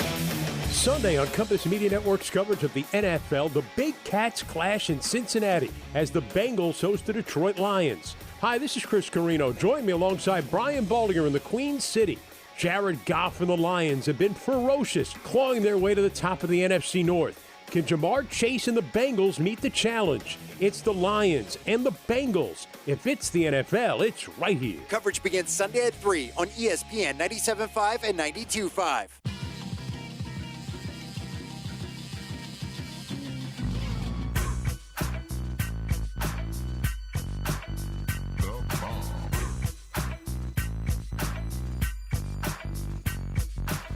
This is Jeremy and Joe on ESPN 97.5 and 92.5. From the Veritex Community Bank Studios, here's Jeremy Branham and Joe George. Joe's having user error right now. 713-780-3776. Get to the text and stuff in a minute. Junkie on the text line. We have a history of backup quarterbacks beating us. Do you think it will happen this week? I've been on record all week saying I still believe that the Ravens will beat the Houston Texans on Sunday. I think it's going to be an ugly, low-scoring game. Ravens win by like 3 or 4. Yeah, I'm on the other side, but look, I mean, there was a period not that long ago. Now, granted, the Texans were in a rebuilding phase for some of it, where Derrick Henry went like 3 straight games where he averaged 200 yards rushing. So if the Texans' offense is anemic, let's not forget, like they had 4 red zone trips coming into the Titans game, then went 3 quarters without reaching the red zone before eventually having an offensive bonanza in the fourth quarter. Like if that offense outside of the fourth quarter shows up and Derrick Henry goes nuts like he's done so many times, and let's not forget the Texans' weakness on defense is runs right up the middle, then certainly the Ravens could out-ugly the Texans and win like a 17-13 game, but I'm still picking the Texans. Mahomes had Travis Kelce in his prime. That's the same as the number 1 receiver. I wouldn't argue that. I think it's a fair point. At this point in their careers, I'd rather have Lamar over CJ. I don't think there's one single person that would say the No one opposite argued of that. otherwise. Yeah, I think we all agree that we would have Lamar over CJ. In fact, if you would rather have CJ over Lamar, we'd love to hear from you. 713-780-3776. You just made the list! 3776. Lamar has had Henry for a year plus 4 games. Give me a break. But, yeah, I don't think Newsome and then DaCosta have built a poor team around Lamar. Andrews was never better than Kittle, LOL. I think Kittle's been better over the course of his career. But at their high watermarks, I think Mark Andrews was right there. I mean, Mark Andrews has had over a 100-catch season. Kittle has never done that. 1,300-yard year, 1 year for Andrews. Kittle did that 1 year. Kittle's had 1 season where he's had double-digit touchdowns. Andrews has had 2. And had another one where he had 9. 1 first-team All-Pro for Andrews. Kittle's done it twice.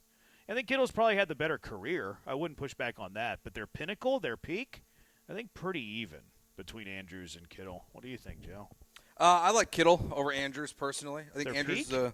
At their peak, yeah. I think Kittle's been a better. Even. I mean, Kittle to me has always just been such a weapon for the 49ers. Like I trust him more over time. I think Andrews has always been good, but I don't feel like we've ever put him in like that upper echelon category like we put Kittle. I completely disagree. He Really? was literally an All-Pro 1 year. Like you think with I always feel like it was always Kelce, Kittle, and then there was a gap, and Andrews was always the next guy, but I always felt like there was a sizable gap there between those top 2 and then Andrews. Look, I think Kittle's had a better career. I don't want anybody to get this twisted. Yeah. But Andrews' best year, he went 107 catches, 1,300 yards, 9 touchdowns, all AP first team. It's pretty good. Kittle's best year was 88 catches, almost 1,400 yards, 5 touchdowns. Now, that wasn't even his AP first. Like, this is why I think he's had a better career. Because, like, that season, his best statistical season, wasn't even a year where he was all AP first team. He had a AP first team, 65 catches, 1,000 yards, 6 touchdowns, 85 catches, over 1,000 yards, 5 touchdowns. Those were his AP first team selections. So at their peak, I think Andrews is right there. But Kittle has been able to sustain it over a longer period of time. What do you think? What do you think the gap is, or how much of a difference maker it is if the quarterback situation's flipped? Significant. Because, I mean, Andrews he's had Lamar, I think, for his entire career, maybe a year of Flacco. But, I mean, Kittle's been out there with Garoppolo, Purdy, Mac Jones, Trey Lance, like whatever's out there. Like, I would say that to me is also part of this conversation, is that while Andrews is very, very good, he's had the benefit of much better quarterback play. So, like, statistically, I wonder what Kittle would have looked like if he was in Baltimore versus Andrews being there. Yeah, that's a good point. 713-780-3776. Let's go out to the HR&P listener line. Willie, you're in the junkyard with Jeremy and Joe. What's up, Willie? Hey, thanks for taking my call. I like to say that the difference between Kansas City and Baltimore is the defense. Kansas City last year had the number 2 overall defense. Baltimore defense wasn't all that good. It let them down. They couldn't stop Buffalo at all last year.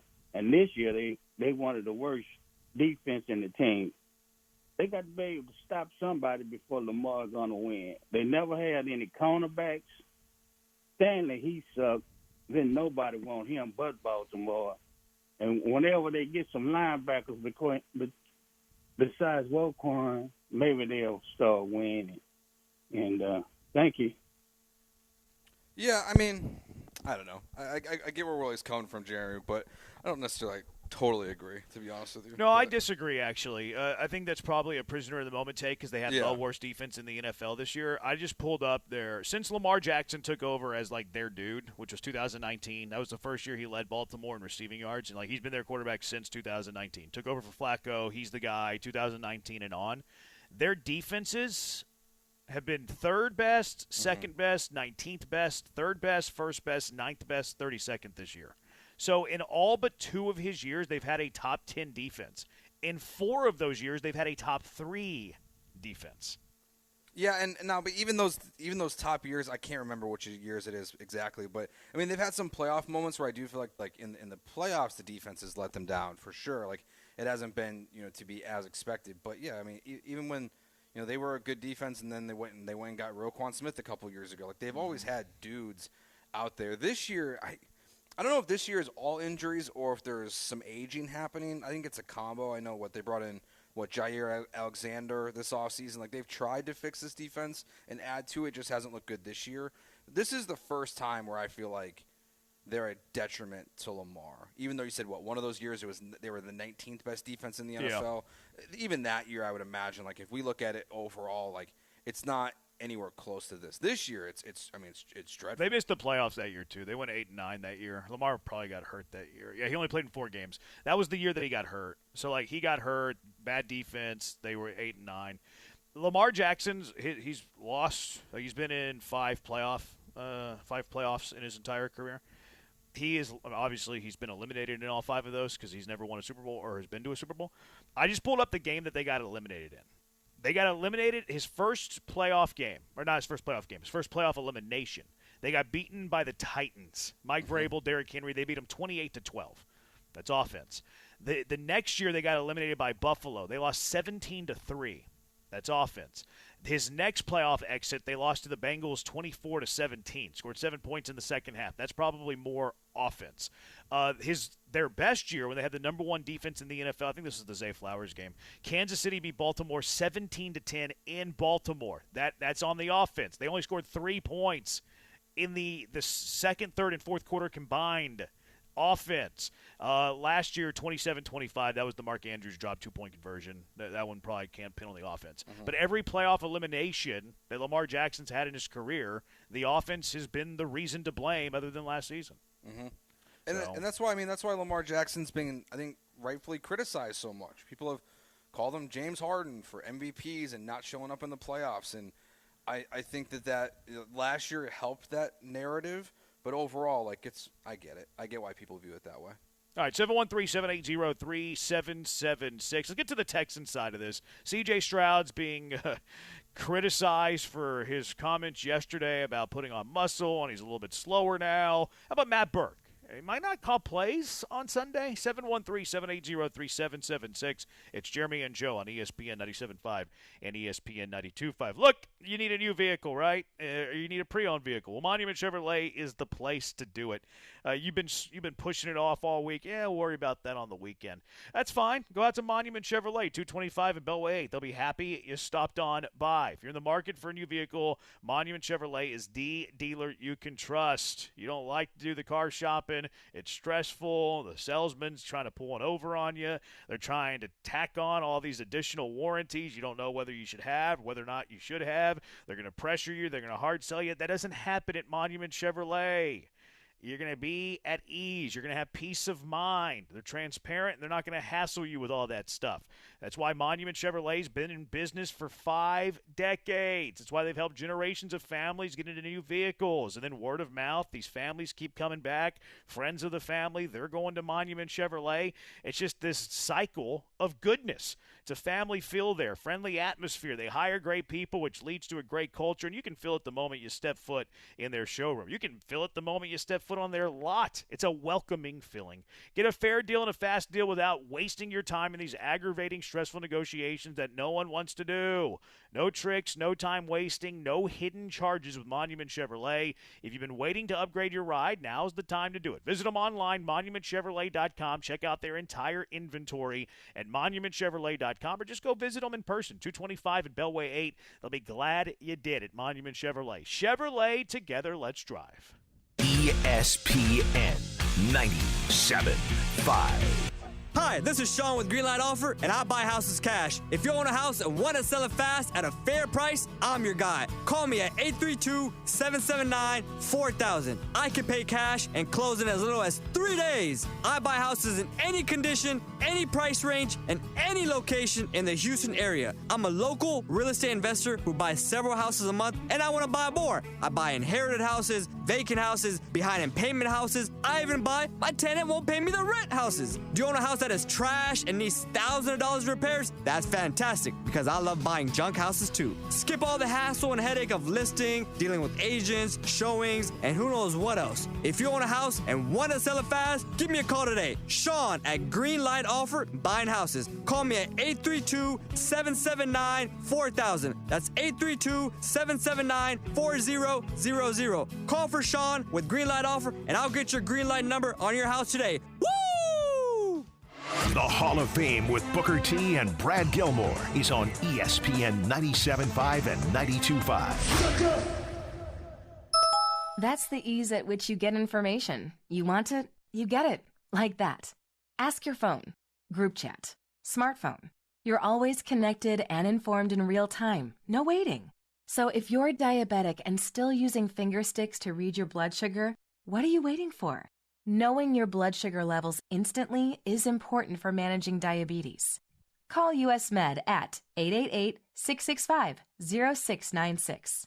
To learn more about continuous glucose monitors, a real-time instant method to track your blood glucose, US Med is an approved provider for Medicare and over 1,000 private insurers. And the best part? Call 888-665-0696 and we'll give you a free insurance benefits check today. So call 888-665-0696 today. That's 888-665-0696 and manage your diabetes as easy as...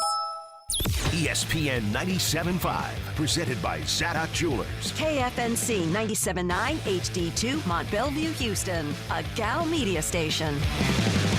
Houston standing by, over.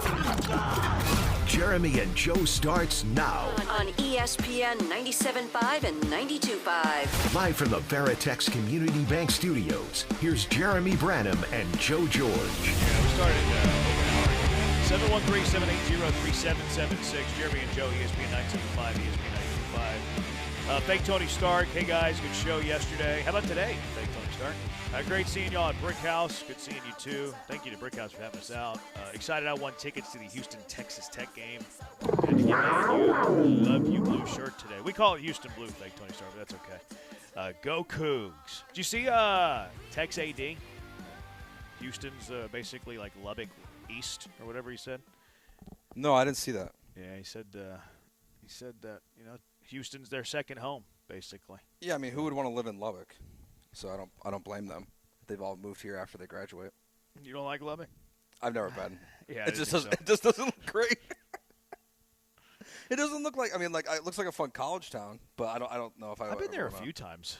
Now that I think about it, sure you have. Maybe a half a dozen times. I've always enjoyed my time in Lubbock. I'm not gonna say anything bad about Lubbock. 713-780-3776. And old Odell Beckham is the best wide receiver Lamar's had. That's not true. Zay Flowers, y'all are sleeping on Zay Flowers, man. Mm-hmm. Y'all are disrespecting Zay Flowers so much. I agree. I mean, I think Zay Flowers he's a stud. Now, the Ravens have fallen short, I think, a couple times of, adding to the wide receiver room. I heard Brian talk about, like Rashad Bateman. Like, they've tried to add guys, but it hasn't been pretty for the most part. So, like, I would say, honestly, like, it's definitely Zay Flowers, because I also think Odell Beckham Jr.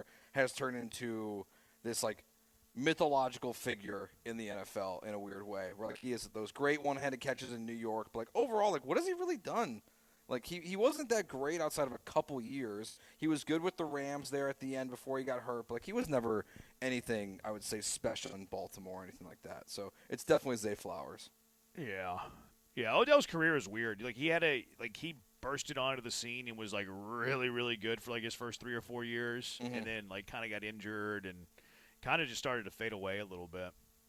713-780-ESPN HRP listener line. So C.J. Stroud is getting some criticism He was talking. I think he's mostly joking here. I don't think the criticism's fair. I'll just give you my take before we even hear the soundbite. Like, C.J. Stroud's a little bit goofy at times. Like, he likes to play, he likes to giggle a little bit, although he's doing it a lot less at the podium. I think he's getting a little bit unhappy doing the whole media stuff, which I don't blame him. That stuff gets old fast. But here's what C.J. Stroud had to say yesterday, and this is what has caused this firestorm about what Stroud had to say. Just trying to, take a step forward in my, being 23. I'm not, fully in my grown man body all the way yet. I'm still growing every year. And I just think, I got to just continue to be hard on myself about not only just lifting weights, but eating the right foods. That's been a big thing, too. That's just a thing where I think the explosiveness comes from, being better with my diet, being better with, stretching, and, I feel like I'm getting old. So I'm not as quick as I used to be. I was watching my high school stuff a couple days ago. I was 180, and I was rolling. Well, not no more. But, yeah, I try to just be better with that stuff so I can run fast. There you go. Should he be catching heat over this, Joe?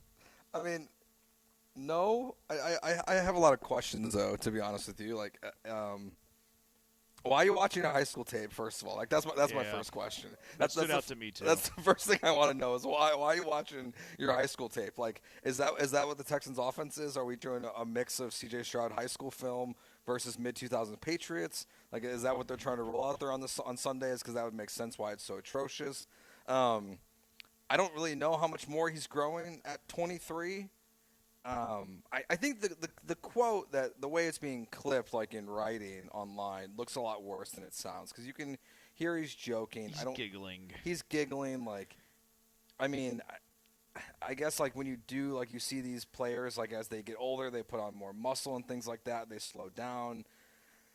But CJ, why are you comparing yourselves versus a bunch of when you were playing kids who are accountants and radio hosts and probably That's not things what he's saying. that. He's just saying he was quicker then than he is now. Yeah, but you look quicker against high school kids. No, he's probably not actually quicker. I guess. I don't know. I don't think you should be getting ripped for it. I was quicker in my high school days than I am now. Yeah, but you're not a professional athlete. Yeah, but he's I also kinda look 23, one. Jeremy. He's not old. He says he's getting old. Dude, you're 23. You're barely old enough to legally drink alcohol still.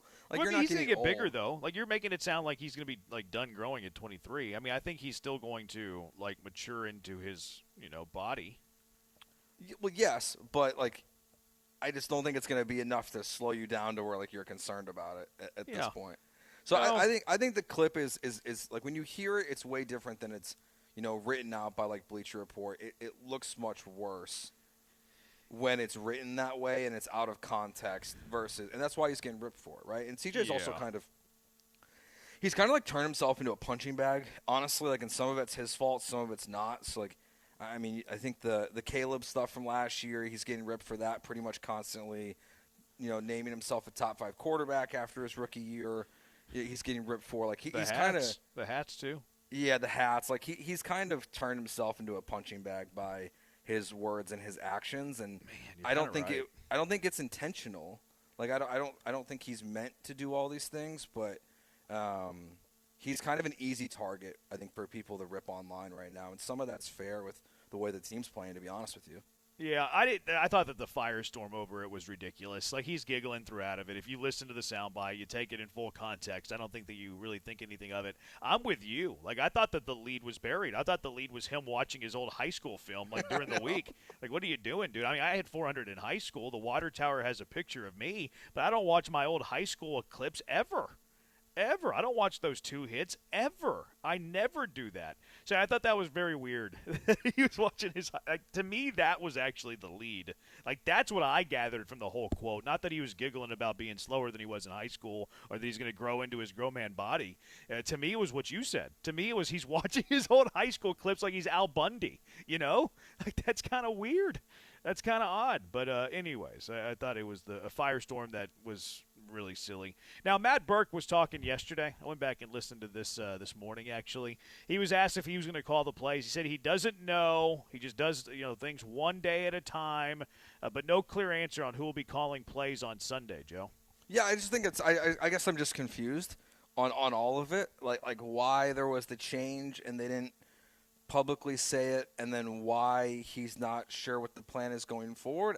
Because there's no benefit to this, right? There's no benefit of who's calling plays. It doesn't help the Ravens if Burke's calling plays or D'Amico's calling plays. So I just don't really understand like what the process here is of why they don't know. So I don't know if I'm looking too much into it, but it seems strange, to be honest with you.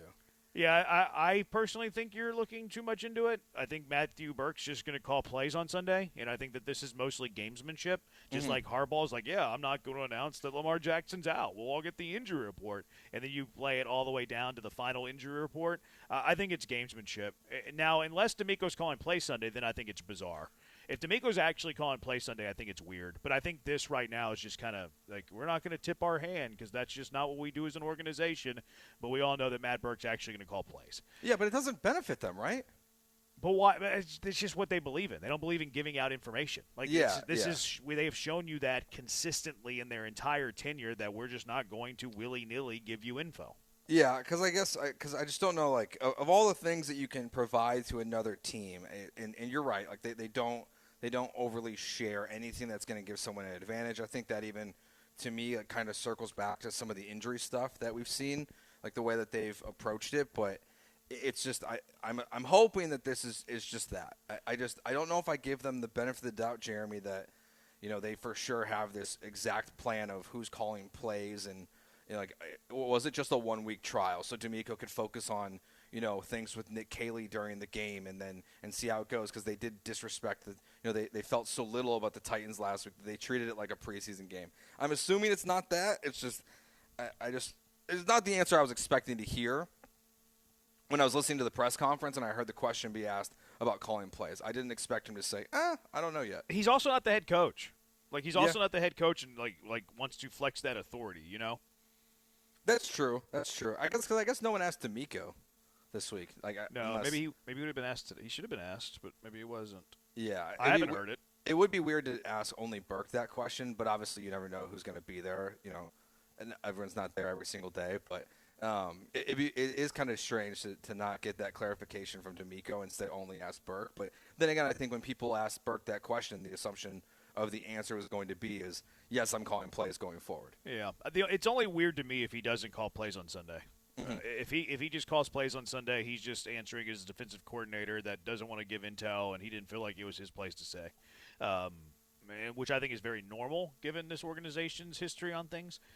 Junkie on the text line, last time I was in Lubbock, it was a dry county. Is it still? I don't think that it is anymore. Hollywood is the best Lamar's had. I disagree. I think Zay's better than Hollywood.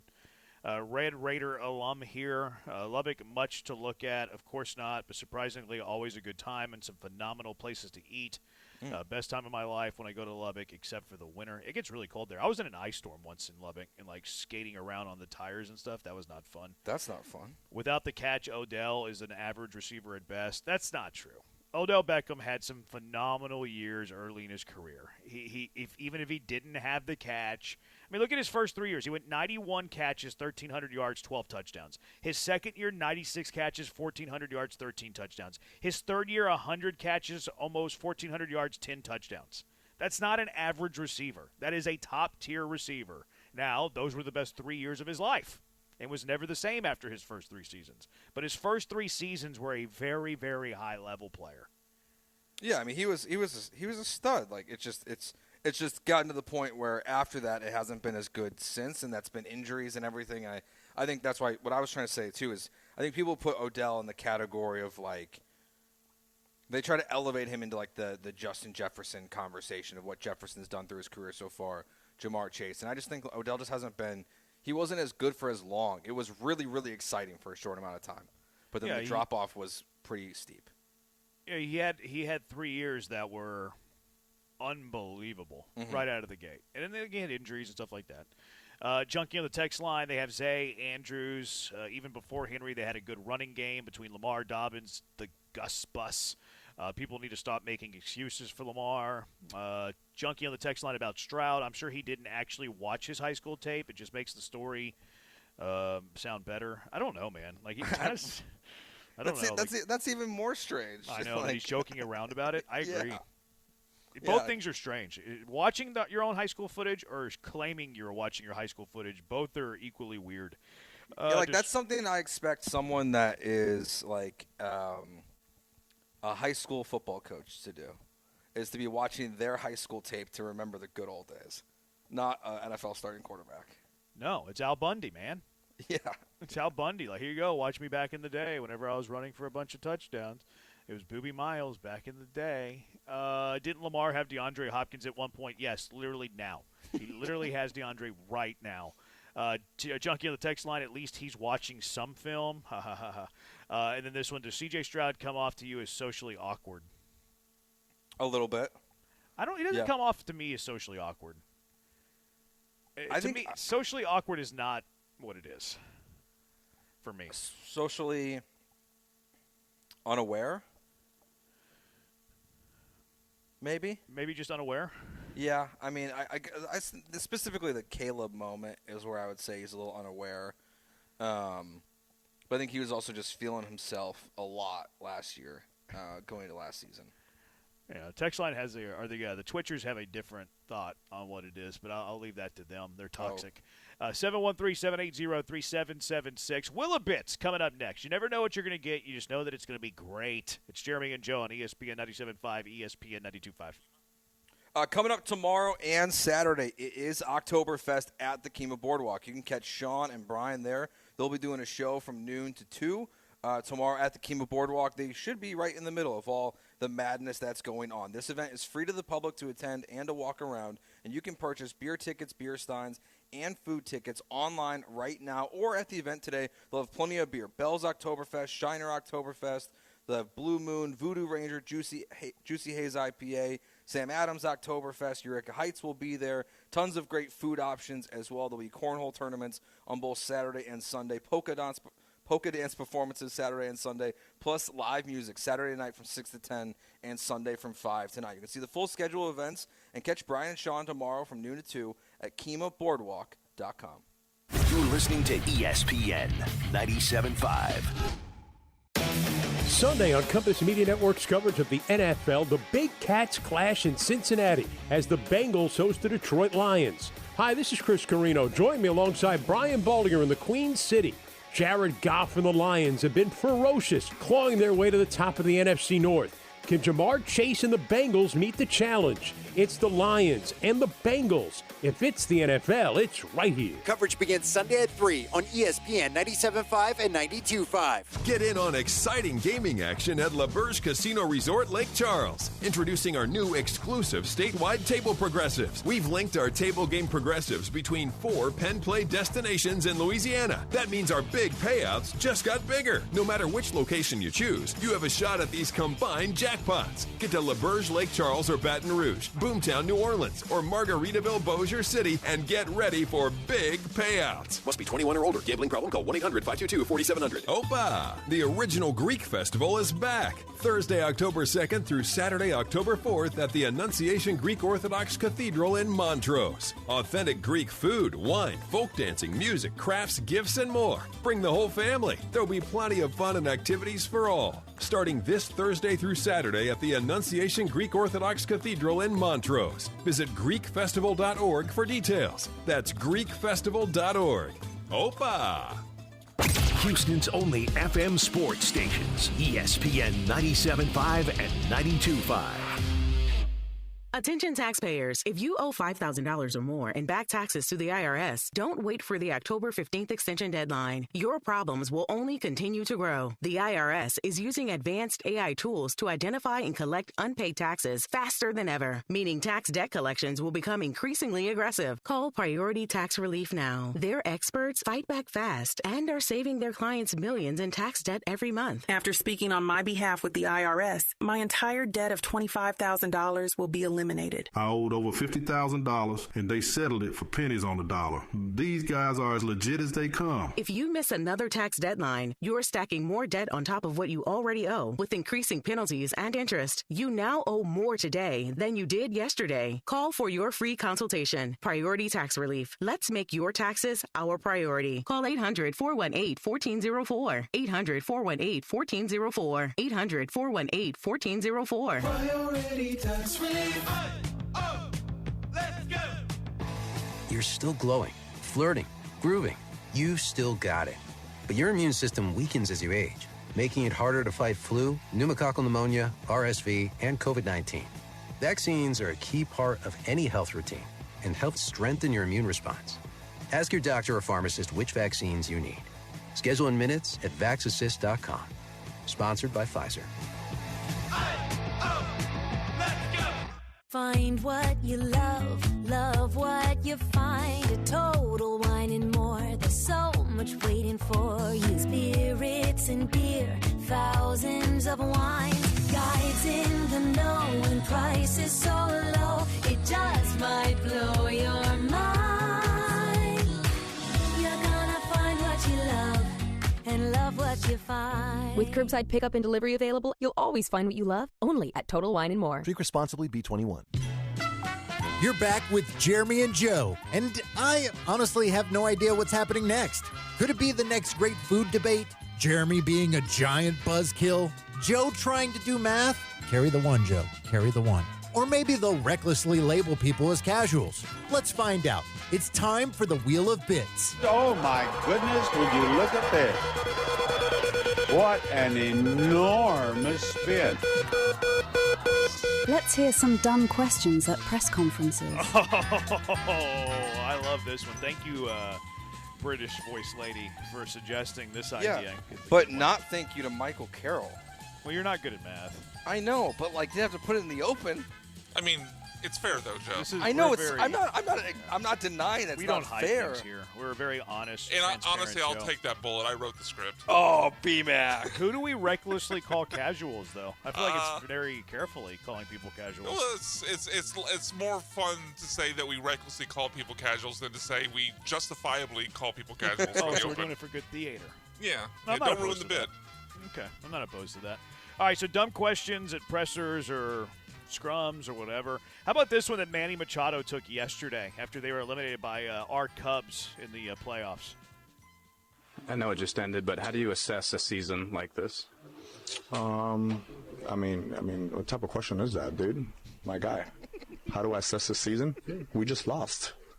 How do you think I assess the season? How do you think I assess it? I don't know. That's what I was asking. You tell me. What's a loss?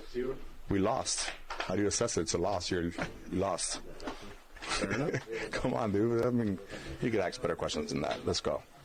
Come on. Thanks, man. Thank you. Appreciate it. You know, wait till the last second to ask that question. Come on, bro. The part at the end's the best part. Wherever they all leave, and he goes, "You're going to wait for the last question to ask that?" I actually didn't think it was that bad of a question. I don't think it's a bad question either. Yeah. What's wrong with that? How do you assess your season? You like, was it a good season? Was it a bad season? Like, man, like, I mean, I understand that Machado's like frustrated in the moment, and he would answer this question a lot better in a week than he would like literally in the mist of being eliminated. That wasn't bad. That wasn't a clown question, bro. Like, that's a fair question. Yeah, it was, and I mean, their season was a failure. Like, I mean, to be honest, like they went all in at the deadline again. They have a ton of talent, and they played, 3 more games than all the teams that missed the playoffs this year. So I get why he's frustrated, but I think the question itself is fine in the moment. I thought so. I just love the way he handled it. Like, yeah, I did that's too. your question, my guy. like they're boys. It was so funny.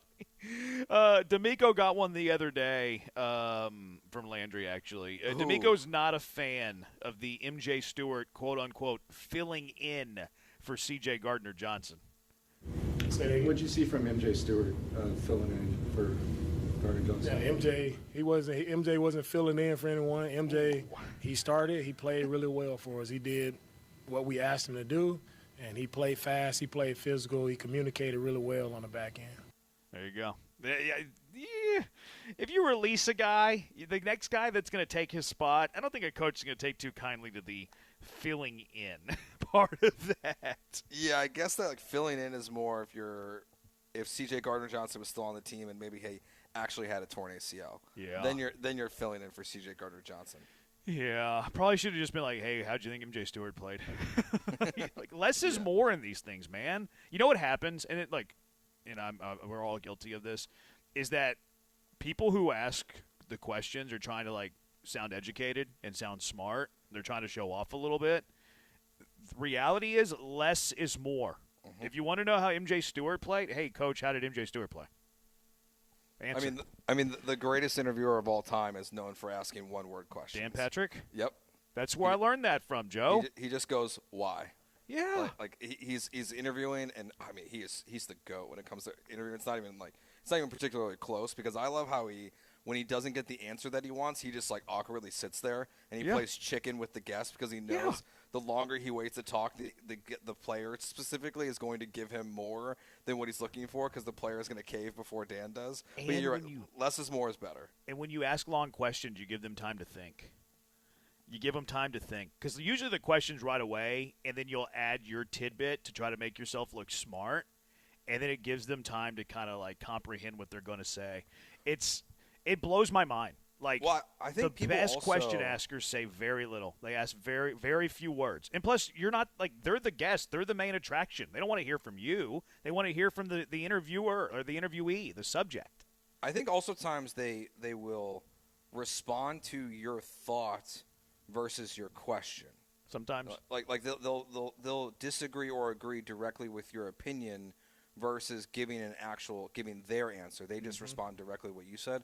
Yeah, it's just a little too much there from Landry, from the lock dog. It's not just him. Like, it's everybody. Like, go listen to like people ask questions in these press conferences. It's always like, this happened, this happened, this happened. What do you think about this? And it's like a paragraph, bro. Like 4 words.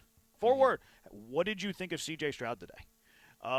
Why was your defense bad? Like, obviously you're going to frame it in a way that's like professional and all that, but it gets so wordy. It gets wordy. You open yourself up for that. Now, this isn't a question. This is a headline from Aaron Schatz, who once proclaimed that he'd rather have Tyrod Taylor than Josh Allen as his quarterback. His headline today on ESPN.com: Are the Eagles the worst 4-0 team ever?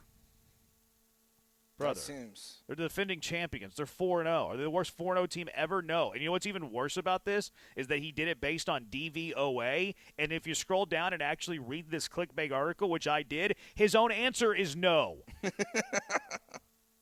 His own answer is no. Well, maybe he didn't write the headline then. It could be possible. I was assuming he was going to look at like point differential. He was looking at DVOA and like where they rank relative NFL, and this is since 1978. They're not even worse. They're 7th, which is like, what kind of headline is that? And they're not. It's obviously clickbait. Is this the worst 4-0 team ever? Scroll down, scroll.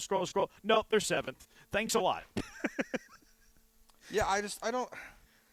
I'm going to give this guy the benefit of the doubt here, but you did see he had a very bad take before. I mean, they're not a great 4-0 team, but they're winning. They're defending champs. It doesn't matter. You guys got to write about the Eagles in some way. Are they the worst 4-0 team? Nope. I'm going to answer the headline for you. Nope, they're not. They're 7th worst based on some random computer metric.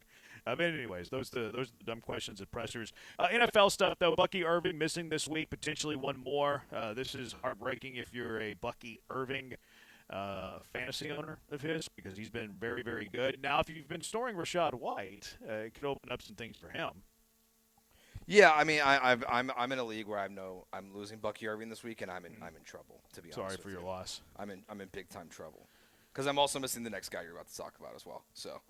Oh, you're missing Chuba Hubbard? Yeah, in one of my leagues, I got both those guys and guys on bye weeks. I'm in disaster zone in that one for sure. So you in one league, those are your top 2 running backs? No, I have Bijan Robinson as well, but he's on a bye this week. So I'm in the hurt locker in that one for sure. So what are you doing? What's your plan? I elevated Woody Marks. Okay. So I feel okay about that. Wait, he's on your practice squad and you elevated him up to the 53? What do you mean you elevated him? Yeah, we have a taxi squad in that one. What? Yeah. Okay. I've asked you questions. No, it's a dynasty league. And then I'm starting Michael Carter this week. That's where I'm at. Is it standard or PPR? PPR. DeMarcado wasn't available? Nope. He was already picked up. All right. That's enough about your fantasy team. No one cares about your fantasy team or my fantasy team or Brian's fantasy team or anybody's fantasy team. Sometimes it's interesting. Let's get to the fix. What is the fix? I have no idea. I don't even know if we're going to call it this. But it's the betting game that we play. 2 favorites and an underdog, but we don't follow the rules. We're going to hand you out winners when we return. It's Jeremy and Joe on ESPN 97.5 and ESPN 92.5. The best in Houston sports talk is ESPN 97.5 and 92.5.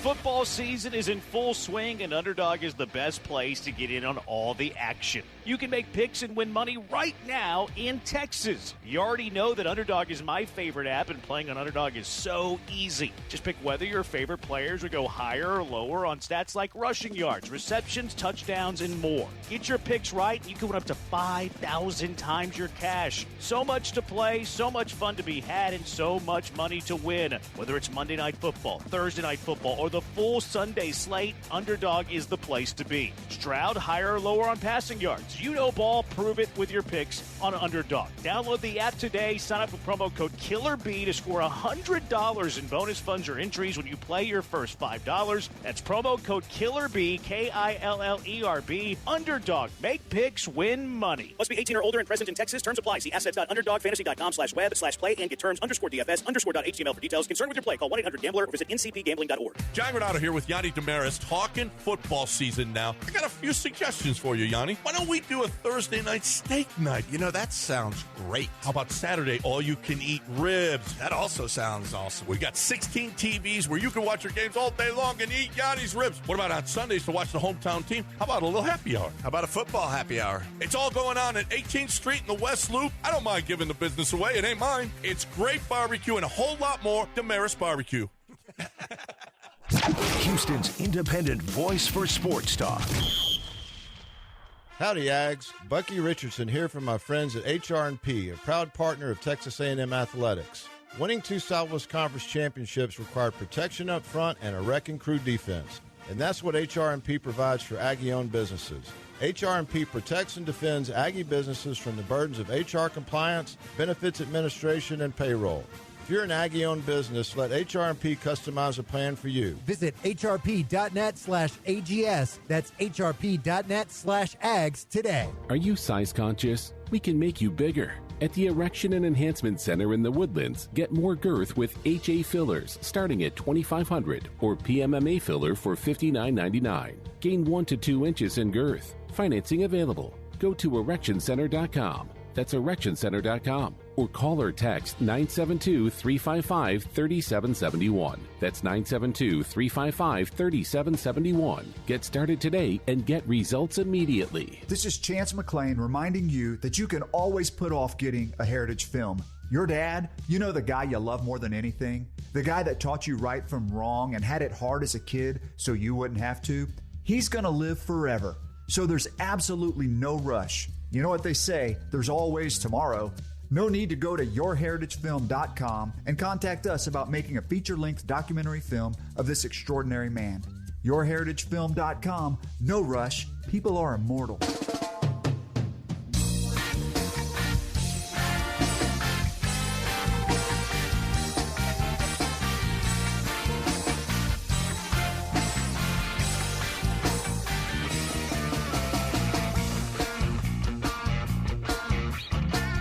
Listening to Jeremy and Joe on ESPN 97.5 and 92.5. Live from the Veritex Community Bank Studios. Here's Jeremy Branham and Joe George. He's Joe. I'm Jeremy. Collectively, we're just Jeremy and Joe. Brian, he chimes in every now and then too. We once called this game 2 favorites and a dog, and I cried and whined and got my way. Squeaky wheel gets the grease. That's how the saying goes, right? Yeah, you got it. So we're still trying to figure out what we're going to call this. Junior Bronco suggested we called it the fix for all the junkies, which I hate to give Junior Broncos credit again, but that's not bad. I think it's good. Yeah, I think it's good. I like it. The fix. It's better than the 9-pack, I think, because we each give you 3 picks. I agree. 9-pack would be bad. Yeah, it doesn't really make sense, and right? we gave 12 picks last week, so. Oh, y'all did? Oh, yeah, because Sean weighed in. Sean is equal to the leader's winning percentage on this game, but he's not going to have enough picks to qualify, unfortunately. The leaders currently, me at 6-3, although I am coming off my worst week at 1-2, and then Brian and Joe are 3-6. We're each going to give you 3 picks throughout. We do a whole we also make it like a draft element, so we go reverse order of standing, but we snake it. Now Brian and Joe are tied at 3-6, but I think that Joe should go first because he was 0-3 last week. That's so fair. I think that makes the most sense. So Joe, Brian, me will snake it. 3 picks each. Joe, you're on the clock. All right, I'm going to start in college football for mine. I'm going to take a team that, even though I think the Aggies are going to get the win this weekend, I do think there's going to be concern that they're going to go full Aggie in this one. So I'm going to take Mississippi State plus 16.5. What does full Aggie mean, Joe? Choking. All right. Just getting on record. Losing a game they're not supposed to lose. That's fair. All right, I'm hopefully I don't curse my own team here because 2 of my losses are by half a point in the last 2 weeks. It's been pretty rough. That's a weird flex. Is it? I don't know if it was a flex. Maybe it's a weird like, statement, but it's not even a flex. You sound like D'Amico. We're close. Yeah, we are. I'm close. I'm close, Jeremy. I'm close. But I don't believe in Florida. I mean, outside of their opening game against Long Island University, didn't even know they had a school or a football team. Florida scored 16, 10, and 7 in their last 3 games. So give me Texas minus 5.5. I don't think Arch will be great, but that Texas defense is enough to win the game by a touchdown at Florida. Homer. Fair? I'm a homer for the defense. I go strictly NFL. I can't play the college games, so I'm going to go with Philadelphia giving 3.5 points against Denver. This is the softest line of the week, I think, unless you're that Aaron Schatz guy who thinks that the Eagles are the 7th worst 4-0 team in the history of the game. Brad Analytics have the Eagles winning this game by 10, so I'll gladly give the 3.5. They say fly, Eagles, fly. Fly, Eagles, fly on the way to a 5.5 record. Hopefully they cover the points, and Branham gets a win here. And then with the second one, look, I got to stand on business with this one. I've made this claim the whole week. The number's actually getting bigger because the Ravens injury report is getting bigger. The Texans have never in the history of the franchise won a game in Baltimore. That continues on Sunday, plus you're giving me points. Quote the Branham Nevermore, Baltimore plus 2.5. I got the Ravens. I think the number's 1.5. It was on ESPN 2.5 when I looked at it this morning, dog. Well, I mean, are we going by the number you looked at this morning or right now? We've always went off ESPN numbers. I know. I'm talking about the ESPN number. The moment that I did the prep for this segment, it was 2.5. It's 1.5 now. You're right. That's my point. But I mean, I don't know. I don't. Well, it shouldn't be when the segment starts. That's fine. All right. That's cool. So you're taking the 1.5? Yes. I think they're going to win outright, so I don't really care about the number. Yeah. I'm just going to take the other side of that. While I'll do that, though, I'm going to check your work. I'm just going to take the other side of that. Can you do that? Yes. Okay. All right. Yeah, I'm going to take the other side of that. Give me Texans minus 1.5. There you go. All right. I'll go NFL here for my first one, or my second pick. The Bengals are the worst offense in the NFL. I think they're going to get boat raced this weekend, so I'll take the Lions minus 9.5 against the Bengals. And then let's go with the Irish. Give me the Irish minus 20.5. I am a homer. They're going to crush Boise State this weekend, so I'll take the Irish minus 20.5. Jamo's checking the – I can see his eyes moving. He's reading back and forth, getting the fact-checking ready. Well, I did this earlier in the morning.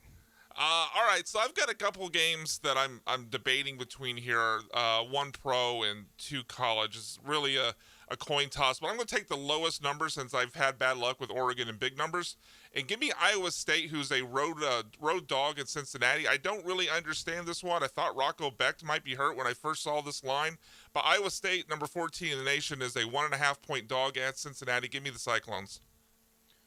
All right, let me double-check my line here because some of us don't procrastinate and do our prep work ahead of time. So let me make sure that it hasn't budged over the last 6 hours. Branham. Okay, this one's still the same. Tennessee's terrible. Titans are terrible. Brian Callahan is a dead man walking. Arizona is going to blow out the Titans. Branham Graphs has the Cardinals winning this game by 14 points. They're given 7.5. Give them all the 7.5. Cardinals fly as well. I like birds this week. I got the Eagles, the Ravens, and the Cardinals. So we're like a feather. We flock together. Give me Arizona minus 7.5. I like that one, even with the running back. Concerns. Joe, I'm not really looking for you to C.J. Stroud me with your 3-6 record. I'm just giving approval here. I like that one. I'm Caleb Williams. You're C.J. Stroud. I'm not looking for a little pick me up. Yeah, you're good. I'm bad. My record's better than your record, just like Caleb Williams better than C.J. Stroud. That's Jeremy Branham saying that, not Joe George. You said that yesterday. I know it is. I know I did. But you're saying it today. Well, I think he's better. I know he is right now. Mm-hmm. Honey Glazed Branham. He's saying mean things about me. That's I guess without being said. All right, so to clarify, I'm at Eagles minus 3.5. Baltimore plus 1.5, even though if you're a sharp, you got that number at a better number earlier this morning. And then Arizona minus 7.5. Brian, 3-6 on the year, has the Longhorns at minus 5.5. He's got the Texans at minus 1.5, some homer picks there. And he's got Iowa State on the road plus 1.5. And then Joe, also 3-6 on the year, Mississippi State plus 16.5. That is a big number. It is a big number. It is a big number. I wasn't looking for your approval, but thank you. Well, you should look for my approval because my record's the inverse of yours. And then the Lions at negative 9.5. They're giving 9.5. And then the Fighting Irish against the Biting Broncos of Boise State, giving 20.5 points. Can I give you a hot Notre Dame take? Yeah, go for it. I think it's stupid that they went to turf. Yeah, I mean, I'm fine with that. I prefer grass everywhere, but I'm not surprised they did. Everyone's kind of doing that now. Yeah, but it feels like Notre Dame was always like that slow team where like they tried to neutralize other teams' athleticism with that long, thick grass. Like it feels like that long, thick grass was as synonymous to Notre Dame as Rudy was synonymous to Notre Dame. Yeah, like, I saw that the other day. I'm like, this isn't Notre Dame. This isn't the Fighting Irish football that I know. Yeah, but like you recruit that way. Like you play at a slower pace. Like you're saying, like you're trying to slow the other teams down. But then we would see what happened, in the national championship game when they played Alabama, and they didn't have the speed on their field. And I think that I don't know if it was for recruiting efforts, but like it's a much different philosophy now in trying to keep up with the rest of college football and not be worried so much about the Notre Dame way. So I mean I'm okay with it. They did it. I get your point, but I prefer it now because it's better football to watch on a weekly basis. Junkie on the text line, dare you to call Titans soft to Callahan? Dare you to call Titans soft, said Callahan. Okay. Well, Titans are soft, Callahan. I don't really know what that text means. All right, 713. Maybe Callahan said it. Dare you to call Titans soft, said Callahan. I just called the Titans soft multiple times. I've never wanted the Texans to win by only 2 points as badly as I do right now. Well, I don't really care about the game. My real money is Texans or Baltimore plus 2.5. Like I got it at the number I wanted it, but then they're reinventing the rules. Oh, it's got to be in the rule. Reinventing the rules. Yeah, it used to be when we would put the lines in that morning. Well, it used to be. There's no. You mean on a different show? Yeah, I wasn't there for that. We put the lines in that morning. There for that. Then the lines were in that morning, and now all of a sudden, out of nowhere, fair, no discussion, pre-production, all of a sudden in the real time. Well, it's 1.5 now. Well, We've to be never fair, you didn't operated put that the way. lines in, so all we can do is go off what's current. Different. The game's a little different. Yeah, it's different, exactly. But it's current. What's current, though? Define current. Like, are you defining current as in this moment, or are you defining current whenever you actually placed these bets? Because I have a receipt that shows Baltimore plus 2.5. Well, then you could make the pick on Tuesday. Yeah, you could. If you get the line at the number you want, sure. That's how betting works, Brian. Yeah, but we're not doing this segment based upon actual bets you've made. Can I have Texans plus 9.5 then, since I have that number? Yeah, exactly. Because I do have that wager. Yeah, but you made that preseason. Like, it's not so week what's the difference? What's the difference? 18 weeks is the difference. The difference, to me, neither one is current, so they're the same. They're both as legit. Neither one's current. You can't place that bet. You can't place 2.5. You can't place 9.5. I think placing a bet preseason versus placing a bet 6 hours ago are incredibly different. Can you place Ravens plus 2.5 on ESPN bet? This morning you could, yeah.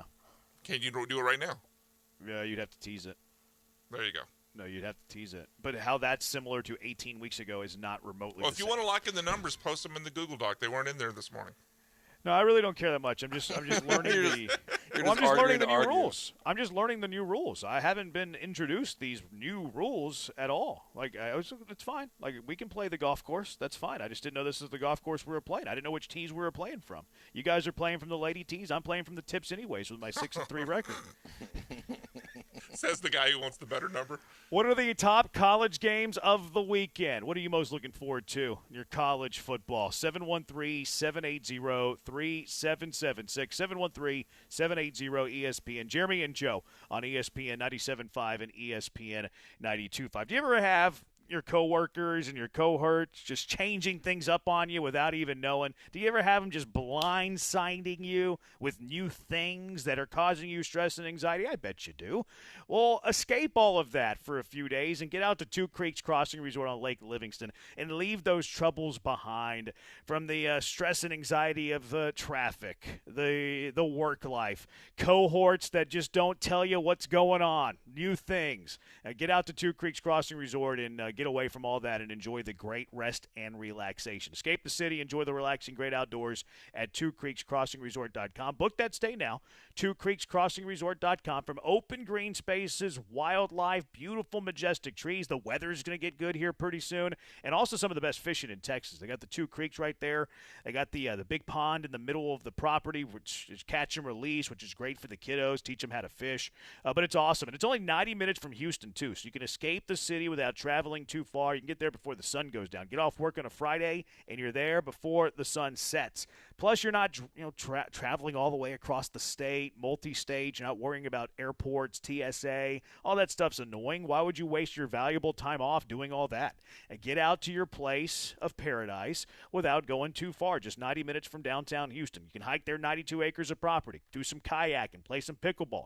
They got a pool out there. They got drinks out there. You're going to love it. From the glamping to the cabins, treehouse, pull up the RV. They have the perfect stay for everybody. Plus 20% off right now through October. And Two Creeks Crossing Resort always takes care of their visitors. Look at next week, for instance. They got a little fall festival going on because the weather's about to be getting good. They're going to have this little bonfire and s'mores, which, I mean, bonfires and s'mores, that's synonymous with the great outdoors. And plus, they even have an outdoor family movie next Friday night. Next Saturday night, college football at Swampers, and always some live music, too. So get on out there. You're going to have a great time. Book your stay now at twocreekscrossingresort.com. That's twocreekscrossingresort.com.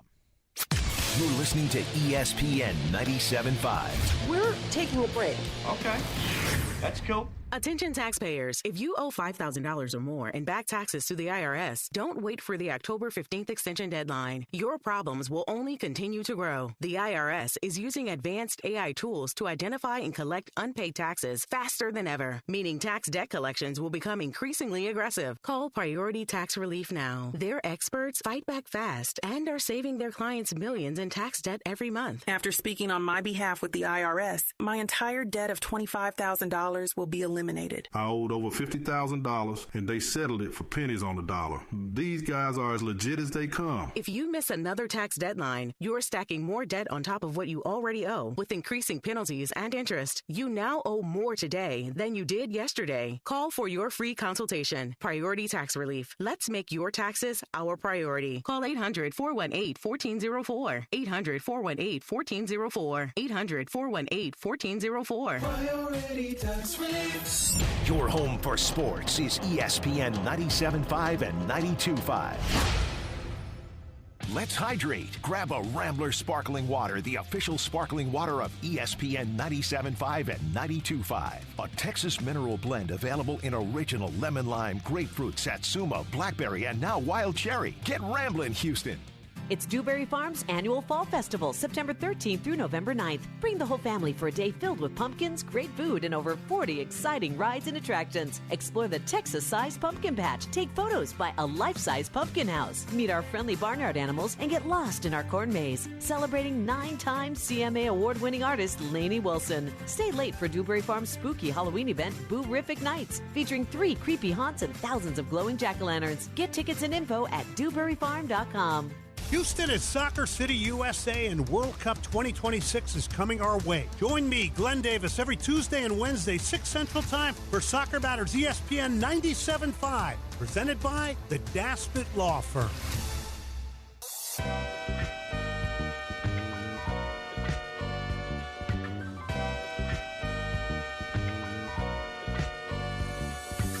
Now back to the Veritex Community Bank Studios with Jeremy Branham and Joe George. On ESPN 97.5 and 92.5. So the text line saying that Callahan got salty with the reporter about calling them soft last year. So that's what that was. Okay, Gotcha. That makes sense then. I just didn't recall that. Junkie on the text line. Good things you guys don't wager for a living. But Joe's Mississippi State pick seems logical. BMAC should just flip a coin. I mean, I'm 6-3, Texter. Show me your receipts. Let's see what you do for a living. Let's see if you wager for a living. 6-3 is pretty good, my guy. Pretty good. Keith, I'm going to go winless this week. Keith, In the Jungle with Joe and Jeremy. Welcome to the Jungle. Could be the intro song. We're not Jim Rome. Why is In the Jungle? Welcome to the Jungle. Junior Bronco says whoever came up with the show name Jeremy and Joe should be fired. It wasn't me. Was it you? I don't know. I think it was just kind of we had 2 days to put together a show, so that was the name we came up with. What are your favorite college games of the weekend? Junkie on the text line. Where's game day tomorrow? I don't know the answer to that. Do y'all know? Game day's at Alabama. Okay, there you go. Yeah, I don't keep up where they go each week. Texter says watching U of H get dog walk by Tech. Okay, 7283, you're banned for the rest of the show. You're out of here. You 7283, you're gone. You're banned the rest of the show. We can talk next week. You can text next week. You got the final hour and 8 minutes off. You got final 8 minutes off. All right, what's your favorite game of the week? Mine's obviously Tech Houston, Joe. What's your favorite game of the weekend? I mean, Vandy Bama is probably the best one this weekend. Honestly, I know Bama's favored by 11.5, but Vanderbilt last year was, and this year with Diego Pavia they're intriguing. It's just weird to see Vanderbilt getting this much recognition as a legit team in college football this year. So you got 16 versus 10 this weekend. So I think that's the number one game for me this weekend. Okay. The Athletic feels differently. They have your game at the number 2 game. They have Vandy at Bama, 3, well, I guess it would be 2:30 our time on ABC. They have that one as the second best game of the weekend. They have Tech and Houston, 2 4-0 teams, by the way, the third best game of the weekend. The top game of the weekend in the ACC. ACC tilt, number 3 Miami, number 8 Florida State, which also gets the primetime slate, the primetime window on ABC tomorrow. That'd be a fun one. Yeah, that's going to be a good game. I mean, we'll see. I mean, Carson Beck's been playing really well this year. So, if he can keep this up, I feel like we're going to be having to revisit some of last year's offseason conversations about, draft status and stuff. Because I've been really impressed with what we've seen from him so far this year. See, I still don't think he's like an NFL guy. Really? No, I mean, I think he'll get a crack, but I don't think he's ever going to be like a bona fide NFL starter. That's fair. I think he's like a solid college quarterback. I think he can hold a clipboard for a while in the NFL. Should he be a good teammate and things like that? But I don't view him as like a top 40 quarterback in the world. Yeah, it's just, I mean, he was mocked like last year's before, his tough year at Georgia. He was put in there as like as a first-round quarterback. So it's interesting to see like if he can get back to that, because I think generally I do agree. Like, I don't know if he's a first-round guy, but I feel like he's playing well enough this year, and the hype from last year makes me feel like he could put himself back in that conversation. Plus, I'm not really a fan of this draft class at this point. I don't either. I'm with you on that. Like, I think he can improve his stock because it is a weak quarterback class. I 100% agree with that. So the Athletics' top 10 games of the week. They have Minnesota at number 1 Ohio State as their 10th bet. Your level of intrigue there, 1 to 10. Like a 5, to be honest with you. I'm not interested by Minnesota.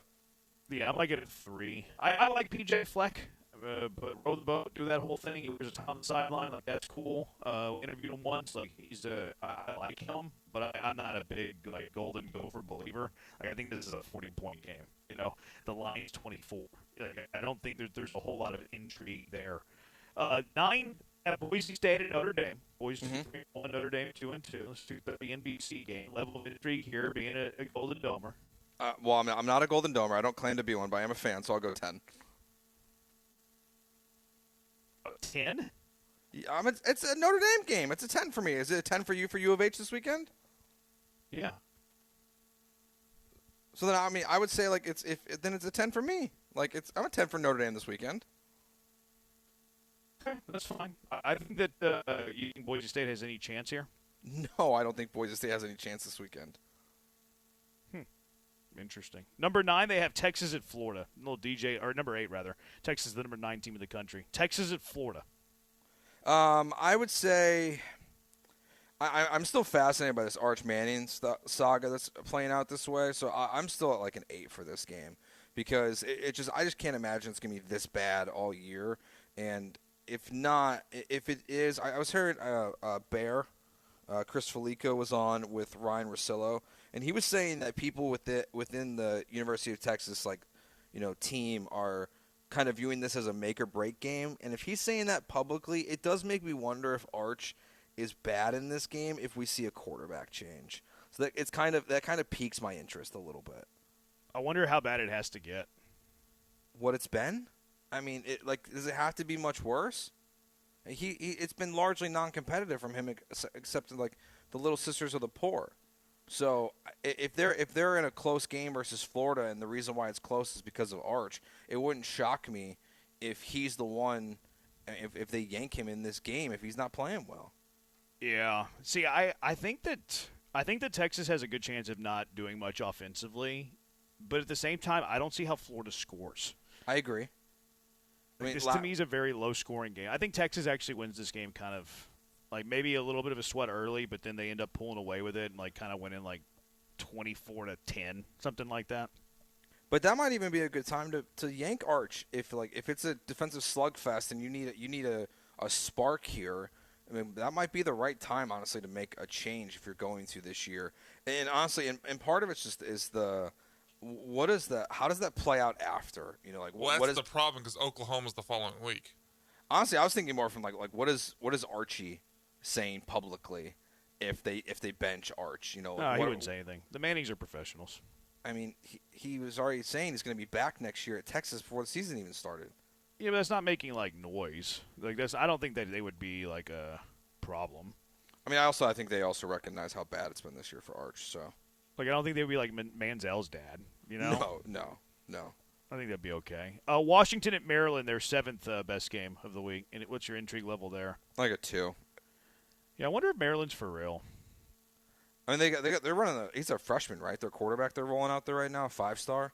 Or I think he's a 5-star quarterback. If he's a 4-star, if anything. But I don't know. Maryland is one of those teams that joined the Big Ten that I've struggled to gain any interest in since they joined the conference. Virginia at Louisville, intrigue here. Very little. Yeah, I might get a 2 probably. Iowa State at Cincy. Brian's at a 10 on that one. I'm at a 10 on that one too.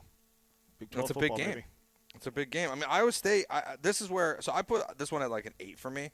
Just because, Iowa State right now is heading towards being part of the college football playoff with where their ranking's at, and they're dogs on the road. So, what is that game going to look like this weekend? Cincy's been pretty good. But Iowa State kind of the one of the stronger teams in the Big 12. Mississippi State, A&M, you have a lot of intrigue on that one. You're probably at a 10. That one's pretty intriguing though, because I think Mississippi State's underrated. I think they're a good football team. I agree. I think they're a good team, not a great team. I'm surprised to see a 4-1 SEC team not ranked, even though I don't think their schedule's been exactly super challenging this year. But it's but they only lost by 7 to Tennessee in overtime, so it wouldn't. I was a little surprised to see that they haven't cracked the top 25, considering they also have a win over Arizona State this year. So I think this is gonna be a good game this weekend. The junkies on the text line are saying game days in the Florida Miami State or Florida State. Oh, is that where they're at? That's what they said. I don't know. Does Texas even have anyone good or relevant behind Arch, Brian? Do they have a good backup quarterback? It doesn't matter. I mean, to me, if Arch plays like you did against UTEP and Ohio State, you got to pull him. But I think he makes it through the OU game, and then they'll pull him when they go to Kentucky and Mississippi State after that. Yeah, game day's at Alabama because Theo Vaughn is the guest picker. Oh, that's right. I saw that. I'm excited for that. I like Theo Vaughn. He's funny. He's a loose cannon out there. He is funny. Saying a player putting up this type of tape that Beck is doing right would be a clip holder. Clipboard holder in the NFL is nasty work. Meanwhile, Jake Browning is starting. Jake Browning's starting because of injury. Jake Browning is a clipboard holder that's been pressed into action because of injury. I don't think it's nasty work at all. And I bet you that's Keith. Keith likes to use that word, nasty work. The bar with Jeremy and Joe. We don't set the bar. We are the bar. Who are you, Seamus? Yeah, it's stealing. Drake London Claudio was traded. Only has a word for you. Oh, yeah. London was traded for Debo and Woody Marks in a 12-team league. Standard, fair. Who was it? More egregious. London for Debo and Woody Marks. I'm fine with that. Yeah, I don't think that's crazy. I also wonder if it's like a replay league or if it's like a dynasty. Yeah, I would assume there that sounds like a replay league. I think for a dynasty that's probably a tough move, but for replay for this year, I'm fine with that. All right, let's get to Bad Take Boulevard. Worst takes of the week. What are the worst takes of the week? 713-780-3776. Jeremy and Joe, ESPN 97.5 and ESPN 92.5. You know what I love? I love me a little bit of Underdog. It's my favorite app. You already know that. Football season is in full swing, and Underdog is the best place to get on all the action all season long. You're in Texas probably if you're listening to me right now, and Underdog is the best place to make picks and win money on Underdog all season long. It is so easy playing on Underdog. All you have to do is pick whether your favorite players will go higher or lower on stats like rushing yards, receptions, touchdowns, and more. Also on Underdog, you can pick teams. That's right. If you get all your picks right, you can win up to 5,000 times your cash potentially, and you can play with as little as $1. Great promo going on right now as well. Promo code KillerB, and you can score $100 in bonus funds or entries when you play your first $5 on Underdog. Pretty easy to do. You just download the app, promo code KillerB, and you're going to get $100 in bonus funds or entries when you play your first $5. And you say, I don't do anything for you. I'm doing something for you right now. I was so close last night for a 12-time score. I hit 3 of my 4 picks. I hit that Mac Jones higher than 216.5 passing yards. I hit that higher 55.5 receiving yards for Christian McCaffrey. I hit that 2.5 receptions from Demarcus Robinson. But you know who let me down last night? Jared Verse let me down. Didn't get a sack. I was so close. Should have been an easy one for me, but I fell just short. Jared Verse in my doghouse. But I'll be all in on the action for Texans coming up against the Ravens on Sunday. We'll look at that one a little bit later. So download the app today. Sign up with promo code KillerB to score $100 in bonus funds or entries when you play your first $5. That's promo code KillerB, KILLERB. Underdog. Make picks, win money. Must be 18 or older and present in Texas. Terms apply. See assets.underdogfantasy.com/web/play and get terms _DFS_.html for details. Concerned with your play, call 1-800-GAMBLER or visit ncpgambling.org. You're listening to ESPN 97.5. Talk about stepping up. Bang! Bang! It's time to level up your game. Introducing the all-new ESPN app. All of ESPN, all in one place. Your home for the most live sports and the best championship moments. The electricity is palpable. Step up your game with no annual contract required. It's the ultimate fan experience. Level up for more on the ESPN app or at stream.espn.com. Sign up now. Coach Saban here, and let me tell you, every second matters. Preparation is everything, and that's why I trust Kidde Smoke Alarms. And as North America's #1 home fire safety brand, they're built to respond over 25% faster to smoke detection. Kidde helps protect what matters the most. Find it at the Home Depot. How doers get more done. #1 claim based on total household installations as of December 2023. 29% faster average smoke detection based on internal testing of smoldering wood fires for Kidde 9th edition versus leading competitor 8th edition products. Sell your house in the most simplest way. Greenlightoffer.com. Looking for your new go-to hangout? Then head to Brick House Tavern and Tap. Score big with daily happy hour specials Monday through Friday from 3 to 6. And don't miss the Burger of the Month. Catch all your favorite teams on the big screens and brunch every weekend till 2. Brick House Tavern and Tap, your house for game day. Now pouring in Sugarland, Humble, and Galveston. For locations, hours, and more info, head to BrickHouseTavernandTap.com. That's BrickHouseTavernandTap.com. Buying a new vehicle shouldn't be hard. Monument Chevrolet makes it easy. Del Olalea here. Monument Chevrolet has a huge selection of Chevy vehicles priced with transparency. No hidden fees, no upcharges, no dealer add-ons. For over 50 years, Monument Chevrolet has earned relationships with thousands of customers doing business this way. For new and used cars, fleet sales, and service, visit Monument Chevrolet in Pasadena at 225 and Beltway 8 and monumentchevrolet.com. Chevrolet. Together, let's drive. Let's go! ESPN 97.5, presented by Zadok Jewelers. KFNC 97.9 HD2 Mont Bellevue, Houston, a Gal Media station. Time to welcome some new takes. Right this way. To Bad Take Boulevard. If only there was something in your head to control the things you say. It's the dumbest argument ever. With Jeremy and Joe. Can I just say that I'm an idiot for listening to you? Bad Take Boulevard. What belongs on Bad Take Boulevard this week? 713-780-3776. We start with our very own Brian McDonald. He said the Lamar Jackson hamstring injury was a deep fake. He said he went full Anthony Richardson Jr. And now he's not going to play for a month. You just made the list! That's fair. Yeah, Keith. I saw Keith going after you. Oh yeah, that was fun today. He went after you where? On Twitter. What was he doing? He got up in my DMs and like, how could you say that Lamar Jackson? Why would you even say that? Why would you speculate? Like, I started hitting with the okay. I was done with the conversation. I'm trying to watch wrestling right now. Leave me alone. Did he say it was dirty work? No, he never used those words. I could pull up the interaction if that's not that interesting though. Not that worth it. Yeah, but Brian, you made the list. It's fair. Lamar Jackson was faking a hamstring injury. Now he's not going to play for a month, potentially. Chris Sims last week ahead of the Kansas City-Baltimore game, he said that Kansas City was the team that was dead. Well, no, it's not even close. I'm taking the Ravens. There's no way I'm picking the Patriots. The Ravens are in a different class than the Kansas City Chiefs right now. The Kansas City Chiefs are going to have to fight to win against the worst teams in football. And, yeah, so because of that, that's the only thing that scares me. But 30-21 Ravens here. This could be a best bet for me. There you go. It was the other way. Kansas You City just made the list! And now it looks like Baltimore is the team that's going to have trouble beating some of the worst teams in the league, mostly because of injury. Almost like to the exact score he gave. I know. He said 31-20 was 37-20 the other way. It was a strong take, except he also for the team. Mentioned the Patriots there? I was confused. Yeah, he botched that, didn't he? Okay. Yeah, okay. Yeah, he botched that. He meant to say Chiefs. He said Patriots. Yikes. Joe's going to make the list twice this week. Let's go. A couple weeks ago, but I wasn't here last week to do Bad Take Boulevard. He said that the pitcher is in the game when the DH gets subbed. Yep. So, Joe. You just made the list! For that one. And then he also thought the Arizona Cardinals were undefeated when they weren't. You just made the list! Can we add one more on, Jeremy? What? For Joe? What? Joe in the copy for the Cougs tickets this week said the Cougs were 3-0. Whoa. That's not my fault. All right, well, who should be on the list, Joe? I'm not. I can't say her name on the air. Okay. She's a lovely lady. All right, well, you just told me. This is you Joe's told me fault, who it though. is. This is Joe's fault, though. Joe, when did you get that email? I got it from the salesperson last week before they won their fourth game. Before they won their fourth game? Yep. That's you.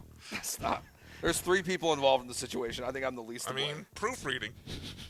You got the email before they played a game. You didn't update their record post-game. Who does that fall on?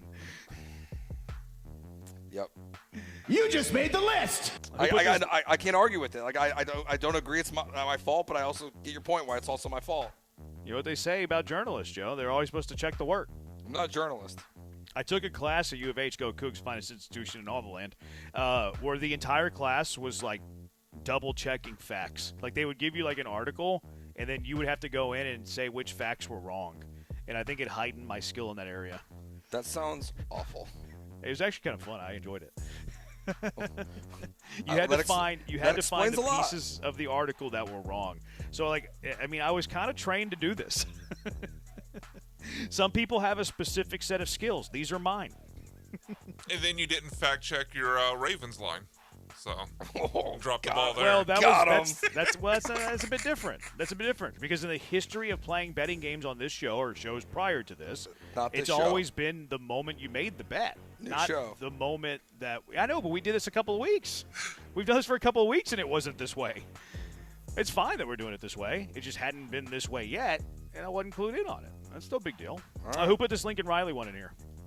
I did because he's always complaining about 9 a.m. starts. His time, like seriously, shut up. Like you joined the Big Ten. Like, what do you expect to happen? Then don't let the Pac-12 break up.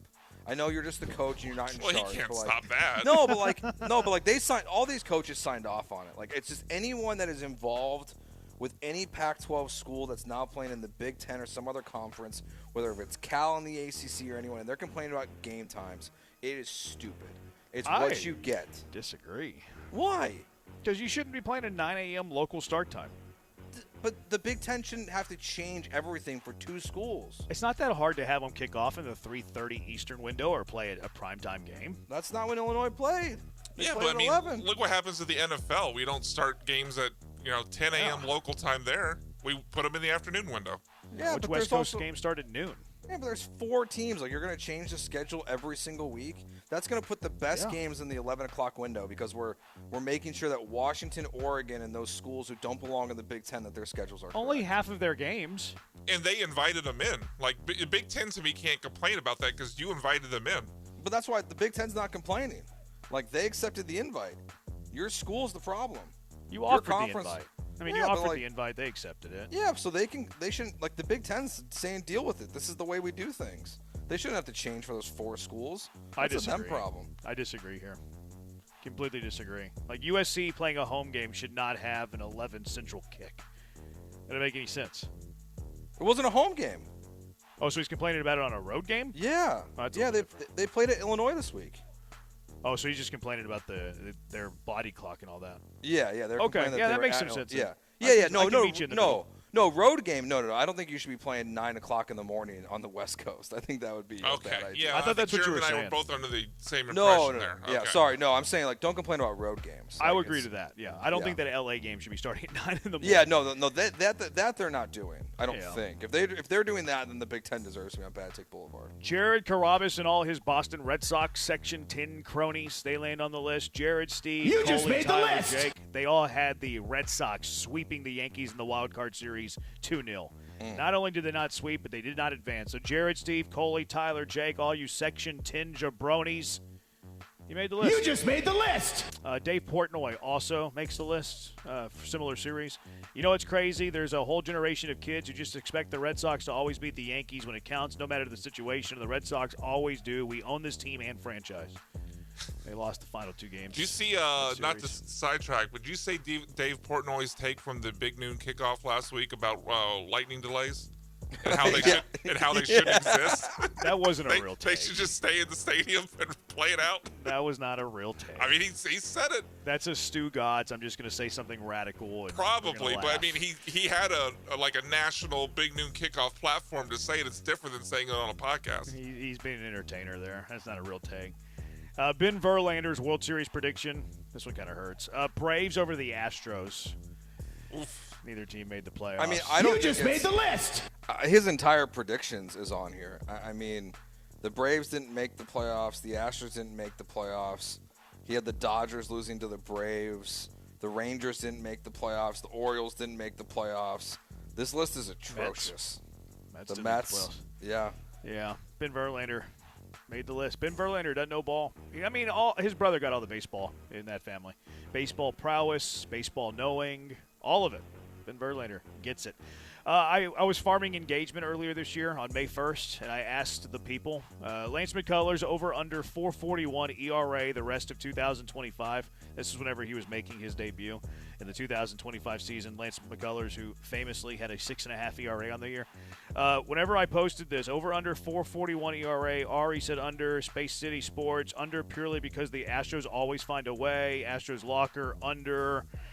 I'm taking the under. Eric, I'm taking the under. Enrique, I'm taking the under. Bad Orange Machine, under. Brandon Bain, under. Astros Cards, way under. Dugout Mom Tricia, under. DK said 3.6 ERA. James, under. Jared Wandra, under. So all of you people, you make the list. You just made the list. All the receipts. You know what I found? A receipt from way back in the day.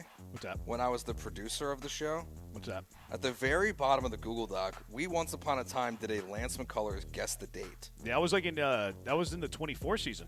Yeah, and I guessed April 23rd, 2025. I was the closest person. That's pretty good. I was the closest person. I missed it by like a month. That's not bad. I think we were like, no, it's not going to happen. The best Lance McCullers take on the internet, though, in 2025 was from Swabby, our guy Michael Swab. February 1st, 2025 was this tweet. He said his bold prediction for the Astros season in 25 was that Lance McCullers will finish top 10 in Cy Young votes this season. Oh, jeez. If we have an end-of-year bracket, that's got to be in there.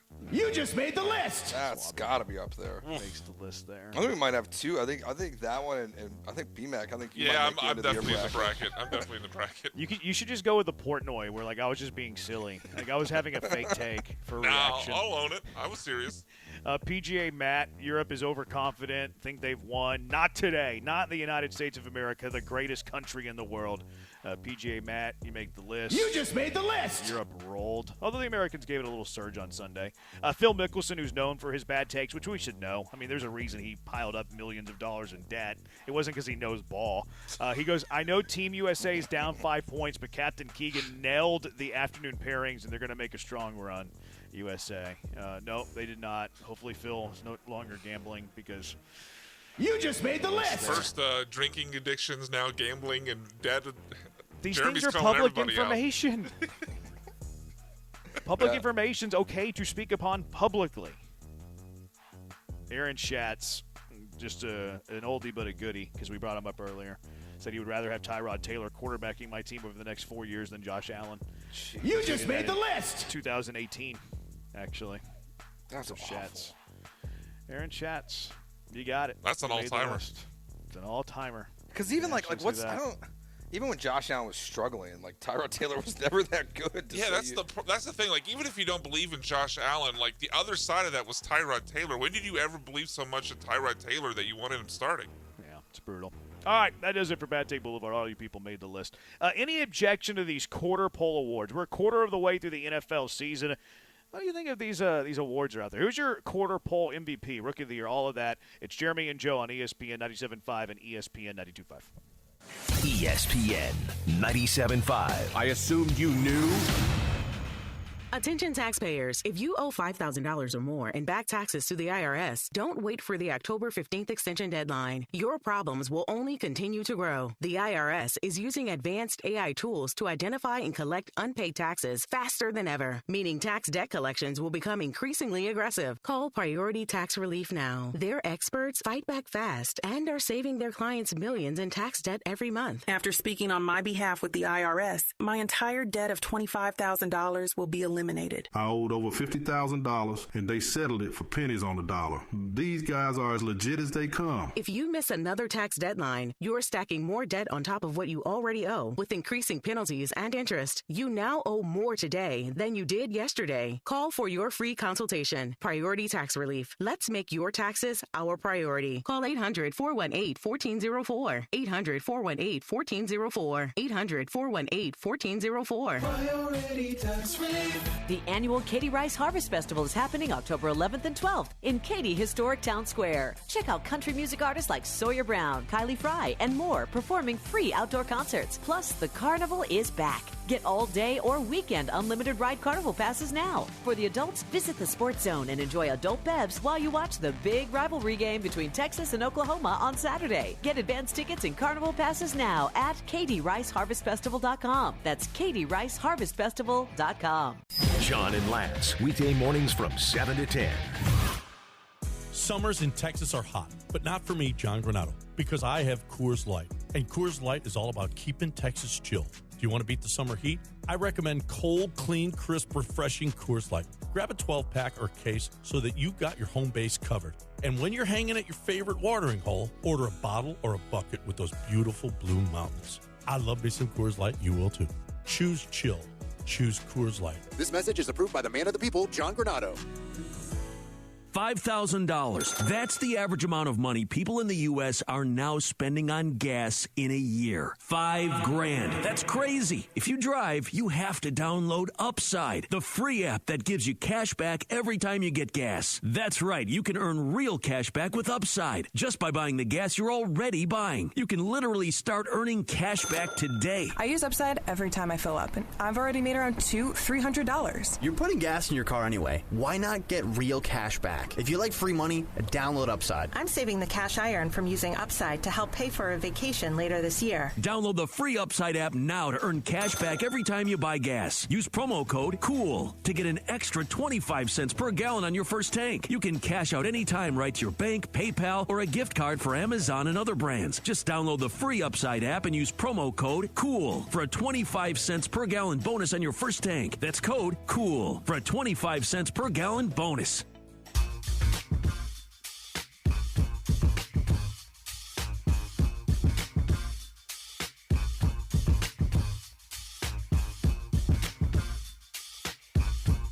This is Jeremy and Joe on ESPN 97.5 and 92.5. from the Veritex Community Bank Studios. Here's Jeremy Branham and Joe George. He's Joe. I'm Jeremy. We're Jeremy and Joe. ESPN 97.5, ESPN 92.5. So we're a quarter of the way-ish through the NFL season. 4 weeks through, and a game. 18 weeks now in the NFL season. Every place has 17 games. You get the drift. So they're starting to do the quarter of the year polls in the NFL. And let's see if they get these right. This is ESPN. Top three MVP, which are all quarterbacks because MVP is a quarterback award. This guy's about to take a hit, though, by the way. Number 3, they had Lamar Jackson. Mm-hmm. Okay, all right. I have trouble putting Lamar Jackson in my top 3. I mean, they're not having a great start to the year. Yeah, they're 1-3. Typically, the MVP, you got to win games. Yeah, I wouldn't have Lamar in my top 3. Like, he's good. He's having a good statistical year. I have faith in him going forward if he wasn't hurt. But I wouldn't have a guy that's 1-3 in my top 3 on my ballot. I wouldn't either. I think even though he's done, it's not his fault they've lost these games. Like I think you have to be on a winning team. Second on this list, they had Daniel Jones, Indiana Jones, Vanilla Vic, Danny Dimes, whatever we're calling him. Daniel Jones, number 2, an MVP, quarter pole of the year. You down with that? Hey, does Seth LaFleur have a new one? He's got about it. It's Friday. I'll pull it up for the final segment. Let's see if we can cash it. Daniel Jones, for sure. He's number 2. It's totally deserved right now the way he's playing. I mean, I think he's got a lot of help. I think Jonathan Taylor deserves some love with what he's done this year, but Daniel Jones is deserving to be in the top 3 conversation for MVP. It's a quarterback award, MVP. Yeah. Like, as much as we hate that, it is a quarterback award. And the number 1, they have Josh Allen. Any objection there? Nope. I'm okay with this list except for 3. So who would you sub out? Jalen Hurts. I think I might go Goff. Okay. I think I might go Goff. They mentioned in their honorable mention, they mentioned Herbert, they mentioned Hurts, they mentioned Love, they mentioned Baker. They said actually 4th place would have been Pat Mahomes. I mean, they're 2-2 though. Yeah, no. I have a tough time going with Pat Mahomes. I mean, Baker, besides the loss last week, and he's been taken off the injury report, so we'll see him about there this week because that was in question. But again, 3 comeback wins in the first 3 wins of the year. It's hard not to say he's one of the most valuable players in the NFL. So he absolutely deserves to be in that conversation right now. Yeah, I'm okay with a Baker Mayfield there. Offensive Player of the Year, they have Jonathan Taylor 3. Okay. They have Jackson Smith and Jigba 2, and then they have Puka Nacua number 1. Yeah, that sounds about right. I haven't looked at JSN's numbers this year, but that sounds about right. So yeah, I'm good he's with one of the 3 for sure. He's one of the top guys in yards. I was a little surprised to see him at number 2. Like James Cook, I think would have to be somewhere in my top 3. Bijan Robinson, I think, would need to be in my top 3. I think I would bump JSN. I think I'd go Puka, Taylor. It's tough between Cook and Bijan. I'd probably go Bijan 3. Cook would be 4. Yeah, he's 2nd in receiving yards this year. Christian McCaffrey's 3rd. Yeah, they throw the ball to him, man. Yeah. He's basically a receiver now. Where's the touch? See, how much do you factor touchdowns into this? I think that they should be tangible. I think it should matter. So JSN's got 1, and he's got 70 more receiving yards than Quentin Johnson. And Quentin Johnson has 4 touchdowns this year. Quentin Johnson's the leading receiver in the AFC. He is. So I think there's even an argument for QJ over JSN. I've never heard anybody refer to him as QJ. I just didn't want to say Quentin Johnston. I don't know if people would do either. QJ. I feel like that's an initial that you can't use. You can't use the Q? No, I've heard. I think if you're going to use the Q, it's got to be just the Q. Like, I don't think you can go to a Q in another letter. Like, I think you just have to be Q. You know what I mean? Okay.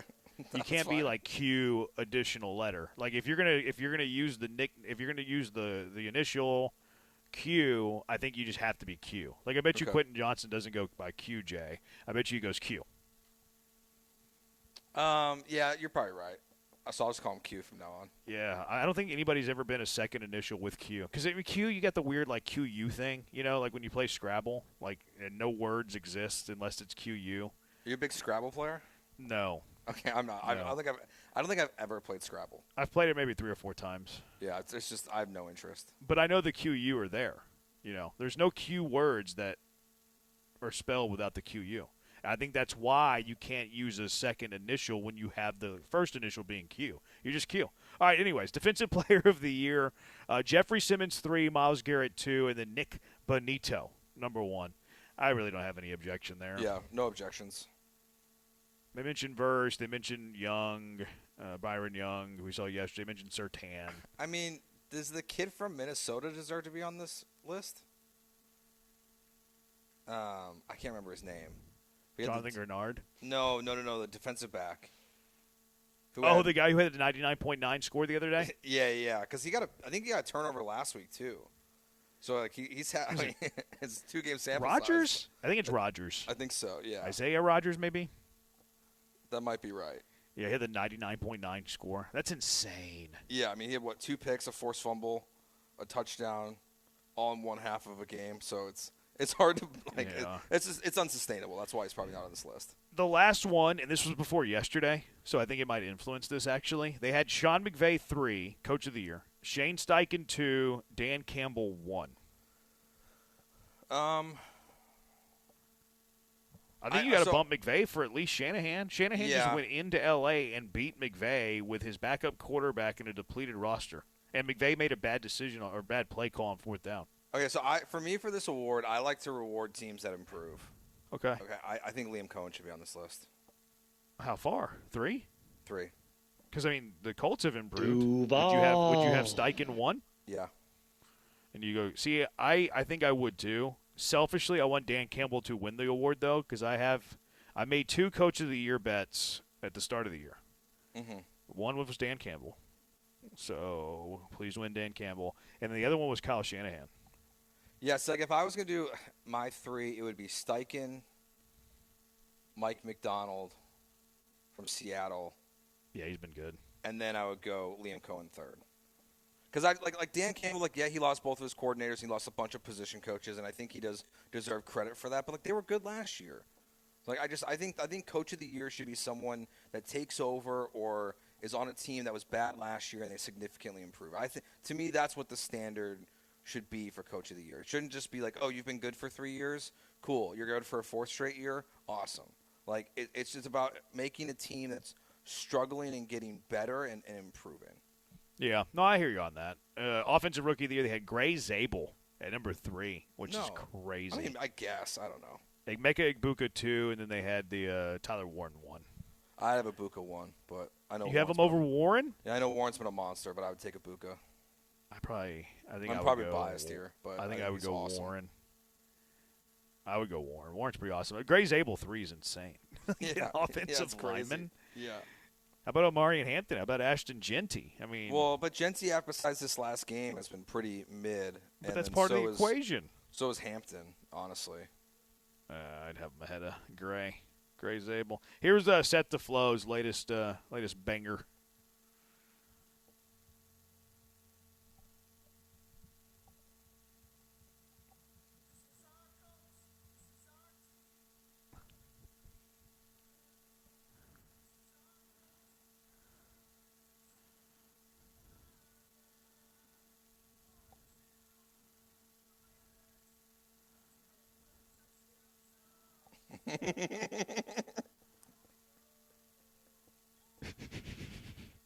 Banger. He doesn't miss, man. Raid that touchdown zone? He missed last week. That's a miss to me. He never misses. Yeah, last week was bad. Set the Flow doesn't miss. You guys are just haters. They got a chuckle out of me. I like it. Brian's a hater. You like raid that touchdown zone? Yeah, I like no one's called it a touchdown zone. That's the beauty of it, is that he's willing, he's innovating it, man. He's changing the game. He's thinking outside of the box. He's thinking outside of the zone. He's brilliant, really. I mean, he's an artist. He's an artiste. Saints Patrick, Jalen won last week without completing a pass in the second half. No way. Yeah, but what did he do in the first half, Saints Patrick? What great quarterbacks win games without completing passes? Only Jalen Hurts. He's also changing the game. We called Quentin Grooms Q in high school. Yeah, see, there you go. Somebody said, what about QB? QB's not a name, man. What do you like? QB. That might need to be on Bad Take Boulevard. What about Q John? Who is that? Do you know who that is? No. I don't either. That dude is like Keith and Israel awful. Dang. Israel and Keith taking Set the Flow. Strays.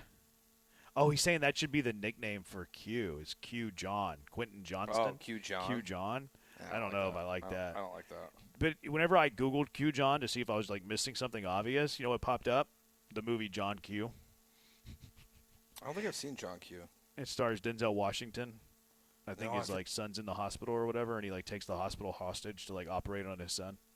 I don't think I've seen that one. I might watch that tonight. I love Denzel Washington.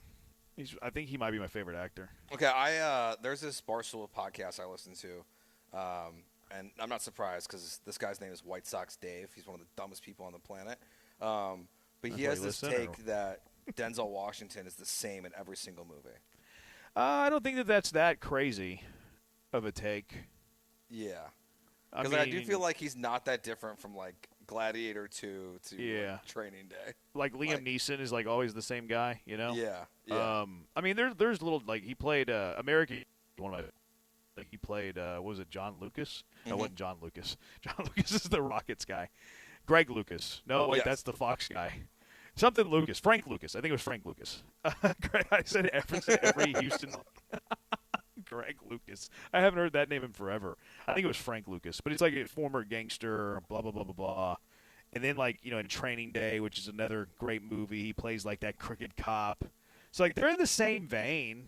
You know, like, they're pretty similar. They're always action. They're always, like, you know, ready to shoot somebody and commit crimes, you know? Like, yeah, they're not like he's not having to expand his range. I think Gladiator 2 is though where like it gets really exposed. I haven't seen that. It's not good. I mean, it's not one of those, and it's not like one of those bad movies that I have an interest in watching again. I don't think I'll ever watch Gladiator 2 again. No, I mean, he has range, man. Like he's been in some movies that are like we know him for like those movies, but he's had tons of movies where he, you know, like Philadelphia, like he was not the same there. What was the one that he did recently where he plays like a dad who's like the worst human in the world? Fences. Have you ever seen Fences? No, I haven't seen that one yet. He plays what might be the most annoying character in the history of movie, and he's like great at it. But you hate him. You know what I mean? Yeah. Like you hate him. I think one of my favorites is Book of Eli. I love that movie. Yeah, that was pretty good. My favorite one's definitely Training Day, and then American Gangster's probably second. Mm-hmm. You ever? Oh, he's in the Hurricane too. I forgot about that one. He played Reuben Carter, the boxer. Oh, remember the Titans? Remember the Titans? He doesn't play a crime guy there. That's a different. But not even necessarily like that. He plays like the same. Like he's just Denzel in the movies. Like he doesn't he's not like really Frank Lucas. He's just Denzel being Frank Lucas. Like there's not like it's hard to not realize it's Denzel in front of you. But that also might just be his star power, I think, where it's hard to envision him as anyone else besides Denzel when he's on the screen. Yeah, he's just gotten too big. It's like George Costanza. Like you see George Costanza and other things, like that's George Costanza. Yeah, you know? yeah. It's not Jason Alexander. Like you outgrow any character that you could be playing. Remember the Titans. The recent Spike Lee movie wasn't good. I saw the trailer on that. It had no interest. Vince Vaughn isn't the same in all the movies, Keith. That's probably true. I agree with that for sure. Let's see. Flight was really good with him in it. I did like Flight. Flight was solid. I love Denzel. Man on Fire. Man on Fire was very good, too. Those are my top three, though. Those are my top three. American Gangster, Training Day, Remember the Titans. Top three Denzel Washington movies without a shadow of a doubt. You're that high on Remember the Titans? Love Remember the Titans, man. Love Remember the Titans. Remember the Titans almost loses me, though, because they ran the ball instead of putting it on a knee one time. That drove me crazy. It's like, dude, you could have just put it on a knee and bled the clock, and then they don't, and then that strong side guy like comes and like strips them, and they like scoop and score. Yeah. It's like all you got to do is put it on a knee. You win the game. And like it almost lost me. It almost lost me there. Jason Statham, the same person in every movie. It's a good call. Brian loves Jason Statham. He played a psychiatrist in Antoine Fisher, and a coach in Remember the Titans. Bryan Cranston's now forever Walter White. That's a good call. But did you watch? I watched his Netflix show, The Judge. I haven't watched it yet. Pretty it's on my good. List. Yeah. Pretty good, The Judge. I started watching Task last night, the Mark Ruffalo one that someone recommended. I would recommend Black Rabbit, man. Black Rabbit's good. Really I'm like my time. What's Task about? I got like halfway through an episode last night before my disaster Wi-Fi kicked in. What? I haven't had. That's why I'm at home. Part of the reason why I'm at home today was getting people fixing my Wi-Fi at the new house. It's a mess. So is this worth watching or not? For the first I watched the first half of the first episode. I was captivated, but I love Mark Ruffalo. I might watch it just to see if I can trust your recommendations. Well, let me finish like the first episode first before I give a full recommendation. Okay, fair. Brian's yelling at us to take a break. Brian, you let us do what we got to do. Okay, Brian. Just kidding. 713-780-ESPN. You know why Brian's telling us to go to break? Because we're about to bring back a game he loves. Who Said It? I Hate It. That's coming up next. Who Said It with Jeremy and Joe on ESPN 97.5, ESPN 92.5. Houston's only FM sports stations, ESPN 97.5 and 92.5. Monument Chevrolet for new and used cars, fleet sales and service. Visit Monument Chevrolet in Pasadena, right off 225 and Beltway 8 at monumentchevrolet.com. Chevrolet, together, let's drive. Hi, I'm Danny Clark, owner of Collectors Firearms. We're celebrating our 50th year in business, and we would like to invite you to come see our 12,000 guns in stock. Don't let the name fool you. We carry all the latest and greatest guns, in addition to the antiques and collectibles. We even have a tank right out front. Have you been putting off cleaning your guns? Bring them to us, and we will give you a basic cleaning free of charge while you wait. Come see us at Westheimer at Voss, CollectorsFirearms.com. That's CollectorsFirearms.com. Looking for your new go-to hangout? Then head to Brick House Tavern and Tap. Score big with daily happy hour specials Monday through Friday from 3 to 6. And don't miss the Burger of the Month. Catch all your favorite teams on the big screens and brunch every weekend till 2. Brick House Tavern and Tap, your house for game day. Now pouring in Sugarland, Humble, and Galveston. For locations, hours, and more info, head to BrickHouseTavernandTap.com. That's BrickHouseTavernandTap.com. Follow us on socials at ESPN Houston, and don't forget to have our push notifications on. You gotta change your push notifications. Look. Friday Night Lights means one thing: high school football. And with football comes the homecoming game and the homecoming dance. Make sure you look sharp with Giorgio Dante suit separates at Suit Mart. Jackets start at just $89.99, vests from $29.99, and pants from $39.99. Choose from black, midnight navy, or charcoal gray. Then finish the look with a marquee slim fit dress shirt starting at only $22.99. Be ready for the big night with homecoming style from Suit Mart. What's up, guys? Sean Mapes here. Prize Picks is the best way to win cash on your Texans this football season. Make your picks in less than 60 seconds and turn your takes into cash all season long on Prize Picks. Prize Picks is the only app that offers stacks, meaning you can pick the same player up to 3 times in the same lineup. Want to pick more on Josh Allen's pass yards, rush yards, and touchdowns? Now you can have all of them in the same lineup, only on Prize Picks. You can now also follow other Prize Picks players directly on the app and copy their lineups in one click. Whether it's a friend, a celebrity, or just someone whose picks you like, hit the follow button and check out every lineup they create in the brand new Feed tab on Prize Picks. You can even follow me. Join the millions of users and sign up for America's #1 daily fantasy sports app. Just download the Prize Picks app today and use promo code MAPES to get $50 in lineups after you play your first $5 lineup. That's promo code MAPES to get $50 in lineups after you play your first $5 lineup. Prize Picks. It's good to be right. Must be present in certain states. Visit prizepicks.com for restrictions and details.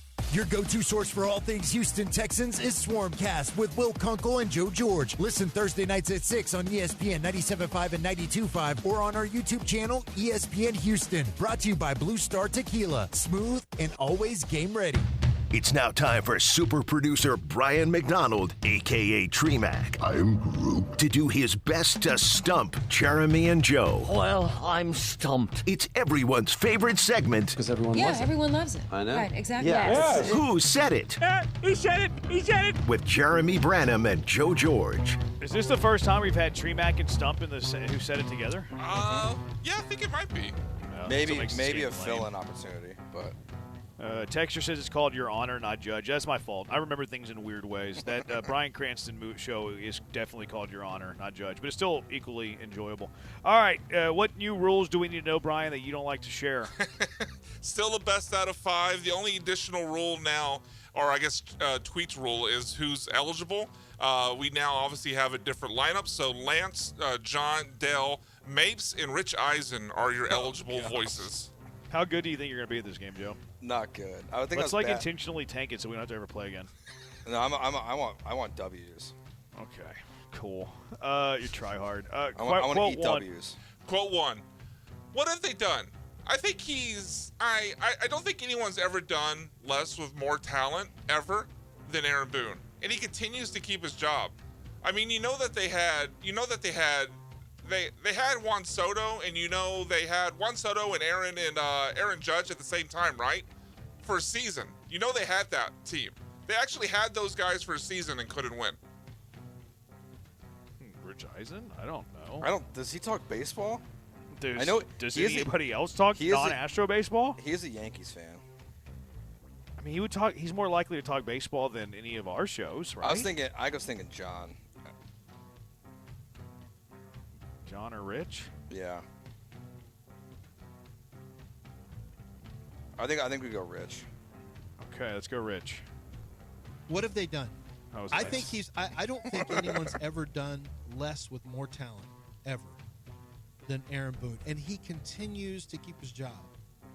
All right, quote number 2. Huh. Yeah, so I won't be doing any dancing. Threw my back out yesterday, just reaching into the trunk of my car. I'm not lying. Not lying at all. So I've been walking around like Fred G. Sanford all day. Richard John. What? It's Richard Rich. John. Yeah. Because Sean and Dell are not talking about dancing. Does John drive a car? That's a great question. Does he have a car in L.A.? I don't know, because I mean, I know he used to drive you know a what? truck with Chastain. It's not John. It's not John, because if it was John and he was talking about his back, he would be complaining about golfing. Yeah. Plus, he doesn't have to leave the house, you know. Yeah. Okay, so now it's Rich or Lance. I don't know if can you use multiple quotes, Ryan? Yeah, that rule still applies. I don't care, Joe. You call it. I was wrong. Rich Eisen again. Run it back. Yeah, so I won't be doing any dancing. Threw my back out yesterday, just reaching into the trunk of my car. I'm not lying. I'm not lying. Not lying at all. So I've been walking around like Fred G. Sanford all day. You're killing over him driving a car? Yeah, I'm a good old boy. I drive the truck. Fake Hardo. He's in L.A. like Renato. Oh, is he in L.A.? Yeah, he's based in L.A. Okay. All right. Quote number 3. Cooper Rush doesn't seem like a guy who would stream, but if we ever got him on a Twitch, if I was ever low enough in life to be on a Cooper Rush stream, that's the question I would ask. Who's better, Dak or Lamar? And of course, Cooper Rush isn't answering that question. He's too smart. He's one of the smarter people to ever play in the NFL. He's not gonna answer that question. But if he was a little dumber and we could get him to answer that question, that's who I would ask. I think it's either Mapes or Dell. That's what I was thinking. It's like a little Gen X streaming thing. I think it's Mapes. I was gonna go Dell. All right, well you go. You're hot. I'm wrong. So go with what you think. Dell. Cooper Rush doesn't seem like a guy who would boom. If we ever got him on a Twitch, nice. If I was ever low enough in life to be on a Cooper Rush stream, oh God, that's the question I would ask. Who's better, Dak or Lamar? All right, baby. You guys are up 2-1. Quote number 4. He won't even mention, like he's Voldemort Mixon. He won't even mention. He's he who shall not be mentioned in that locker room. You can't even mention his name. He's unmentionable. Mapes, run it. All right. He won't even mention it's Voldemort Lance. Mixon. You were won't so even confident. mention he's he who shall not be mentioned in that locker room. You can't even mention his name. Mm-hmm. He's unmentionable. Who's he talking about? Joe Mixon. And D'Amico's response to that coming off of injured reserve. Yeah. I tuned it out there for a second. I didn't think Lance had a Harry Potter reference. Oh yeah, Lance is a massive nerd. Mapes strikes you as a Harry Potter guy? Yeah. Yeah. I'll ask him tomorrow, but I put that at plus 1,000. I don't see that at all. Why? He just doesn't seem like everything I've talked about, like with entertainment and stuff. He's never ever once brought up like Lord of the Rings, Harry Potter, anything like that in that sort of world. I couldn't agree more with that take. I hope he's that kind of guy because he'd be on the right side of history. Oh, you're wrong. You're so wrong. Corny, nerdy fiction. What's wrong with that stuff? Harry Potter's pretty lame. No, it's not. Yeah, it's pretty lame. All right, quote my number 12-year-old 5. really liked it. Quote number 5 for the game. We're tied 2-2. Because, I saw 3.5 yesterday, 2.5 Texans. Couldn't be me. I'm not a believer in that. I don't back the Texans being a favorite against the Ravens ever. I'm cheering for them, but I don't have tremendous confidence. Me? So it's not Rich. I thought Jeremy as well. He got that number at 3.5. You are trying to talk me down to 1.5. So that's Monday. Monday or Tuesday. I'm gonna go. It's John. Oh, I think it's no. I'm with you. I think it's John.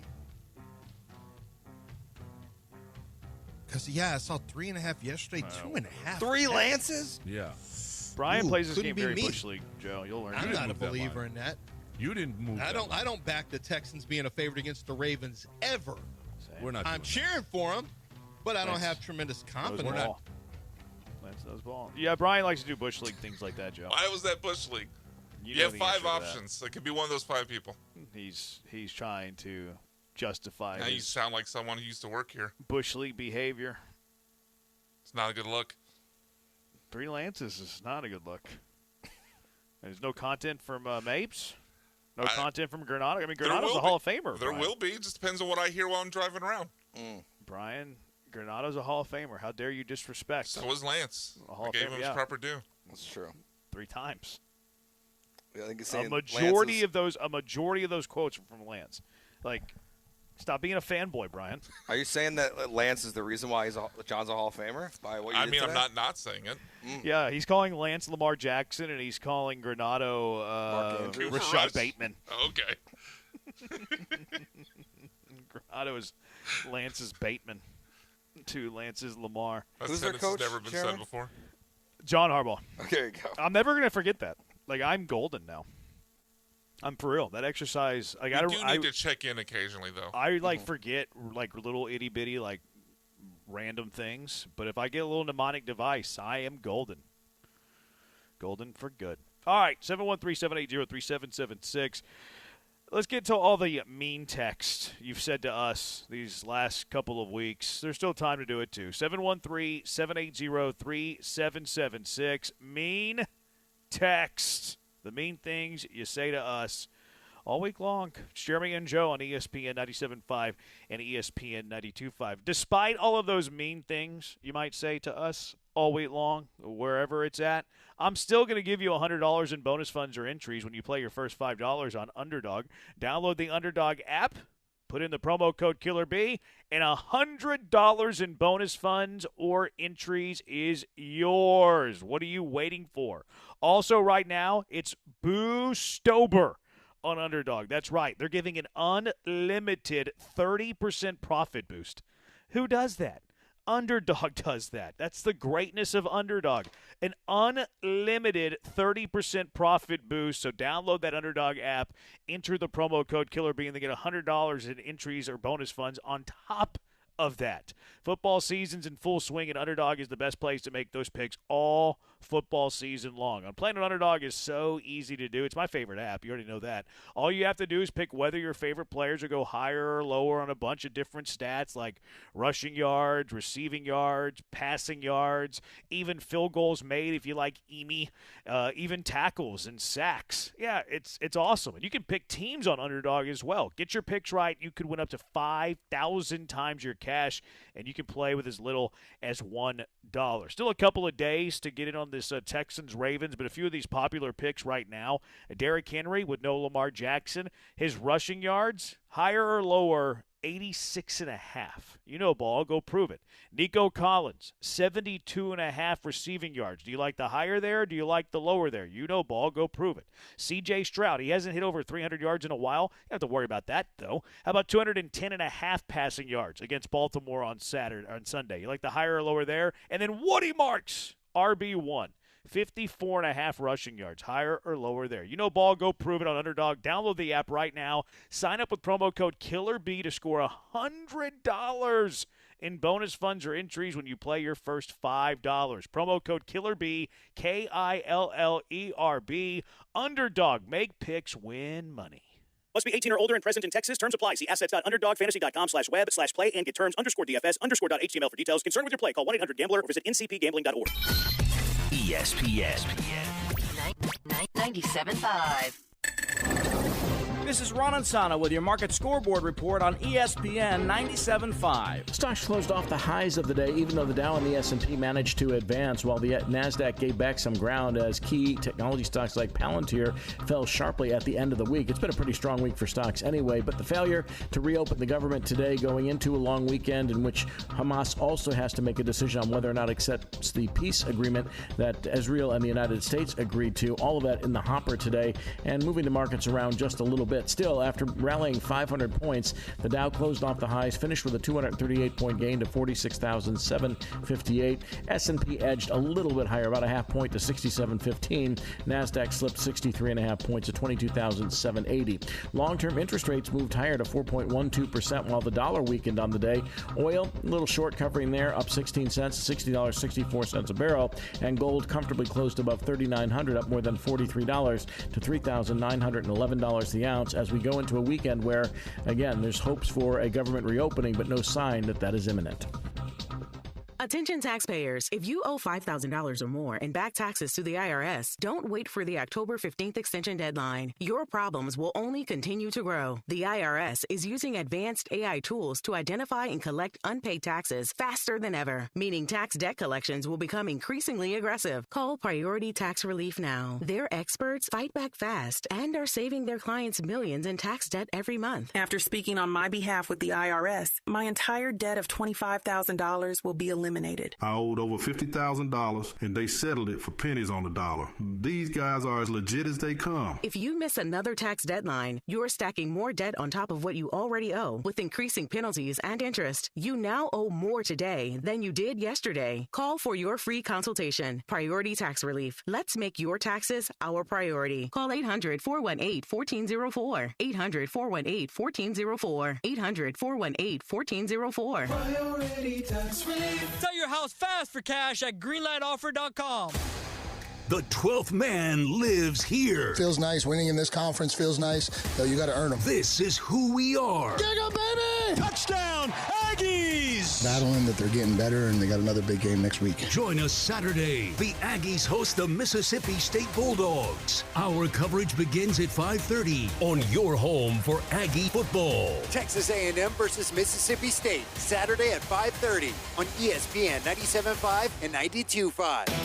Sunday on Compass Media Network's coverage of the NFL, the Big Cats clash in Cincinnati as the Bengals host the Detroit Lions. Hi, this is Chris Carino. Join me alongside Brian Baldinger in the Queen City. Jared Goff and the Lions have been ferocious, clawing their way to the top of the NFC North. Can Jamar Chase and the Bengals meet the challenge? It's the Lions and the Bengals. If it's the NFL, it's right here. Coverage begins Sunday at 3 on ESPN 97.5 and 92.5. This is Jeremy and Joe on ESPN 97.5 and 92.5. From the Veritex Community Bank Studios, here's Jeremy Branham and Joe George. Get to the mean text, tweets, calls, words, whatever that have been said throughout the week in a moment. A couple of car wrecks of the day, though. Josh Seabrook, umpires in the San Diego Padres Cubs game yesterday. They were yelling at him as they walked to the dugout. That was a good call. Our Cubs won. Go Cubs, go! I think the worst part was the replays. They got those wrong. Oh, really? Nico Horner was safe, and so was Pete Armstrong. Here we go. Those were the worst calls because they went against our Cubbies. Yep. Do you have a car wreck today? Yeah, I'm going to nominate the UFL. What a disaster this league is. Why? So they announced today that Michigan, Memphis, and San Antonio markets were going to lose their teams. And then all of a sudden, the Roughnecks are now advertising for 2026 again after being told they were going away. Oh, no. So they're having stadium issues in markets, and all of a sudden now we're getting 2026 season tickets available for the Roughnecks. They are just a total mess, it seems like. Yeah, I know somebody who's on the San Antonio staff. I didn't realize that happened. I mean, maybe they're just coming here? Hopefully. That'd be nice. Huh. Interesting. I had the Rams because they cost me my Survivor pick. Stupid Rams. I hate you, McVay. That's and fair. Then Billy Clyde Gillespie. He got placed on administrative leave today, which is what he does. Wins a lot of basketball games and then gets placed on leave. Kind of what BCG does. All right, mean text. All the mean things that have been said throughout the week. Like this guy asking who's the fittest guy at the station. Probably Granado. Yep. I think it'd be Granado. Exercises a lot. Yeah, I forgot about Mapes. Mapes is a good call. I mean, AJ, if we're including everybody. AJ's not even full-time. I said if we're including everybody. I clarified it. Is AJ in better shape than Mapes? Yes. Yeah. Even with his broken leg that got shattered in half? It's not broken healed, anymore. bro. That was like in March. It was still a broken leg that was shattered in half. Yeah, but bones heal. I don't know if you've heard. Yeah, but people are never the same. He looks fine. You think he's moving around as good now as he was before? He's playing basketball. I know that, so that he must be mean moving he's around moving okay. around better. I feel like you're moving the goalposts here, Brian. Felt like you just don't want to admit you're wrong. No, it's nothing to do with being wrong. I don't think he is moving around as well now as he was pre-break. I don't think that's that radical. Oh, we better hurry. Israel, you must be on pills because you goofy stuttering. That was to me. He thinks I do pills. he thinks I'm a lot cooler than I am. Israel called Joe Fat Ditka. Shocker. Brian, I'm being so stupid. LOL. I know Beaumont and the Golden Triangle have a lot of listeners. Once the internet gets there, these fantasy and wager hustlers are done. Why are we taking shots at the Golden Triangle and Beaumont textures? Yeah. B-Max looks like he's attending a quantum mechanics lecture. Can't take that guy seriously. I say what he on. 2 J's and a dumb blank. AJ says he is the fittest person at the station. Yeah, but that might be true, but I don't think he's as fit now as he was pre-broken leg. That's probably true. That wasn't the question, though. That's the conversation we got to. Every time he speaks, I smash my head with a hammer. I think he was talking about Brian, and I can understand why. All right, that does it for us. Thanks to Brian for the hard work. He's Joe. I'm Jeremy. We'll talk to you on Monday. Tomorrow at noon, make sure you catch me and Sean and Kima. I think that was supposed to be Brian and Sean and Kima. And Smoking and Toasting coming up at 7. Keep it here on ESPN 975.